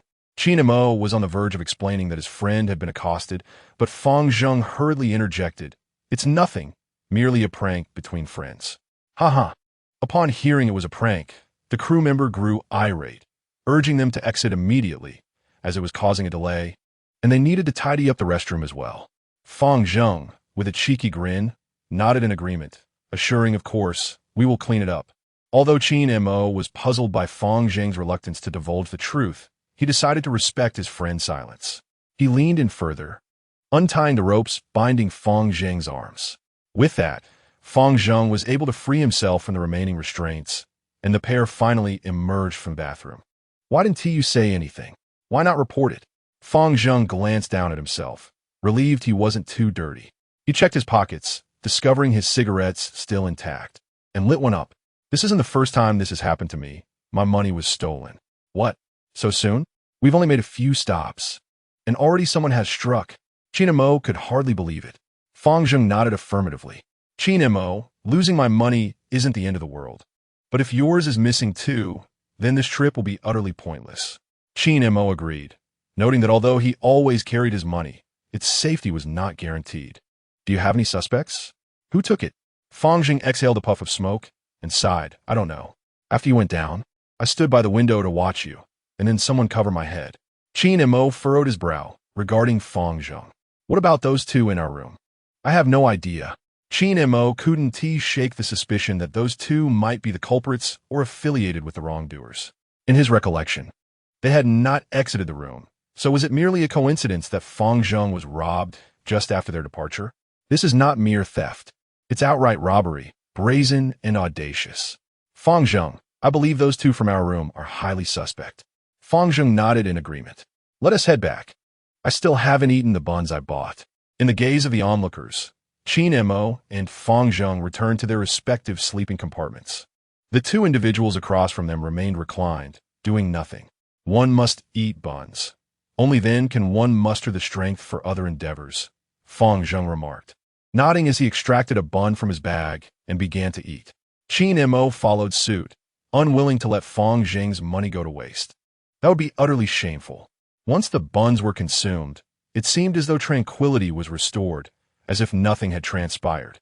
The train continued its journey, the darkness enveloping the landscape as the lights within the carriage flickered to life. "Fang Zheng, have you noticed my money has vanished?" Qin Mo inquired.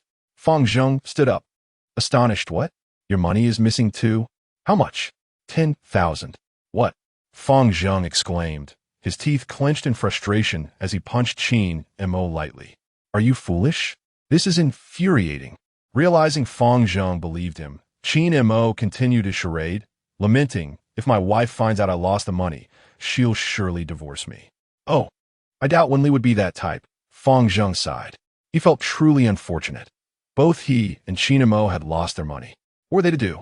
Although Qin Mo conversed with Fang Zheng, part of his attention remained fixed on the two individuals opposite them. In this day and age, it was rare for anyone to carry 1,000 yuan outside, let alone 10,000. The mere mention would elicit a reaction, and indeed, the eyes of the two across brightened. The person on the upper bunk even lifted his head to peer down, feigning concern. "We must search for it, Qin Mo. You must have accidentally dropped it," Fang Zheng declared, kneeling to look for the money. "Oh, what is this?" he exclaimed, discovering a yellow bag beneath the seat. Upon opening it, he found it filled with 100 yuan bills. "Look, your money is here. Be careful with it." Qin Mo smiled, expressing his gratitude. "Without this money, I fear I may end up divorced." The two individuals across cast another glance towards Qin Mo, but remained silent. In general, the sleeper carriage was sparsely populated. Most passengers stayed within their compartments, occasionally disturbed by the sounds of children. The clattering of the train on the tracks created a considerable racket, making it difficult for light sleepers to find rest. "I must use the restroom. I can't hold it any longer," Fang Zheng said, turning to exit his compartment. As Fang Zheng stepped out, the person in the upper bunk swiftly descended and donned his shoes, while the one below also got up to put on his footwear. As Qin Mo had suspected, the two approached him, brandishing knives, taking up positions on either side of his lower bunk. "Hand over your money, and we may spare your life." With a smile, Qin Mo raised his hands, feigning innocence. "I have no money. Do not lie. What about the 10,000 you just mentioned? Hand it over, or we will end you." Qin Mo pretended to be terrified, reaching into his pocket as if to retrieve his money, only to retract his hand. "You've already stolen from my brother. Must you take my money too? Leave us a way to live." "Ha! What is your amount compared to this? Hurry, hand it over, or my knife won't hesitate to strike." The man, having spoken, rubbed the knife against Qin Mo once more. All right, I will take it," he conceded. Presently, Qin Mo found himself flanked by two men, effectively trapping him in between, making his attempt to rise quite awkward. "Officer, they have stolen my money," Qin Mo asserted, just as he was about to reveal his cash. Fang Zheng unexpectedly returned with the police. "Ah, so you intended for us to fall into your trap," he accused. It was only upon seeing the officers that the two assailants realized Qin Mo and his companions had orchestrated this encounter. Chapter 62.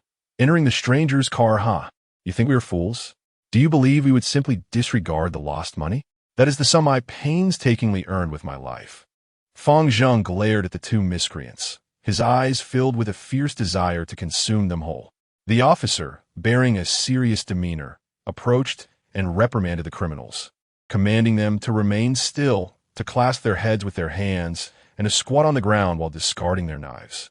The two bandits exchanged glances with the officer, recognizing that any attempt at resistance would be futile against their overwhelming numbers. They had no choice but to acquiesce, discarding their weapons onto the ground. Rising from his cot, Qin Mo walked over and retrieved the knife, handing it to the officer. "Officer, we have yet to locate our money." The officer secured the two bandits and then bellowed, "Where's the money? Produce it."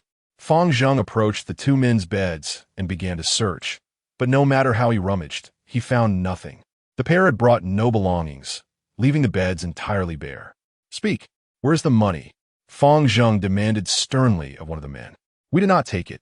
The man, who claimed to be their leader, retorted with impatience, his eyes brimming with defiance. "Oh, you refuse to comply, do you?" Fang Zheng exclaimed, seizing the collar of one man, preparing to strike. "Fang Zheng," Qin Mo quickly intervened, cautioning him that such actions before the police were inadvisable. Angrily, Fang Zheng released his grip and stepped aside, his fury still simmering. Qin Mo observed the two men, their heads bowed in silence, as if accustomed to such predicaments. They must have concealed the money somewhere, or perhaps they had accomplices in the vehicle. "Search them thoroughly," he instructed Fang Zheng, complying with Qin Mo's directive.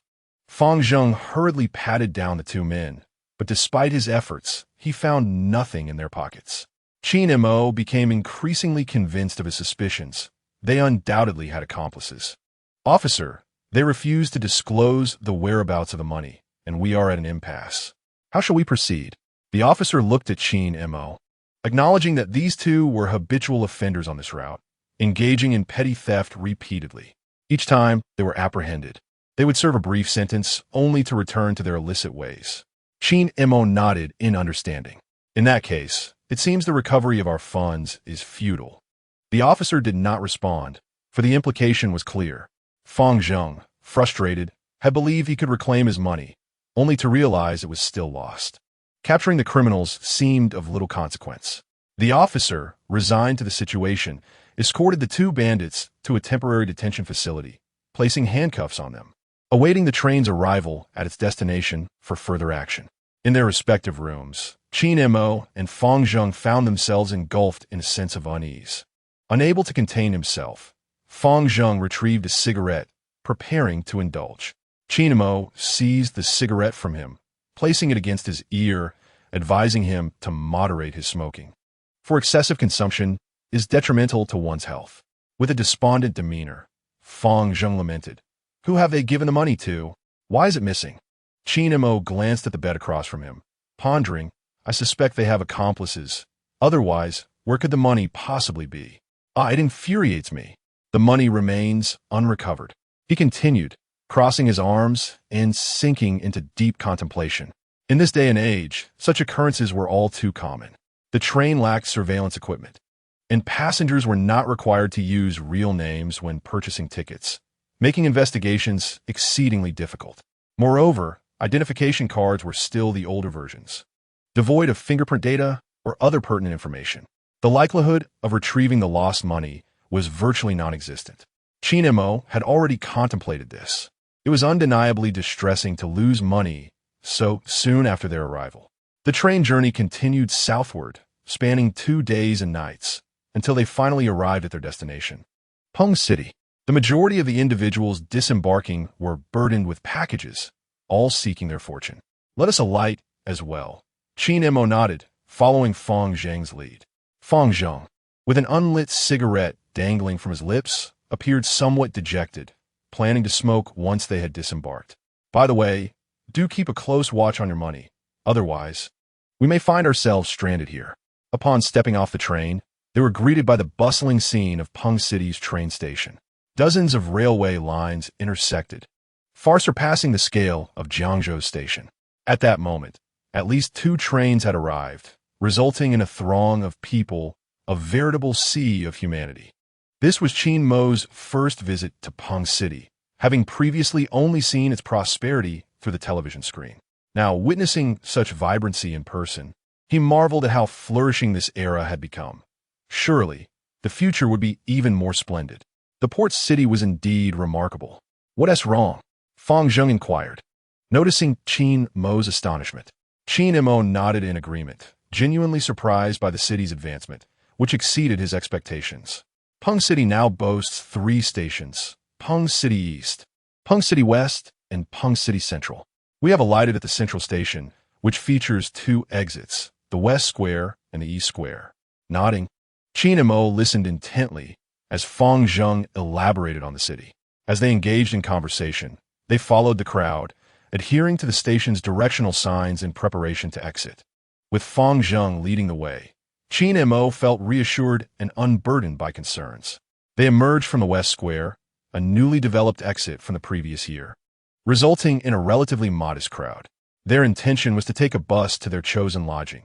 In this era, only this area exhibited such vibrancy, while other places paled in comparison. "I must tell you, Qin Mo, our accommodation is quite ordinary. The affluent reside in hotels," Fang Zheng remarked, just as they were intercepted by a tall man. "Our boss is looking for you." Fang Zheng gazed at the individual who obstructed his path, pondering who he was. "Who are you? If you seek us, we must comply." Qin Mo scrutinized the man before him, robust and imposing, adorned with sunglasses. A thought crossed his mind. Had he encountered a formidable figure? "Who is your leader?" "You will find out once you arrive." Although Fang Zheng had previously visited Peng City, it had merely been for the exchange of goods, and he had never faced such a situation. "Qin Mo, we cannot go. We know not their intentions, and it could lead to dire consequences." The man who had blocked their way smiled reassuringly. "Our boss has assured us that you will not be harmed." "Cool. Let us proceed to the car." Qin Mo observed the vintage sedan parked not far away. Anyone capable of driving such a vehicle must possess a certain status. "Fang Zheng, let us investigate." "What? You truly wish to go?" Qin Mo nodded and followed the man toward the vehicle, leaving Fang Zheng no choice but to trail behind him. Chapter 63. Negotiating a significant deal with the Hong Kong merchants. Upon entering the car, Fang Zheng's heart remained tumultuous, for the identity of their summoners was shrouded in mystery. The future held either peril or safety, and no one could discern which it would be. He gently tugged at Qin Mo's arm. "Brother, you are being overly impulsive. Do you even know who is seeking us?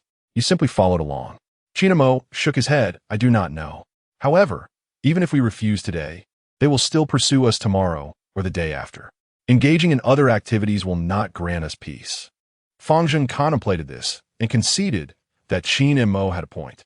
Yet, they had not wronged anyone who would wish to converse with them. With an anxious heart, he gazed out at the scenery passing by. Qin and Mo observed the landscape from the vehicle. Towering skyscrapers loomed on either side, and the streets were broad, embodying the essence of a bustling metropolis. It seemed that coming to Peng City was indeed fortuitous. After approximately half an hour, the car finally arrived at its destination. "Time to disembark. Our elder brother awaits inside." As Qin Mo stepped out and surveyed the surroundings, he noted that it was merely an ordinary two-story residence. What purpose did they have in bringing him here? Nevertheless, embracing the situation, Qin Mo did not falter and pushed the door open to enter. Fang Zheng hastily followed. Determined to protect Qin Mo, he could not allow him to face potential dangers alone. "Qin Mo, should anything arise, let us not act foolishly. If we can escape, we shall." Qin Mo nodded, aware that he was not a reckless adventurer. He had a wife and children, and his life was precious. Should circumstances turn unfavorable, preserving his life took precedence. Upon stepping into the house, they found themselves in a spacious hall where a man sat upon a sofa. Due to the lighting, his features were not distinctly visible, though a few individuals clad in black stood behind him, resembling those who had accompanied Qin Mo. "Are you Brother Qin? Gulme, take a seat." Qin Mo approached the sofa, finally discerning the man's appearance. He was a middle-aged gentleman, somewhat balding and sporting gold-rimmed glasses, with a slightly portly figure, reminiscent of a wealthy upstart. "Brother Qin Mo, please have a seat." From his accent, Qin Mo could discern that the man was from Hong Kong. He had not clearly heard the man's previous statement, but now, upon hearing another, he recognized it. "Are you from Hong Kong?" "Indeed, I am from Hong Kong." "Hee. Brother Qin, you have remarkable hearing." Fang Zheng observed the man, who wore a cheerful expression. However, the presence of several men with him indicated that he was no ordinary person. "What do you seek from us?" The middle-aged man smiled at Fang Zheng, inquiring, "And who might this brother be?" "He is my friend, Fang Zheng." "Ah, Brother Fang, please sit down." "No need for such formality." Fang Zheng nodded and took a seat beside Qin Mo. "You need not feel anxious. I have summoned you to discuss business." Qin Mo furrowed his brow, scrutinizing the middle-aged man. "What business? We are meeting for the first time. What business could we possibly discuss?" "Haha, Brother Qin. I have heard that the diapers you possess sell remarkably well. While we have similar products, their quality is inferior. I have seen yours, and they are indeed impressive." Upon hearing about the diaper business, Qin Mo nodded. "The quality of my diapers is undoubtedly exceptional. Everyone who has used them has praised them. However, I do not sell to just anyone." The middle-aged man chuckled and gestured to the men behind him to fetch some wine. "Yes, sir." Moments later, a man returned with a bottle of red wine and poured each person a glass. "We aren't dining, just drinking." Fang Zheng frowned at the wine in his glass. "Haha, Brother Fang, you are quite amusing. Here, let me bring you some appetizers." Qin Mo smiled, lifting his glass of red wine, swirling it gently before taking a small sip. "Not bad, this is quality wine." The man nodded and said, "Brother Qin, I have a question. Where do these diapers come from?" Qin Mo smiled at the middle-aged man, appearing relaxed, though he felt a twinge of anxiety within. After all, his goods originated from a system. "For the time being, I cannot disclose that information. Only I know the source of the goods, and only I can procure them." "Very well. Since that is the case, I shall refrain from further inquiry. As long as we can profit, that is all that matters." Qin Mo nodded, reassured that no matter how they investigated, they would not uncover the origin of his goods. Fang Zheng took a few sips of the red wine, finding it delightful and sweet, akin to champagne. "Qin Mo, what kind of wine is this?" "It is quite exquisite. This is red wine, which comes in many varieties. But do not be deceived by its taste. It packs quite a punch." Fang Zheng nodded. "I have heard of that. I shall drink sparingly." Qin Mo turned to the middle-aged man. "How shall I address you?" "This is our CEO, Mr. Zheng. He is the big boss." The middle-aged man leaned back on the sofa, a look of pride on his face. You may also call me Brother Zeng. Brother Zeng, how much stock are you interested in? How much do you have? Qin Mo glanced at the cigarettes on the table, took one, lit it, and began to smoke. I have as much stock as you desire. It merely depends on how much you can handle. Zeng waved his hand behind him, and a cigar was handed to him. I prefer this one. I am not accustomed to the other, he said. Fang Zheng observed the cigar Zeng was smoking, recognizing it as the kind he'd seen in films. It seemed this man truly possessed remarkable capabilities. Qin Mo had not smoked in a long time. The familiar scent of tobacco evoked a sense of solitude and loneliness that he had long wished to avoid, compelling him to extinguish the cigar in the ashtray. Zeng, my goods also require advance orders. Please provide a figure, Qin Mo stated. Zeng took a puff of his cigar and remarked, the greatest advantage I possess is my audacity. I am unafraid of unsold stock. Is there a demand for 100,000 packages? Fang Zheng widened his eyes in astonishment at Zeng's proposal. 100,000 packages amounted to 3 million. One could scarcely find many individuals in Pengcheng capable of such a financial commitment. How does Boss Zeng intend to ship such a quantity? Qin Mo in Kviat. Naturally, by ship. It is far quicker to transport from Pengcheng to Hong Kong that way. Qin Mo nodded. I need to transport the goods from Jiangzhou to Pengcheng, then onward to Hong Kong. If all goes smoothly, it will take at least 10 days. Zeng nodded slightly. Time is not an issue for me. I can wait. How many shipments will you make for the 100,000 packages? Qin Mo furrowed his brow in contemplation. If you're not in a hurry, I would prefer to wait for the first batch. Zeng's expression shifted from relaxed to serious, his brow furrowing as he narrowed his eyes. Why? He asked. Qin Mo smiled. The packaging of my goods is currently white. I wish to acquire some printing equipment during this trip to Pengcheng to brand them before shipping. Upon hearing this, Zeng understood the situation. How long will that take? At most a month, at least half a month, Qin Mo replied. Zeng smiled. Very well, Brother Qin, I can wait for you. But please do not keep me waiting too long. Qin Mo nodded, feeling pleased to have negotiated a significant business deal shortly after arriving in Pengcheng. After exchanging contact information, he prepared to leave. Fang Zheng, let us go. Qin Mo called back to his companion, who had reclined beside him. Hey, are you still lying down? We are leaving. Fang Zheng. Dazed stood up. Oh, we're going? My head is buzzing from the wine. Qin Mo shook his head, surprised by Fang Zheng's low tolerance for alcohol. He supported Fang Zheng as they departed from Zeng's location. Boss Qin, our leader instructed me to ensure your safe arrival, the driver informed them. Initially, Qin Mo intended to decline, but seeing Fang Zheng's condition, he had no choice but to accept. Very well, I appreciate your assistance. The driver navigated the car and brought Qin Mo and Fang Zheng to their designated inn. Since Fang Zheng had made a reservation in advance, they had a room waiting for them. Upon entering, they found a modest space with 2 single beds, while the washroom and toilet were located in the hallway, considered quite decent for that era. He gently laid Fang Zheng on the bed. The man promptly fell into a deep slumber, showing no signs of awareness. Qin Mo pondered the events of the day and deemed them fortunate, though he could not ascertain who had informed Boss Zeng about his purchase of diapers. Nevertheless, the prospect of earning money sufficed for him, and he chose to remain indifferent to the rest. The following day, Fang Zheng finally awoke, opening his eyes to discover he was not in a train carriage. Startled, he sat up, and upon seeing Qin Mo beside him, he felt a wave of relief wash over him. You nearly frightened me to death. I thought I had been kidnapped, he exclaimed with a laugh.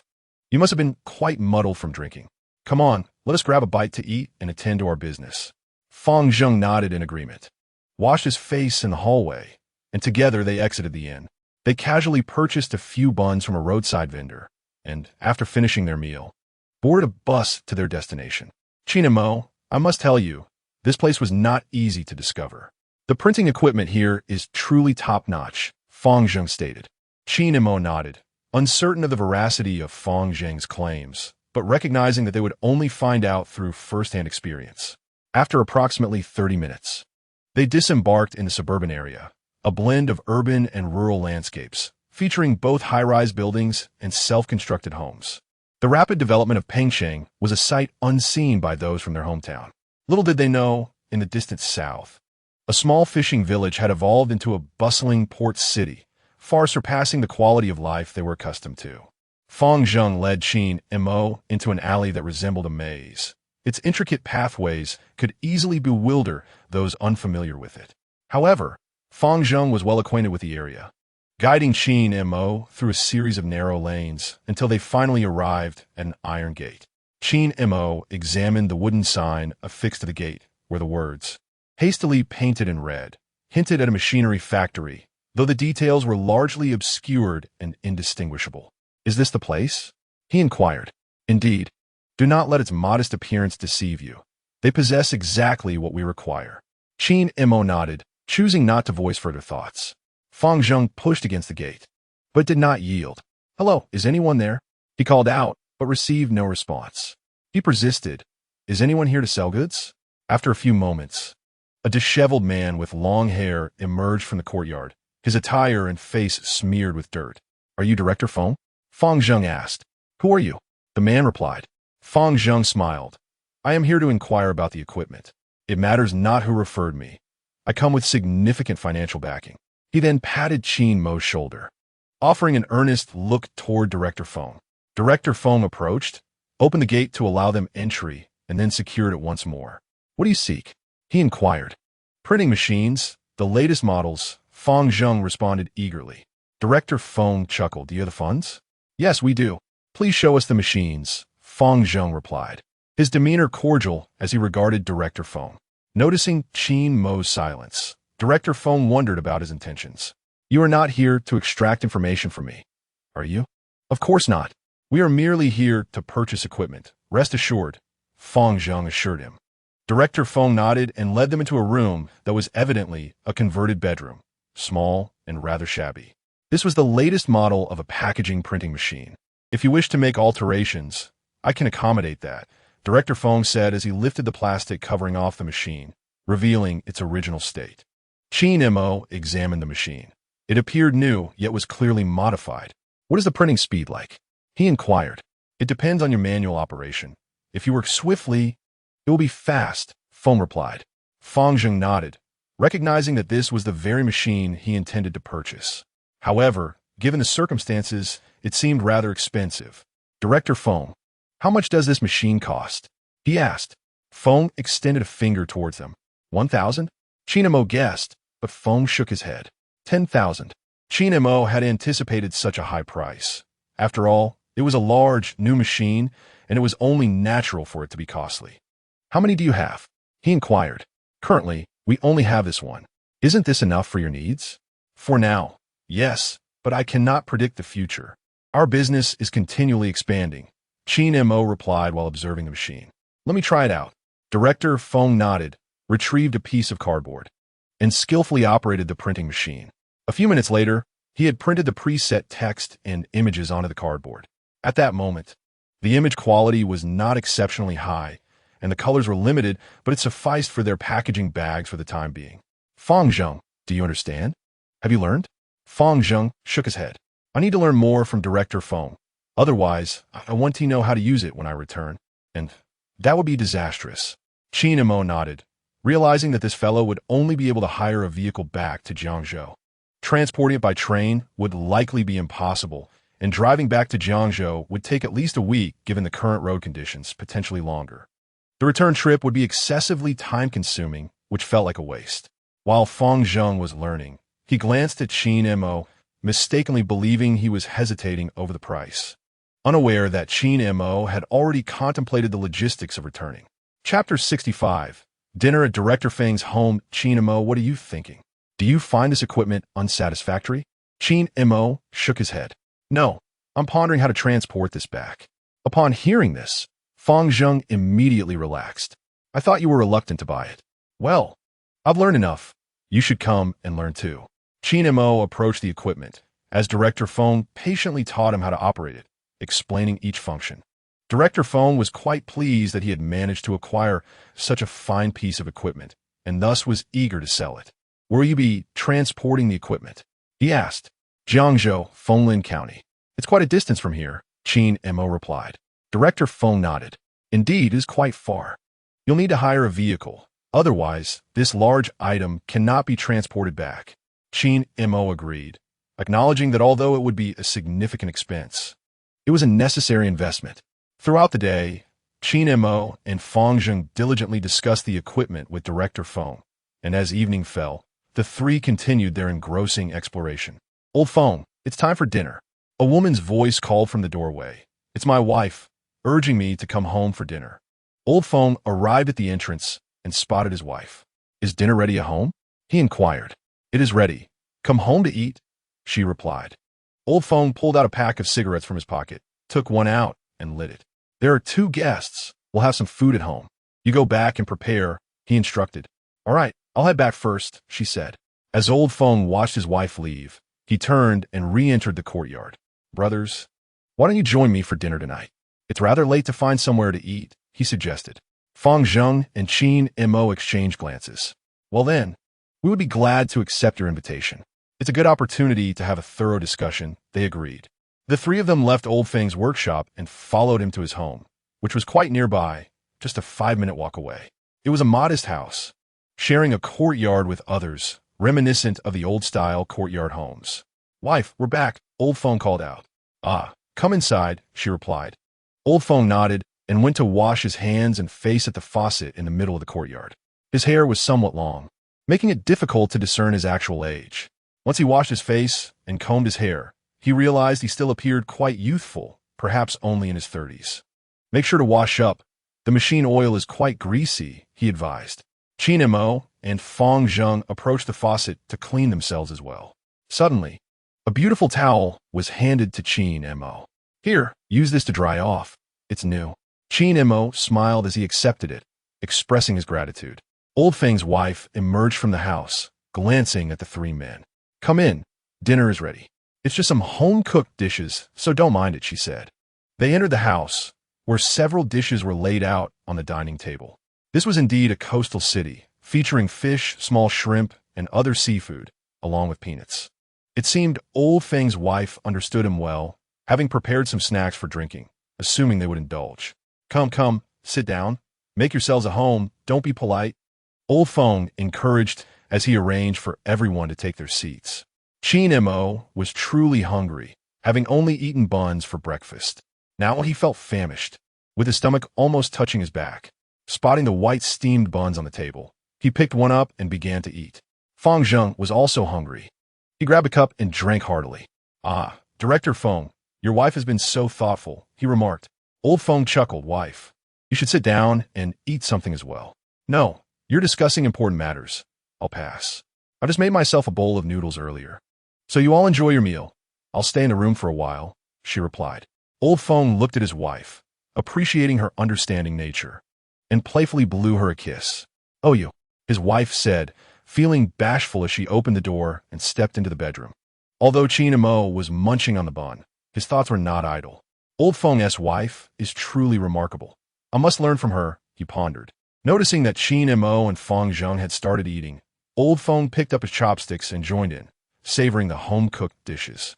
After about 15 minutes, everyone had eaten quite a bit, and the earlier hunger had subsided, prompting them to set down their chopsticks and engage in conversation. "Old Feng, I am quite eager to purchase this machine from you. However, might you consider reducing the price? After all, we still have to transport back." Fang Zheng, cigarette in hand, took a puff while observing Old Feng. Old Feng, also with a cigarette between his lips, remained silent. It was evident he had heard Fang Zheng's words. Leaning against the back of his chair, he squinted at Qin Mo. It was clear to him that Qin Mo was the one providing the funds, while Fang Zheng was merely acting as his assistant, though their relationship seemed quite amiable. "Brother Qin Mo, what do you say?" "I, Old Feng, am not one to dawdle." Qin Mo took a sip from his water cup and smiled. "Actually, whether the price is lower or not, I believe you need to provide me with a guarantee, Old Feng." Old Feng furrowed his brow. "What kind of guarantee?" "If our equipment malfunctions, you must come to our site for repairs, and I shall cover the travel expenses." Upon hearing Qin Mo's request, Old Feng slightly nodded. "That I can guarantee." Qin Mo understood that should any issues arise with such equipment, he would find it exceedingly difficult to manage repairs himself. Only Old Feng could resolve them. "There's one more thing. I wonder if Director Feng would mind me mentioning it? What is it? Please share. Qin Mo placed his cup on the table. Our business may one day flourish significantly, and it would be ideal to establish a long-term cooperative relationship with Director Feng. If you could come work with us, it would truly be an honor for me. Upon hearing this, Director Feng chuckled. This is not an impossible proposition. However, I am quite fond of money. If the remuneration is insufficient, I shall not proceed. Qin Mo patted Feng Zheng on the shoulder. If Director Feng could work in our workshop and assist with external repairs, our printing factory could genuinely expand. Ha ha! Indeed, you are right, Qin Mo. Many had spoken to Director Feng in such a manner, hoping to persuade him to join their factory, yet he found them unrealistic. However, Qin Mo's words had indeed stirred something within him. He pondered what charm Qin Mo possessed that could evoke such thoughts in him, shaking his head to regain clarity. All right, let me propose a price, 10,000, which includes the return travel expenses, regardless of how much it costs. It shall be on me. Feng Zheng glanced at Qin Mo, who in turn looked at Feng Zheng, and the two nodded in agreement. Very well, since Director Feng is so generous, we shall refrain from haggling. Our elder brother is also quite magnanimous, Feng Zheng remarked, handing a cigarette to old Feng, who accepted it with a smile. I am not one to be petty. Since you are so generous, I shall not quibble. Qin Mo nodded in agreement. After their meal, the three gathered at Director Feng's home to sign a simple contract. Qin Mo initially paid a deposit of 5,000 yuan, with the remainder to be settled once Director Feng delivered the equipment to Jiangzhou. With the machine purchased, the most crucial matter was now resolved. That evening, Qin Mo and Feng Zheng returned to the modest inn where they had stayed the previous night, which was still bustling with many newcomers from afar, preparing to seek work in Pengcheng. After several days had passed without a call to his wife, Qin Mo found himself deeply concerned about her and their daughter. Having not seen his little girl for so long, he felt an increasing yearning. However, using Feng Zheng's mobile phone was rather costly, so he resolved to call his wife from the post office the following day, which would ease his mind somewhat. On the next day, they decided to extend their stay in Pengcheng for an additional day before returning to Jiangzhou.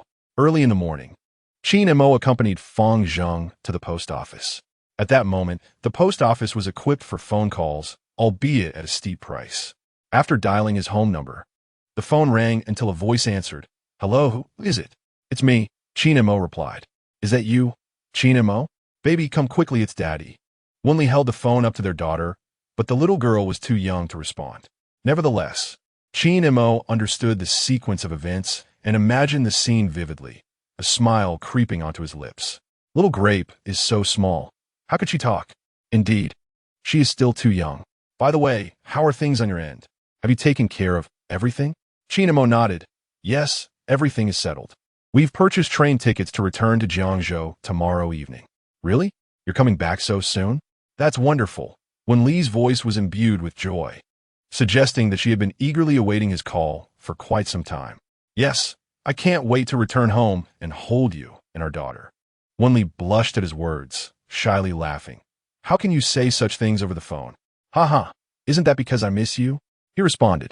It's the first time I've been away from you and our daughter for so long. I truly miss you both. Wen Li glanced at their daughter lying on the bed and smiled happily. I miss you too. Hearing his wife's tender voice made Qin Mo's heart swell with affection. Wife, wait for me. I will be home in a few days. Yes, I know. Please take care of yourself out there and enjoy whatever you wish to eat, she urged. Qin Mo nodded. All right, I will hang up now. Feng Zheng and I are going out to explore and find gifts for you and our daughter. Don't spend too much. We wouldn't want to waste it. Understood, you little money grubber, he chuckled before ending the call. It felt wonderful to know he was missed. After Feng Zheng finished his call and noticed Qin Mo still smiling, he couldn't help but tease him. So, when did your relationship with Wen Li become so affectionate? Qin Mo patted Feng Zheng on the shoulder. My relationship with my wife has been forged through countless trials. Naturally, I must treat her well. All right, you're right. Let us go out and explore. We wouldn't want to waste this trip to Pengcheng. Qin Mo nodded and followed Feng Zheng out of the post office. Although Pengsheng had transformed from a small fishing village into a bustling metropolis with national support, its vibrancy was still incomparable to the great cities of the future. As they walked, Qin Mo reflected on the fact that, at that time, the tallest building in Pengsheng was the Pengsheng International Trade Center, standing at 160 meters with 50 floors above ground and 3 below. On the rooftop, there is a helicopter landing pad, allowing for takeoffs and landings, making this building arguably the tallest in the country. Many from rural areas question the existence of such advanced locations and towering structures. Yet reality stands as a testament to progress.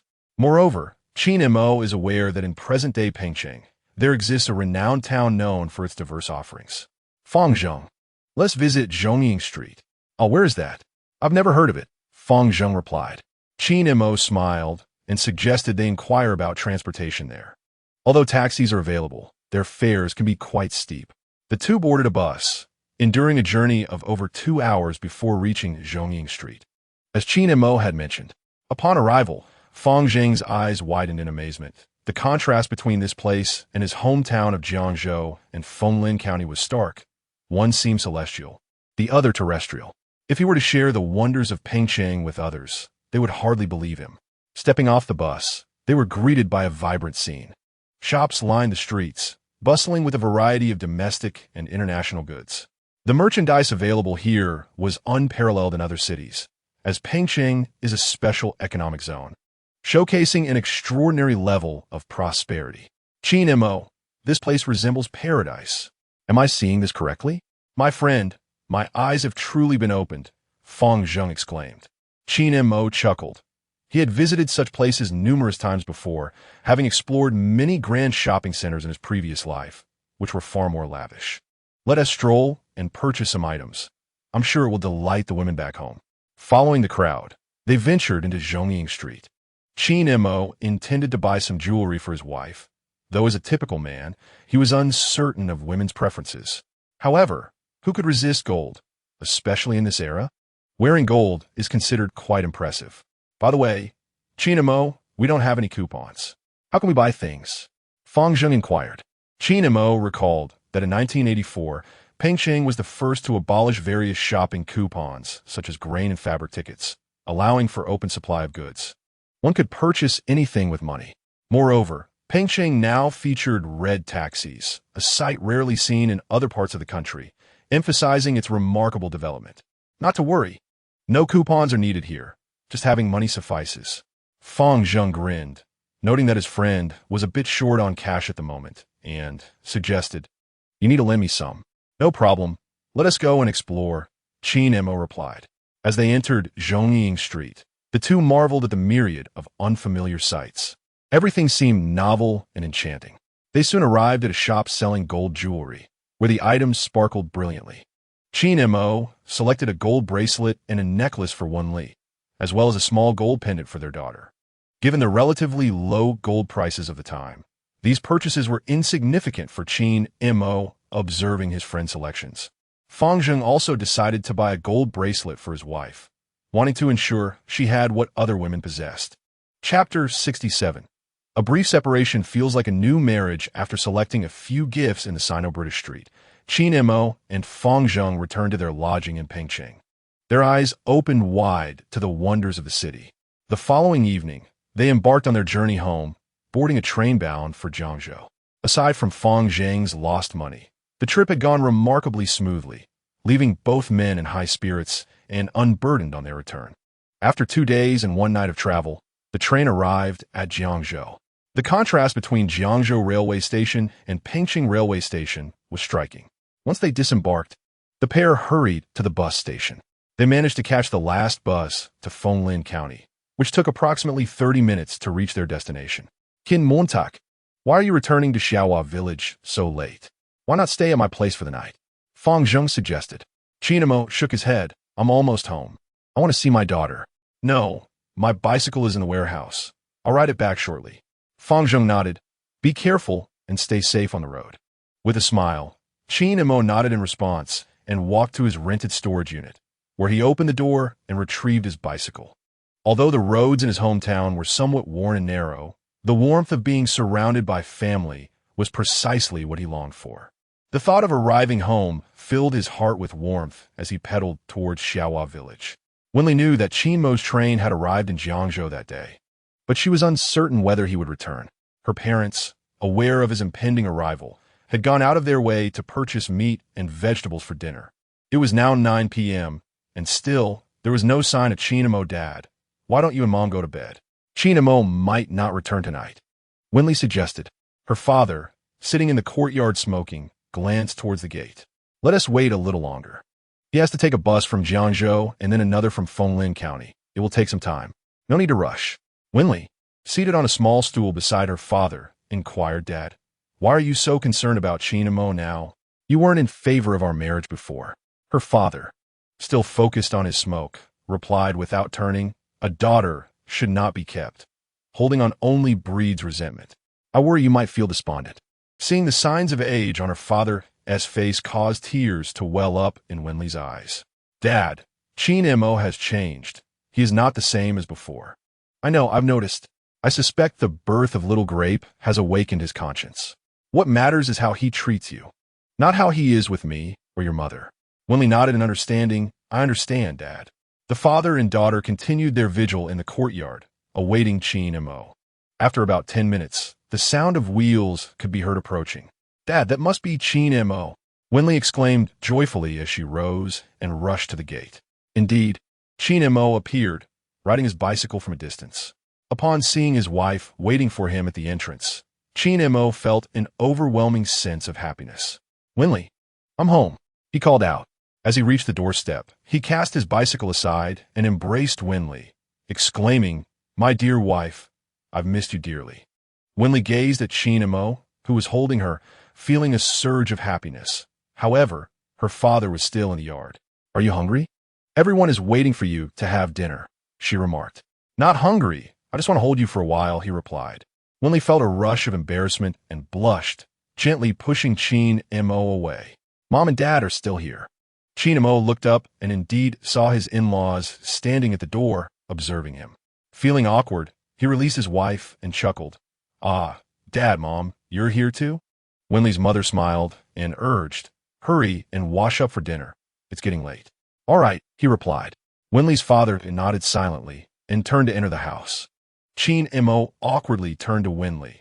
Why didn't you tell me your parents were here? Wen Li covered her mouth and smiled. I didn't have the chance to tell you before you rushed over, and now you're blaming me. Qin Mo playfully pinched her cheek and laughed. All right. My dear wife, I wouldn't dare blame you. I'll go wash up. Let us have dinner. Qin Mo had been away for a week, which could be considered neither long nor short, but it was the first time he had been gone for such an extended period. The family of four gathered around the dining table, engaging in quiet conversation. Qin Mo, did you manage to purchase the equipment? His mother-in-law inquired with concern. We did, but the equipment needs to be transported by truck, so we have to wait a few days, he explained. His mother-in-law nodded, refraining from further questions. After a few bites of food, Qin Mo suddenly realized something was missing. Oh, the items I bought are still on the bicycle. He got up from the Kong and headed to the front door, retrieving the bag tied to the back of the bicycle.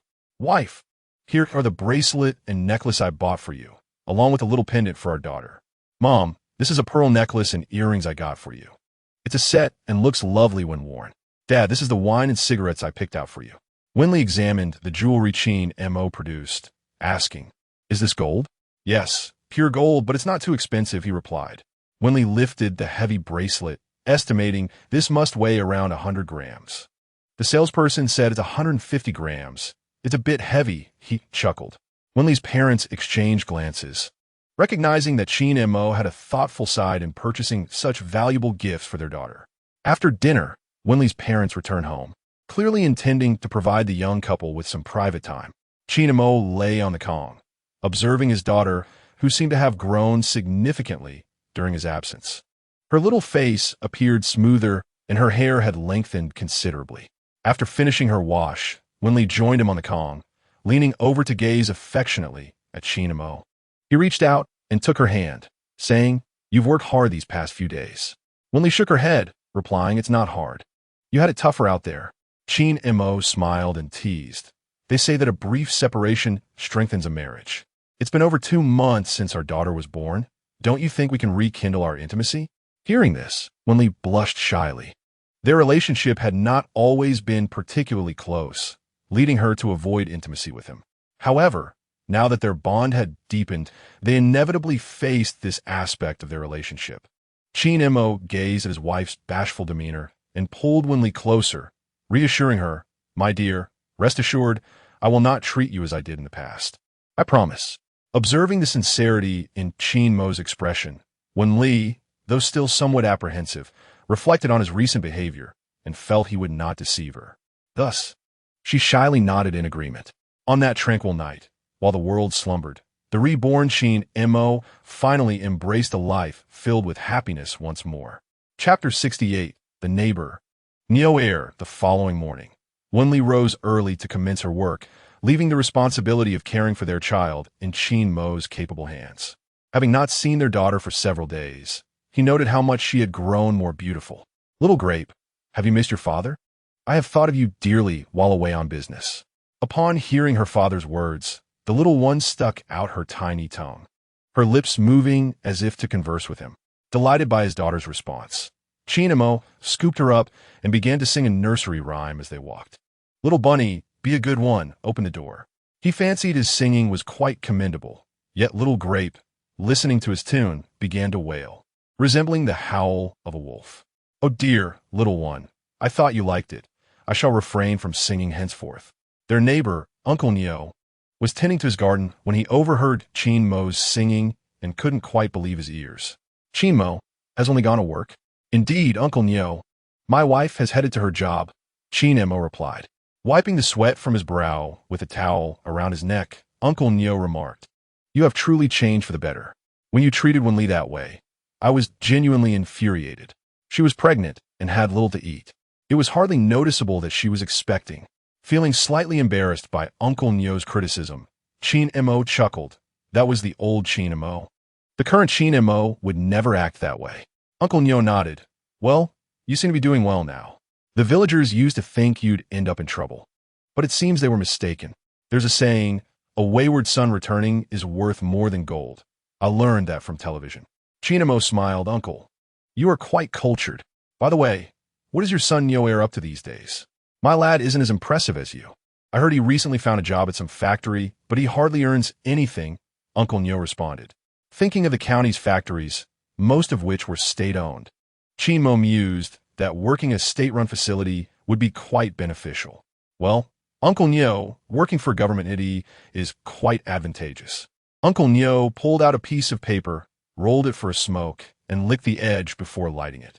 "He doesn't possess such capabilities. I've heard it's a private factory."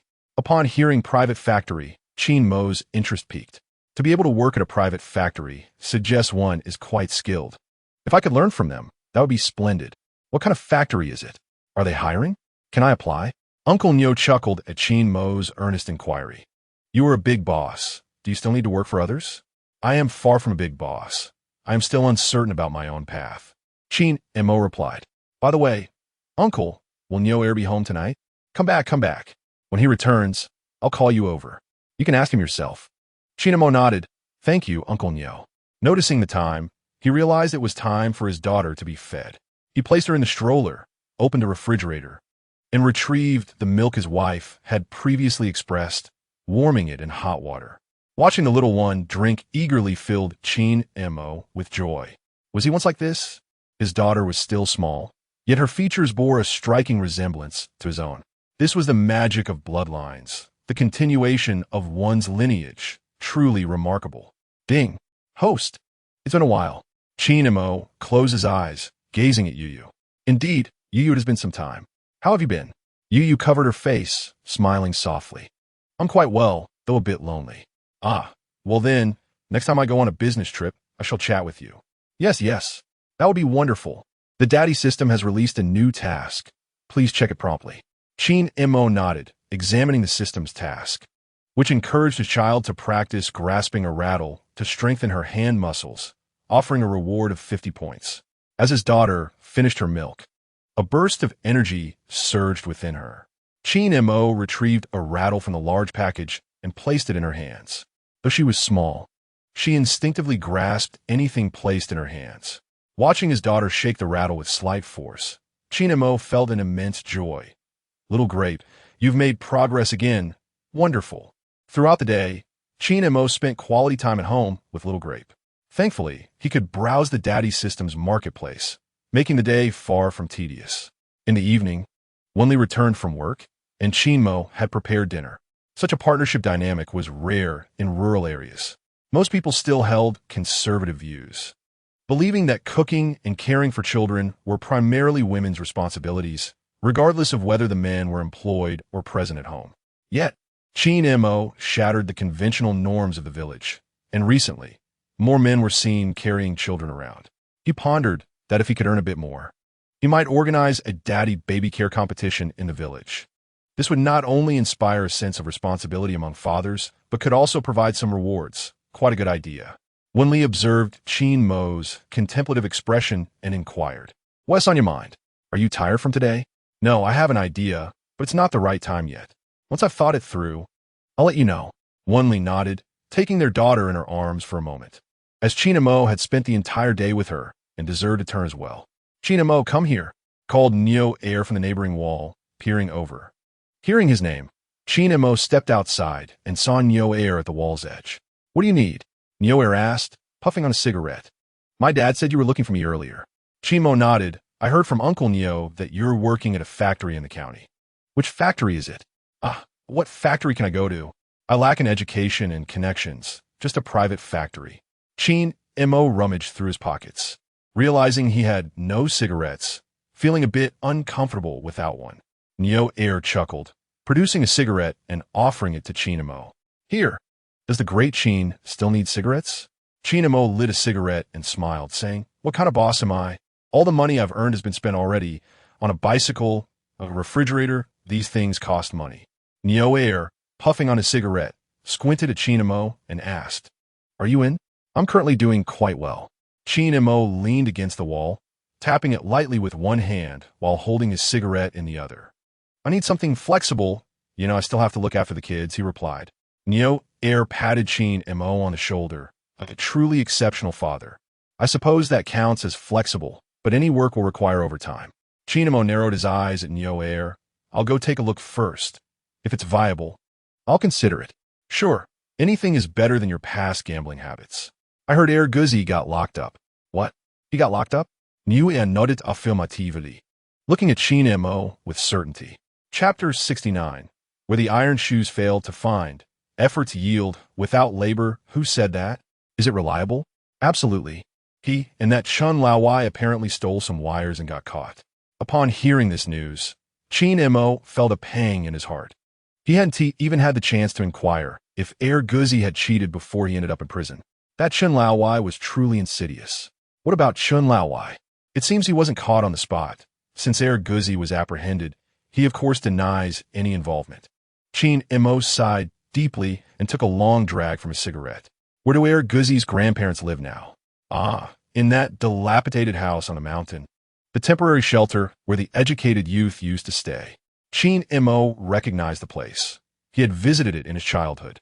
Eventually, the educated youth returned to the city, leaving the rundown house vacant for a time. "All right, if you go to work tomorrow, let me know, and I'll join you," he said. Nue nodded, observing Qin Mo's suddenly somber expression. He realized that Qin Mo was quite sentimental, having once been quite close.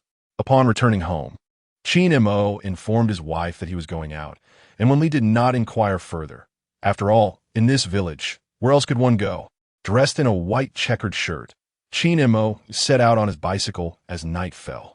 The lights in every household flickered on, illuminating his path as he rode towards the hillside. The Xiaohua village had once been a place of considerable hardship. He remembered how some educated youth wept for days before accepting their reality. Lost in thought about the past, he soon arrived at the temporary shelter where the educated youth had lived. Observing the dim lights, it seemed only a small coal lamp flickered. Why would it no lights? He parked his bicycle by the roadside and gazed at the dilapidated house, feeling a twinge of discomfort. Although Air Guzzi had been incarcerated, his grandparents had suffered greatly, now lacking even a place to stay. Is anyone there? It's Qin Mo, he called out. He heard someone slowly approaching from inside the house. Moments later, the door opened. Qin Mo, what brings you here? Qin Mo took a closer look. This appeared to be Air Guzi's grandfather. Grandfather, why is there no light? The wiring has been broken for ages, and we have no money to fix it. We just make do as best we can. Qin Mo regarded Air Guzi's grandfather with sympathy. The situation was truly dire. How do you manage at night without electricity? And what about grandmother? She is ill and lying on the Kong. What illness does she have? Grandfather Air Guzi sighed, lamenting the absence of his grandson, who had not returned for several days. It seemed the elderly couple remained unaware of Air Guzi's predicament, and Qin Mo was reluctant to disclose the truth, fearing it might overwhelm the old woman and compel her to depart. He reached into his pocket and produced 100 yuan. Grandfather, this is the money I owed Air Guzi. I am returning it now. How much is this? The old man inquired. 100. So much? Air Guzi has never had that much money, he expressed with skepticism, fully aware of his grandson's circumstances. Indeed, grandfather, take it. I heard Air Guzi has gone far away and may return with considerable wealth. Nodding, the grandfather replied, Good. You are a good child. Qin Mo felt a pang of sorrow as he observed his grandfather's demeanor, reflecting on his past self. He had once believed himself to be quite admirable, oblivious to the distress he had caused his family. After leaving the youth cadre point, Qin Mo stood on a hillside overlooking the small village, recalling the days when electricity was absent and families relied on candles or oil lamps for light. Although dim, the illumination never hindered their productivity. Women would sew and craft, while men husked corn and harvested rice. Life was vibrant in their hometown, a place where he had grown up. Once his career stabilized, he vowed to uplift this little village. The following day, Neo Air invited Qin Mo to join him for work, providing him the opportunity to cycle to the job alongside Wen Li, while his mother-in-law cared for little Grape. Upon reaching the county, Wen Li headed to the textile factory, while Neo Air escorted Qin Mo to his workplace. The more they cycled, the more familiar the route felt to Qin Mo. Upon arrival, he realized that Neo Air's workplace was the very house where he had previously encountered Xiao Meng, as if fate was conspiring in his favor. Neo Air, what is this place for? You'll find out soon enough. Today we are assembling and packaging. Nodding, Qin Mo followed Neo Air inside, where they parked their bicycles and approached the entrance. Neo Air produced a key to unlock the door, releasing a musty odor from within. Qin Mo wrinkled his brow, questioning the source of the scent. You'll understand shortly. As the door swung open, Qin Mo beheld a small workshop producing diapers. The inferior quality cotton used was filthy, resulting in an overwhelming stench, compounded by the acrid scent of industrial glue. See, this is where diapers are made for children. After you've worked here for a while, I'll ask the boss to give you a few packs for your child. Qin Mo, upon hearing Neo Air's words, remained silent. He understood from his knowledge that the absorbent properties of diapers were derived from a blend of wood pulp and superabsorbent polymers, not cotton. It was evident that even if Xiao Meng attempted to replicate the product, she could only manage this inferior version, as the technology did not yet exist in the country. Qin Mo, these sell remarkably well. I've heard they even ship to Jiangzhou. Is that so? They sell that well? Neo Air nodded affirmatively. Qin Mo rummaged through a box and discovered a rather rudimentary packaging, crafted from a transparent plastic bag that appeared quite crude. Neo Air, do you think this item is usable? Neo Air donned his work cap and began to assemble it, his technique noticeably clumsy. Yet he seemed to find joy in the task. Perhaps, I don't know. At any rate, I can earn 10 yuan a day. How wonderful is that? Qin Mo seated himself on a chair, observing Neo Air, who was neither particularly clever nor foolish. He chuckled softly. Is your boss coming today? Yes, she is. We have a shipment this afternoon, and I'll introduce you to her. Qin Mo nodded. All right, I shall wait for the boss here. Neo Air nodded in response, chattering away while continuing his work. Qin Mo exhibited patience, waiting for several hours, and finally, around noon, someone arrived. Xiao Meng entered, wearing sunglasses alongside her husband, Wang Junjie. Neo Air, how is it going? Boss, you've arrived. I have something to tell you. Xiao Meng removed her sunglasses, gazing at Neo Air. What is it? Weren't you looking for a worker? Today I brought someone. What do you think? Xiaoming turned her head to look at the man seated nearby, his back towards her. His silhouette seemed somewhat familiar, yet she couldn't quite place him. Chapter 70. When action is required, not only Xiaoming was scrutinizing the man, but Wang Junjie also cast his gaze that way. Today, Wang Junjie sported a pair of silver-rimmed glasses and wore a vibrant orange shirt, exuding a rather ostentatious air. He studied the figure for a moment before realization dawned upon him. He. Wang Junjie recognized the man, stepping back in horror. Qin Mo. Although facing away from them, since the arrival of others. He stood up, smiling as he turned around. Long time no see, both of you. Xiaoming's eyes widened. Her mouth agape, as if she had encountered a frightful apparition. You, Qin Mo, what are you doing here? Boss, this is my friend from our village. His name is Qin Mo. Neo Air stood up, enthusiastically introducing Qin Mo, oblivious to the tension unfolding among the three. Wang Junjie, being a man, despite feeling fear, could not retreat. Taking a deep breath, he confronted Qin Mo. Qin Mo, this is my private space. What brings you here? Qin Mo took a step forward, smiling. Is this your private space? Did you rent it? What does it matter to you whether I rent or own it? This is our place. Leave at once. Xiaoming pointed at Qin Mo, her voice raised in admonition. Only then did Neo Air realize that they seemed to know each other and that there was some underlying conflict. He felt he had mismanaged the situation, inadvertently complicating matters. Boss, please be quiet. You're fired. From now on, you need not return. Do you think you can just bring anyone here? Are you foolish? Xiaoming furiously pointed at Neo, her voice booming. Neo Air is a man of temperament. Upon hearing that Xiaoming intended to dismiss him, his demeanor soured, causing him to tremble with rage, his breath coming in heavy gasps, nostrils flaring and fists clenched tightly. This was his first experience of being fired, and it was infuriating. He removed his hat and gloves, hurling them to the ground in frustration. I quit. Who will want to work in this wretched place? He scoffed. Qin Mo approached Neo Air, patting him reassuringly on the back. Rest assured, employment will not be an issue. The money you earn here, I can provide for you as well. Neo Air gazed at Qin Mo, still bewildered as to why this woman seemed fearful of him. What could possibly exist between them? Yet, her gaze was sincere, devoid of mockery. Contemplating this, Neo Air found himself nodding slightly in agreement.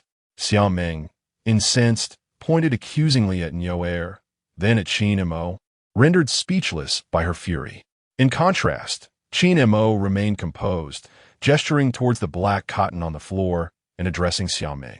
Xiaoming, how dare you produce such substandard diapers using inferior materials? Has your conscience been devoured by dogs? Caught off guard, Xiaoming blinked, unable to meet Qin Mo's gaze. What I choose to use is none of your concern. As long as there are buyers, you stick to your business, and I'll stick to mine. Let us not interfere with one another. Qin Mo chuckled softly, taking a completed diaper, tearing it open, and shaking out the black cotton. Let me enlighten you, Xiaoming. This product is meant for children.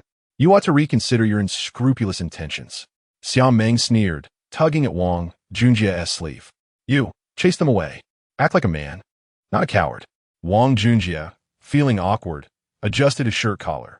Qin Mo, you need to leave, and you too, Neo Air, get out. Neo Air's large eyes widened in disbelief, resembling copper bells.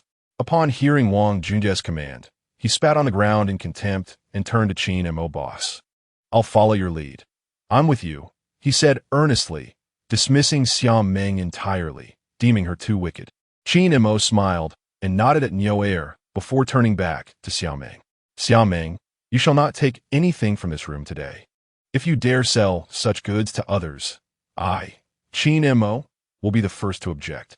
Wang Junjie, observing the transformation of Qin Mo's expression from a hint of a smile to an ominous frown, felt an unsettling fear.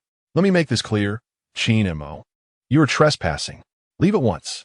Although Wang Junjie was frightened, he was reluctant to let Qin Mo take charge of the situation, as he had just begun to see potential profits. He attempted to pull Qin Mo's arm, hoping to usher him out, but with his limited skill, he was no match for Qin Mo. Before he could reach him, Qin Mo effortlessly seized Wang Junjia's wrist. Let go. Wang Junjia stammered, fear rendering his words jumbled as he struggled to free his wrist from Qin Mo's grip. Qin Mo looked at Wang Junjia with a smile, then glanced at Xiaoming, suddenly intensifying his grip. Ah, Qin Mo, are you attempting murder? What are you doing? Let go, it hurts. Wang Junjia extended his other hand, ready to push Qin Mo away. Qin Mo let out a cold chuckle, blocking Wang Junjia's hand with his palm, then forcefully bent his fingers backward, laughing as he applied more pressure. Ah, my fingers are going to break. Wang Junjia cried out in agony. Xiaoming watched her husband being bullied by Qin Mo and wanted to intervene, but Niu stepped forward, raising a hand to obstruct her. Hee, this is a matter between men. What do you a woman know? Niu, step aside. Don't forget, I haven't paid you your salary for this month. Niu, hands on his hips, lazily regarded Xiaoming with a smirk while pulling out a cigarette from his pocket. If you don't want to pay, fine. Do you think I, Niu, care about that little money? You've been bossing me around while I work for you, and today I'm going to reclaim my dignity. Seeing Niu's shameless demeanor, Xiaoming felt a twinge of fear. After all, she and Wang Junjia were no match for Qin Mo and Niu. Qin Mo was already quite tall, but Niu was even more imposing, towering over Qin Mo. He blocked her view of the unfolding scene. Yet, she could not allow Qin Mo to continue tormenting Wang Junjia. He was still her husband, and if he were injured, their lives would be unbearable. Qin Mo, let go of him. Don't you care about your wife's job? Upon hearing this, Niu scoffed, recognizing the cunning in her words as she threatened with his sister-in-law's employment. You shameless woman, if it weren't for the fact that you're a lady, I would have hit you already. Just wait until you see my fists. They could knock you out with one blow. Chapter 71. A fire consumed everything. Xiaoming observed Niu mimicking a punching gesture toward her, feeling scared, yet she had heard that men never struck women.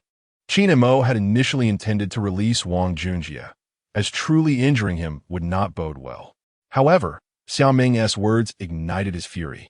He could tolerate slights against himself, but not against his wife. That wretched job, his wife still wanted to keep it. Xiaoming, if you dare jeopardize my wife's job, I assure you, your husband's fingers will be broken today. With that, Qin Mo tightened his grip further, his eyes fixed on Wang Junjia, rage boiling within him. Xiaoming, my dear wife, you must not let that woman lose her job. Otherwise, my fingers shall be at risk of breaking. Xiaoming stood there anxiously, unable to see due to Niu's obstruction. Yet the sound of Wang Junjia's cries unsettled her heart. All right, I promise I won't interfere with Wen Li's job. Is that satisfactory? Qin Mo smiedet. And also, these unscrupulous materials, burn them all. No more diapers. You, on what grounds? You do your business, and I'll do mine. Who are you to make me burn them? Qin Mo tightened his grip on Wang Junjia's wrist even more. Ah, my wrist is about to break, my dear wife. If my hand breaks, it will be disastrous. Xiaoming gazed at Niu, infuriated, yet she could not even bear to look at Qin Mo. With her hands on her hips, she contemplated within herself. Xiaoming, does your man hold no place in your heart? If that is the case, then his fingers and wrist are dispensable. You must have heard of how much of scoundrel I, Qin Mo, can be. I was once capable of anything. Yet now I have restrained myself. However, I am not to be underestimated. You should manage the situation as you see fit. Ah, Xiaoming, what are you thinking? This shabby room is not worth more than my fingers, is it? What are you contemplating? Naturally, Xiaoming felt a pang for all the possessions in the room, as they were purchased with her own money. Originally, they were sold for significantly less than Qin Mo's, and now it seemed she would suffer a total loss. All right. I agree to burn everything in this room. Is that satisfactory? Qin Mo, with a mischievous smile, looked at Wang Junjia and remarked, Brother, you are fortunate to have such a good wife. After saying this, he released his grip.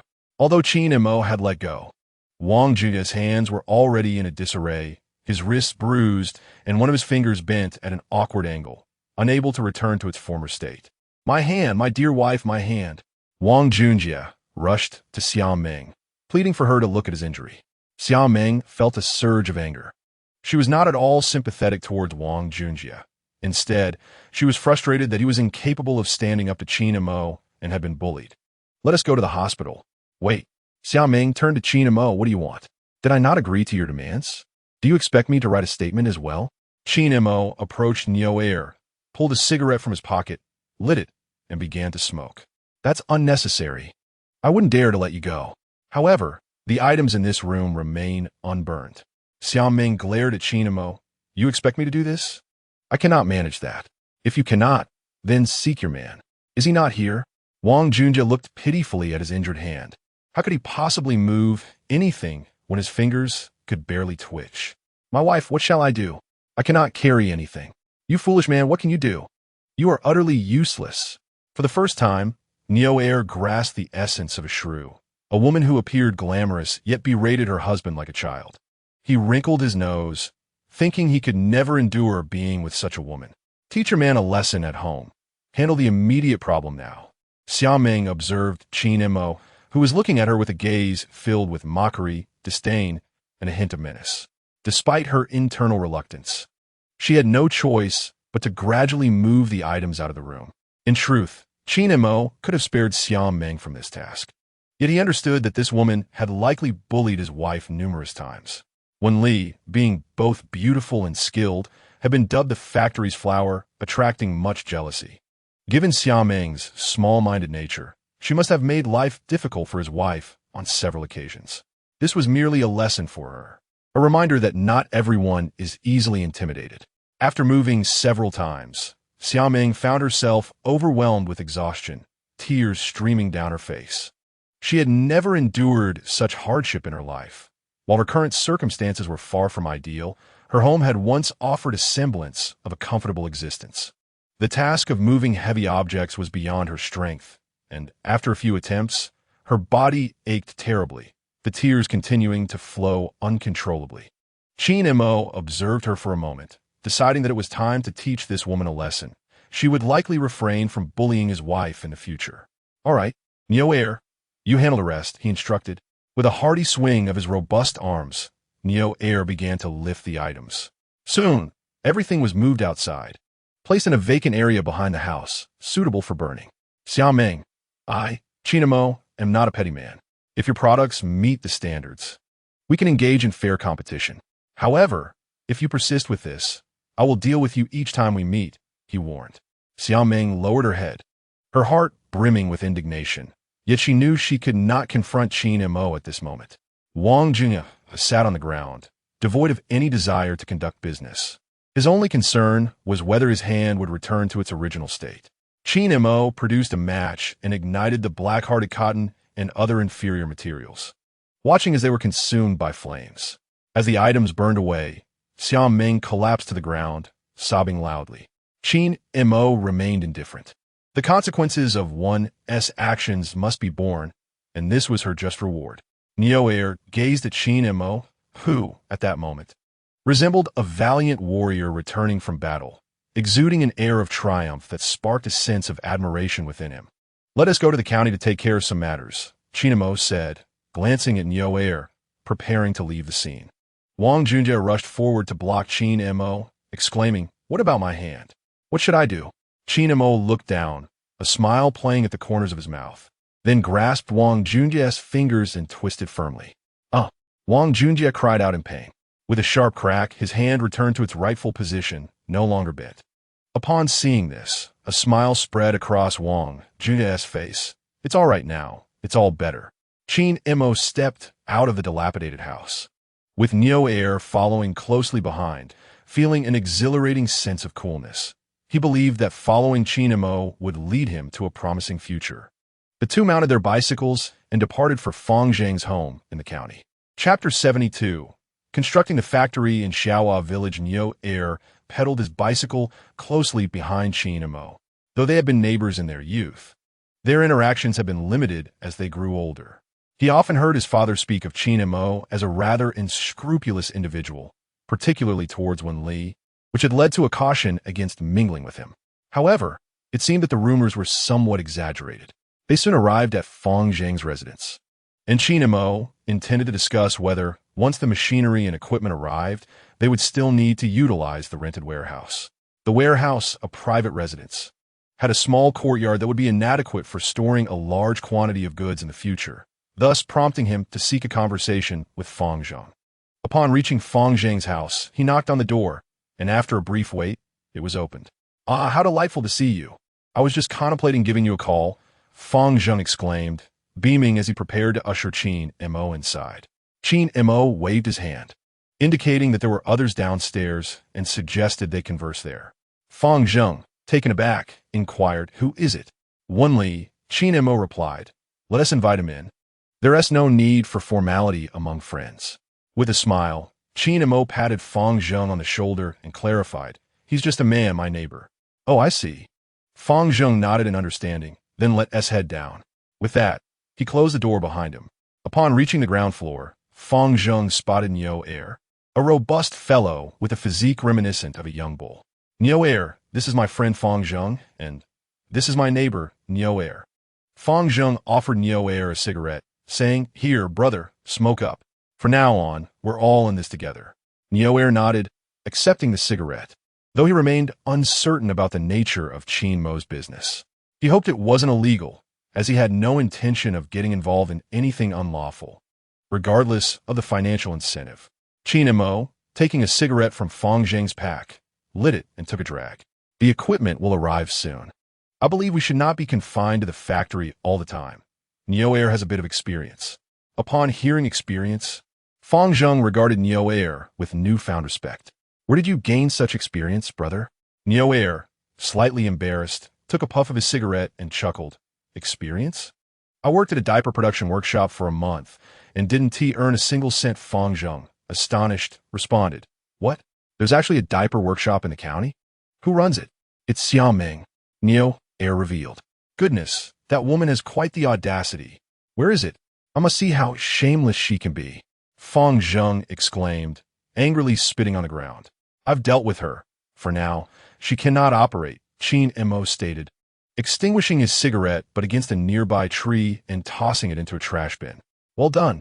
How dare she compete with us in business?" "So oblivious to her own limits," Qin Mo remarked. Niu Er chuckled. "Fang Zheng, your temper is quite explosive. You ignite like tinder." Now Niu Er understood that their business also revolved around diapers. Fang Zheng, hearing Niu Er's words, broke into a broad grin, displaying his gleaming white teeth. This was a matter of business, and it deserved careful consideration. Qin Mo surveyed the bustling street, filled with pedestrians and cyclists. "By the way, Fang Zheng, I would like to discuss something with you. If our storage facility remains at my previous location, I feel it may be insufficient." Fang Zheng nodded in agreement. "I've been contemplating this for the past few days. I'm considering purchasing a property, ensuring our venture is sustainable." Qin Mo's eyes lit up at Fang Zheng's suggestion. "That's a splendid idea. Acquiring land isn't overly expensive at the moment. However, the challenge lies in purchasing, as most properties in this town are under collective household ownership and cannot be traded." Fang Zheng, residing in the county, was aware of this, as his family home was allocated by his father and categorized as collective property. Renting, however, posed significant investment risks.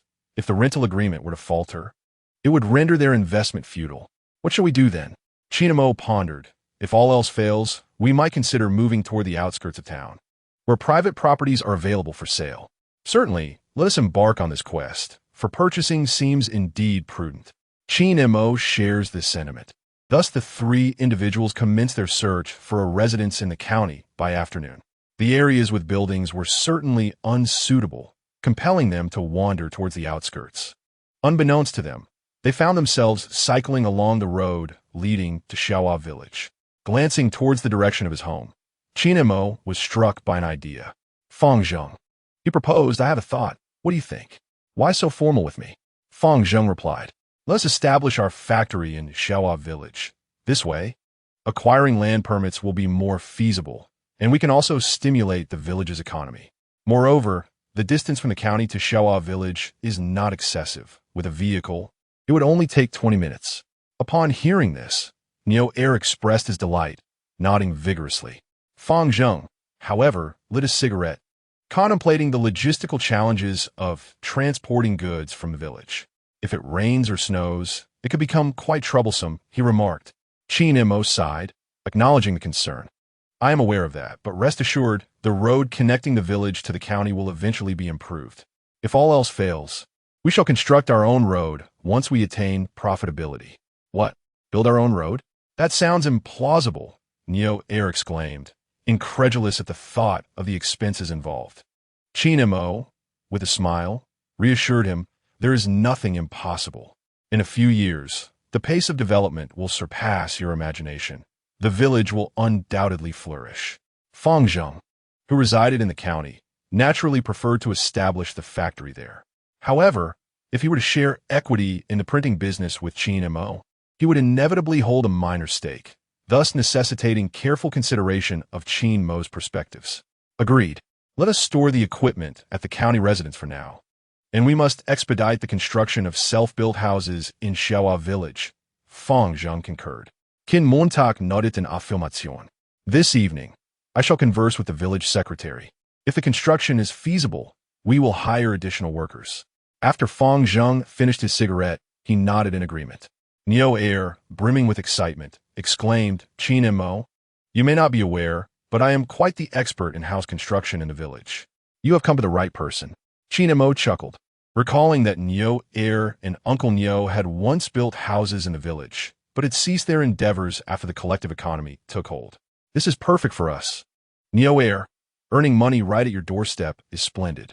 Once their plans were laid out, Qin Mo and Neo-heir made their way to Xiaohua village. Upon arrival, Qin Mo did not pause for rest, but directly sought out the village secretary. As he reached the entrance, he pondered, it would be rather impolite to approach empty-handed. Quickly, he exchanged points in the system for 2 bottles of fine wine and 2 packages of pastries. Upon entering the courtyard, he spotted Aunt Zhou stirring a large pot outdoors. Auntie, are you cooking? Ah, Qin Mo has arrived. Come in and sit, she beckoned. Hey, everyone, Qin Mo is here. Come out quickly. Qin Mo placed the wine and pastries on a small table, taking a seat on a nearby stool. Uncle Xiang emerged with 2 small bowls and chopsticks, asking, what brings you here? Have you eaten? I haven't eaten yet. I'll manage with a bite here, Qin Mo replied, considering the communal nature of dining in the countryside. Uncle, I won't be rude then. Chapter 73. Seeking Uncle Xiang for housing approval, Uncle Xiang nodded and returned indoors to fetch another small bowl and a pair of chopsticks, placing them on the table. As I settled down, I noticed the wine and pastries placed on the table by Qin Mo. What have you brought this time, my child? Qin Mo chuckled as he opened a bottle of white liquor. Uncle, let me fetch you a cup. He ventured into the kitchen of the village head's home, opened the cupboard, and retrieved 2 transparent glass cups. Upon his return, he promptly poured 2 glasses of white liquor. Aunt Zhou had not prepared any elaborate dishes for dinner, having only stir-fried potato slices and stewed green beans. However, upon seeing the 2 glasses of liquor, she remarked, there are no snacks to accompany the drinks. Wait a moment. I shall fetch a couple of dishes. With that, Aunt Zhou went to retrieve a plate of peanuts from her home, sauteed them with a touch of salt, and then picked 2 cucumbers from the garden to prepare a smashed cucumber salad. Qin Mo, there aren't any good dishes today. You must eat. If you let me know in advance, I can prepare some meat for you next time, Aunt Zhou said. Qin Mo quickly stood up, urging her to sit down. Auntie, there is no need to be so formal. We are all family here. Please sit and enjoy the meal. Aunt Zhou looked at him, noting how considerate he had become. Uncle Shi Wang nodded, took a sip of the liquor, and remarked, this wine is quite delightful. It has a remarkable flavor, certainly not from our region. With a chuckle, Qin Mo replied, never mind the origin, uncle. As long as it tastes good, that is what matters. Fine wine is meant for those who appreciate it. Uncle Shi Wang gazed at Qin Mo, a smile spreading across his face. All right then, what brings you here today? With a grin, Qin Mo served him a piece of cucumber. Uncle, I have a favor to ask of you. Uncle Shi Wang popped the cucumber into his mouth and chewed while inquiring. What is it? I wish to apply for a housing number. Upon hearing this, Uncle Shi Wang nearly spat out the cucumber in surprise. What? A housing number? Indeed, uncle. You heard correctly. Aunt Zhou was equally astonished. Qin Mo, your house is already quite spacious for 3 people. Why do you need another housing number? Are you planning to build a new house? Nodding, Qin Mo replied, Uncle, Annie, I wish to construct a factory in the village. Uncle Shi Wang furrowed his brow. looking at Qin Mo. A factory? What sort of factory? Qin Mo lifted his glass. Come, uncle, take a sip. They clinked their glasses. And Qin Mo only took a small sip. As you both know, I am currently in the business of manufacturing diapers. Initially, I rented a space in the county, but it feels too cramped. Thus, I intend to build my own facility. Uncle Shiwang scrutinized him, asking, how large do you plan to build this factory? The larger, the better. During my recent visit to Pengcheng, a client ordered 100,000 packages of diapers. Do you have any idea how much that amounts to? Uncle Shiwang wiped his mouth and inquired, how much? 3 million, Qin Mo replied. What? 3 million? Aunt Zhou's eyes widened in disbelief as she stared at Qin Mo. Qin Mo smiled gently. Auntie, I understand that it seems incredible at first glance. I was equally astonished. To be honest, I have never seen such a sum in my life. Aunt Zhou nodded. Do not underestimate me, for I am but a rural woman, unfamiliar with such vast amounts of money. This is an astronomical figure. I assent it. Uncle Shiwang shot her an exasperated glance and remarked, once you finish eating, step inside. I need to discuss serious matters with Qin Mo. Aunt Zhou rose and shot Uncle Shi a glare, realizing the dynamics of their long-standing relationship. You discuss among yourselves. As a rural woman, I am but a simpleton, she remarked. Qin Mo smiled, recognizing this as the essence of their enduring companionship. Uncle Shi raised his glass, yearning for another sip, yet it was empty. With keen perception, Qin Mo swiftly refilled it. Uncle Shi nodded appreciatively. Qin Mo, my boy, this 300,000, how can it seem so surreal? Qin Mo understood that. For the people of that era, possessing 30,000 was already deemed affluent, making such a figure hard to fathom. Uncle, I know it's difficult to believe, but this is an opportunity that could transform the lives of everyone in the village. If we miss it, it may truly be a lost chance. Uncle Shi pursed his lips, thumping his chest. At my age, I am hesitant to engage in such high-risk ventures. Hearing this, Qin Mo recognized his sincerity. Uncle, I understand. Yet should this endeavor succeed, you would become a hero who benefits the entire village. Your name would be remembered by all. Uncle Shi gazed at Qin Mo, pondering how, after decades of life, he had yet to encounter a child with such foresight. Uncle, have you seen how Pengcheng has developed? Not to mention the ubiquitous electric lights and telephones. Every household has refrigerators and washing machines.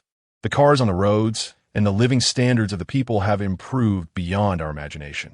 Uncle Shi acknowledged that Pengcheng was a special economic zone, the first city in the country to open up. Really? Do you know how many floors the tallest building in Pengcheng has? 20? Qin Mo shook his head. 53. Known as the Pengcheng International Trade Center. What? Impossible. How could such a tall building be constructed? Uncle Shi exclaimed, disbelief written across his face as he spilled some of his drink in excitement.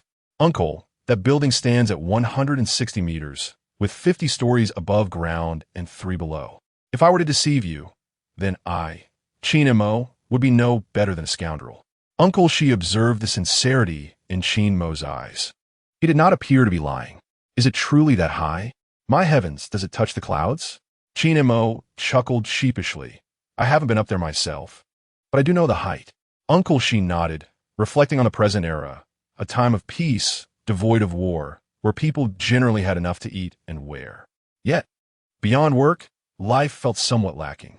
In winter, the villagers loved to play mahjong, he noted. Qin Mo laughed, raising his glass to toast with the village secretary. You are right, uncle. Basic needs are met, yet the surplus in people's pockets is limited. With more money, they could travel, explore the magnificent landscapes of our homeland, or even venture abroad to witness the world beyond our borders. Abroad? I wouldn't go. There's nothing to see. It's better here in our own country. Well, we could consider Hainan. It's summer year-round, where one can wear short sleeves and shorts. And so, see, note that, the way you describe it makes it sound as if we could go tomorrow. It truly invigorates my spirit. Qin Mo glanced at Uncle Shiwang's cup and poured him another drink. Uncle, my factory can indeed address the employment issues in our village. At the very least, during the construction phase, everyone will earn a good sum, and once operational, we will need to hire workers. Uncle Shiwang took out his dry tobacco from his pocket, rolled it up, and started to smoke. He recalled that there was indeed a factory run by an individual down south, and the policies could be negotiated. Upon hearing this, Qin Mo felt reassured. It seemed feasible to establish his factory. He remembered reading a report in his previous life that in 1979, the government had issued policies allowing localities to approve some idle labor to engage in individual enterprises with the consent of relevant departments. By the late 1980s, some astute and daring individuals had begun to establish factories and businesses in various places. Chapter 74. A man becomes corrupt when wealthy after finishing his drink. Uncle Shiwang nodded. All right, I will make an effort. I will communicate with the higher-ups to secure the approval for your building.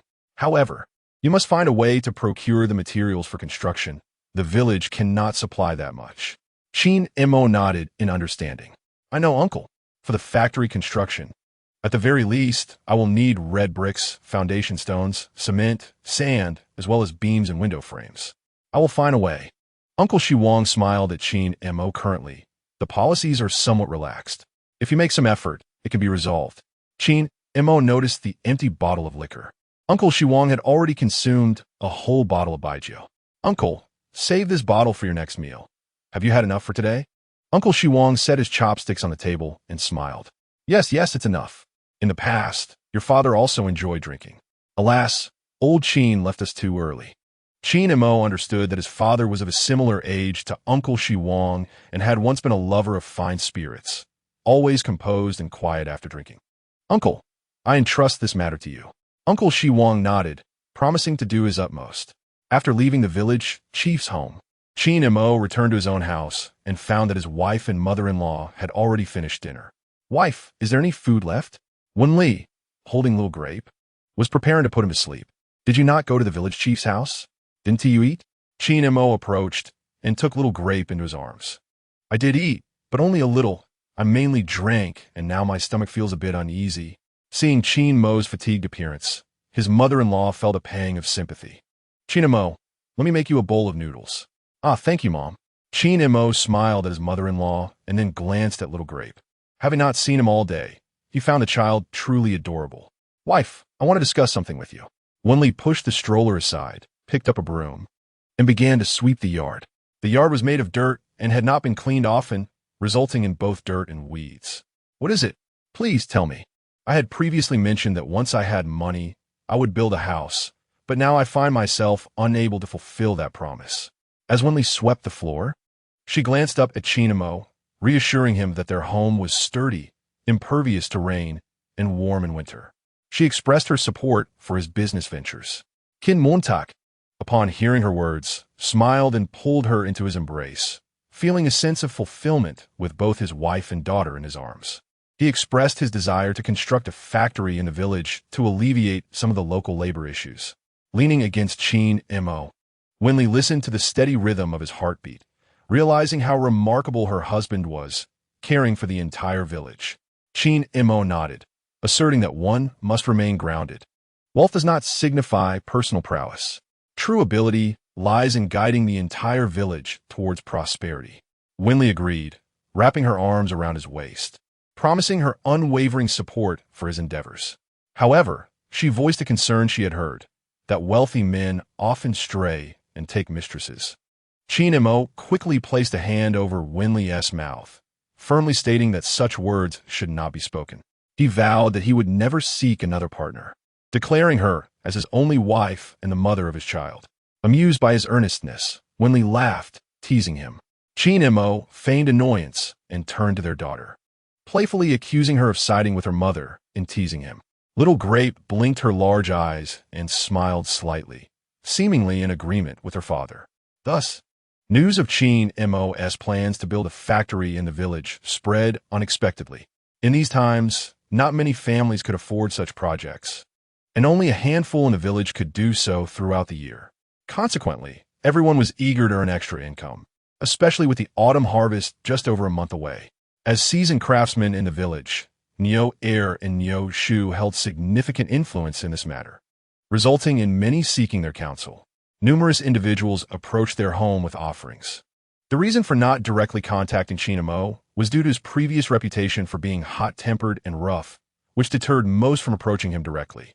Niu Shu, now in his 50s, and Niu Er, who was even a year older than Qin Mo, felt the pressure of their own circumstances, especially since Niu Er was still without a wife, while Qin Mo had already started a family. Hearing that Qin Mo planned to build a factory, they were eager to seize the opportunity to earn some money. "Have you spoken to Qin Mo?" Niu Shu inquired. "Is there a chance we could secure this work for ourselves?" Niu Er, picking up a bowl from the table and adding some shredded potatoes, replied, "This isn't our initiative. If Qin Mo was inclined, he would have informed us already. Let us just focus on our own tasks." Niu Shu looked at his son, scolding him slightly. "You're not a child anymore. Why can't you bring home a wife?" Niu Er chuckled, enjoying his meal. There are complexities to marriage nowadays, with all the traditions and expectations. We don't have a means for such things. "What do you mean by these traditions?" Niu Shu queried. "It is a bicycle, a watch, and a sewing machine. Once there was a radio, but now it has transformed into a television." Uncle Niu sighed, rolled a cigarette, and lit it with a match, pondering the considerable expense of these items. Although his father had saved some dowry, it was still insufficient. Niu Er observed his father's worried expression with indifference. He thought how wonderful it would be to find someone like Wen Li, beautiful, well-figured, and gentle. Alas, what was he thinking? He chastised himself with a slap to the face.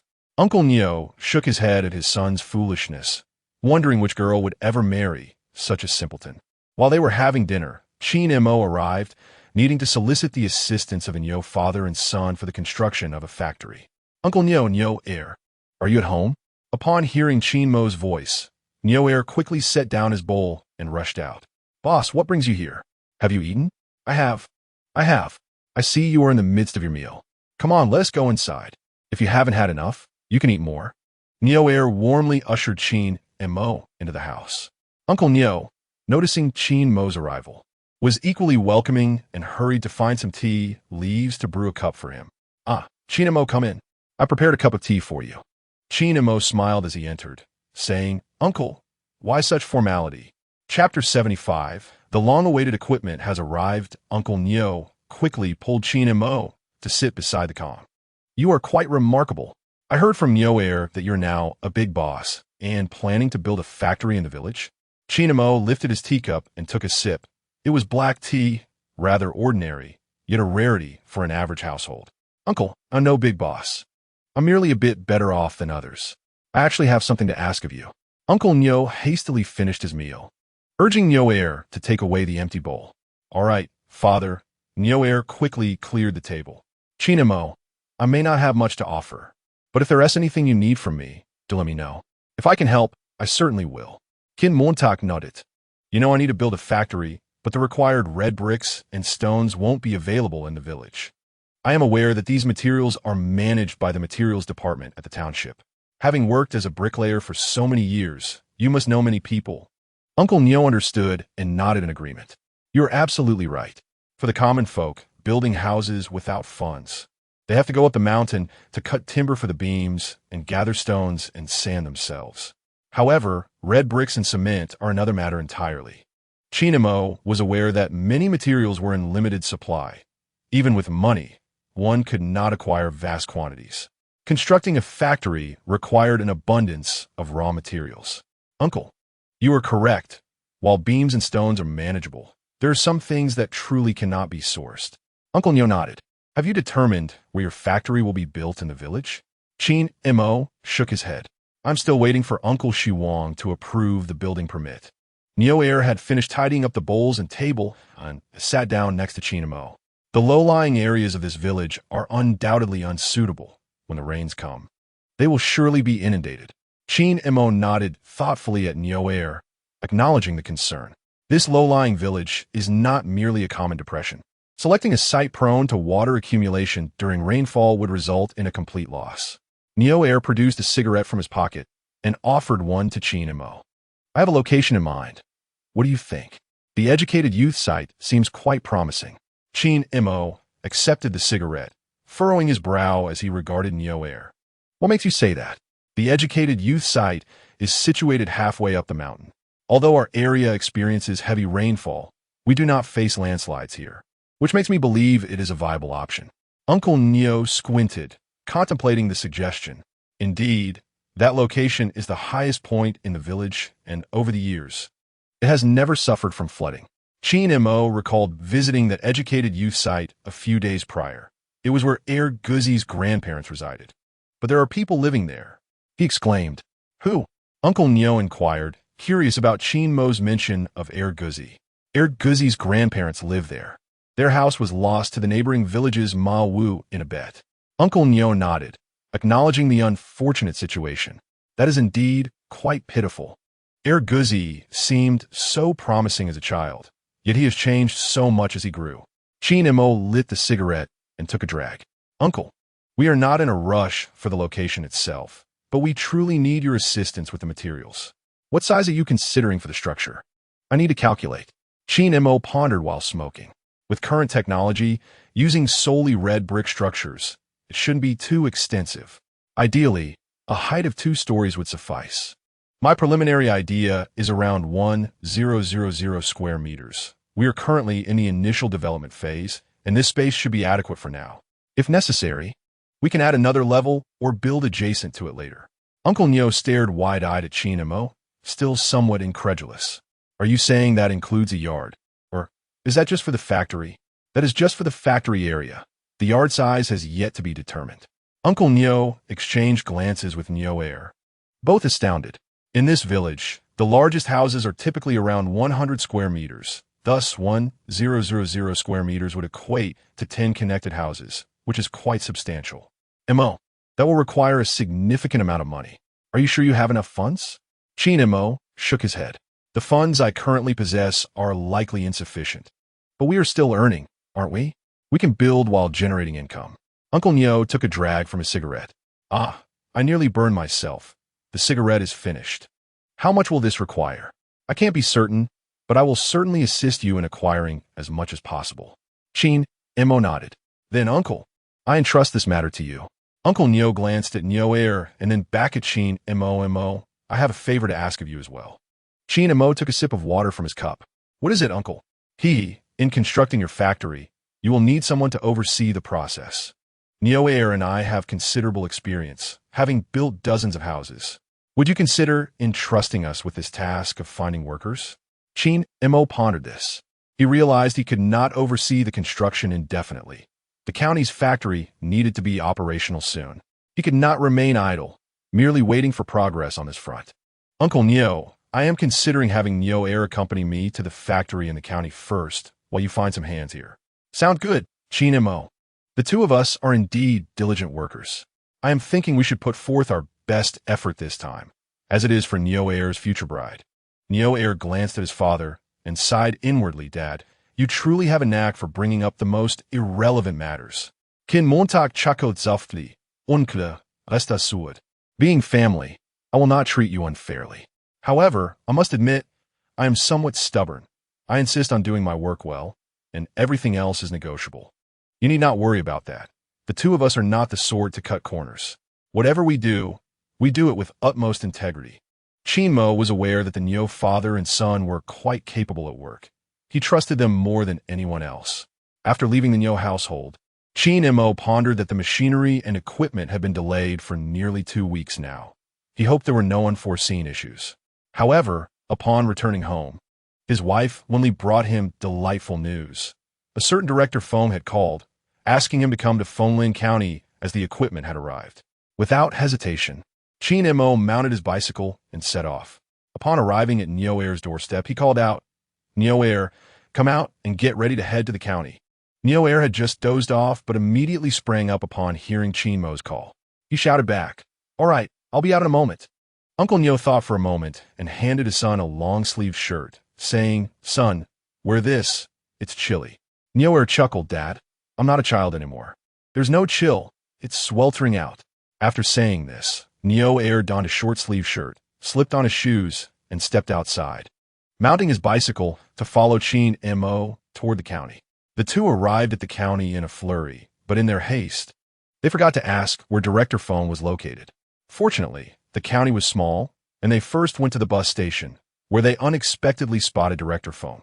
A white truck was parked, carrying a large piece of equipment, with a man smoking beside it. Qin Mo approached with a smile. Old phone, it's been ages.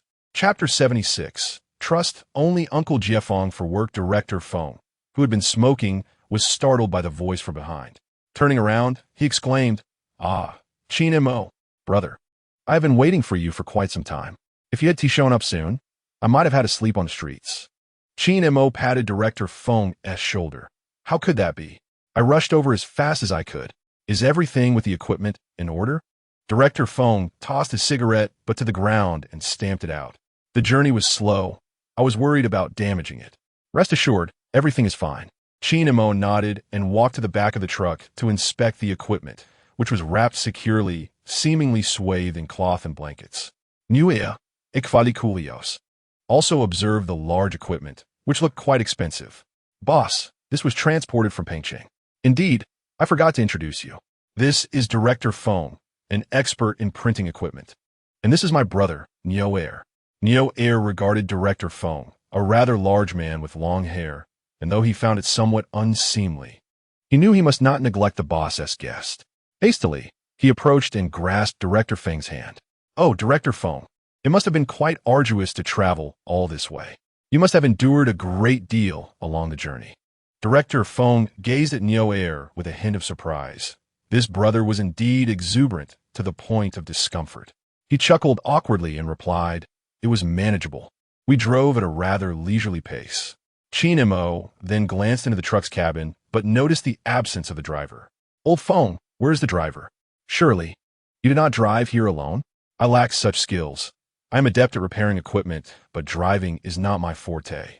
The driver stepped into the station to use the restroom and will return shortly. No sooner had Old Feng finished speaking than a stout, somewhat short man approached. "Now that you're here, let us get everything delivered swiftly. I intend to travel to Jiangzhou tonight." "Very well, you all can follow my lead from behind." Qin Mo mounted his bicycle and guided the truck to the warehouse he had rented in Fenglin County. By this time, darkness had enveloped the surroundings, and the dim streetlights provided little clarity. Fortunately, Qin Mo was familiar with the area, but unloading the equipment soon proved to be a dilemma. The machinery weighed several hundred pounds, and even with the four of them working together, they struggled to lift it. Moreover, the truck lacked an automatic lift for unloading, and his warehouse was devoid of advanced forklifts. What could they do? It was late at night, and finding assistance seemed implausible. "Qin Mo, this ISN to go to work. We need to find more people. With so few of us, it'll be a struggle. And if someone gets injured, it would be quite troublesome," Director Feng said, his expression revealing concern. Qin Mo nodded in agreement, recognizing the predicament. In this pitch-black environment, with a rented space far from streetlights, any mishap could lead to disastrous consequences. "By the way, Uncle Jiefeng, he has someone who hauls goods. He must know plenty of workers, and they would surely have a solution. You all stay here while I check at the labor market. I wonder if anyone is still around at this hour." Neo Air glanced around, noting the darkness. "In this late hour, where would you find laborers?" "Boss, I doubt anyone has left. Who would still be waiting at this time?" Qin Mo mounted his bicycle, looking at Neo Air. "No worries, I'll inquire. I know someone who hauls carts. Perhaps I might run into them. Just take good care of these two." "At your command, boss." Riding his bicycle to the labor market, Qin Mo found the place deserted in the darkness. If all else failed, he would have to seek out Feng Zheng. "Hey, are you looking for workers?" Following the voice, Qin Mo noticed a figure squatting by the wall. "Is it just you? Can't you see it's just me? If I hadn't overslept, I would have left earlier. There hasn't been much work today. I'm so tired." "What kind of work do you need?" Qin Mo was hesitant to employ someone unknown, considering the equipment as novelty. Any leaks of information would not bode well. "Do you know Uncle Jiefeng?" The man stood up from his spot by the wall and approached Qin Mo. "So, you're looking for him? I know him. What is it to you? Take me to him. Rest assured, I won't make you work for nothing." The man stepped closer to Qin Mo, who scrutinized him carefully. The individual appeared to be a mere child, perhaps only 15 or 16 years old. "How old are you?" "Cut it out. I'm already 18. Just tell me, how much will you give me? I'll take you there." At such a tender age, to be loitering around for work is rather pitiable. He produced 5 yuan and handed it to the boy, just 5 yuan. The boy gazed at the money Qin Mo offered, licked his lips, and swiftly snatched the cash with his dark fingers, pocketing it. Despite the darkness enveloping them, Qin Mo could discern a glimmer in the boy's eyes, a sign that he too was in need. Let's go, lead the way. The boy grinned widely, cheerfully riding his backward donkey in front. Boss, what do you need from Uncle Jiafeng? If he can't manage, I can help. It's nothing of great importance, just need his assistance. After receiving the money, the boy pedaled with fervor, though not as swift as a bicycle. It was clear he was putting in great effort. Uncle Jiafeng is a good man. Honest, we all prefer working with him. Qin Mo trailed behind on his bicycle, aware of Uncle Jiafeng's integrity. He resolved that if he ever needed help in the future, Uncle Jiafeng would be his choice. The two meandered through the alleys of Fenglin County, finally halting before a dilapidated old courtyard. Uncle Jiafeng resided in the east-facing wing. Surely he must be home now. Qin Mo nodded, preparing to knock on the circular door knocker. Don't use that. You'll wake the others, and that's not good. Just push the door open. Us poor folks don't have such formalities. Reflecting on this, Qin Mo gently pushed the door open. To his right, he noticed the light still on inside, indicating someone was there. Arriving at the door, he softly tapped on the window. Uncle Jiafeng, are you home? Momins latte. An aged voice responded from within. Who is it? It's Qin Mo. I need to talk to you. The night was quiet, and he could hear the sound of someone rising from a chair and approaching the door. However, the footsteps were uneven, not the sound of someone walking normally. Uncle Jiafeng opened the door. Ah, it's you, big brother. What brings you here so late? Qin Mo observed Uncle Jiafeng standing at the threshold. He seemed injured, with a bandage wrapped around his leg. What happened? Are you hurt? Yes, Uncle Jiafeng replied. A few days ago, while working with lumber, I accidentally fell and hurt my foot. Qin Mo frowned. Did you go to the hospital? What did the doctor say? Uncle Jiafeng shook his head. No, I didn't go. It costs quite a bit to visit the hospital. Qin Mo sighed inwardly. Sometimes people's mindsets are rather outdated, choosing not to seek help when ailments are minor, only to wait until they worsen. You can't afford a delay with your leg. It could be serious. Uncle Jiafeng ran his fingers through his hair, gazing at Qin Mo. My leg is hurt, so I can't be of much help to you. I truly apologize. Qin Mo frowned and nodded. Uncle, do you think you could help me find a few reliable people? I need assistance with unloading some heavy equipment that weighs hundreds of kilograms. I don't feel comfortable with strangers. Uncle Jiafeng furrowed his brow, one hand resting against the door while the other stroked his chin. After a moment of contemplation, he spoke. That's acceptable, but come evening, the fee will certainly increase. That's inconsequential. Money is of no concern to me, as long as you deem it reasonable. With one leg stepping outside, the other, afflicted with ailment, followed suit. All right, I shall share the address with you. Please inform them. Ha ha ha. What a coincidence, Uncle Jiafeng. It's me, little Geta. May I come in? Qin Mo turned to see the speaker.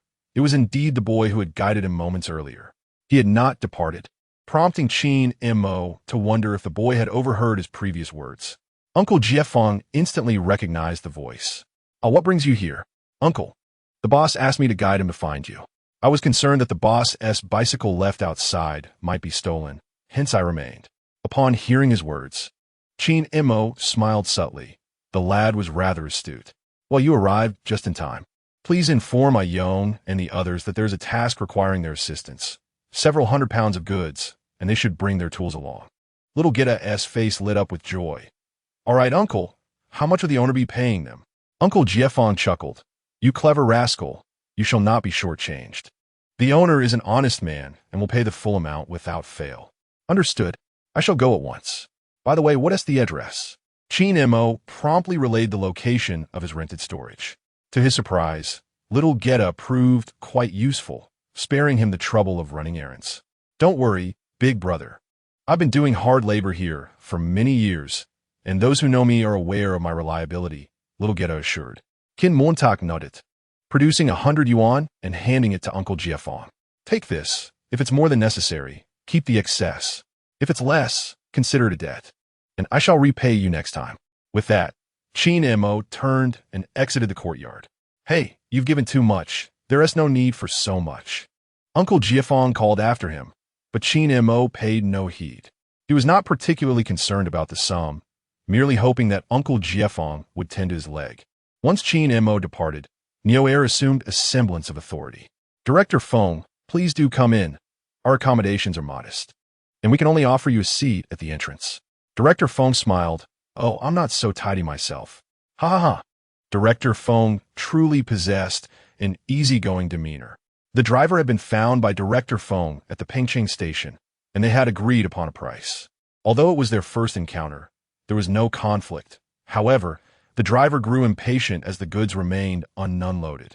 I wonder where everyone is gone. When will they return? I still wish to head to Jiangzhou today. Neo Air shot a glare at the driver. In his previous temperament, he would have dealt with the driver harshly, but now, as he worked for others, he refrained from such impulsiveness. He pulled out cigarettes from his pocket, offering one to both Director Feng and the driver. They'll be here shortly. Barely had Neo Air finished speaking when Qin Mo arrived with several companions, some riding backwards on donkeys and others on bicycles. A lively group approaching in full force. The boss is truly impressive, managing to gather so many people at such a late hour. Qin Mo nodded, indicating that there was no need for everyone to pitch in. These few brothers could handle it. The man named Yong, their leader, assessed the equipment in the truck bed. His donkey cart could carry 600 pounds, but this equipment likely did not weigh that much. Brothers, let's first shift the equipment to the edge, Yong instructed, with tools ranging from crowbars to ropes. They worked in unison to maneuver the equipment towards the truck's edge. Someone produced a wooden plank, allowing them to tilt it from the truck bed onto the donkey cart, significantly easing the process. Observing their professionalism, Qin Mo realized that even if he had the idea, he lacked the means. It appeared that laboring did not equate to a lack of intellect. Before long, the equipment was loaded onto the donkey cart, and Yong and his team pushed it into Qin Mo's factory, which was currently devoid of any furnishings. Following Qin Mo's guidance, they placed the equipment in its designated spot before taking their leave. The driver, having completed the unloading, departed as well. Now, only Qin Mo, Neo Air, and Director Feng remained. Brother Qin Mo, the equipment has arrived. I will assist you in operating it for a few days. If all goes well, I shall return to Pengcheng, Director Feng stated. Qin Mo nodded, replying, all right, old Feng, I will need your help at this early stage. Neo Air, observing the dim lighting in the factory, noted that it was too dark to work, and even if they attempted to, it would strain their eyes. Boss, what should we do now? Should we return to Xiaohua village? Qin Mo surveyed the factory, acknowledging the inadequate lighting. Let us first find Director Feng a place to stay. He must be exhausted after so many days on the road. Neo Air nodded. Director Feng, do you have an introduction letter? Without one, we cannot stay at the guest house. I have it. There were many places along the way that required it. Let us go find a place, Director Feng replied. The three rode their bicycles to the bustling streets of Fenglin County, where it was nearly 10 p.m. Many establishments had closed, particularly in the county, where the options were limited to just a few goose houses. After being turned away at two places, they approached a third with a tentative attitude and knocked on the door. Who is it bothering us at this hour? The occupant, likely roused from sleep, was somewhat irritable. Qin Mo cleared his throat. Sister, we wish to stay. Do you have an introduction letter? Yes, we do. After a moment, the door was opened from within, the heavy chain removed. Come in. How many are staying? One person. Show me the introduction letter. Director Feng produced the letter, which the staff member reviewed. All right, it's on the second floor, room 201, 10 yuan for the night. Qin Mo nodded and handed the attendant 50 yuan. Let us book for 5 nights. The attendant, who had just awoken, rubbed her eyes and looked up at Qin Mo.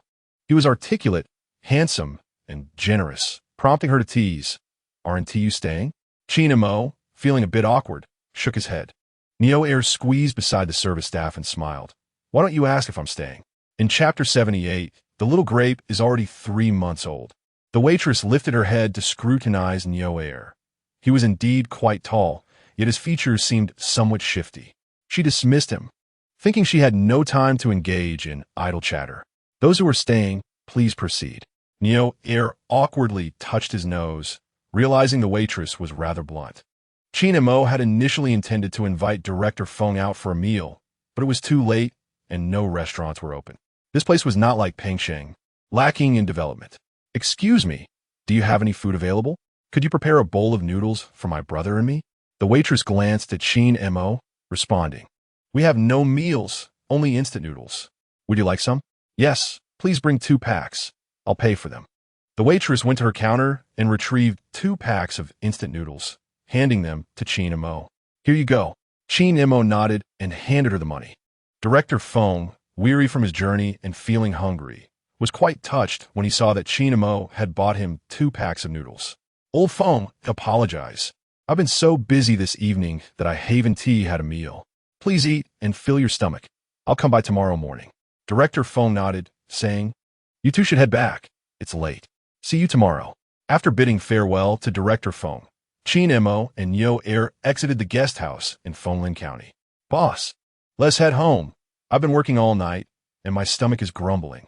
Qin Mo chuckled and patted Yo Er on the back. "All right, let's out go to my place for a meal. I'll show you something special." "Great."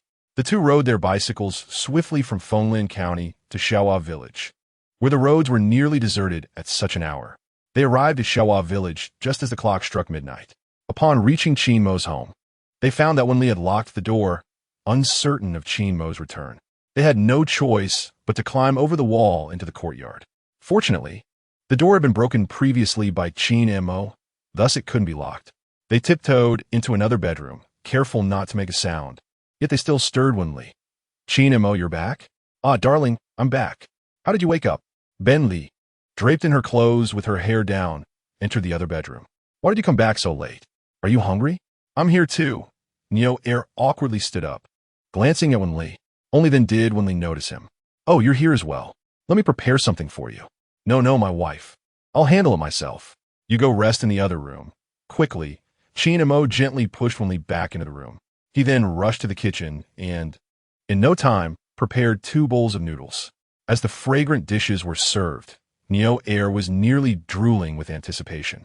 "Boss, your cooking skills are impressive. It smells delightful." Qin Mo smiled, adding a couple of cloves of garlic to Yo Er's bowl. "Dig in, and make sure you get some rest afterward." The two devoured their meal, and Yo Er ended up spending the night at Qin Mo's house.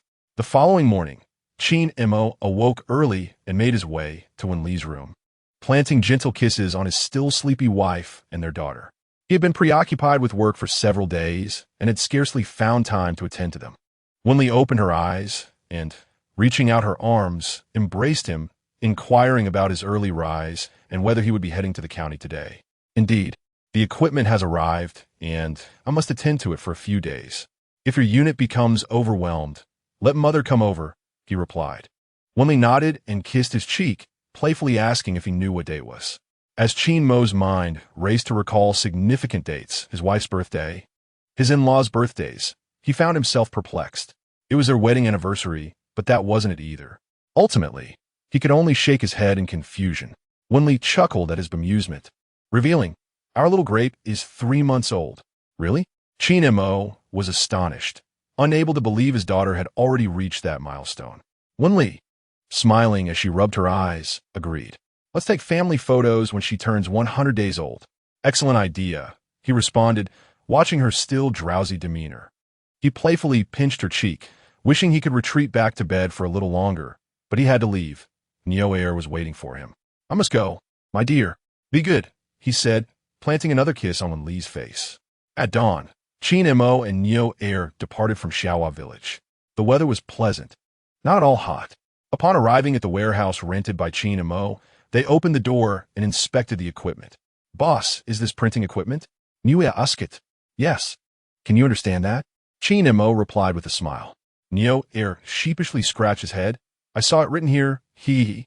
How many years of schooling did you complete?" "Qin Montag in Kviat. I haven't even graduated from elementary school. If I had known I could take the college entrance exam later, I would have studied harder."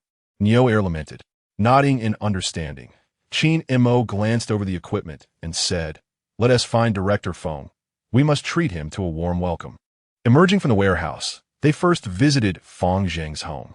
Learning that the equipment had arrived, Feng Zheng was delighted and promptly dressed to join them. "Hey, miss, may I go in and wake my brother?" Yo Er leaned on the counter, gazing affectionately at the waitress from the previous night. "Go ahead, but only one of you can enter. Don't wander in carelessly," she replied. "All right then." Yo Er nodded at Qin Mo and Fong Zheng before ascending to the second floor. As he reached the second floor before he could knock, the door to room 201 swung open. Director Fong, up so early? I was just about to call for you. I couldn't sleep. It's a habit. Has Boss Qin arrived? Yes, he is here, along with Boss Fong.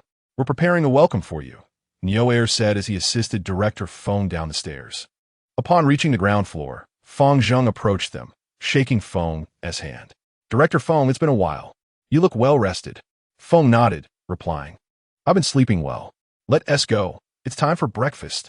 Qin Mo led everyone to the state-run hotel in Fonglin County, where breakfast was the only meal served at this hour.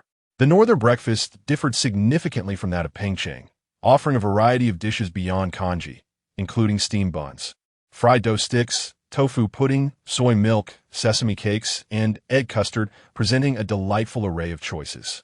Director Fong, visiting the north for the first time, was accustomed to morning tea or rice rolls in Pengcheng. Thus, he found a northern breakfast quite novel. Order whatever you like. Today's breakfast is on me, Fong Zheng declared exuberantly, thumping his chest with generosity. Chapter 79. The Super Dad's Freshly Baked Diapers. This morning, Fong Zheng learned that everyone had moved the equipment to the warehouse the previous night while he had done nothing, which made him feel rather guilty. Hence, he treated everyone to breakfast. Then I shall not hold back, Brother Fong Zheng, Director Fong replied, examining the northern breakfast options, many of which he had never encountered before. Indeed, the world is vast and full of wonders. Observing other selections of soy milk and fried dough sticks, he felt tempted yet hesitant to try them. Ultimately, he opted for familiar items like egg custard and steamed buns, believing there to be little difference between them. The other three also chose their preferred breakfast items, and soon they gathered around the dining table to enjoy their meal. Director Fong, our northern breakfast is quite different from yours. Fong Zheng and I noticed this when we stayed in Pengcheng, one of them remarked. Director Fong nodded in agreement, acknowledging the diverse lifestyles and dietary habits across regions. Nevertheless, one gets accustomed to wherever they reside. Neo Air devoured his steamed buns and sipped on soy milk, expressing, if I ever have the chance to visit Pengcheng, I would consider myself fortunate. Director Fong chuckled at Neo Air, revealing his irregular teeth.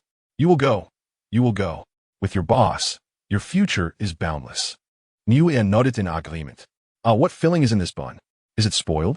Director Fong inquired, tearing open the bun to reveal its contents. Ha! It's pickled cabbage, a beloved filling here, sour cabbage. Upon hearing pickled cabbage, Director Fong seemed to recall it, but had never tasted it before. The flavor was quite overwhelming for him. I can't handle this. I truly cannot eat it. The taste is quite intense, he confessed, prompting laughter throughout the restaurant due to his accent and manner of speaking. Don't worry, old Fong. Tonight we'll have northeastern cuisine, and you'll learn about stewed and stir-fried sour cabbage, someone reassured him. Director Fong shook his head, insisting, No, I really cannot eat that, which only incited more laughter. After finishing breakfast, the group prepared to visit Qin Mo's warehouse, where the equipment had arrived and they could officially commence the printing phase. Director Fong, Neo Air, and Fong Zheng proceeded to the warehouse to adjust the equipment, while Qin Mo made an excuse to visit the supply and marketing cooperative. Although he informed everyone of his destination, he had no intention of going there. He merely wished to purchase a few packets of diapers from the system. Noticing that no one was around, he ventured into a secluded alley, where he procured 10 packets of diapers before returning to the warehouse. Director Fong gazed thoughtfully at the diapers Qin Mo had brought back. Although he was aware that they were to print diapers, the reality was markedly different from his imagination. Have you designed the template? Director Fong inquired. Qin Mo and Fong Zheng exchanged glances. No, we don't have any patterns, just a few words and numbers. Director Fong nodded in acknowledgement. Well, we must determine the placement of the text and numbers. A rough design is essential. After a moment of contemplation, Qin Mo recalled having heard something about template design in his previous life, where advertisements were crafted to be visually appealing. However, he felt that this knowledge was not immediately applicable to their situation. Let me think. Besides the word Super Dad diapers, we also have the quantity per pack dimensions and our unique anti-counterfeiting code. What is an anti-counterfeiting code? The three men queried in unison, their expressions filled with curiosity. Qin Mo licked his lips and looked at them. The anti-counterfeiting code is a combination of numbers and letters that serves as our distinctive identifier for the diapers, even if someone attempts to forge it. Our code is impossible to replicate. Oh, that's brilliant. Why didn't I think of that? Director Feng exclaimed, smacking his forehead, enlightened by Qin Mo's explanation.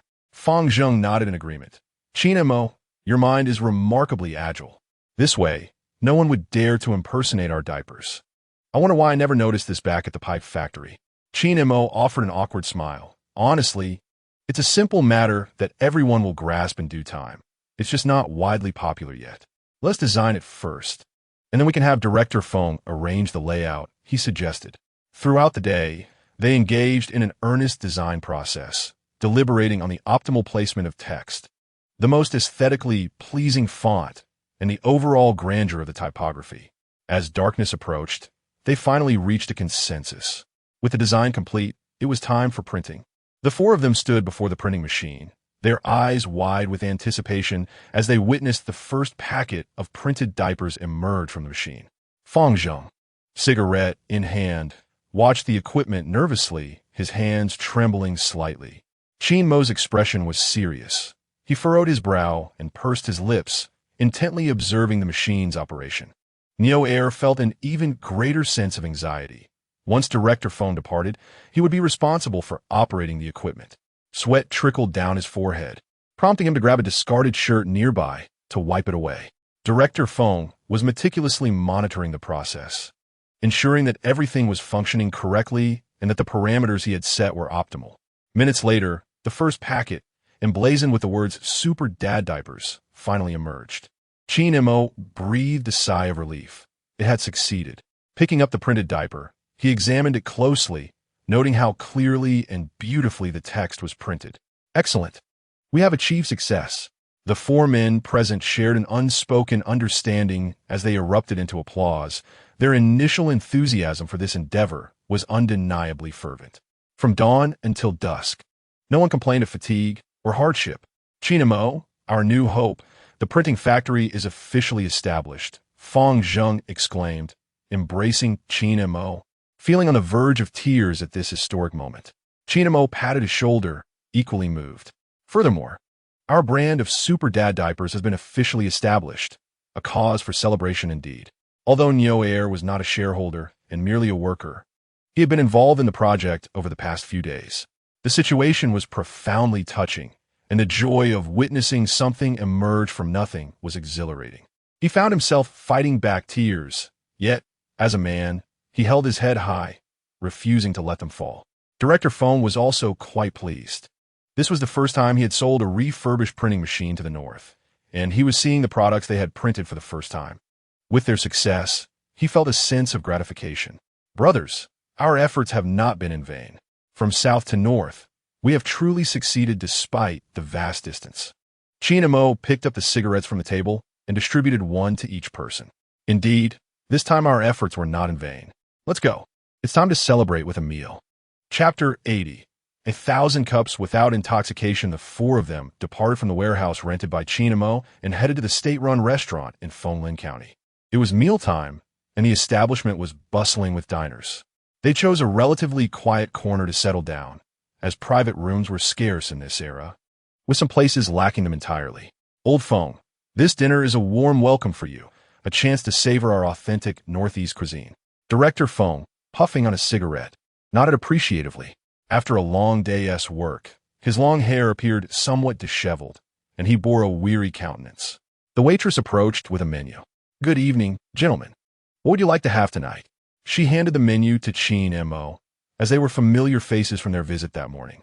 Qin Mo examined the menu, which showcased pure Northeast dishes, some of which were likely known only to locals. Old Feng, why don't you make the selection? Director Feng glanced at the menu. The offerings were indeed different from what he had encountered in Pengcheng, with many dish names he had never heard of: Northeast stew, Di Sen Sien, Guobao Ro, leaving him puzzled. Never mind, you all order. Oh, and please do not select that pickled cabbage from this morning. His remark elicited hearty laughter from the group. Nuea, a true northern rural native, had only ventured as far as Jiangzhou, so he was unfamiliar with southern cuisine. To him, it seemed everyone ought to eat similarly. Director Feng, you have no idea. The pickled cabbage you disdain is a staple in our rural homes each autumn, where we pickle hundreds of them. Come winter, we use them in dumplings and stews with bone broth. It's delicious. Upon hearing pickled cabbage, Director Feng seemed to recall the aroma from the morning. No, please spare me. I truly cannot adapt to that flavor. Qin Mo chakut. All right, then I'll place the order. The waitress appeared quite cheerful, having never encountered visitors from Pengcheng before. This table was indeed lively. She smiled as she took out her pen, preparing to jot down the dishes ordered by Qin Mo. The selections included guobao roe, cold chicken frames, chicken stewed with mushrooms, pork and cabbage stew with vermicelli, candied sweet potatoes, iron pot braised goose, a plate of stir-fried peanuts, and a special cold dish. The waitress, upon seeing such an extensive order, thought to herself that these must be affluent patrons and promptly sent the menu to the kitchen. Fang Zheng picked up the teapot on the table and poured each person a cup of tea. Old Feng, would you care for some liquor? If so, we should get a bit. Here, we all enjoy erguo too. It has a splendid flavor. Director Feng extinguished his cigarette in the ashtray and replied, let us forego the alcohol. We cannot afford to relax just yet. We just produced one product, and we should wait until we completed mass printing without any issues before we celebrate. Fang Zheng nodded, feeling that with so many dishes, the absence of alcohol diminished the atmosphere. He pondered aloud, how about we opt for beer? It's quite trendy these days. Upon hearing this, Neo Air perked up. Beer sounds great. It doesn't tea-pack the punch of spirits, and with such delectable dishes, it just feels incomplete without a drink. Qin Mo glanced at Fang Zheng and Neo Air, realizing they were craving alcohol. All right, let's have a case of beer, he instructed. The waitress approached once more, inquiring if they wanted 12 or 24 bottles. Neo Air chuckled at the waitress's question. Let us start with 12. We're uncertain of this table's capacity for liquor. If they can drink, we might need more. The waitress smiled and assured them she would bring it shortly. Before long, the beer arrived. Qin Mo observed in silence. He had often enjoyed this local brew with erguzi and sanlungzi. It was the most renowned beer in the area, called Sun Island beer, with an alcohol content of 11.5. The beer had only recently been bottled in glass. As in the 1970s, it was consumed from tin cans, and in the early 80s from enamel mugs.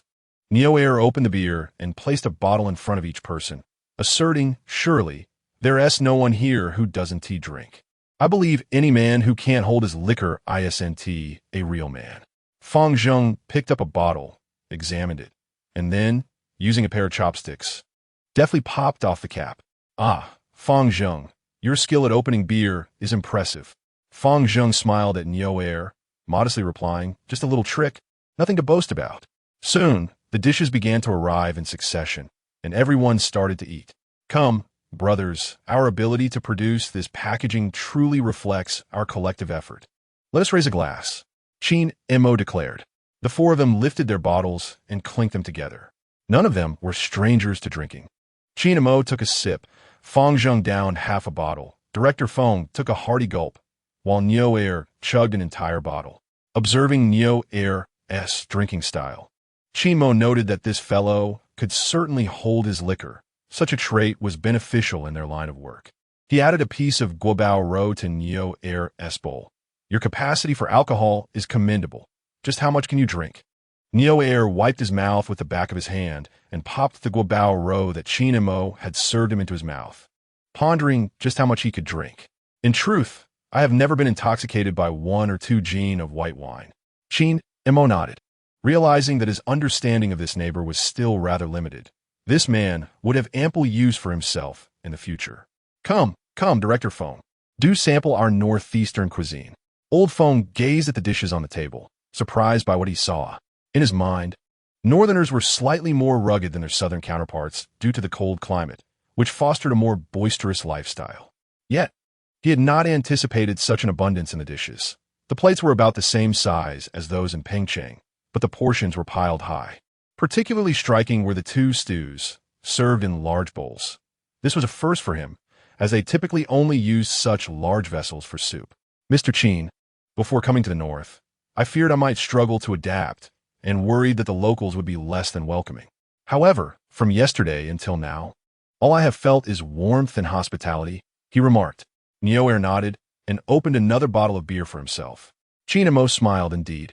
Our economy may not be as prosperous as that of Pengcheng, but our people are genuinely warm and hospitable. In the future, you should bring your wife along for a visit. Director Feng nodded, picking up a mushroom to taste. Delicious, truly delightful, he said. Fang Zheng watched Neo drink with great enthusiasm and felt pleased. Neo, let us raise a glass. From now on, we will be comrades in work, looking out for one another. Neo nodded, swallowing the peanuts in his mouth. Brother Fang, I'll have one bottle. You drink as you please. Qin Mo observed Neo and noted that this brother could indeed handle his liquor. This amount was hardly sufficient for him. Chapter 81. The little grape turns the tide. The four of them dined from the evening until 8 o'clock at night. Qin Mo had consumed only one bottle. Fang Zheng two, and Director Feng just one as well. In contrast, Neo polished off the remaining 8 bottles, finishing as if he had not drunk at all, showing no signs of change. Realizing it was quite late, Qin Mo and Neo needed a ride back to Xiaohua village, so they refrained from continuing to drink. By the time they reached Xiaohua village, it was already past 9. Neo returned to his home, while Qin Mo went back to his own. Noticing the lights were on inside, Qin Mo knew his wife was still awake, though he was uncertain whether Little Grape was asleep. Thus, he remained silent, parked his bicycle in the shed, locked the front gate, and then entered the house. Wen Li heard the sounds and recognized that Qin Mo had returned. Quickly getting out of bed. Wife, why are you up? Go back to rest. I come home so late every day. It must be affecting your and Little Grape's sleep. Wen Li saw the fatigue etched in his brow and understood that it was not easy for a man to build a career outside. Have you been drinking? Just one bottle. He replied, I'll go brush my teeth to rid the taste. You should head inside. Qin Mo made his way to the washroom. In the countryside, modern conveniences were still a novelty. What was termed a washroom was merely a simple basin for washing up. After washing up, Qin Mo returned to his bedroom. Little Grape seemed to sense her father's arrival. Her big eyes widened as she searched around, her tiny hands flailing joyfully. Upon seeing his daughter on the bed, Qin Mo's lips curled into a gentle smile. Little Grape, do you know that Daddy is back? He said before promptly lifting her into his arms. At 3 months old, she was now capable of being held upright for short periods, her head steadying with each passing day. Ding! Host, a new task has been issued. Please take note. Qin Mo closed his eyes to review the task. Encourage your baby to practice rolling over. Reward, 200 points. Wife, do you think Little Grape can roll over yet? Wen Li casually twisted her long hair into a bun. As the elders say, 3 turns, 6 sits, 7 crawls. You should give it a try. Qin Mo settled onto the bed, placing Little Grape about half a meter away from him. Both father and daughter lay on their backs. At that moment, Little Grape had her fingers in her mouth, sucking away while gazing at Qin Mo with a cheerful smile, emitting sounds akin to chatting. Little Grape, look at Daddy. I'll show you how to roll over. After speaking, he clasped his hands behind his head and executed a roll, his chest supported by his arms at the end of the motion. Throughout the entire process, Little Grape's tiny eyes were fixated on Qin Mo, though it was uncertain whether she grasped the concept. Did you see Daddy's movements clearly? He inquired. Little Grape responded with a series of soft coos, seemingly acknowledging his question. Wen Li observed her husband and then her daughter, admiring the bond shared between them. Qin Mo smiled, pinching Little Grape's chubby cheek. Now, Daddy will do it again. Can you try to follow along? Little Grape withdrew one finger from her mouth, replacing it with another. Qin Mo looked at his daughter, nodded, and resumed a flat position before slowly rolling over again, transitioning to a prone stance. At that moment, both Qin Mo and Wen Li watched Little Grape intently, eager to see if she would manage to roll over. Suddenly, Little Grape wiggled her little legs and stretched her arms, mimicking Qin Mo's actions and successfully rolling onto her stomach, her head held high and steady. Oh my daughter can roll over! Qin Mo exclaimed excitedly, lifting Little Grape into his arms and embracing her tightly. For a 3-month-old baby, this was indeed a significant milestone. To his surprise, she had grasped it on her first attempt, especially considering she was a preemie. Her development was already commendable. Nestled against Qin Mo's shoulder, little Grape felt immensely comfortable and content. Wen Li was equally thrilled. Qin Mo, our daughter is amazing. She learned to roll over in just one try. How impressive. Qin Mo nodded, playfully squeezing her little legs and arms. Look how sturdy our daughter's limbs are. It's clear she is very healthy. Overwhelmed with emotion, Wen Li wiped away tears of joy, smiling as she beheld the loving duo. Ding! Congratulations, host. Task completed. You have earned 200 points. Although these past few days have been exhausting, witnessing every little advancement of his daughter fills him with immense joy and happiness. My dear wife, thank you for giving birth to our daughter. You are truly remarkable. Wen Li sat on the Kong, gazing at the tall Qin Mo as he cradled the child, a look of bliss gracing his face. In that moment, she believed their little family of 3 was the happiest in the world. Time passed swiftly. It had already been 3 days since Director Feng's arrival, and their equipment had successfully attained the capability for mass printing. Under Director Feng's guidance, Neo Air had also nearly mastered the various functions of the machinery. Qin Mo felt it was time to call Boss Song. Last time, it was 100,000 packs of diapers, and this time they could at least send out 10,000 packs. Lest their funds for constructing the factory run short. Fang Zheng, come here. I need to discuss something with you. Fang Zheng, placing a cigarette behind his ear, approached. What is it? I'm busy over there. Qin Mo removed the cigarette from Fang Zheng's ear and brushed off the dust from his clothes. Now that we have the equipment, we must take on Boss Zheng's order. Fang Zheng retrieved another cigarette, lit it, and took a puff. All right, I think that's feasible. Although there isn't too much space here, we can proceed gradually. Waiting for that person from the village is just a waste of time. Qin Mo nodded. Then I'll go to the post office to make the call and let you know the results upon my return. As Fang Zheng puffed on a cigarette, he furrowed his brow and remarked, by the way, I have something for you. Just wait a moment.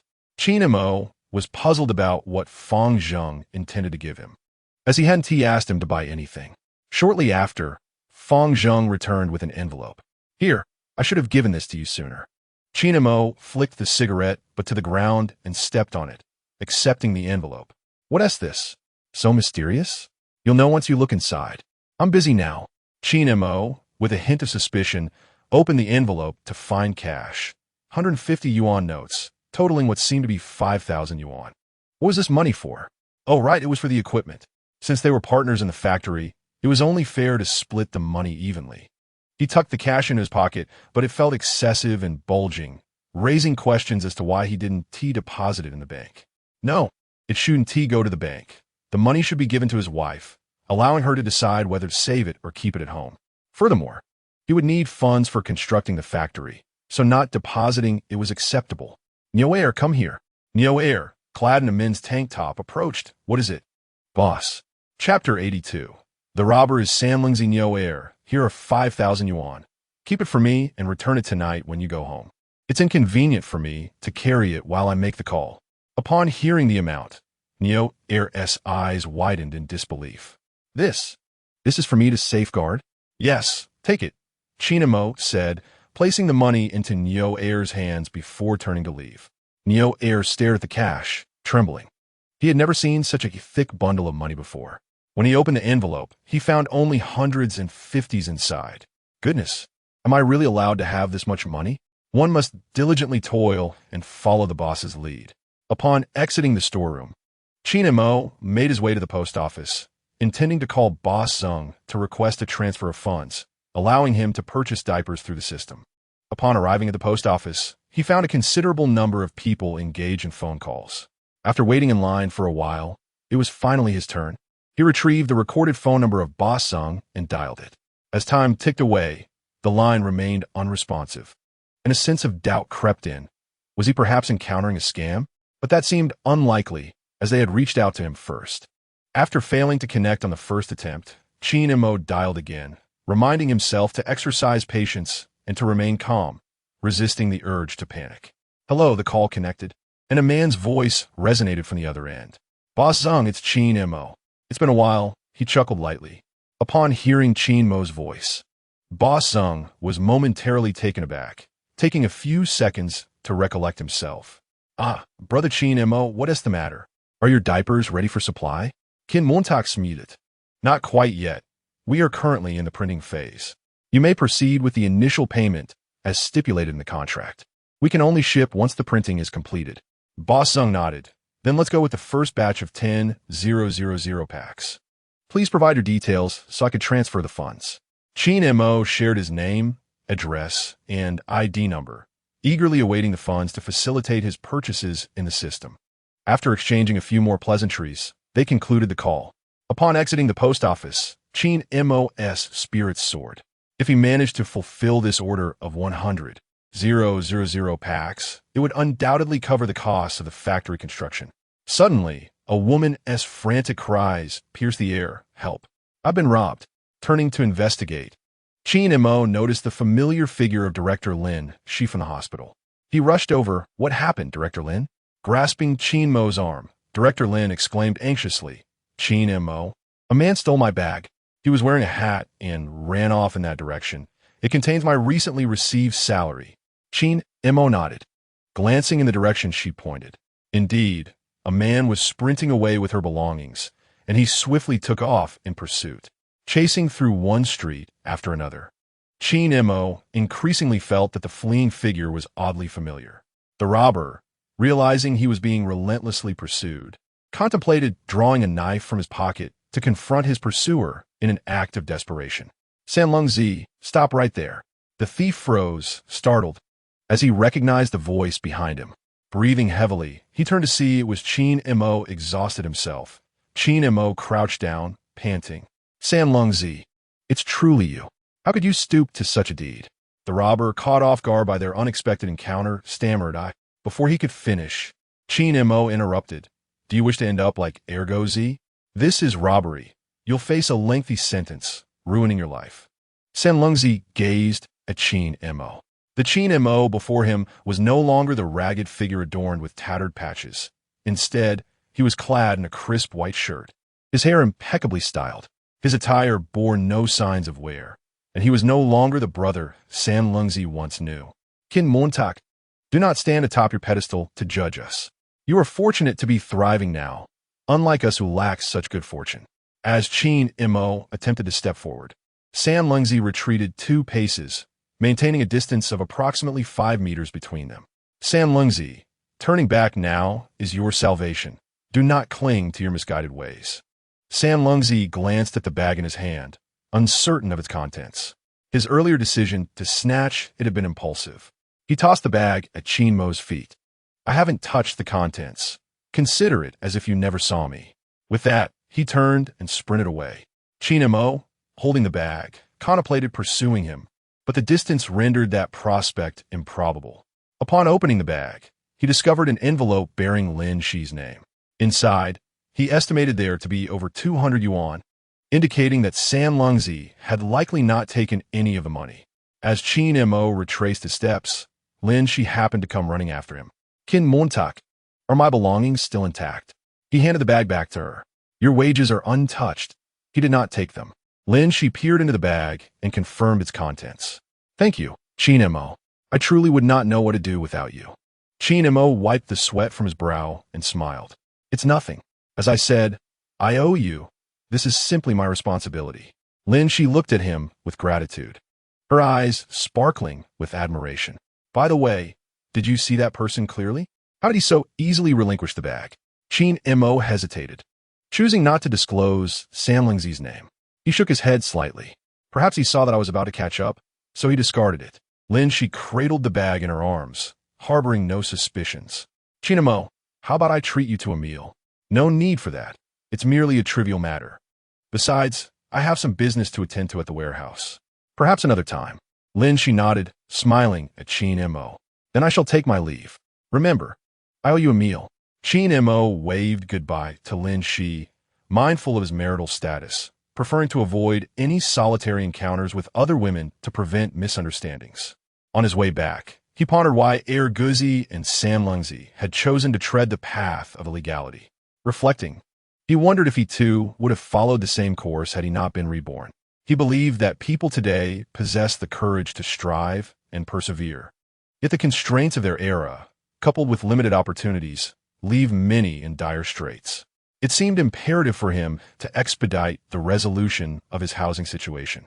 With a factory in place, some villagers could secure employment and earn a living, steering them away from illicit activities. Chapter 83. Negotiating collaboration with the county hospital after retrieving Lin Shi's bag. Qin Mo returned to his warehouse and communicated the details of his discussions with Boss Zheng to Fang Zheng.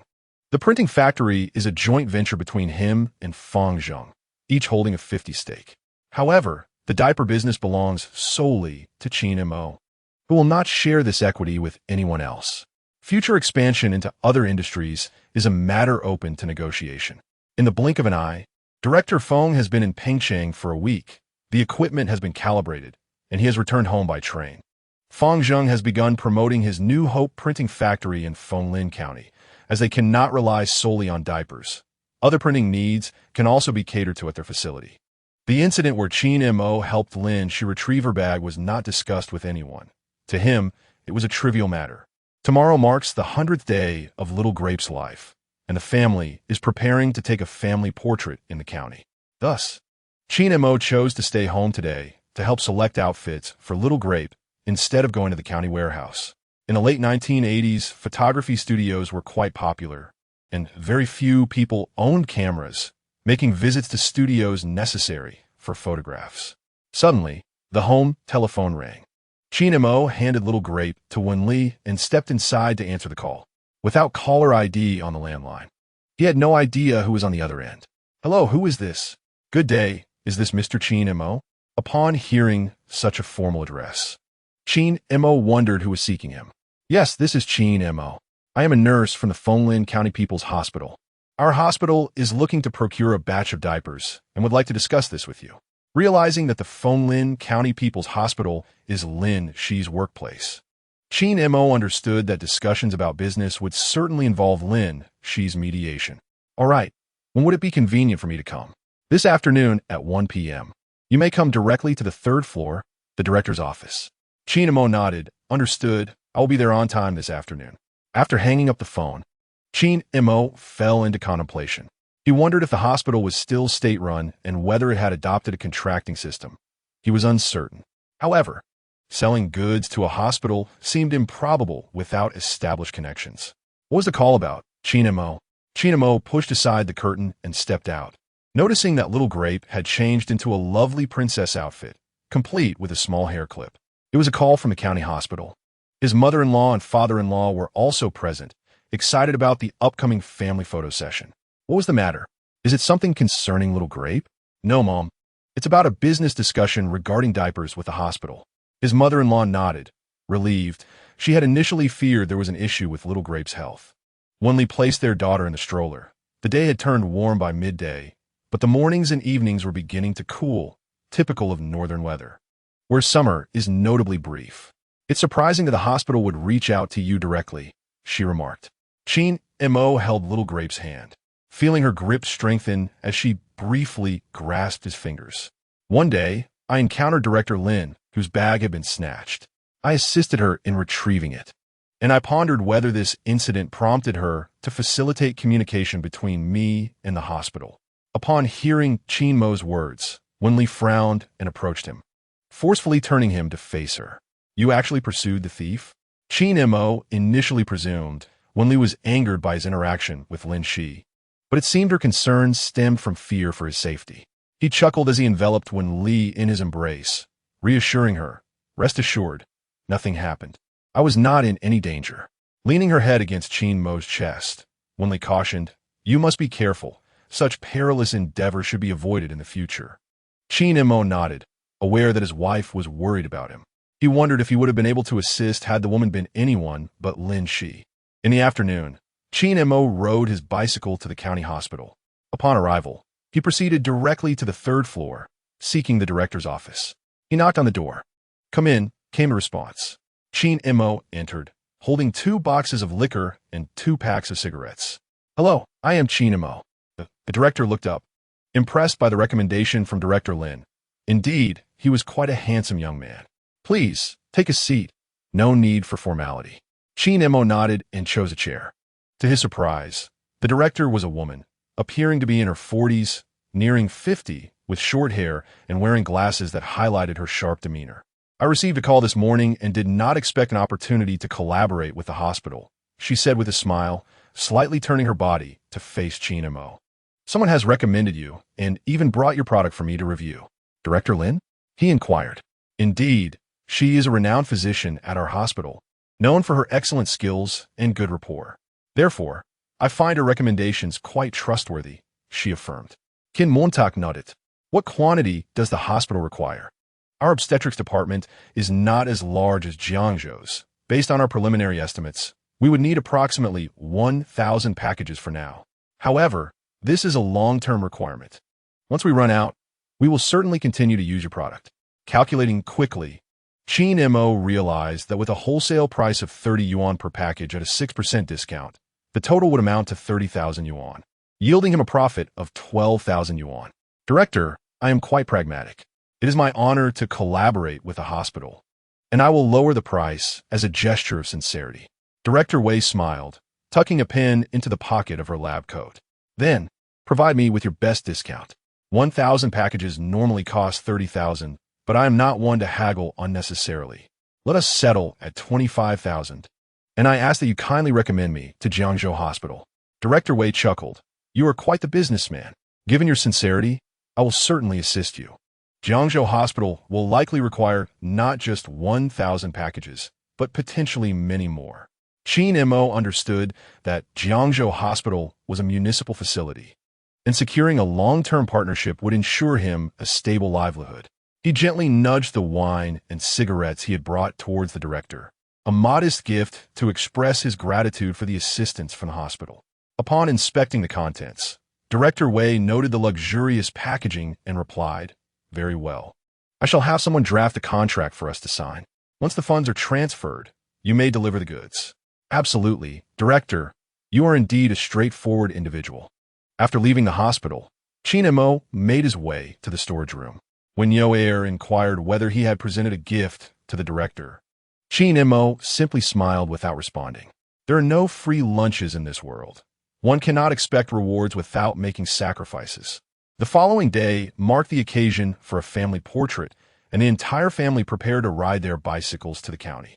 As they exited their yard, Uncle Shi Wang approached, pushing his bicycle. Where's everyone off to? He asked.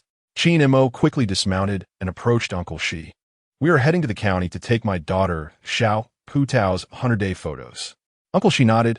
I have some good news for you as well. The approval for the factory building has come through. Really? That's wonderful. Thank you, Uncle Shi.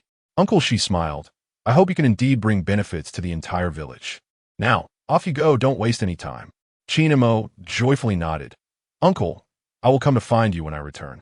All right. Once back on his bicycle, Qin Mo, along with his wife, daughter, and in-laws, made their way to the photography studio in Fenglin County. The studio's name, Happy Family Photography, resonated with the spirit of the times. Photography studios remain popular, primarily state-run. However, most people are reluctant to spend money on photos, opting to capture memories only on significant occasions. Upon arriving, they secured their bicycles at the roadside and entered the studio. An elderly man with graying hair, clad in a deep blue work uniform, greeted them warmly. Greetings. Are you here to take photos? Wen Li, kradling xiaoputo, nudda affirmatively. Yes, comrade. We wish to capture my daughter as 100-day milestone and take a family portrait. The elderly man smiled and said, Very well, let us begin with the child. He then moved to the back to prepare. Qin Mo surveyed the studio, which was situated on a bustling street in Fenglin County. Modest in size, yet reflective of the era's charm. The studio was adorned with various backdrops, exuding warmth, while not extravagant or trendy. It represented a means through which people documented their lives in that age. The walls displayed an array of photographs in differing sizes, both black and white and color, showcasing children and family portraits alike. Since Xiao Putao had just reached her 100th day, she could not sit up independently. So soft plush toys were placed around her to support her. The elderly man brought forth a chair with a backrest, encircled by the plush toys, and instructed Wen Li to place Xiao Putao on it. By the way, has the child finished using restroom? We must avoid any accidents.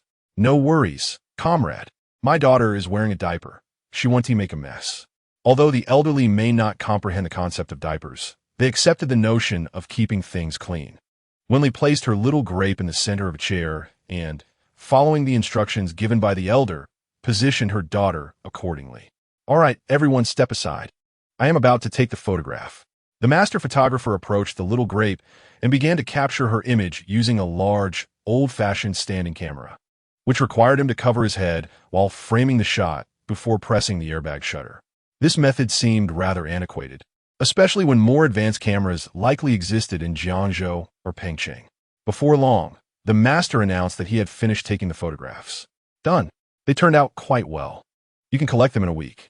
Qin Mo pondered for a moment, realizing that one photo was insufficient for his daughter's 100-day celebration. He desired more. Master, could you take a few additional shots? We are willing to pay whatever the cost. The master glanced at Qin Mo, bemused by the idea of capturing so many images of a single child, deeming it a waste of money. Qin Mo smiled reassuringly. It's all right. She is our only daughter. Please feel free to take as many as you wish, whether she is seated, lying down, or posed in any manner. Noticing Qin Mo's affluent demeanor, the master relented. Very well. If you're not concerned about the expense, I shall proceed. With the assistance of Qin Mo and Wen Li, numerous photographs were taken of the little grape, including family portraits and those with her grandparents, as well as a collective shot of the 5 of them. This trip to the photo studio was undoubtedly worthwhile, especially since Qin Mo and Wen Li had not taken any photographs during their wedding. This occasion truly compensated for past regrets. The entire morning was spent in the studio, with the little grape becoming so fatigued that she fell asleep. All right, everyone, I believe we have captured enough images. One must not squander wealth frivolously. It seems you have thoroughly enjoyed yourselves today. Qin Mo nodded appreciatively. Thank you, master. How long will it take to develop the photos? About a week, was the response. Thus, the 100-day photo session for the little grape concluded, and the group prepared to leave the studio and return home. However, upon exiting, they encountered Xiao Meng and her family, who were presumably there to take a family portrait for their daughter, who was born just a few days after the little grape. Xiao Meng, though irritated, dared not offend Qin Mo, a man capable of anything, so she merely turned her head away in silence. Wang Yunya, observing Qin Mo, felt a twinge of fear. Oh, you all came for photos, huh? Hee. Qin Mo glanced at Wang Junjie and nodded. Indeed, we're done. Oh, take care then. Wang Junjie replied, visibly anxious. Wen Li turned to look at Wang Junjie and then at Xiao Meng. She was disinclined to engage with them, so she remained silent and walked away. Xiao Meng's parents exchanged glances, sensing familiarity. Dear, who are they? I feel like I've seen them before. Mom, isn't that Chen Wenli? We were in the same ward when I gave birth. Xiao Meng's mother scrutinized them again. Really? They don't seem the same. This family appears quite prosperous. Xiao Meng shot a venomous glance at their retreating figures, frustrated that her diaper business had been disrupted while they thrived. She handed the daughter to her mother, who then devised a plan. Dad, I recall you mentioning that the textile factory is planning to reduce its workforce. Indeed, I have heard the factory's leadership discuss it. We are currently undergoing labor contract reforms, and the overall performance isn't particularly favorable, although the layoffs may not be extensive. Xiao Meng nodded, recognizing this as an opportune moment. She had heard that Wen Li had been frequently arriving late or leaving early, or taking leave altogether, making her the prime candidate for dismissal. Dad, did you see that woman who just exited the photo studio? Which one? Xiao Meng rolled her eyes. The one who just came out. She works at the textile factory. I've heard she's often lazy, arriving late and leaving early. If anyone is to be let go, it should be her. Xiao Meng's father furrowed his brow as he gazed in the direction where Qin Mo had departed. What is her name? Shen Ben Li. Xiao Meng's father nodded.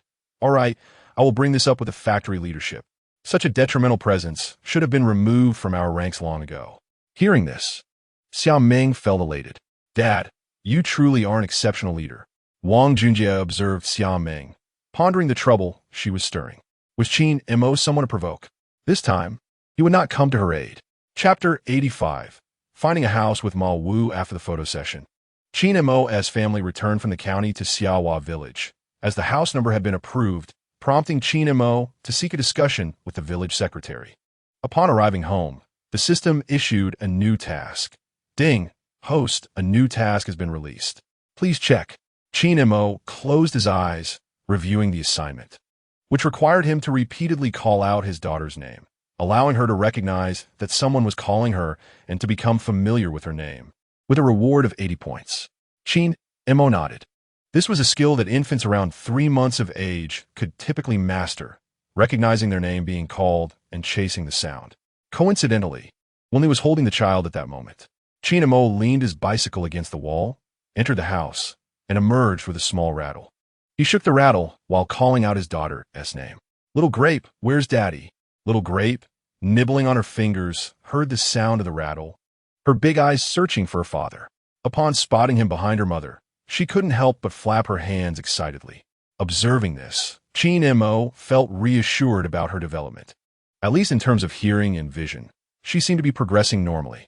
He approached his wife, shaking the rattle and calling for their daughter again. Little Grape did not disappoint him, following the sound and looking over. My dear, I believe our daughter can see me from this distance now, right? Wen Li glanced over, noting that there was approximately 3 meters between them. That seems about right. She should be able to see from that distance. Ding, congratulations, host, task completed, 80 points awarded. Each time, Qin Mo and Little Grape successfully accomplished the task, and he was proud of his daughter. Looking at the accumulated points in the system, he realized he had enough to exchange for something. At noon, when Li's parents remained, sharing a meal together. During the meal, her father, having had a bit to drink, recalled the matter the village secretary had mentioned earlier that morning. Qin Mo, the village secretary mentioned that you have been allocated a house number. Are you planning to construct a factory? Qin Mo nodded and replied, Dad, I was thinking of building this factory in the village. That way, when work becomes available, the villagers can also find employment. His father-in-law took a sip from his wine cup and said, That's great. If you can truly mobilize the villagers, you'll be quite remarkable. Qin Mo smiled, pouring a glass of wine for his father-in-law. I haven't thought too far ahead. I will just do my best. After finishing dinner, Qin Mo headed to the village secretary's home, realizing that this matter could not be delayed any further. It must commence promptly. Uncle, are you home? It's Qin Mo, he called out. Uncle Shiwang emerged from his room, draped in a coat. Come, let us sit in the courtyard. It's cool out here. Qin Mo nodded and settled onto a small wooden stool in the yard. Uncle, the house number has been approved. What about the location? Where would be suitable in the village? Uncle Shiwang took out his small pipe and some rolling papers. What do you think? The current residences of the villagers 1T do. We need to find a slightly more spacious area. Qin Mo agreed with Uncle Shiwang, recognizing that it was a factory, and as it expanded, there may be other industries requiring space, especially concerning waste disposal, which should not be in a residential area. Uncle, I thought a place. What do you think? He asked. Where? Uncle Shiwang inquired, curious. Qin Mo clasped his hands together on the small table before him. How about the former educated youth site, halfway up the hill? Upon hearing this, Uncle Shiwang's eyes lit up. That sounds good. It's far from everyone. It's still in a decent location and quite spacious. I think it's a great choice. Qin Mo nodded, but expressed concern. However, the grandparents of Guzi live there. If I build a factory, we would have to demolish the educated youth site. What will happen to them? Sighing, the village secretary remarked, Guzi lost their house. But there's no vacant space in the village. Qin Mo pondered for a moment and suggested, how about I approach Ma Wu to buy the house back? I could spend a bit more money if necessary. Uncle Shiwang nodded in agreement. That's feasible, but ensure you negotiate well to avoid any conflicts. Understood. I will handle it appropriately, Qin Mo replied. After leaving Uncle Shiwang's home, Qin Mo headed back, realizing that the issue at hand was to resolve the living situation for Guzi's grandparents.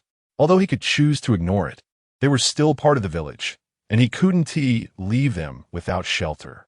However, Ma Wu lived in Shanghua village, which was quite a distance from Xiaohua village. Qin Mo had seen him a few times, but was not familiar with him and was unsure if he would be accommodating. The next day, instead of sending Neo to the county, Qin Mo took him along to Shanghua village. Many years ago, Shanghua and Xiaohua were a single village, but due to some conflicts, They separated, resulting in strained relations between the two communities. Boss, shall we go directly to find Ma Wu?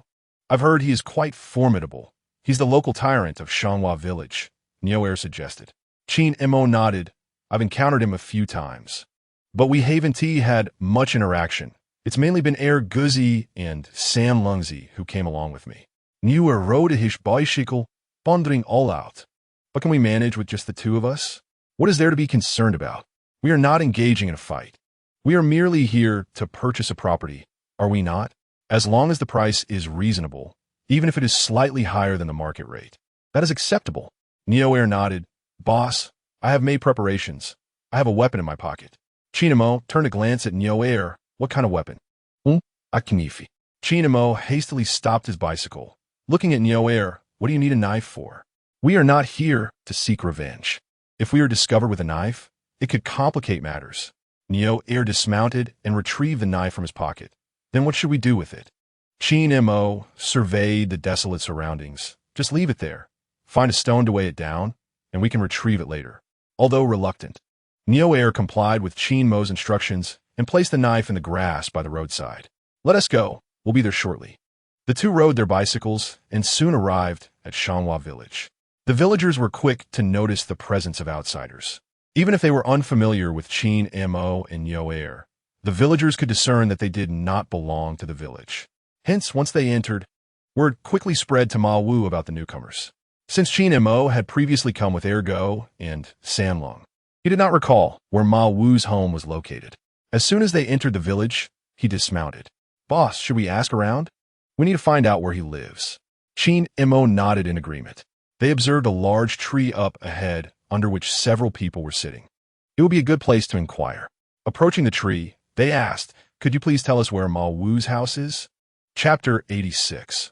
Ma Wu's show of authority. The individuals lounging under the tree scrutinized Qin Mo and Nioer, their demeanor cautious due to unfamiliarity. What do you want with Ma Wu? Where are you from? One elder woman inquired, sizing them up. Nioer glanced at Qin Mo and then back at the gathered crowd. We've come to find Ma Wu for gambling. Doesn't he often host gamblers? Our boss has brought money today. Upon hearing that it was about gambling, the crowd's defenses lowered. They were intrigued by the young gamblers. Haha, good sir. Could you direct us? The elder replied, turn right ahead, go straight down that street. The last house on the left is his. Hurry along, don't linger. It's bad luck. Qin Mo smiled, appreciating the elder's straightforwardness, likely having long held a disdain for Ma Wu, yet feeling powerless to intervene. Let us go. Nioer nodded and followed Qin Mo as they cycled to the location indicated by the elder, which was indeed easy to find. They arrived at the entrance, observing the courtyard where two large dogs were peacefully resting in their cages, unaware of their arrival. The gate stood wide open, unlatched. Boss, do you think those dogs will come out? Qin Mo examined Ma Wu's residence, a typical northern rural dwelling, featuring expansive front and backyards, with the main house at the center and a storage shed to the side.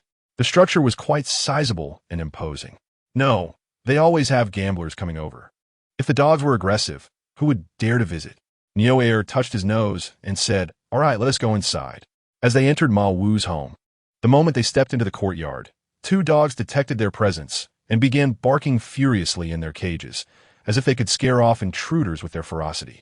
Nioer patted his back, feeling a rush of anxiety. Those large dogs were indeed imposing. However, Qin Mo remained unfazed, thinking that being confined in a cage rendered them harmless. As they approached the door, before they could even reach for it, it swung open, revealing a tall, slender man smoking a cigarette while scrutinizing Qin Mo and Nioer. What brings you here? Looking for Ma Wu? He inquired, taking a drag on his cigarette and sizing them up. Who sent you? With a hint of defiance, Nioer replied, no one sent us. We just wish to discuss something with Brother Ma Wu. The man chuckled, preparing to respond, when another voice from inside interrupted. Who is it, Skinny? Don't let strangers in. Chase them out. The tall man displayed a flicker of annoyance and said, let us go. You're not welcome here. Nioer, irritated by the man's dismissive demeanor, retorted, what is the matter? Are we not allowed in even if we come bearing gifts? There must be something shady going on here. What are you talking about? The tall man, now angered, raised his hand as if to strike Neo Air. With a calm smile, Qin Mo swiftly grasped the man's hand before he could react, saying, "Brother, it's our first meeting, let us keep it polite." Initially taken aback, the tall man soon felt the increasing pressure of Qin Mo's grip, pain radiating through his hand, causing his face to pale and beads of sweat to form on his forehead. "Why you let go of my hand?" Qin Mo maintained his courteous smile, remarking, "We come in peace, with friendly faces. Is this how you treat your guests?" The tall man, sensing the underlying menace in Qin Mo's gaze, realized he was not one to be trifled with. "All right, the intimidation tactic isn't working. Let them in," he conceded hastily, stepping aside to allow them entry. Qin Mo released his grip and entered the house. Inside, several individuals were gathered, seemingly engrossed in a card game. Observing the scene, Qin Mo was reminded of his former self, lost in indulgence, believing he was living a glamorous life, while to others he was merely a fool, a simpleton squandering his days. Having previously met Ma Wu, Qin Mo quickly identified him among the group. Despite his seemingly inconspicuous name, Ma Wu had a robust physique and appeared somewhat portly. Due to the warmth of the room, he had removed his shirt and was engaged in the card game. Qin Mo approached with a smile. "Brother Ma Wu, it's been a while." Ma Wu didn't rise, but slightly lifted his gaze to acknowledge Qin Mo. "Oh, isn't this Brother Qin Mo? It's been some time. What brings you here today?" Qin Mo retrieved a cigarette from Neo Air's pocket, lit it, and took a puff. "Brother Ma Wu, I have a favor to ask. Should we speak privately?" Two of hearts. Ma Wu continued playing cards, seemingly disinterested in a private discussion. "No need for that. Feel free to share whatever you wish here. Everyone in this room is my brother. There is no need for secrecy." Neo Air gazed at Ma Wu's arrogant demeanor, feeling a surge of anger. "What kind of person are you?" he exclaimed. "Now, let me speak. I am interested in purchasing the house belonging to Air Guzi's family in Xiaohua Village. Please state your price." Ma Wu set down the cards he was holding and turned his attention to Qin Mo. "Do you truly intend to buy it?" "Absolutely." Qin Mo replied. "Haha, brothers. Someone is here to deliver money today. I have heard that you, Qin Mo, have made quite a fortune. Are you here to bestow some of it upon me?"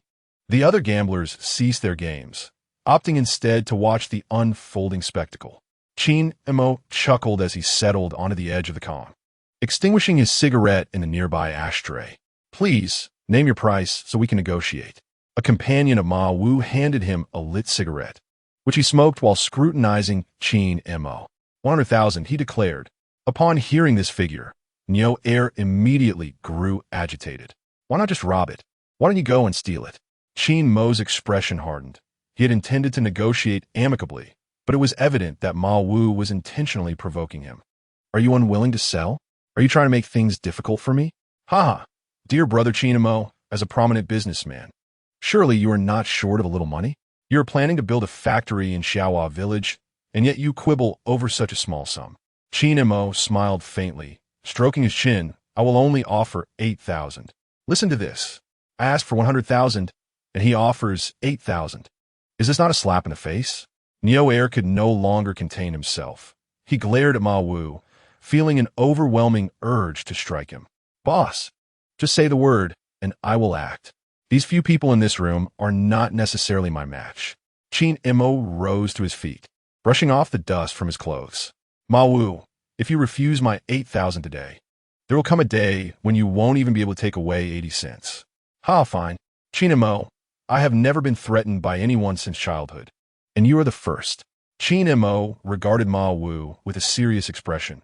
"Do you understand how Air Guzi ended up inside? Do you wish to follow in his footsteps?" Ma Wu's expression shifted to one of seriousness upon hearing Qin Mo's words. Chapter 87. The issue of the factory construction is temporarily resolved. Neo Air was taken aback by Qin Mo's statement. He knew full well that Air Guzi's incarceration had nothing to do with Qin Mo, as he had been the one to inform him about it. But why did Qin Mo say that? What was his strategy?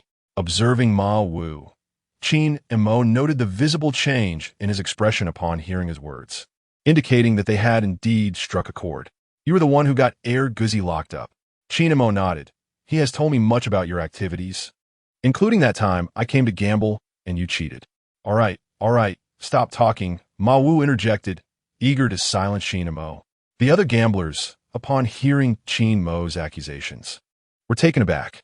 Ma Wu, you cheated us? Indeed, you won our money through such deceit? Ma Wu quickly rose to calm the crowd. No, don't listen to him. He is speaking nonsense. Several others stood up, visibly irate. Ma Wu, I will not be returning here. Do not seek me out. What kind of business is this? Isn't this outrageous? Within mere seconds, everyone except the tall, slender man departed, all leaving in a fit of anger. Ma Wu's expression darkened even further as he glared at Qin Mo, accusing, I see you've come here to stir trouble. Are you looking for a fight? Qin Mo chuckled lightly and took a seat at the gambling table. Fight? Do you really think you and this skinny fellow are our adversaries? Haven't you heard that I, Qin Mo, can take on multiple opponents? With a stern countenance, Ma Wu sat across from Qin Mo. Speak plainly. What do you intend to do? I've stated my intention clearly. I wish to purchase Guzi's house. He inside, but his grandparents have nowhere to live, so I'm buying it back for him. Ma Wu sighed. The property isn't unsellable to you, but what about your earlier behavior? Oof, that just shows your lack of understanding. We only wanted to buy a house. Yet you act so high and mighty. Ma Wu looked up at Neo, sizing him up. And who might you be? Qin Mo's new sidekick? Yes. And what of it? Just don't set your sights on our boss. He is no ordinary man. Ma Wu grinned, revealing a mouthful of yellow teeth.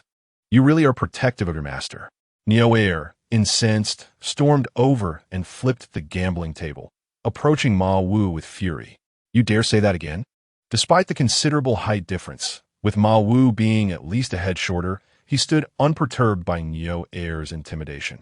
The tall, slender man, witnessing Neo's aggression, felt a surge of urgency to intervene, but hesitated upon catching a glimpse of Qin Mo's gaze, which deterred him. Qin Mo's demeanor shifted. He was no longer jesting.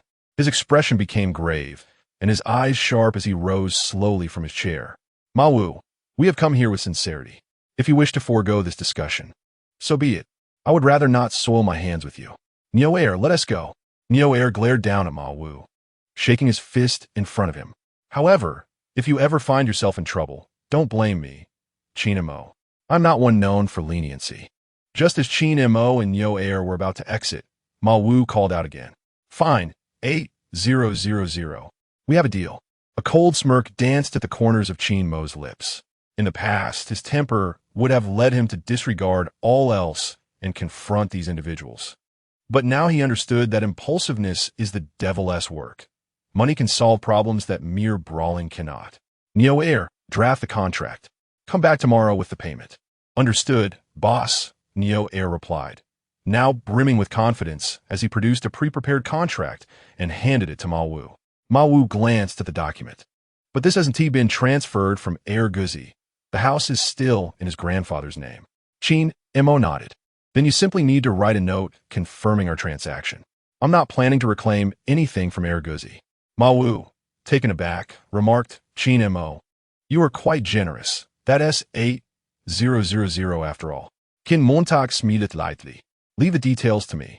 Just be ready to collect the money tomorrow. Neo, let us go. As Qin Mo and Neo departed from Ma Wu's residence, Ma Wu watched their retreating figures, lost in contemplation, realizing that compared to Qin Mo, he seemed inconsequential. In the past, Qin Mo was evidently no different from himself. Yet how has he transformed into such a noble figure now? The tall, slender man observed Qin Mo's departure, daring to pinch his own hand. He had nearly suffered a cramp from Qin Mo's grip. Brother Ma Wu, this lad is indeed not the same as before. Ma Wu nodded slightly, choosing not to elaborate further. After leaving Shanghua village, Qin Mo and Neo made their way home. Along the journey, Neo could no longer contain his curiosity. Boss, why did you offer him such a high price? Aren't we at a loss? Qin Mo smiled, explaining that the house belonging to Guzi could fetch at least 5,000, but without giving Ma Wu some incentive. They would receive nothing in return. Although the property had not been officially transferred, a verbal agreement had been established. Neo furrowed his brow, still puzzled. What good is a verbal agreement? You can simply let Guzi's grandparents return home. What can they do? Qin Mo sighed. pondering how Nyo heir had yet to grasp the situation. How old are the grandparents? If Ma Wu were to gather a few people to create a ruckus daily, could they endure it? They would be worn out.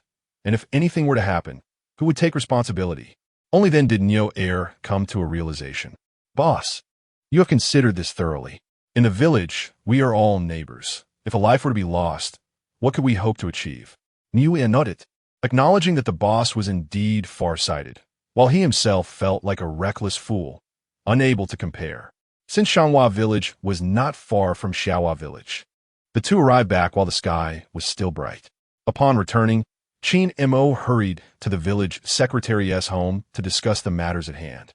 The secretary was taken aback by how smoothly Qin Mo had handled everything, recognizing the significant change in him.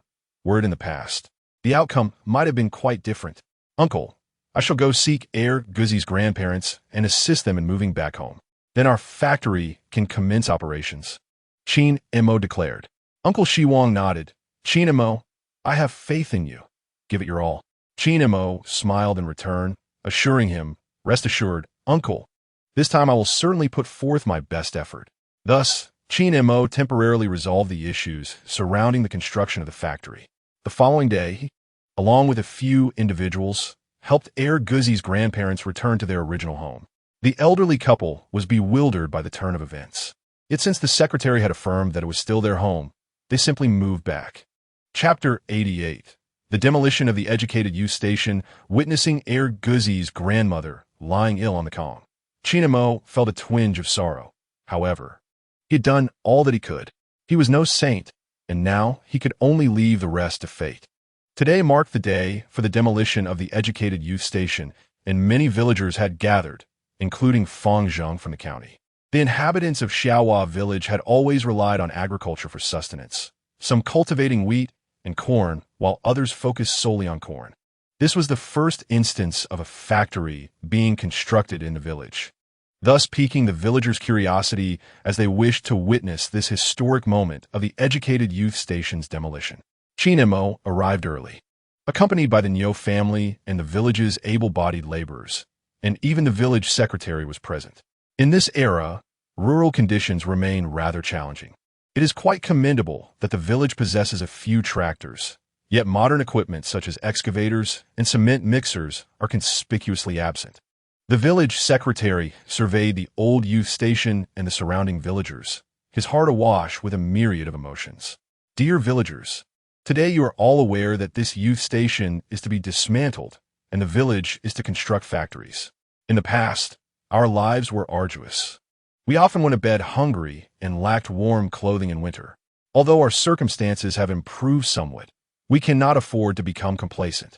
Now, with Qin Mo leading the construction of factory buildings in the village, he is guiding us all towards prosperity.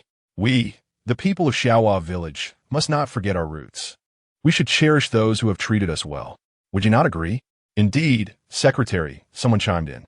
Qin Mo is a remarkable young man. I recognized his potential from a young age. He is destined for greatness. Absolutely, that boy is exceptional, another added. As Qin Mo listened to the praises, he shyly touched his face, reflecting on how perceptions of him had changed over time. Under the secretary's leadership, the villagers were stirred with enthusiasm, their spirits soaring. Even the elderly woman felt compelled to assist in the demolition. After the secretary concluded his speech, he glanced at Qin Mo and said, Qin Mo, why don't you say a few words? Qin Mo, momentarily taken aback, smiled and replied, Secretary, I have nothing to add. Let us commence the work. Uncle Jiuxiang nodded. Very well. I hereby declare the demolition of the youth station officially begins. With the secretary's words, the laborers surged into the construction site, commencing their tasks, while those remaining outside watched with keen interest. Qin Mo, however, stayed in place, observing the workers. Although he had entrusted the construction of the factory to the Nyo family, he felt it essential to grasp the details. He could not simply be a hands-off overseer. Today, not only was there manpower, but also tractors. The youth station, though modest in size, had been built to accommodate both genders, resulting in two structures, one with 3 rooms and another with 2, along with a small storage area. Despite its small scale, the demolition would take several days given the current methods employed. Qin Mo noted the proceedings. Although he had no experience in construction, he understood the paramount importance of safety. Nothing was more critical. Fang Zheng, while smoking, observed the workers and then turned to Qin Mo. You've certainly put in significant effort. You've even resolved matters over at Ma Wu's. Qin Mo glanced back at Fang Zheng. If we don't address it, how can we proceed? We cannot afford any further delays. We must act swiftly. Fang Zheng nodded in agreement. I see your pace is commendable. I've been busy at the warehouse in the county without pause. Has Boss Zheng's payment come through yet? Qin Mo shook his head. Not yet, but there is no need for concern. It is merely a matter of time. Fang Zheng regarded Qin Mo, impressed by his commanding presence. When had this young man developed such impressive leadership capabilities? Uncle Nyo observed the workers he had brought along and then approached Qin Mo. I have a matter to discuss with you. What is going on? Is there an issue with the materials? Uncle Nyo removed his gloves, seated himself on the ground, and lit a cigarette. He intended to convey that the wages for laborers, bricklayers, carpenters, and cooks varied significantly, and he felt it necessary to inform you of this in advance. Qin Mo nodded in acknowledgement, aware that the pay for each trade differed. This is easily resolved. Just keep track of the number of workers, their attendance, and their respective trades each day. I trust you. Uncle Nyo agreed, noting that this project was the largest he had undertaken in many years, employing the most workers. He had gathered all the skilled masons and carpenters available in the village. Qin Mo glanced nearby and noticed a bucket of water that appeared clean. He poured a cup and handed it to Uncle Nyo. This matter truly relies on your judgment. I'm not as adept at recruiting as you are. Uncle Nyo accepted the water with a smile, reassuring him, rest assured, I will manage this diligently. Qin Mo smiled back, stating, Uncle, I have but one request. Safety must come first, and productivity second. Fang Zheng looked at Qin Mo, recognizing the phrase as a slogan from the water pipe factory. He admired the young man's cleverness. Do not worry, Qin Mo, I will certainly keep that in mind. Having finished his drink and said what he needed to, Uncle Nyo returned to work. During this period before the autumn harvest, the village was largely free of agricultural duties, and many young men were available to work. With more hands, tasks could be completed more swiftly, which made Qin Mo feel no qualms about the number of workers. Let's go to my home. You have yet to visit, he suggested. Fang Zheng nodded and followed Qin Mo back to his house. Today, Wen Li was at work, leaving Qin Mo's mother-in-law to care for the child. Mother, I'm back and I've brought a friend, Qin Mo announced. Hearing her son, his mother-in-law emerged from the room, holding Little Grape. Oh, we have guests. Come in and sit down. Fang Zheng, unaware that Wen Li was absent, initially thought it was her. Upon realizing it was her mother, he said, Auntie, hello. I am Fang Zheng, a former colleague of Qin Mo. Wen Li's mother nodded. Good, come in and sit. It's hot outside. It's cooler in here. Fang Zheng shook his head, replying, No, Annie, I'm quite comfortable sitting in the shade. Qin Mo understood Fang Zheng's reluctance to enter the house, knowing it was because Wen Li was not present and entering the bedroom would be inappropriate. Thus, they both remained seated in the shade. Before long, his mother-in-law brought out 2 cups of cold drinks from the refrigerator. These are nice and cool. Give them a try. Thank you, Andy. Please, you need not fuss over me. I am family. Observing his mother-in-law's bustling activity, Qin Mo quickly stood and said, Mother, you need not worry about him. My friend, please go inside and rest. All right, call me if you need anything, she replied. Fang Zheng watched the elderly woman walk away and remarked, You truly chose well with your wife. Just look at how wonderful your mother-in-law is. Qin Mo took a sip of water and replied modestly, Do not say that. They are all the same. Fang Zheng nodded. Why is Wen Li at work so early? I thought her maternity leave hadn't ended yet. Qin Mo set down her cup and wiped her mouth. Their group leader was deliberately making things difficult for her, insisting that she come to work. In Chapter 89, Wen Li was suspended from her job. Fang Zheng, sipping his drink, nearly spat it out upon hearing Qin Mo speak. Is that so? Why are you tolerating her? Get someone to deal with her. Qin Mo shook her head. Wen Li enjoys this job at the moment. I cannot jeopardize her position. Fang Zheng acknowledged her thoughtful consideration. As long as Wen Li could manage, that was sufficient. However, if there came a day when she could no longer endure it, Qin Mo should speak up. Qin Mo glanced at the cigarettes in Fang Zheng's pocket. Tempted to smoke one, but ultimately decided against it, having indulged too much lately and feeling slightly addicted. Meanwhile, Wen Li in the textile factory was incessantly sneezing, wondering who might be gossiping about her. Checking the time, she realized it was nearly time to clock out. Today, Qin Mo had matters to attend to, and her mother was at home watching the children, which made her a tad uneasy, observing that her Group S equipment was nearly finished. She anticipated the arrival of the next shift for a handover. However, after waiting for a while, not only did no one show up, but the other female workers who were supposed to leave had also departed. Wen Li felt puzzled, suspecting that the person responsible for the handover might have encountered an issue. Deciding to wait a bit longer, she eventually grew restless after half an hour with still no sign of anyone. Concerned about her child, she felt as if her patience was wearing thin. The equipment continued to run, but with no one around, she could no longer wait. Resolutely, she pressed the pause button on the machine and removed her hat and sleeve guards. "What are you doing, Wen Li? In the workshop? How dare you take off your hat and sleeves?" Wen Li turned to see her supervisor, Wang Li, approaching angrily, hands on her hips, glaring at her. "Who said it was my shift? You were clearly scheduled to work until 9 p.m. today." Wen Li, undeterred by her aggressive demeanor, retorted, "My schedule today indicates a normal end to my shift. Where's the night shift?" Wang Li smirked, pulling out a schedule from her pocket. "Look at your shift today." Wen Li took the paper, scrutinizing it closely. When she had checked earlier, it had clearly stated a normal end to her shift. "This cannot be. I saw it clearly." Wang Li reveled in Wen Li's discomposure, turning to the leaders present. "See, this is her work ethic. She refuses to acknowledge the night shift, unilaterally shut down the equipment, and even removed her hat. Don't you think she deserves to be fired?" Upon hearing the threat of dismissal, Wen Li felt indignant. "You are slandering me, Wang. You must have changed the schedule."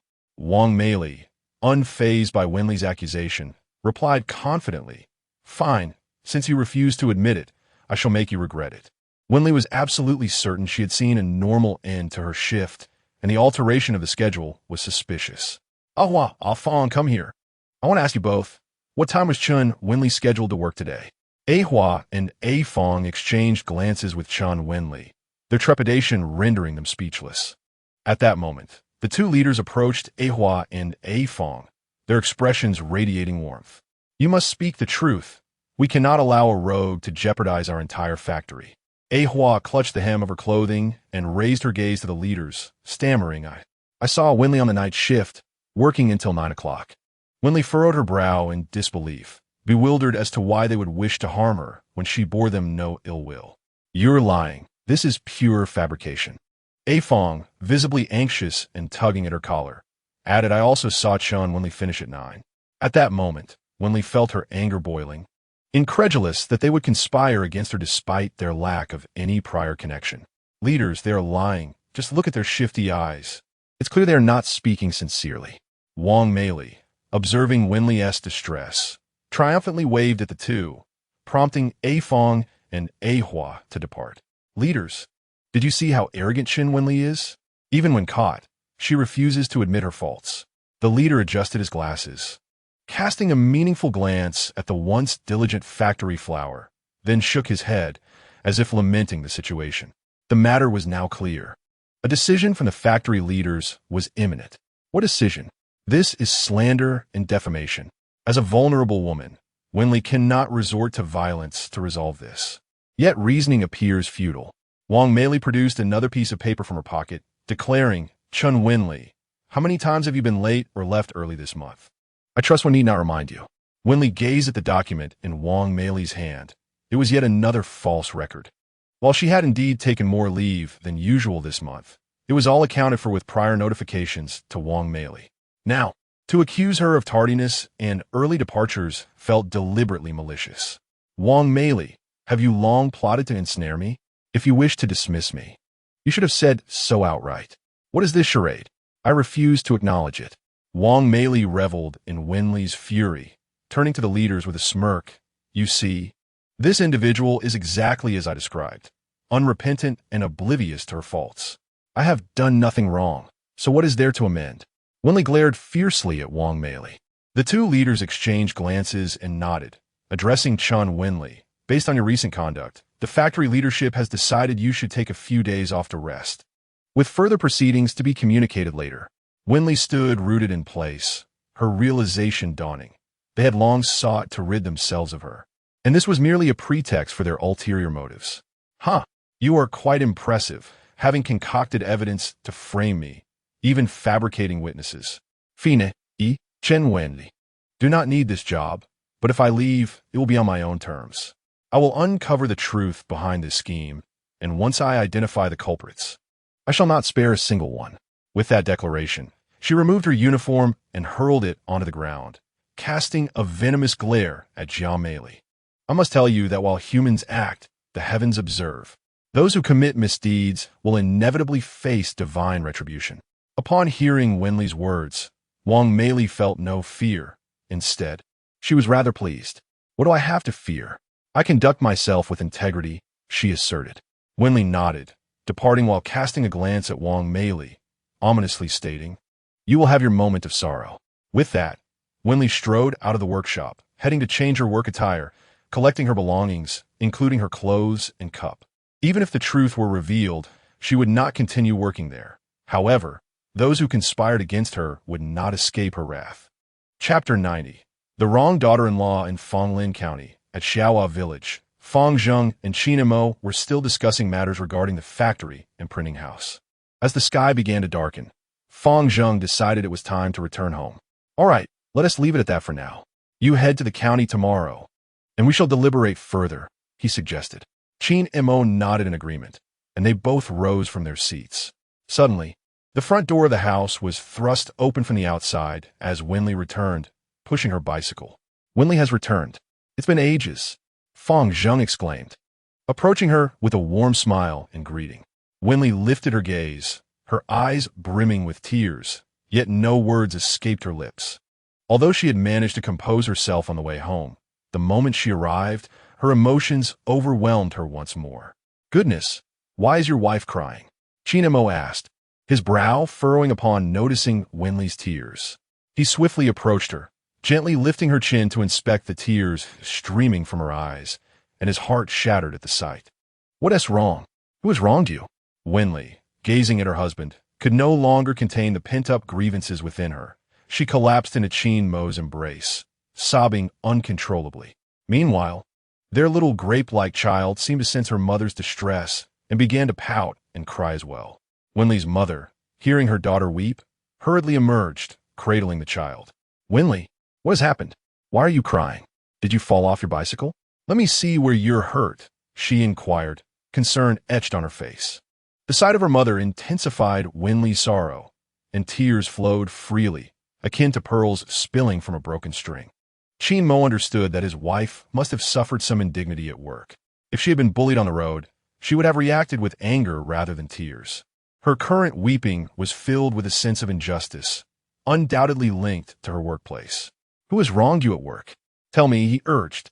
Fang Zheng, upon hearing that it involved the workplace, felt a surge of anger as well. Wen Li, who is it? Who dares to mistreat you in such a thoughtless manner? After crying for a while nestled against Qin Mo's chest, Wen Li had vented some of her distress. Wiping her tears, she glanced at Qin Mo, then at her mother, and finally at Fang Zheng, feeling utterly embarrassed. It's nothing, I'm just a bit upset, she managed to say, observing the sorrow etched on his wife's face. Akin to a bitter melon, Qin Mo instinctively pulled her closer, enveloping her in a comforting embrace.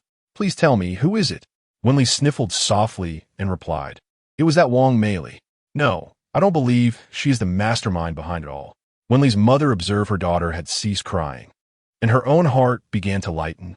Glancing over at the little grape, who too had stopped weeping, she marveled at the unspoken bond between the two. You little rascal. Quite the clever one, she mused. Dear, allow me to fetch you a glass of water. Please sit down and speak. Qin Mo made his way to the kitchen, poured a glass of water for his wife, and placed it on the small table where she had been seated. He too was grappling with his emotions. Despite his rebirth and the wisdom gained, he understood that impulsiveness was ill-advised. Yet his temper lingered, and he feared he might storm to the textile factory to confront Wen Li. Thus, he took a moment to compose himself, performing several deep breaths in the kitchen before emerging with the water. Wen Li grasped the glass and drank deeply. Once finished, she dabbed at the corners of her eyes, feeling embarrassed. "I'm sorry, Fang Zheng, for making a spectacle of myself." Fang Zheng, exhaling smoke, regarded her with a solemn expression. "We are family. There is no need for such concerns. Please share what transpired so we may find a resolution." Wen Li nodded and recounted the events at her workplace, leaving no doubt that it was a deliberate attempt to undermine her. Qin Mo retrieved a cigarette from Fang Zheng's pocket, lit it, and inhaled deeply. "Do you know the leader that Wang Mei brought along?" Wen Li nodded, confirming her acquaintance with the factory's management from previous meetings. "Do you have any unresolved issues with them?" "None at all. I seldom interact with them, and conflict is most unlikely." Qin Mo furrowed his brow, his expression grave. "So Wang Mei has such powerful connections that she could summon the factory leaders?" Fang Zheng pondered this and formed his own theory. "Wang Mei, as my wife has mentioned, lacks any substantial backing. She merely acts on the instructions of others. Someone is clearly orchestrating this." Qin Mo considered Fang Zheng's insight and recalled Xia Meng, who had always been at odds with his wife. Having previously dealt with her, he wondered if she still had the audacity to act against them. "Are you acquainted with a Fang and a Hua?" Wen Li nodded, her expression one of grievance. "They're new workers I had trained for a few days. I never anticipated they would accuse me. It's utterly outrageous." Understanding the situation, Qin Mo deduced that these two individuals bore no personal grievances against Wen Li and were likely being manipulated from behind the scenes. "Do not worry, my dear. I will resolve this matter for you. Those who dare to bully my wife shall see the consequences." Fang Zheng extinguished his cigarette but on the ground, stating, "Wen Li, do not let this upset you. Qin Mo and I will handle it. If that wretched factory wishes to part ways, so be it. Joining us will be much better." In truth, Wen Li was not particularly sentimentally attached to leaving the textile factory. Rather, she felt a sense of injustice regarding the circumstances. "Mother, please hand me the child. I want to hold her." Wen Li's mother placed the little grape in her daughter's arms. "What a world we live in. My daughter works so diligently, yet there are those who seek to harm her. Initially, she should have been assigned work fitting her skills, yet here she is, relegated to the textile factory. It's infuriating." Observing his mother-in-law's ire, Qin Mo quickly reassured her, "Mother, please do not be upset. I will uncover the truth behind this matter. That wretched factory? Even if they sought to reclaim us, we would not return." Wen Li's mother nodded and said, "Dear, do not be upset. Anger is detrimental to your health. If you lose your temper, how will we care for the child? Listen to your mother, and try to remain calm." Wen Li, cradling little grape, nodded in agreement. In truth, she too felt unsettled about returning to work these past few days. Her daughter was so young and in need of her presence. Now, however, she felt unburdened. Qin Mo glanced at the sky, nearly enveloped in darkness. "Fang Zheng, let us dine here this evening." "I cannot, my friend. I must return home to address this matter. Wen Li should not have to suffer in vain. My wife, Dong Jing, has an uncle who is a minor leader at the textile factory. I shall inquire with him." Qin Mo nodded. "Then do ride carefully. You have come all this way without even a meal. You need not be so formal. We are beyond such pretenses. Remember, your affairs are my own. Have no worries." Wen Li stood, still holding little grape, and expressed her gratitude. "Fang Zheng, thank you." He replied, "No need for thanks. Depart now, and do not dwell on sorrow." As he departed, Qin Mo fell into contemplation, sensing that this situation was somehow tied to Xia Meng. If that were indeed the case, he resolved not to show any mercy this time. Chapter 91. Communicating with Wang Junjie, Fang Zheng pedaled swiftly back to Fenglin County. Upon arriving home, he recounted Wen Li's predicament to his wife, Dong Jing. She was equally incensed. "Isn't this bullying? Tomorrow, I shall speak with my uncle to see if he knows anything." "But who do you think is behind this harassment of Wen Li?" Fang Zheng shook his head. "I'm uncertain. It could be Xia Meng. But Qin Mo mentioned he had dealt with her recently, so she should be wary." Dong Jing sighed. "That is difficult to ascertain. Xia Meng is not one to back down easily." Fang Zheng nodded. "What about Wang Mei? Does she possess such influence?" Dong Jing immediately shook her head, asserting, She lacks any significant connections. Xia Ming has given her a bit of face, and she has become arrogant as a result. She has no backing. Realizing that Wang Meili had no support, Fang Zheng became increasingly convinced that someone was orchestrating this behind the scenes, yet the identity of that person remained to be uncovered. That evening, little Grape had fallen asleep, and Wen Li's mother returned home. Qin Mo, observing his wife's silhouette, since she was still awake. "Wen Li, are you asleep?"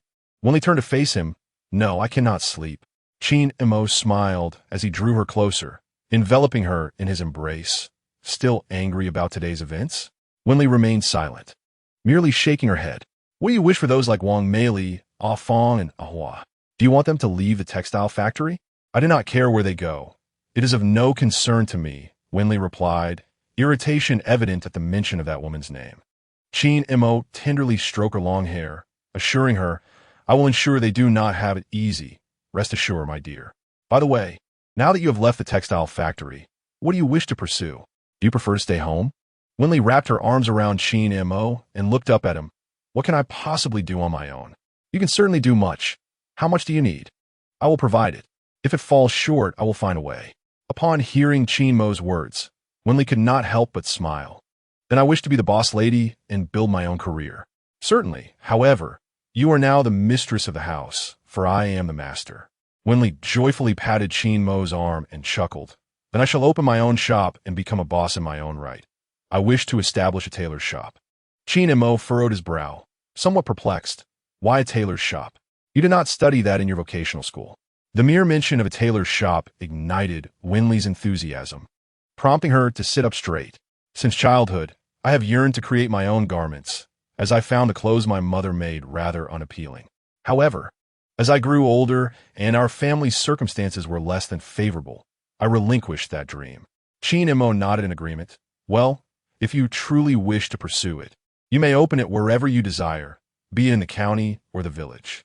Hearing Qin Mo's support filled Wen Li with joy. "For now, I won't seek a storefront. I wish to experiment on my own first and see how it goes. Of course, every dream deserves respect.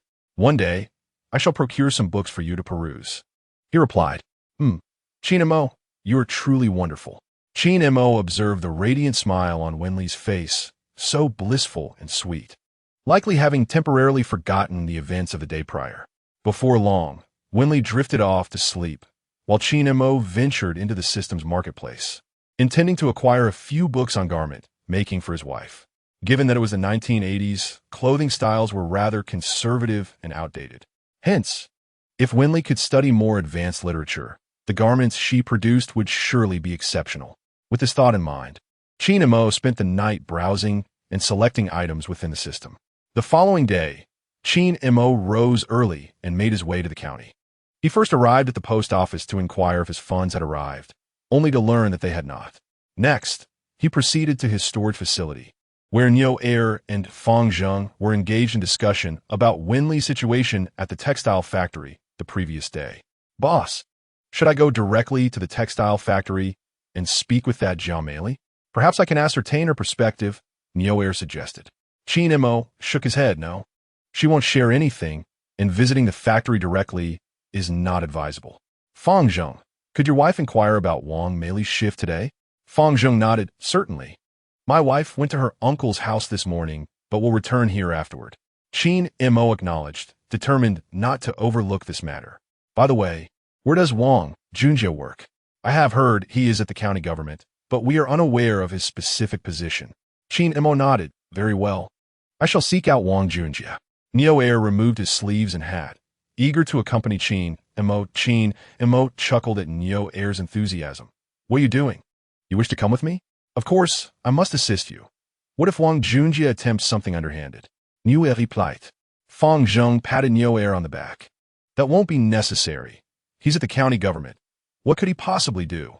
Besides, Qin Mo is merely going to ask him something, nothing more." Niu Er gazed at Qin Mo with a dubious expression. "Are you certain I am not needed?" "No, I shall go alone. It is merely a matter of communication, not a confrontation." Qin Mo reassured him with a smile before departing from the storage facility and riding his bicycle to the county government. which at that time was merely a modest two-story building occupying a relatively small area. Upon arriving at the entrance, the elderly gentleman halted Qin Mo, inquiring about his purpose. "Sir, I seek Wang Junjie. I have a matter to discuss with him." The elder scrutinized Qin Mo's attire, noting it was quite respectable and not suggestive of a troublemaker. "Very well, you may proceed inside. You should be on the second floor, just up the stairs in the secretary's office." "Thank you, sir," Qin Mo replied, pushing his bicycle into the courtyard and securing in the bike shed before ascending to the second floor. The first room at the top of the stairs was indeed the secretary's office. He knocked on the door and awaited a response. "Who is it?" "Come." Qin Mo opened the door and stepped inside. "Wang, are you busy?" Wang Junjie looked up, startled to see Qin Mo. He immediately stood up. "What brings you here?" "What do you need?" Qin Mo smiled and settled onto a small sofa nearby. "Please, make yourself comfortable." Wang Junjie adjusted his glasses and sat back down. "Qin Mo, this is the county government. You mustn't act recklessly." Qin Mo crossed one leg over the other and, with a grin, replied, "I am not here to cause trouble. I have a query for you." Wang Junjie nervously licked his lips and reached for a cup on the table to take a sip of water, but his trembling hands caused some of it to spill. After managing to drink the water, he finally asked, "What is it? Speak." "My wife has been suspended. Are you aware of this?" With a loud clatter, the cup fell from his hands, spilling water everywhere. Chapter 92. Communicating with Wang Li. Wang Junjie immediately jumped up, flustered, and began searching for a cloth. Once he found one, he hurriedly wiped the table clean, placing the cup aside. Throughout the commotion, he was visibly anxious, unable to meet Qin Mo's gaze. Noticing Wang Junjie's reaction, Qin Mo surmised that he must know something. Otherwise, why would he be so agitated? After tidying the mess, Wang Junjie feigned composure and cleared his throat. "What did you just say? I didn't quite catch that." Qin Mo shifted his legs, resting lazily against the back of the sofa. "I said my wife has been suspended. Was this instigated by your wife, Xiaoming?" Wang Junjie's eyes widened in shock as he stared at Qin Mo. "You are mistaken. That is impossible. Xiaoming has been at home, caring for the children, and hasn't been to work. Is that so? I have heard that Wang Li's backing is your wife." Wang Junjie adjusted his glasses, sitting upright, beads of sweat forming on his brow due to the tension. "Regardless, this matter has nothing to do with Xiaoming. If you had evidence, you wouldn't be here seeking me." Qin Mo straightened up, placing his feet on the ground, brushing off the dust from his trousers before decisively walking to Wang Junjie's desk. "I am here to issue a warning. If she is innocent, let her remain undisturbed. If she is guilty, she must come forward and apologize promptly. Otherwise, I cannot guarantee the consequences." Wang Junjie, feeling the weight of Qin Mo's approach, instinctively leaned back in his chair. "What are you planning? Do you intend to strike me?" Qin Mo chuckled softly, expressing that he would not dirty his hands by striking someone, yet if it pertained to this individual, it was likely that he would never again sit here. Wang Junjie, filled with trepidation, steadied himself against the chair and retreated to the window, proclaiming that committing violence would lead to arrest, challenging Qin Mo to seek the authorities. Qin Mo glanced at the pack of cigarettes on Wang Junjie's desk, took one out, lit it with a match, and began to smoke, asking what he feared. He merely wished to engage in conversation. There was no need for such fear. As the saying goes, if one has no guilty conscience, they need not fear the knocking of ghosts. Wang Junjie's eyes flickered as he regarded Qin Mo, then shifted to the watering can nearby. He swiftly embraced it, finding a semblance of security in its presence. Regardless of the circumstances, this matter did not involve him. He urged Qin Mo to leave, threatening to call for help if he did not. Qin Mo, with a smile, approached Wang Junjie, warning him to remember his words, should this issue relate to them. He would not be as lenient as before. After discarding the cigarette butt and crushing it underfoot, he directed a cold smile at Wang Junjie, clutching the watering can tighter. Wang Junjie bit his lip in silence, his fear intensifying as he watched Qin Mo's actions. Qin Mo cast one last significant glance at Wang Junjie before departing his office. Once outside the county government building, he pondered the situation. It was undoubtedly tied to Xiaoming, Though she likely was not the one who orchestrated it directly, there were others pulling the strings. The relationships involved were surely intricate, leading to this predicament. After a moment of contemplation, Qin Mo rode his bicycle back to his warehouse, where he fortuitously encountered Dong Jing, who was discussing Wen Li's circumstances. Qin Mo, you're back. What is the outcome? Did that fellow confess? Nu inquirit anxiously, approaching Qin Montag patet hai es schulda, affirming that it was indeed Xiao Meng's doing, as Wang Junjie had reacted like a mouse confronted by a cat, filled with dread. Dong Jing, cradling her son, approached as well, revealing that she had consulted her uncle regarding Wen Li's situation. He indicated that someone was indeed meddling behind the scenes recently.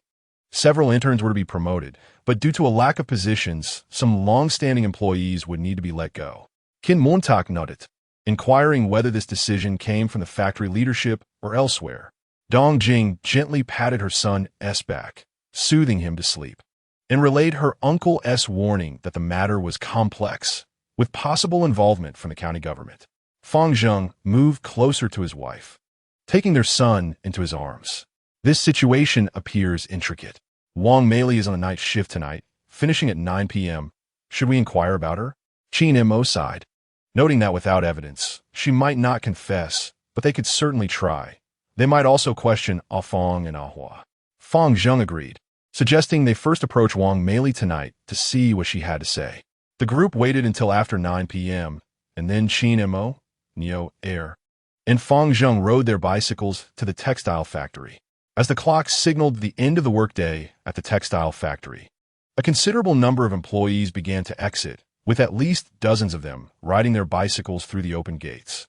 Only Qin Mo had previously encountered Wang Li. Thus, he was the only one capable of recognizing her. "Boss, which one is she? We must stop her. We cannot let her escape," urged one of the men. Qin Mo squinted at the departing crowd until a slightly plump woman on a bicycle caught his eye. "It's her. That's definitely her." The three men swiftly approached, blocking Wang Li's path. Caught off guard and without any forewarning, she dismounted her bicycle in alarm. "What do you want?" she stammered. "Nu steppet closer," gripping the handlebars of her bike. "We need to ask you a few questions. Speak honestly, or you may find the consequences quite unpleasant." Wang Li, visibly frightened, clutched her clothing. "What are you doing? Are you attempting to assault me? Help! Someone is trying to assault me." Fang Zheng, observing her distress, quickly placed a hand over her mouth. "Do not scream. We merely have a few minor inquiries. If you answer truthfully, you should be free to go. Otherwise, we shall seek you out every single day. Do you understand?" Wang Li studied Fang Zheng, finding him vaguely familiar, but unable to place where she had seen him. However, Qin Mo recognized him as the husband of Wen Li. Had they already uncovered the truth? Wang Li nodded, indicating her understanding, prompting Fang Zheng to release her mouth. "Tell me, why was my wife suspended?" Wang Li replied, "It was due to her tardiness and early departures, as well as some violations of factory regulations." Qin Montag smirked coldly. "Is that so? I am more interested in the underlying reasons. What you just stated is of no use to me." Wang Li, intimidated by his icy demeanor, took a step back. "I am telling the truth. I merely followed orders." Neo Air, extending 2 fingers, pulled her back towards him. "Listen well. I never lay hands on women, but should you fail to speak the truth, I might just make an exception today." Chapter 93. The frantic woman Wang Li had never encountered such a situation before. Fear gripped her, nearly bringing her tears. "It truly has nothing to do with me. I simply complied with my superior's directives. What could I possibly do alone?" "Which superior?" "The factory's management. They approached me and asked me to investigate whether Wen Li had violated any company policies. I questioned their motives, as she has always been quite dedicated." Upon uttering these words, even Wang Li found herself doubting their veracity. Yet, revealing her true thoughts would surely incite violence from these men, and terror consumed her. "Continue." "The management pressured me to find something incriminating against her, compelling her departure from the factory." Neo Air's anger flared upon hearing this. It was evident they were deliberately seeking to trouble Wen Li, an egregious act indeed. "Which leader at your factory?" "The office director responsible for liaising with government bodies, Director Qi." Qin Mo glanced back at Fang Zheng, silently inquiring if he recognized Director Qi, to which Fang Zheng shook his head, conveying unfamiliarity. Did you orchestrate the actions of Ah Fang and Ah Hua as well? Yes, I had no choice. I was coerced. Neo Air gripped the handlebars of his bicycle, his frustration boiling over. How could they treat him so unfairly? Wang Meili, gazing into Neo Air's wide eyes, felt a surge of fear. Qin Mo, this matter truly does not involve me. I was merely coerced by my superior. Qin Mo nodded. Wang Meili, although you have spoken the truth, you are still culpable. Tomorrow, you shall voluntarily resign from the factory, and I will not pursue this issue further. Why? She asked. Because my wife has expressed her wish not to see you continue at the textile factory. Wang Meili felt a mix of fear and indignation. Yet, in her moments of wrongdoing, did she not foresee the consequences? In her eagerness to bully others, did she not consider the fallout? Tears streamed down her face. She could not afford to lose this job. She wiped her tears with her chubby fingers, feeling a genuine sense of grievance. Neo Air, witnessing Wang Meili's tears, grew even more irritable. You still dare to cry? What were you thinking when you acted? If you have done it, then brace yourself for the consequences. Just yesterday, Wen Li cried all night. Do you feel more wrong than her? Wang Meili wiped her tears and sighed. I was also coerced. This is truly not my fault. Enough. Wang, do not try to wriggle out of this. Even if you're not the mastermind, you are still an accomplice. Be proactive, and we will not pursue you further. After saying this, Neo Air released Wang Meili's handlebars, allowing her to pass on the road ahead. Though she felt a deep sense of injustice, she found herself without recourse. She could only push her bicycle away from the factory gates. She could not resign. She needed to seek help from Xiaoming. Boss, we have discovered that the individuals behind this are from the county government. What shall we do next? Qin Mo nodded knowingly. I'm aware of who it is. Who? Who? Neo Air and Fang Zheng inquired in unison. It is Xiaoming's father. He is a leader in the county. This matter was instigated by Xiaoming. This woman certainly has audacity. When we dealt with her partner last time, why did she not learn her lesson? Qin Mo chuckled. This young lady is not one to be intimidated. It was merely a temporary measure. What shall we do next? Fang Zheng asked, furrowing his brow at Qin Mo. We cannot engage in illegal activities. However, a minor punishment may still be warranted. The following day, Wang Meili arrived early at Xiaoming's home. Upon seeing Wang Meili, Wang Junjie suspected that trouble was brewing. Xiaoming, something has happened. Qin Mo knows we were involved, and he has told me to resign. Xiaoming, holding her daughter, looked at Wang Meili. What are you talking about? I'm unaware of anything happening recently. Wang Junjie observed Xiaoming's feigned innocence, and it was quite convincing. Xiaoming, you cannot do this. Isn't it your father who is influencing the factory leadership? Enough, Wang Meili. Do not bring my father into this. He has no connection to this matter. You need to resolve your own issues. Wang Meili was taken aback by Xiaoming's response. Angrily, she glared at Xiaoming. Fine. You all have done a wonderful job. Now that no one is looking out for me, do not blame me for what happens next. Xiaoming handed the child to her husband, Wang Junjie. What is it, Wang Meili? Do you plan to revolt? Wang Meili, with her plump visage, glared fiercely at Xiaoming. Observing the child's milk bottle beside her, she seized it and hurled it to the ground, where it shattered with a resounding crash. The noise startled the child, who began to wail. Wang Meili, are you rebelling? Xiaoming approached Wang Meili, extending her hand to grasp her throat. However, Wang Meili, significantly larger than Xiaoming, merely chuckled coldly, seized Xiaoming's arm, and flung her aside. Do not provoke me. When angered, I am capable of anything. Wang Junjie observed the two women, deeming them both to be unruly. Enough, stop fighting. Yet, his words went unheard. Xiaoming rose from the ground and charged at Wang Meili once more, preparing to retaliate with a punch. Was interrupted by the timely arrival of Xiaoming's parents, who were taken aback by the scene. Wang Meili glanced toward the entrance, where a middle-aged couple stood, presumably Xiaoming's parents. Director Xia, you must take charge. The morning had become exceedingly chaotic due to the altercation between the two women. However, with Director Xia's arrival and his assurances to Wang Meili, the situation began to settle. Xiaoming's mother, distressed by witnessing her daughter being struck, implored Lao Xia, You must intervene. It is broad daylight, and violence has erupted in our home. Director Xia nodded in acknowledgement. Best not to interfere. The situation is quite complex. Wang Junjie internally sighed. Mother, you must manage Xiaoming. Her behavior will inevitably lead to trouble. What have you done this time, Xiaoming? Mother, do not concern yourself. My father is supporting me. Xiaoming's mother sighed. You two must get along. I have heard that Qin Mo is quite a figure in this county. Not just anyone can build a factory in the village. Sitting in a chair, Xiaoming tidied her hair and declared, I am unafraid. I have my father. Director Xia regarded his daughter, his eyes reflecting a myriad of emotions. Well then, I must head to work. Junjie, accompany me. Wang Junjie handed the child to his mother-in-law, then took his bag and followed his father-in-law out. Junjie, as a man, why did you not step in during that critical moment? Father, I was holding the child. What if that madwoman had charged at the baby? Director Xian nodded. Next time, should you hesitate again, I shall not intervene. Chapter 94. The willful old woman Wang Junjie hastened to his father-in-law. Father, rest assured, I will not remain passive next time. Director Xia, though slightly dissatisfied, could only acquiesce, acknowledging that his daughter was indeed a headstrong character. The two men then proceeded directly to work. Meanwhile, Qin Mo was addressing the issue of his wife's dismissal in the county, keeping the matter from Wen Li, as women tend to be compassionate and soft-hearted.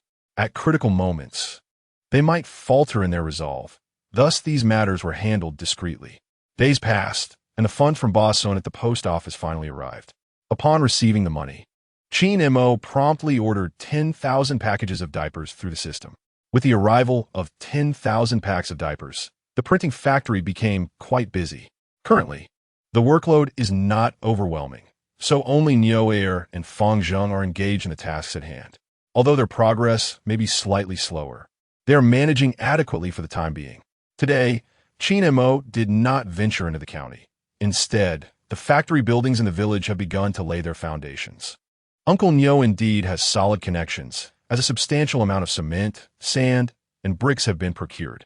The construction site is bustling with workers, and since it is situated a fair distance from the village, meals are provided on site. The cooking staff has also been arranged by Uncle Niu, comprising the village women who find it preferable to earn some money rather than remain idle at home. Upon noticing Qin Mo's arrival, Uncle Niu approached him, noting that the foundation work would take several more days before they could commence erecting the factory building. Qin Mo nodded and inquired about the quality of the lunch.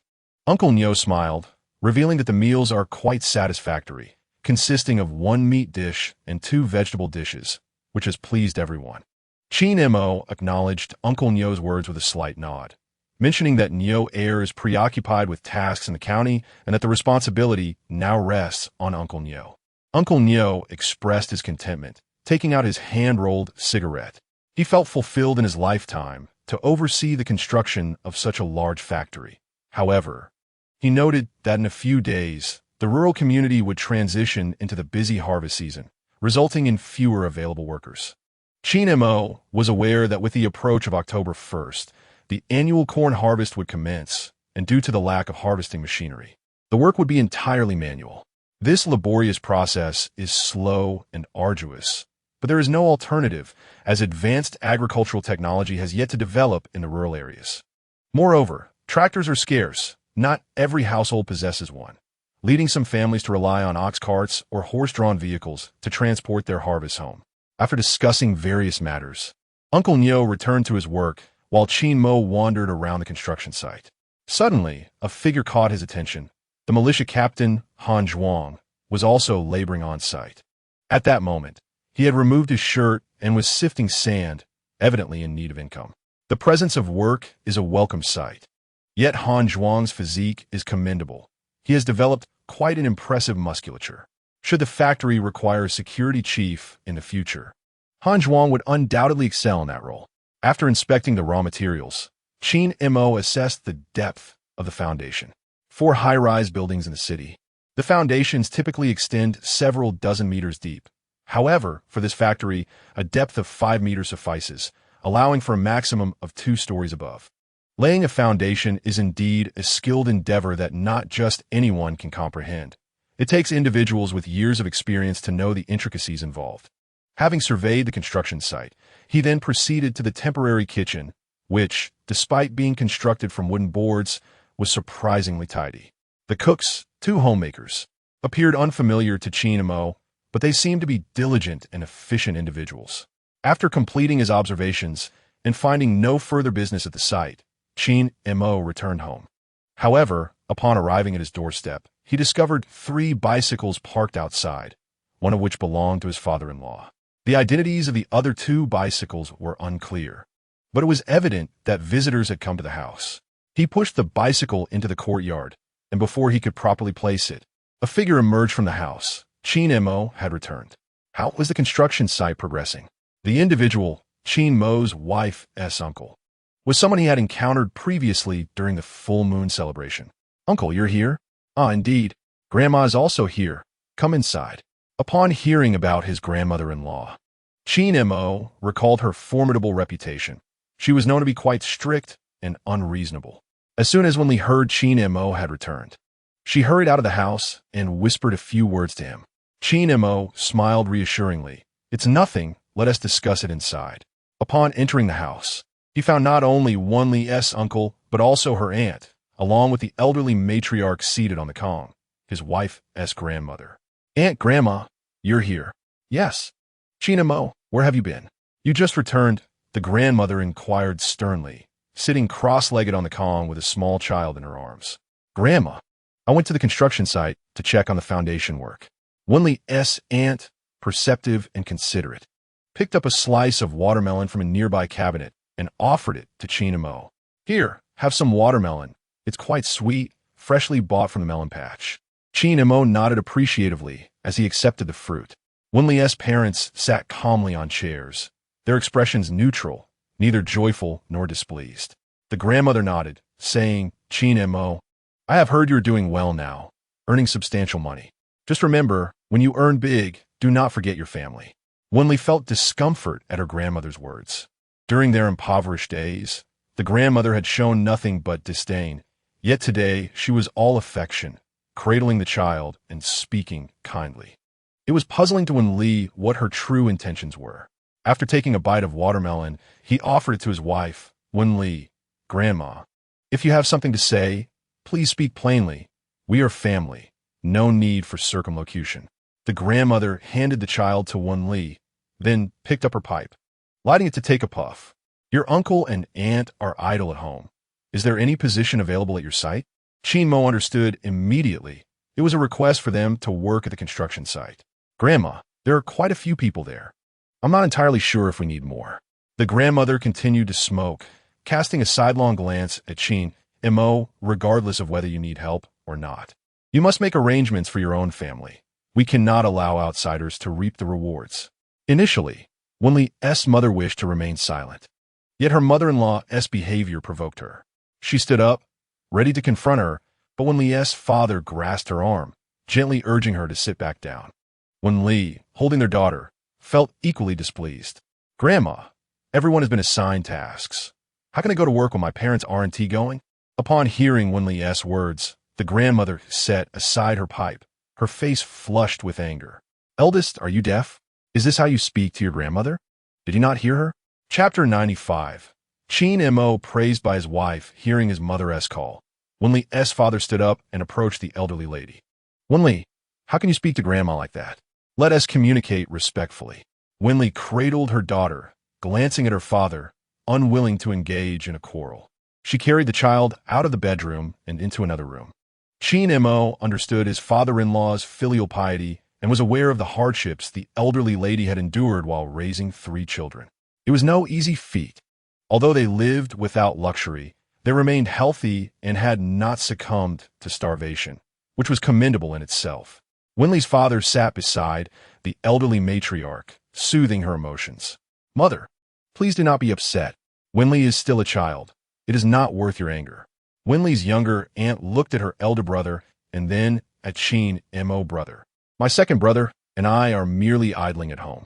If there are tasks at Qin Mo's construction site, why should we not partake? After all, we are family." The second uncle nodded in agreement. "Brother, I am still young and capable of labor. We cannot simply watch outsiders profit while we suffer. Qin Mo regarded his father-in-law, the eldest in the family who had endured many hardships in his youth. Father, how about this? When Uncle Nyo returns this evening, I will make arrangements for my younger aunt to cook and for my second uncle to do some odd jobs at the construction site, with wages equal to others. Would that be acceptable? Wen Li's grandmother, sitting on the heated bed, nodded slightly upon hearing Qin Mo's proposal. Your family is fortunate to have someone as sensible as Qin Mo. The rest seemed lacking. Wen Li's mother could no longer contain herself. She stood and approached her mother-in-law. Mother, what you said is unfair.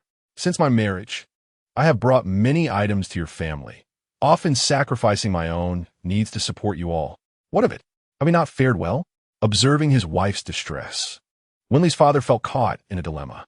Qin Mo wished to prevent the situation from escalating further. Every family has its share of past grievances, which should remain in the past. Mother, let it be. It is all behind us. Our family is doing well now. Let's not dwell on old matters. Wen Li's mother wiped her tears, looked at Qin Mo, sighed, and then exited. Since Qin Mo had made a promise, it was certain to be fulfilled. So the elderly lady left without having a meal, taking her son and daughter home. Ding. Host, the system has issued a new task. Please check. Qin Mo rubbed his forehead, realizing that just as they had departed, a task had arisen, most inconveniently timed. He closed his eyes to review the task system. Engage in conversation with your child for early language training. Reward, 100 points. In the house, aside from Qin Mo, the others were rather despondent. He approached his wife, cradling their child in his arms. Dear, please talk to my parents. It is not worth their anger over this matter. Wen Li nodded. You've truly had a tough day today. Qin Mo playfully pinched her nose and smiled. Work can be arranged, but whether they can endure it is uncertain. The heat and sun will be intense. Wen Li chuckled. You are the best. I will go and speak to them. Cradling Little Grape. Qin Mo pondered the earlier task. Little Grape, do you know I am your father? Little Grape responded with a surprised sound, which delighted Qin Mo. Then who are you? Qin Mo gazed at his daughter, realizing that this little creature had begun to engage in interaction. However, her responses were limited to simple sounds, varying only in pitch, perhaps indicating her differing sentiments. Qin Mo felt a surge of joy as he cradled Little Grape, directing her gaze towards him. I am your father, and you are my daughter. Do you understand? Your name is Little Grape? Seeing his daughter's expression, he couldn't help but chuckle. Little Grape responded to her father's laughter with delight, her joy evident as drool spilled from the corners of her mouth, dampening Qin Mo's clothes. He took out a bib to wipe her mouth, and her cheerful little lips spread into a grin, while her tiny hands and legs kicked excitedly. Qin Mo had previously thought that children were quite troublesome, wishing for the day they could grow up quickly. Yet now, holding his daughter, he genuinely hoped that her growth would slow down just a little longer. Ding! Congratulations, host, for completing the task and earning reward points. Qin Mo nodded, suddenly recalling an important matter. During his wife's pregnancy, he had been a fool, neglecting to provide any prenatal education. No storytelling, no music. He could not afford to fall behind now. After all, children in the city engaged in early education, and his daughter must not lag. He hurried into the system store and purchased a book on early childhood education, realizing the necessity of learning. After finishing her conversation with her parents, Wen Li stepped outside. The matters concerning her parents and grandmother were often complex. She noticed Qin Mo with his back turned to her, seemingly engrossed in something. Upon closer inspection, she was astonished to find him holding the baby while reading a book. It was a sight she had never witnessed before. What are you reading? It's a book on early education, detailing how to develop our daughter's intellect and implement early learning. Wen Li furrowed her brows as she took the book from Qin Mo's hands. What is early education? I've never heard of it before. This is the first time I've encountered this term. As she flipped through the pages, she discovered it was filled with methods for early education, interactive case studies, and the benefits of such practices. Observing his wife's earnest expression, Qin Mo knew she was absorbed in the material. Noticing that Little Grape had fallen asleep, he gently placed her in the bedroom and retrieved a few more books. My dear, can you guess what gift I have prepared for you? Wen Li looked up at Qin Mo, her hands empty. What is it? Qin Mo smiled and produced 2 books from his clothing, handing them to her. With a hint of skepticism, Wen Li accepted the books and exclaimed, "Wow, where did you find these? I've been searching for them, but couldn't locate them anywhere." Seeing his wife's elation brought Qin Mo joy as well.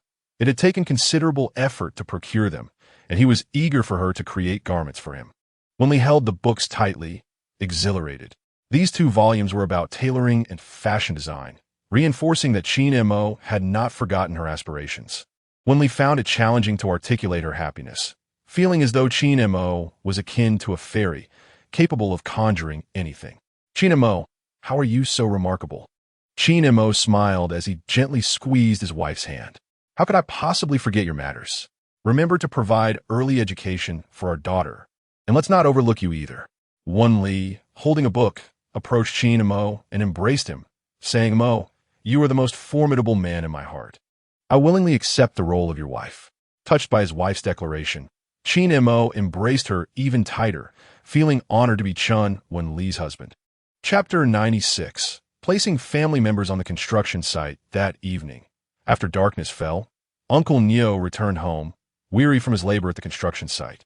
While Neo also came back from the county, Qin Mo had promised Wen Li's grandmother during the day that he would arrange for someone to help, so he resolved to follow through.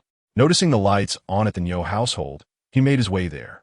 Upon arriving, he found a father and son duo busily preparing dinner in the kitchen. The construction site only provided lunch. For breakfast and dinner, the villagers returned home to eat. Neo had not had dinner in the county either, so they were both occupied in the kitchen. "Neo, Uncle Neo, are you home?" Upon seeing Qin Mo, Neo wiped his hands on an apron. "Boss, what brings you here? Have you eaten?" "I have, but I believe you 2 have yet to dine." Neo nodded in agreement. "Neo, why don't you continue with the cooking? I need to discuss something with Uncle Neo." Neo glanced at his father and nodded. "Dad, why don't you go into the room? Qin Mo has something to discuss with you. I'll take care of the cooking." Uncle Neo planned to stir-fry some spicy shredded pork and scrambled eggs with tomatoes, and he had already prepared most of the ingredients, leaving the rest to Neo. "All right, you take care of that. I'll head inside." As Uncle Neo entered the room, he realized he hadn't even changed out of his dirty work clothes. "It's hard to manage without a woman at home. I can't even get a warm meal," he lamented. "Uncle, how was the work at the site today?" "Qin Mo in Kvilet." "Quite good," Uncle Neo replied, filling a basin with clean water to wash up. "It was a messy day," he added, noticing the water turn dark as he washed his face and hands. "Uncle, I need to discuss something with you." Uncle Neo dried his face with a towel. "What's on your mind?" "The site is running smoothly, so there's nothing to worry about. I know I can rely on you. It's just that Wen Li's grandmother visited today." Uncle Neo hung the towel on a wire by the window and combed his hair with a wooden comb. "That old lady is quite formidable. She has quite the reputation for being unreasonable in these 10 miles and 8 villages." Unable to suppress a laugh, Qin Mo responded, "Is she really that famous?" Uncle Neo sat on the Kong, took a few sips from a large canister, and continued. "That old lady arrived with 3 children, a widow and her orphans.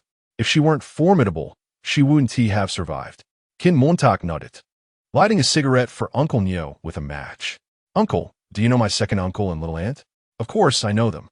They used to live in this lower valley village before moving away." "That's good. Today, Grandma insisted that my second uncle and little aunt work at the construction site, arguing that the earnings shouldn't go solely to outsiders. Our family should earn something as well." Uncle Neo, while smoking, observed Qin Mo with a smile. "Your grandmother certainly has a keen sense. On this construction site, your aunt can only cook, as she lacks the strength for laborious tasks." Qin Mo nodded in agreement. "Indeed. It seems my aunt has never engaged in any strenuous work." Uncle Neo chuckled, extinguishing his cigarette in the ashtray at home. "Well, your aunt can certainly be arranged. But what about your second uncle? What can he do?" Qin Mo shook his head. "I'm uncertain of his capabilities. If all else fails, he can manage simple tasks, moving bricks, unloading trucks, or perhaps even buying groceries. He must be put to work regardless." Uncle Neo picked up a large canister, sipping water. "That's fine, but I must insist that you adhere to my instructions on the site. Just because he is your relative doesn't mean he can bypass the rules." Qin Mo looked at Uncle Neo, a knowing smile gracing his lips. Agreed, that is imperative. I won't be there every day, so I must defer to your judgment. Just then, Neo Air entered the room with dishes in hand, exclaiming, "Oh, the aroma of my stir-fried dish is delightful." Uncle Neo quickly rose from the heated bed, setting the large dining table by the window. "Qin Mo, are you joining us for dinner?" "No, thank you. My in-laws are visiting tonight, and we've already eaten." Neo Air returned from the kitchen with 2 large pancakes, one for Uncle Neo and one for himself. In truth, not every household is fortunate. Rice and flour are considered fine grains, and sometimes one hesitates to consume them liberally. Qin Mo, Feng Zheng, and I are currently engaged in a bustling endeavor. I anticipate that we will have everything printed within 2 days. Qin Mo nodded. This batch is destined for Pengcheng, and then it will proceed to Hong Kong. What? It's going to Hong Kong? Good heavens, what is it like there? Qin Mo smiled. We only need to transport it to Pengcheng. After that, it's beyond our concern. Neo Air nodded, taking a bite of his pancake. Will it be by train or truck? Upon hearing Neo Air's inquiry, Qin Mo pondered for a moment. Most likely by train. It's swifter, though I'm uncertain if the paperwork can be arranged. Neo Air took a sizable bite of egg. We must inquire thoroughly. It's not a straightforward matter. Qin Mo nodded. You both continue your meal. I must take my leave. Exiting Neo Air's home, Qin Mo returned to his own, and just as he reached the front door, he heard the telephone ring. Who could be calling at this hour? He hurried inside. You're back. Please answer. Little Grape is restless. Qin Mo nodded and picked up the phone. Hello. This is Qin Mo. Brother Qin Mo. Do you remember me? A male voice responded. Upon recognizing the voice, Qin Mo thought for a moment. It was somewhat familiar. Mao Ge, if he recalled correctly. Haha, indeed. I didn't expect you to remember me, little brother. I heard that your diapers are even being sold to Hong Kong. Qin Mo nodded. Mao Ge, your information is quite astute. That is indeed the case. Brother Qin Mo, I must purchase more supplies. I fear the market may vanish soon. Upon hearing this, Qin Mo realized another business opportunity was arising. Excellent. Mao Ge, how many packages are you looking to order?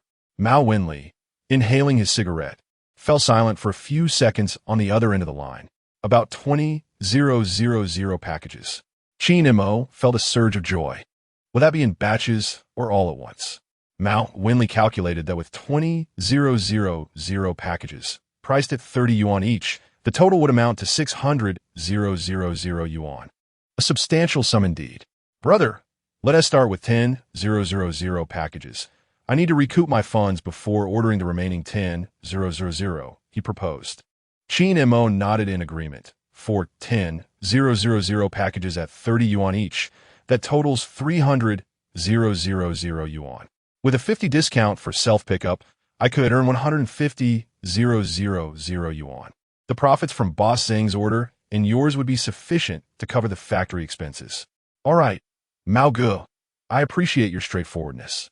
Given the quantity you require, I can reduce the price by 20,000, Qin Mo replied. Wen Li, upon hearing this, slightly nodded. Brother, could you offer a bit more discount? This is a small business for me, and selling at 30 yuan leaves me with minimal profit. After some contemplation, Qin Mo recognized that Mao Ge had supported him from the beginning, which was preferable to dealing with strangers. Mao Ge, I can give you an additional discount of 10,000,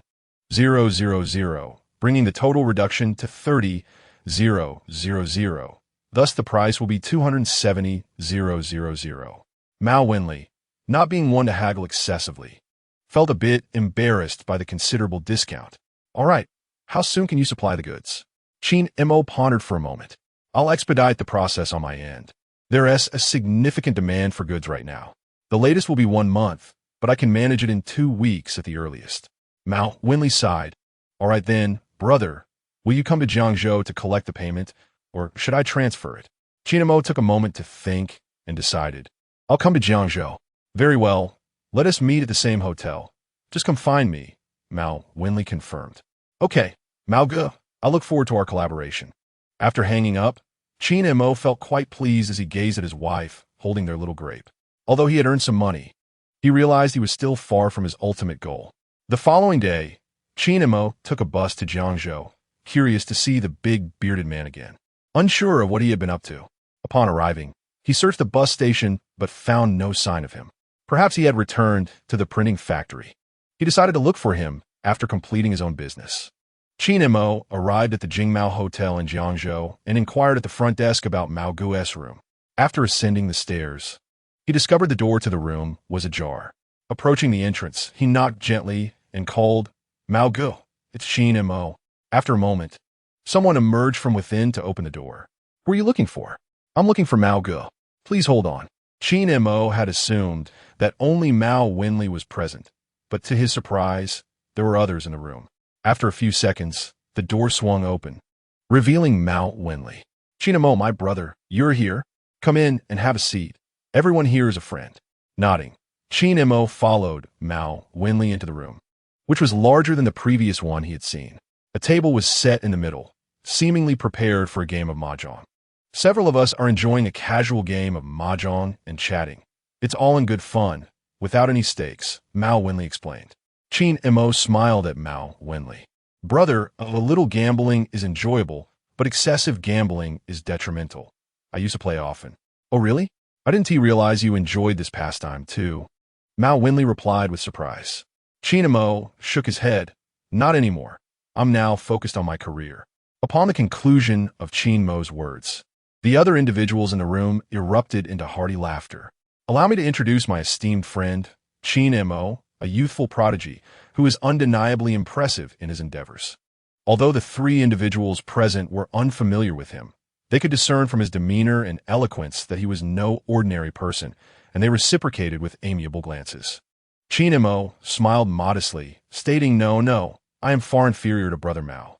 Wen Li nodded and retrieved a large bag from beneath the bed, subsequently extracting a smaller pouch from within. "Here, I have everything prepared." Without counting, Qin Mo took the pouch directly, saying, "Well then, Brother Mao, I shall take my leave." Wen Li cautioned, "Be vigilant. You're alone."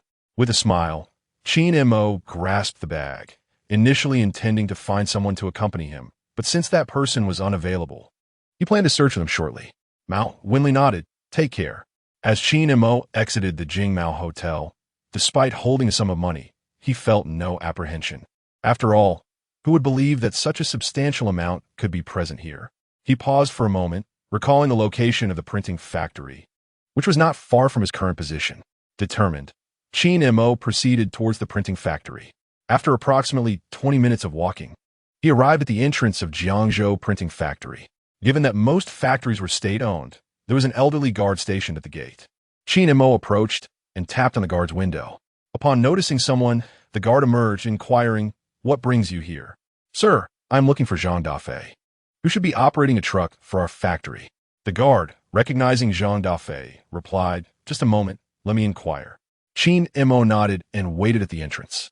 About 5 minutes later, Zhang Dafei emerged from the courtyard on his bicycle, his excitement palpable upon seeing Qin Mo. "Ah, what a surprise. I never expected to see you here." The guard opened the gate, and Zhang Dafei enthusiastically embraced Qin Mo, brimming with joy. "It's been quite a while since we last met. Why aren't you at the bus station anymore?" Zhang Dafei chuckled. "Lately, there has been some work at the factory, so I haven't been out much." "Do you have goods to transport?" Qin Mo nodded. "In a few days, I will be transporting from Fenglin County to Jiangzhou Railway Station." Zhang Dafei retrieved a pack of cigarettes from his jacket pocket, offering one to Qin Mo and another to the guard, keeping one for himself. "All right, just let me know when. I can go any day." As Qin Mo enjoyed a cigarette, he observed his bearded friend, unchanged and as boisterous as ever. "I'm building a factory in the village. I aspire to achieve great success." The bearded man stared at Qin Mo with wide eyes, astonished. "You're building in the village?" "Indeed. I aim to uplift the entire village and lead everyone to prosperity." Zhang Dafei looked incredulous. "What incentives did the village provide you?" "Nothing at all. They simply granted me the land." Zhang Dafei nodded appreciatively. "Brother, you are indeed quite persuasive. By the way, have you received the printing equipment?" Qin Mo affirmed, "Yes. We have several obsolete machines at our factory. Would you be interested?" Upon hearing this, Qin Mo's eyes brightened. "Absolutely. That sounds splendid. What is the price? Zhang Dafei gazed at Qin Mo, unable to resist the urge to pat his shoulder. I had a feeling you wanted this. I was planning to seek you out these past few days. Qin Mo glanced around the printing factory, noting its considerable size. Fortunately, the students' textbooks were being printed here. Otherwise, it might have faced a restructuring. You're a good brother, always thinking of me when something arises. Can we step out now? Of course, we certainly can. Let's go. Dahuzi replied, greeting the security guard as he followed Qin Mo out of the printing factory. Qin Mo led Dahuzi to a nearby restaurant, where the lunch hour was in full swing. Come on, order whatever you like. Dahuzi perused the menu on the wall. All right, today I must treat you. Qin Mo stood up and left the restaurant for a moment to visit a supply store nearby, purchasing a pack of cigarettes before returning. What did you order? All delicious dishes, lamb spine and beef. Qin Mo chuckled. All right, today's meal is on me, my friend. Dahuzi poured tea for both of them and said, The other day, I heard the workshop leader mention that we currently have 5 machines, some of which are outdated, and they plan to sell them. Qin Mo sipped from his cup. That's fine. I'll take them all. Are you sure that's not too much? Dahuzi asked, astonished. Qin Mo shook his head. Not all. Once my factory is completed, I can accommodate more. In fact, I even find it insufficient. Hearing this, Dahuzi's eyes widened. Brother, it's been a few days, and your business seems to have expanded significantly. The waiter brought their dishes and rice to the table. Enjoy your meal, gentlemen, he said. Qin Mo nodded and turned to Dahuzi. I have an idea. I wonder if you would consider it. Chapter 98. Enlisting Dahuzi to join him as Dahuzi gnawed on the lamb spine. He looked at Qin Mo. What else on your mind? Don't be so formal. If it's something I can do, I certainly will. Qin Mo nodded.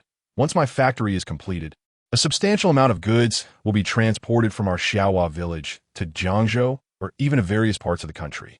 You know that trucks are not easily accessible to the average person, and most Wunti even know how to drive them. Dahuzi wiped his mouth and nodded. And then, I would like you to be our factory's official truck driver. I don't require you to resign from the printing factory, but if you choose to join us, I assure you that you will be well compensated.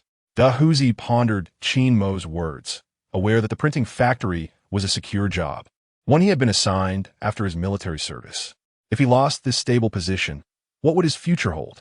Although he had yet to settle down and was rather carefree, he still needed to plan for his future. Noticing Dahuzi's silence, Qin Mo understood he was in a state of indecision. Most people still favored the security of a stable job, unaware that in a few years, many workers would face unemployment, lacking even the skills to make a living. Qin Mo smiled, remaining patient as he picked up his chopsticks, savoring the food while watching Dahuzi. Dahuzi was deeply conflicted, sensing that Qin Mo was unlike others, as if he possessed foresight. Perhaps it was time for him to take a gamble. Qin Mo gazed at the bearded man, his brow furrowed, as if even the man's beard were tangled in confusion. He felt it was time to deliver a final blow. Qin Mo took his bag, settled beside the bearded man, and placed the bag on his lap. The bearded man looked at Qin Mo with suspicion, unsure of his intentions. Qin Mo calmly opened the bag, saying, Look here, behold the contents. The bearded man leaned down, peering into the bag, revealing a fortune in cash. My heavens, how much is this? He exclaimed, extending his rough fingers to touch the money. It was all crisp 100-yuan bills, amounting to what seemed like several 100,000.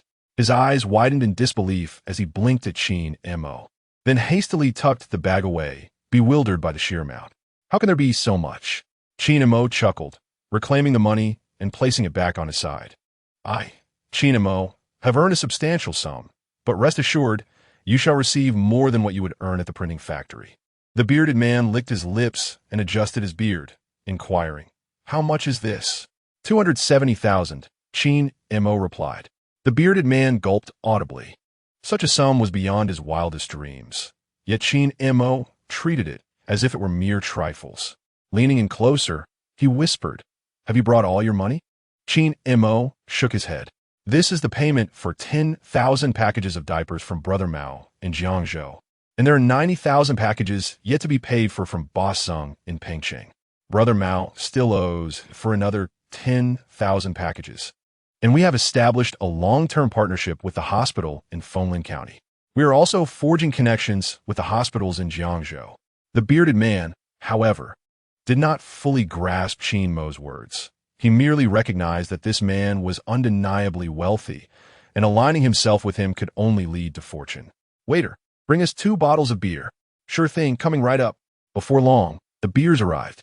The bearded man joyfully popped the caps off with his teeth, placing one bottle in front of Qin Mo and the other in front of himself. My friend, it is truly a stroke of luck to know you. I will place an order at your factory, but I must take a leave of absence from the printing factory." Qin Mo smiled, nodding as he raised his beer to toast with the bearded man. "That's fine. It's wise to keep your options open. As long as you follow my lead, you will undoubtedly have money to spend." The bearded man grinned as he took hearty gulps of his beer, nodding in agreement. Qin Mo already had a few people under his wing: Fang Zheng, Niu Er, the bearded man, and Han Zhuang. He hoped to bring Han Zhuang on board as well, though he was uncertain about how manageable he would be. The 2 men did not linger long at the restaurant. After finishing their meal, they departed. The bearded man promised Qin Mo that the old equipment at the printing factory would be sorted out in the coming days, and he should await further notice. Qin Mo then took a bus from Jiangzhou back to Fenglin County. The order for 10,000 packages of diapers also needed to be placed in the system and printed at the factory, but such transactions must remain undisclosed. As he was currently at the bus station, Qin Mo surveyed his surroundings and, finding no one in sight, quietly slipped into a corner. "Yuyo, are you there?" The system sprite, Yuyo, yawned and stretched lazily. "Host, your recent business has been remarkably thriving. How many packages will you purchase this time?" 10,000 packages. Yuyo chuckled, covering her mouth, and promptly set to work. In the blink of an eye, the 10,000 packages of diapers that Qin Mo ordered had arrived, leaving his wallet depleted by 150,000. Gazing at the pile of diapers before him, he realized he could not carry them alone and would need to find someone to assist. Observing the bustling transport station, he noted the many available workers, but hesitated due to unfamiliarity, fearing they might be unreliable. Suddenly, a frail little figure appeared before Qin Mo. Was he that the familiar young boy who knew Uncle Jiefeng? "Hey, little rascal." The boy, riding a backward donkey, turned upon hearing his name. Upon recognizing Qin Mo, the young lad beamed with joy. "Boss, what brings you here?" He approached Qin Mo, his eyes widening at the sight of the goods. Qin Mo gently patted his head. "Do you see all this? Find a few more people to help me deliver these to my warehouse." "All right," the boy exclaimed, hurrying off to gather his friends. This was a lucrative opportunity, capable of yielding multiple trips and significant earnings. Qin Mo took out a cigarette and lit one, watching the boy as he disappeared into the distance. He thought about Uncle Jiefeng and wondered if he had gone to see a doctor about his leg. After a short while, the boy returned with a group of about 10 others, all riding backward donkeys, but Uncle Jiefeng was absent. "Boss, I brought the crew. We can load the goods now," the boy announced. Qin Mo nodded in agreement. The workers began filling their donkeys with diapers as Qin Mo sat on a nearby rock, observing their efforts. This batch of goods would yield some profit, and, after deducting printing costs, it would still be a substantial amount. Before long, the loading was complete, but it was evident another trip would be necessary, so Qin Mo settled in to wait. He contemplated the 2,000 packages of diapers stored in the warehouse, which would soon become cramped. He needed to expedite the shipment of Mr. Zheng's goods. Not long after, the boy returned with more helpers. Seeing them in action, Qin Mo called the boy over. "How has Uncle Jiefeng been lately? Did you visit him?" The boy nodded. "I went. Uncle Jiefeng is much better now. He followed your advice and got his leg checked. He just needs a few more days of rest." Upon hearing that Uncle Jiefeng had sought medical attention, Qin Mo felt a weight lift from his heart. He joined the transport crew back to the warehouse, settled the transportation fees, and generously rewarded the boy with an extra 5 yuan. The boy beamed. "Mr. Qin, feel free to call on me anytime." Qin Mo smiled. "How old are you, really?" The boy scratched his head, shyly meeting Qin Mo's gaze. "I'm 18. Qin Mo was skeptical. "I don't believe you're 18. If you're fooling me, I want to hire you next time." No, Mr. Qin. You must hire me. 16. Qin Mo felt that 16 still suited his age. His frail shoulders hardly resembled those of an 18-year-old. Why was he toiling at such a young age? Poverty at home, of course. Just don't let anyone know. If they find out I'm this young, They might not want me for work anymore. Qin Mo nodded. Why not pursue an education? Where's the money for that? With no funds, even having enough to eat is a struggle. As he gazed at the young lad, he realized that many in this era had barely attended school, despite the implementation of 9 years of compulsory education. Yet, many still could not afford to go. All right, let us get going. Be cautious while you work. The young lad nodded, riding his bike while glancing back at Qin Mo. For some reason, he felt quite touched by Qin Mo's sudden concern. Upon reaching the warehouse, Qin Mo observed Neo Air and Fong Zheng hard at work, and then he noticed the recently delivered 10,000 packs of diapers, which made the warehouse exceedingly cramped. Fong Zheng, you two can pause for a moment. I need to discuss something. Fong Zheng and Neo Air halted their machines and approached, taking a seat beside Qin Mo. You've brought back another 10,000 packs. Do we need to print anything? Qin Mo nodded, explaining that this was merchandise purchased by Mao Gu and needed to be printed promptly. Neo Air removed his gloves and lit a cigarette. Once printed, we must transport it quickly. This warehouse is simply too crowded. Qin Mo agreed. Fong Zheng, I've decided to use truck transportation for this batch. A truck?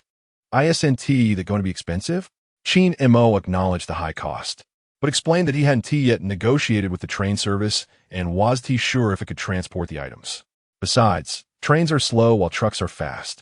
We have no choice but to use trucks for now. I want you and Dahuzi to go together.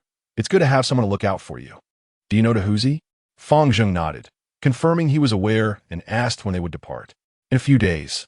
I'll call Zheng Gu tomorrow to discuss it. Fong Zheng surveyed the warehouse filled with goods and realized there was no space left. But the village factory wouldn't be completed for at least a month. They needed to quickly transport a batch. Listening to the conversation between Qin Mo and Fong Zheng, Neo Air had an idea. Boss, I have a suggestion. Speak freely. We're all friends here. Neo Air smiled shyly and said, don't you think we're a bit short on printing equipment? With so much cargo, relying on just this one machine isn't very efficient. Qin Mo nodded in agreement. Indeed, I've procured a few more machines, and they'll arrive in a few days. Fong Zheng and Neo Air exchanged glances, realizing they were purchased from Director Fong.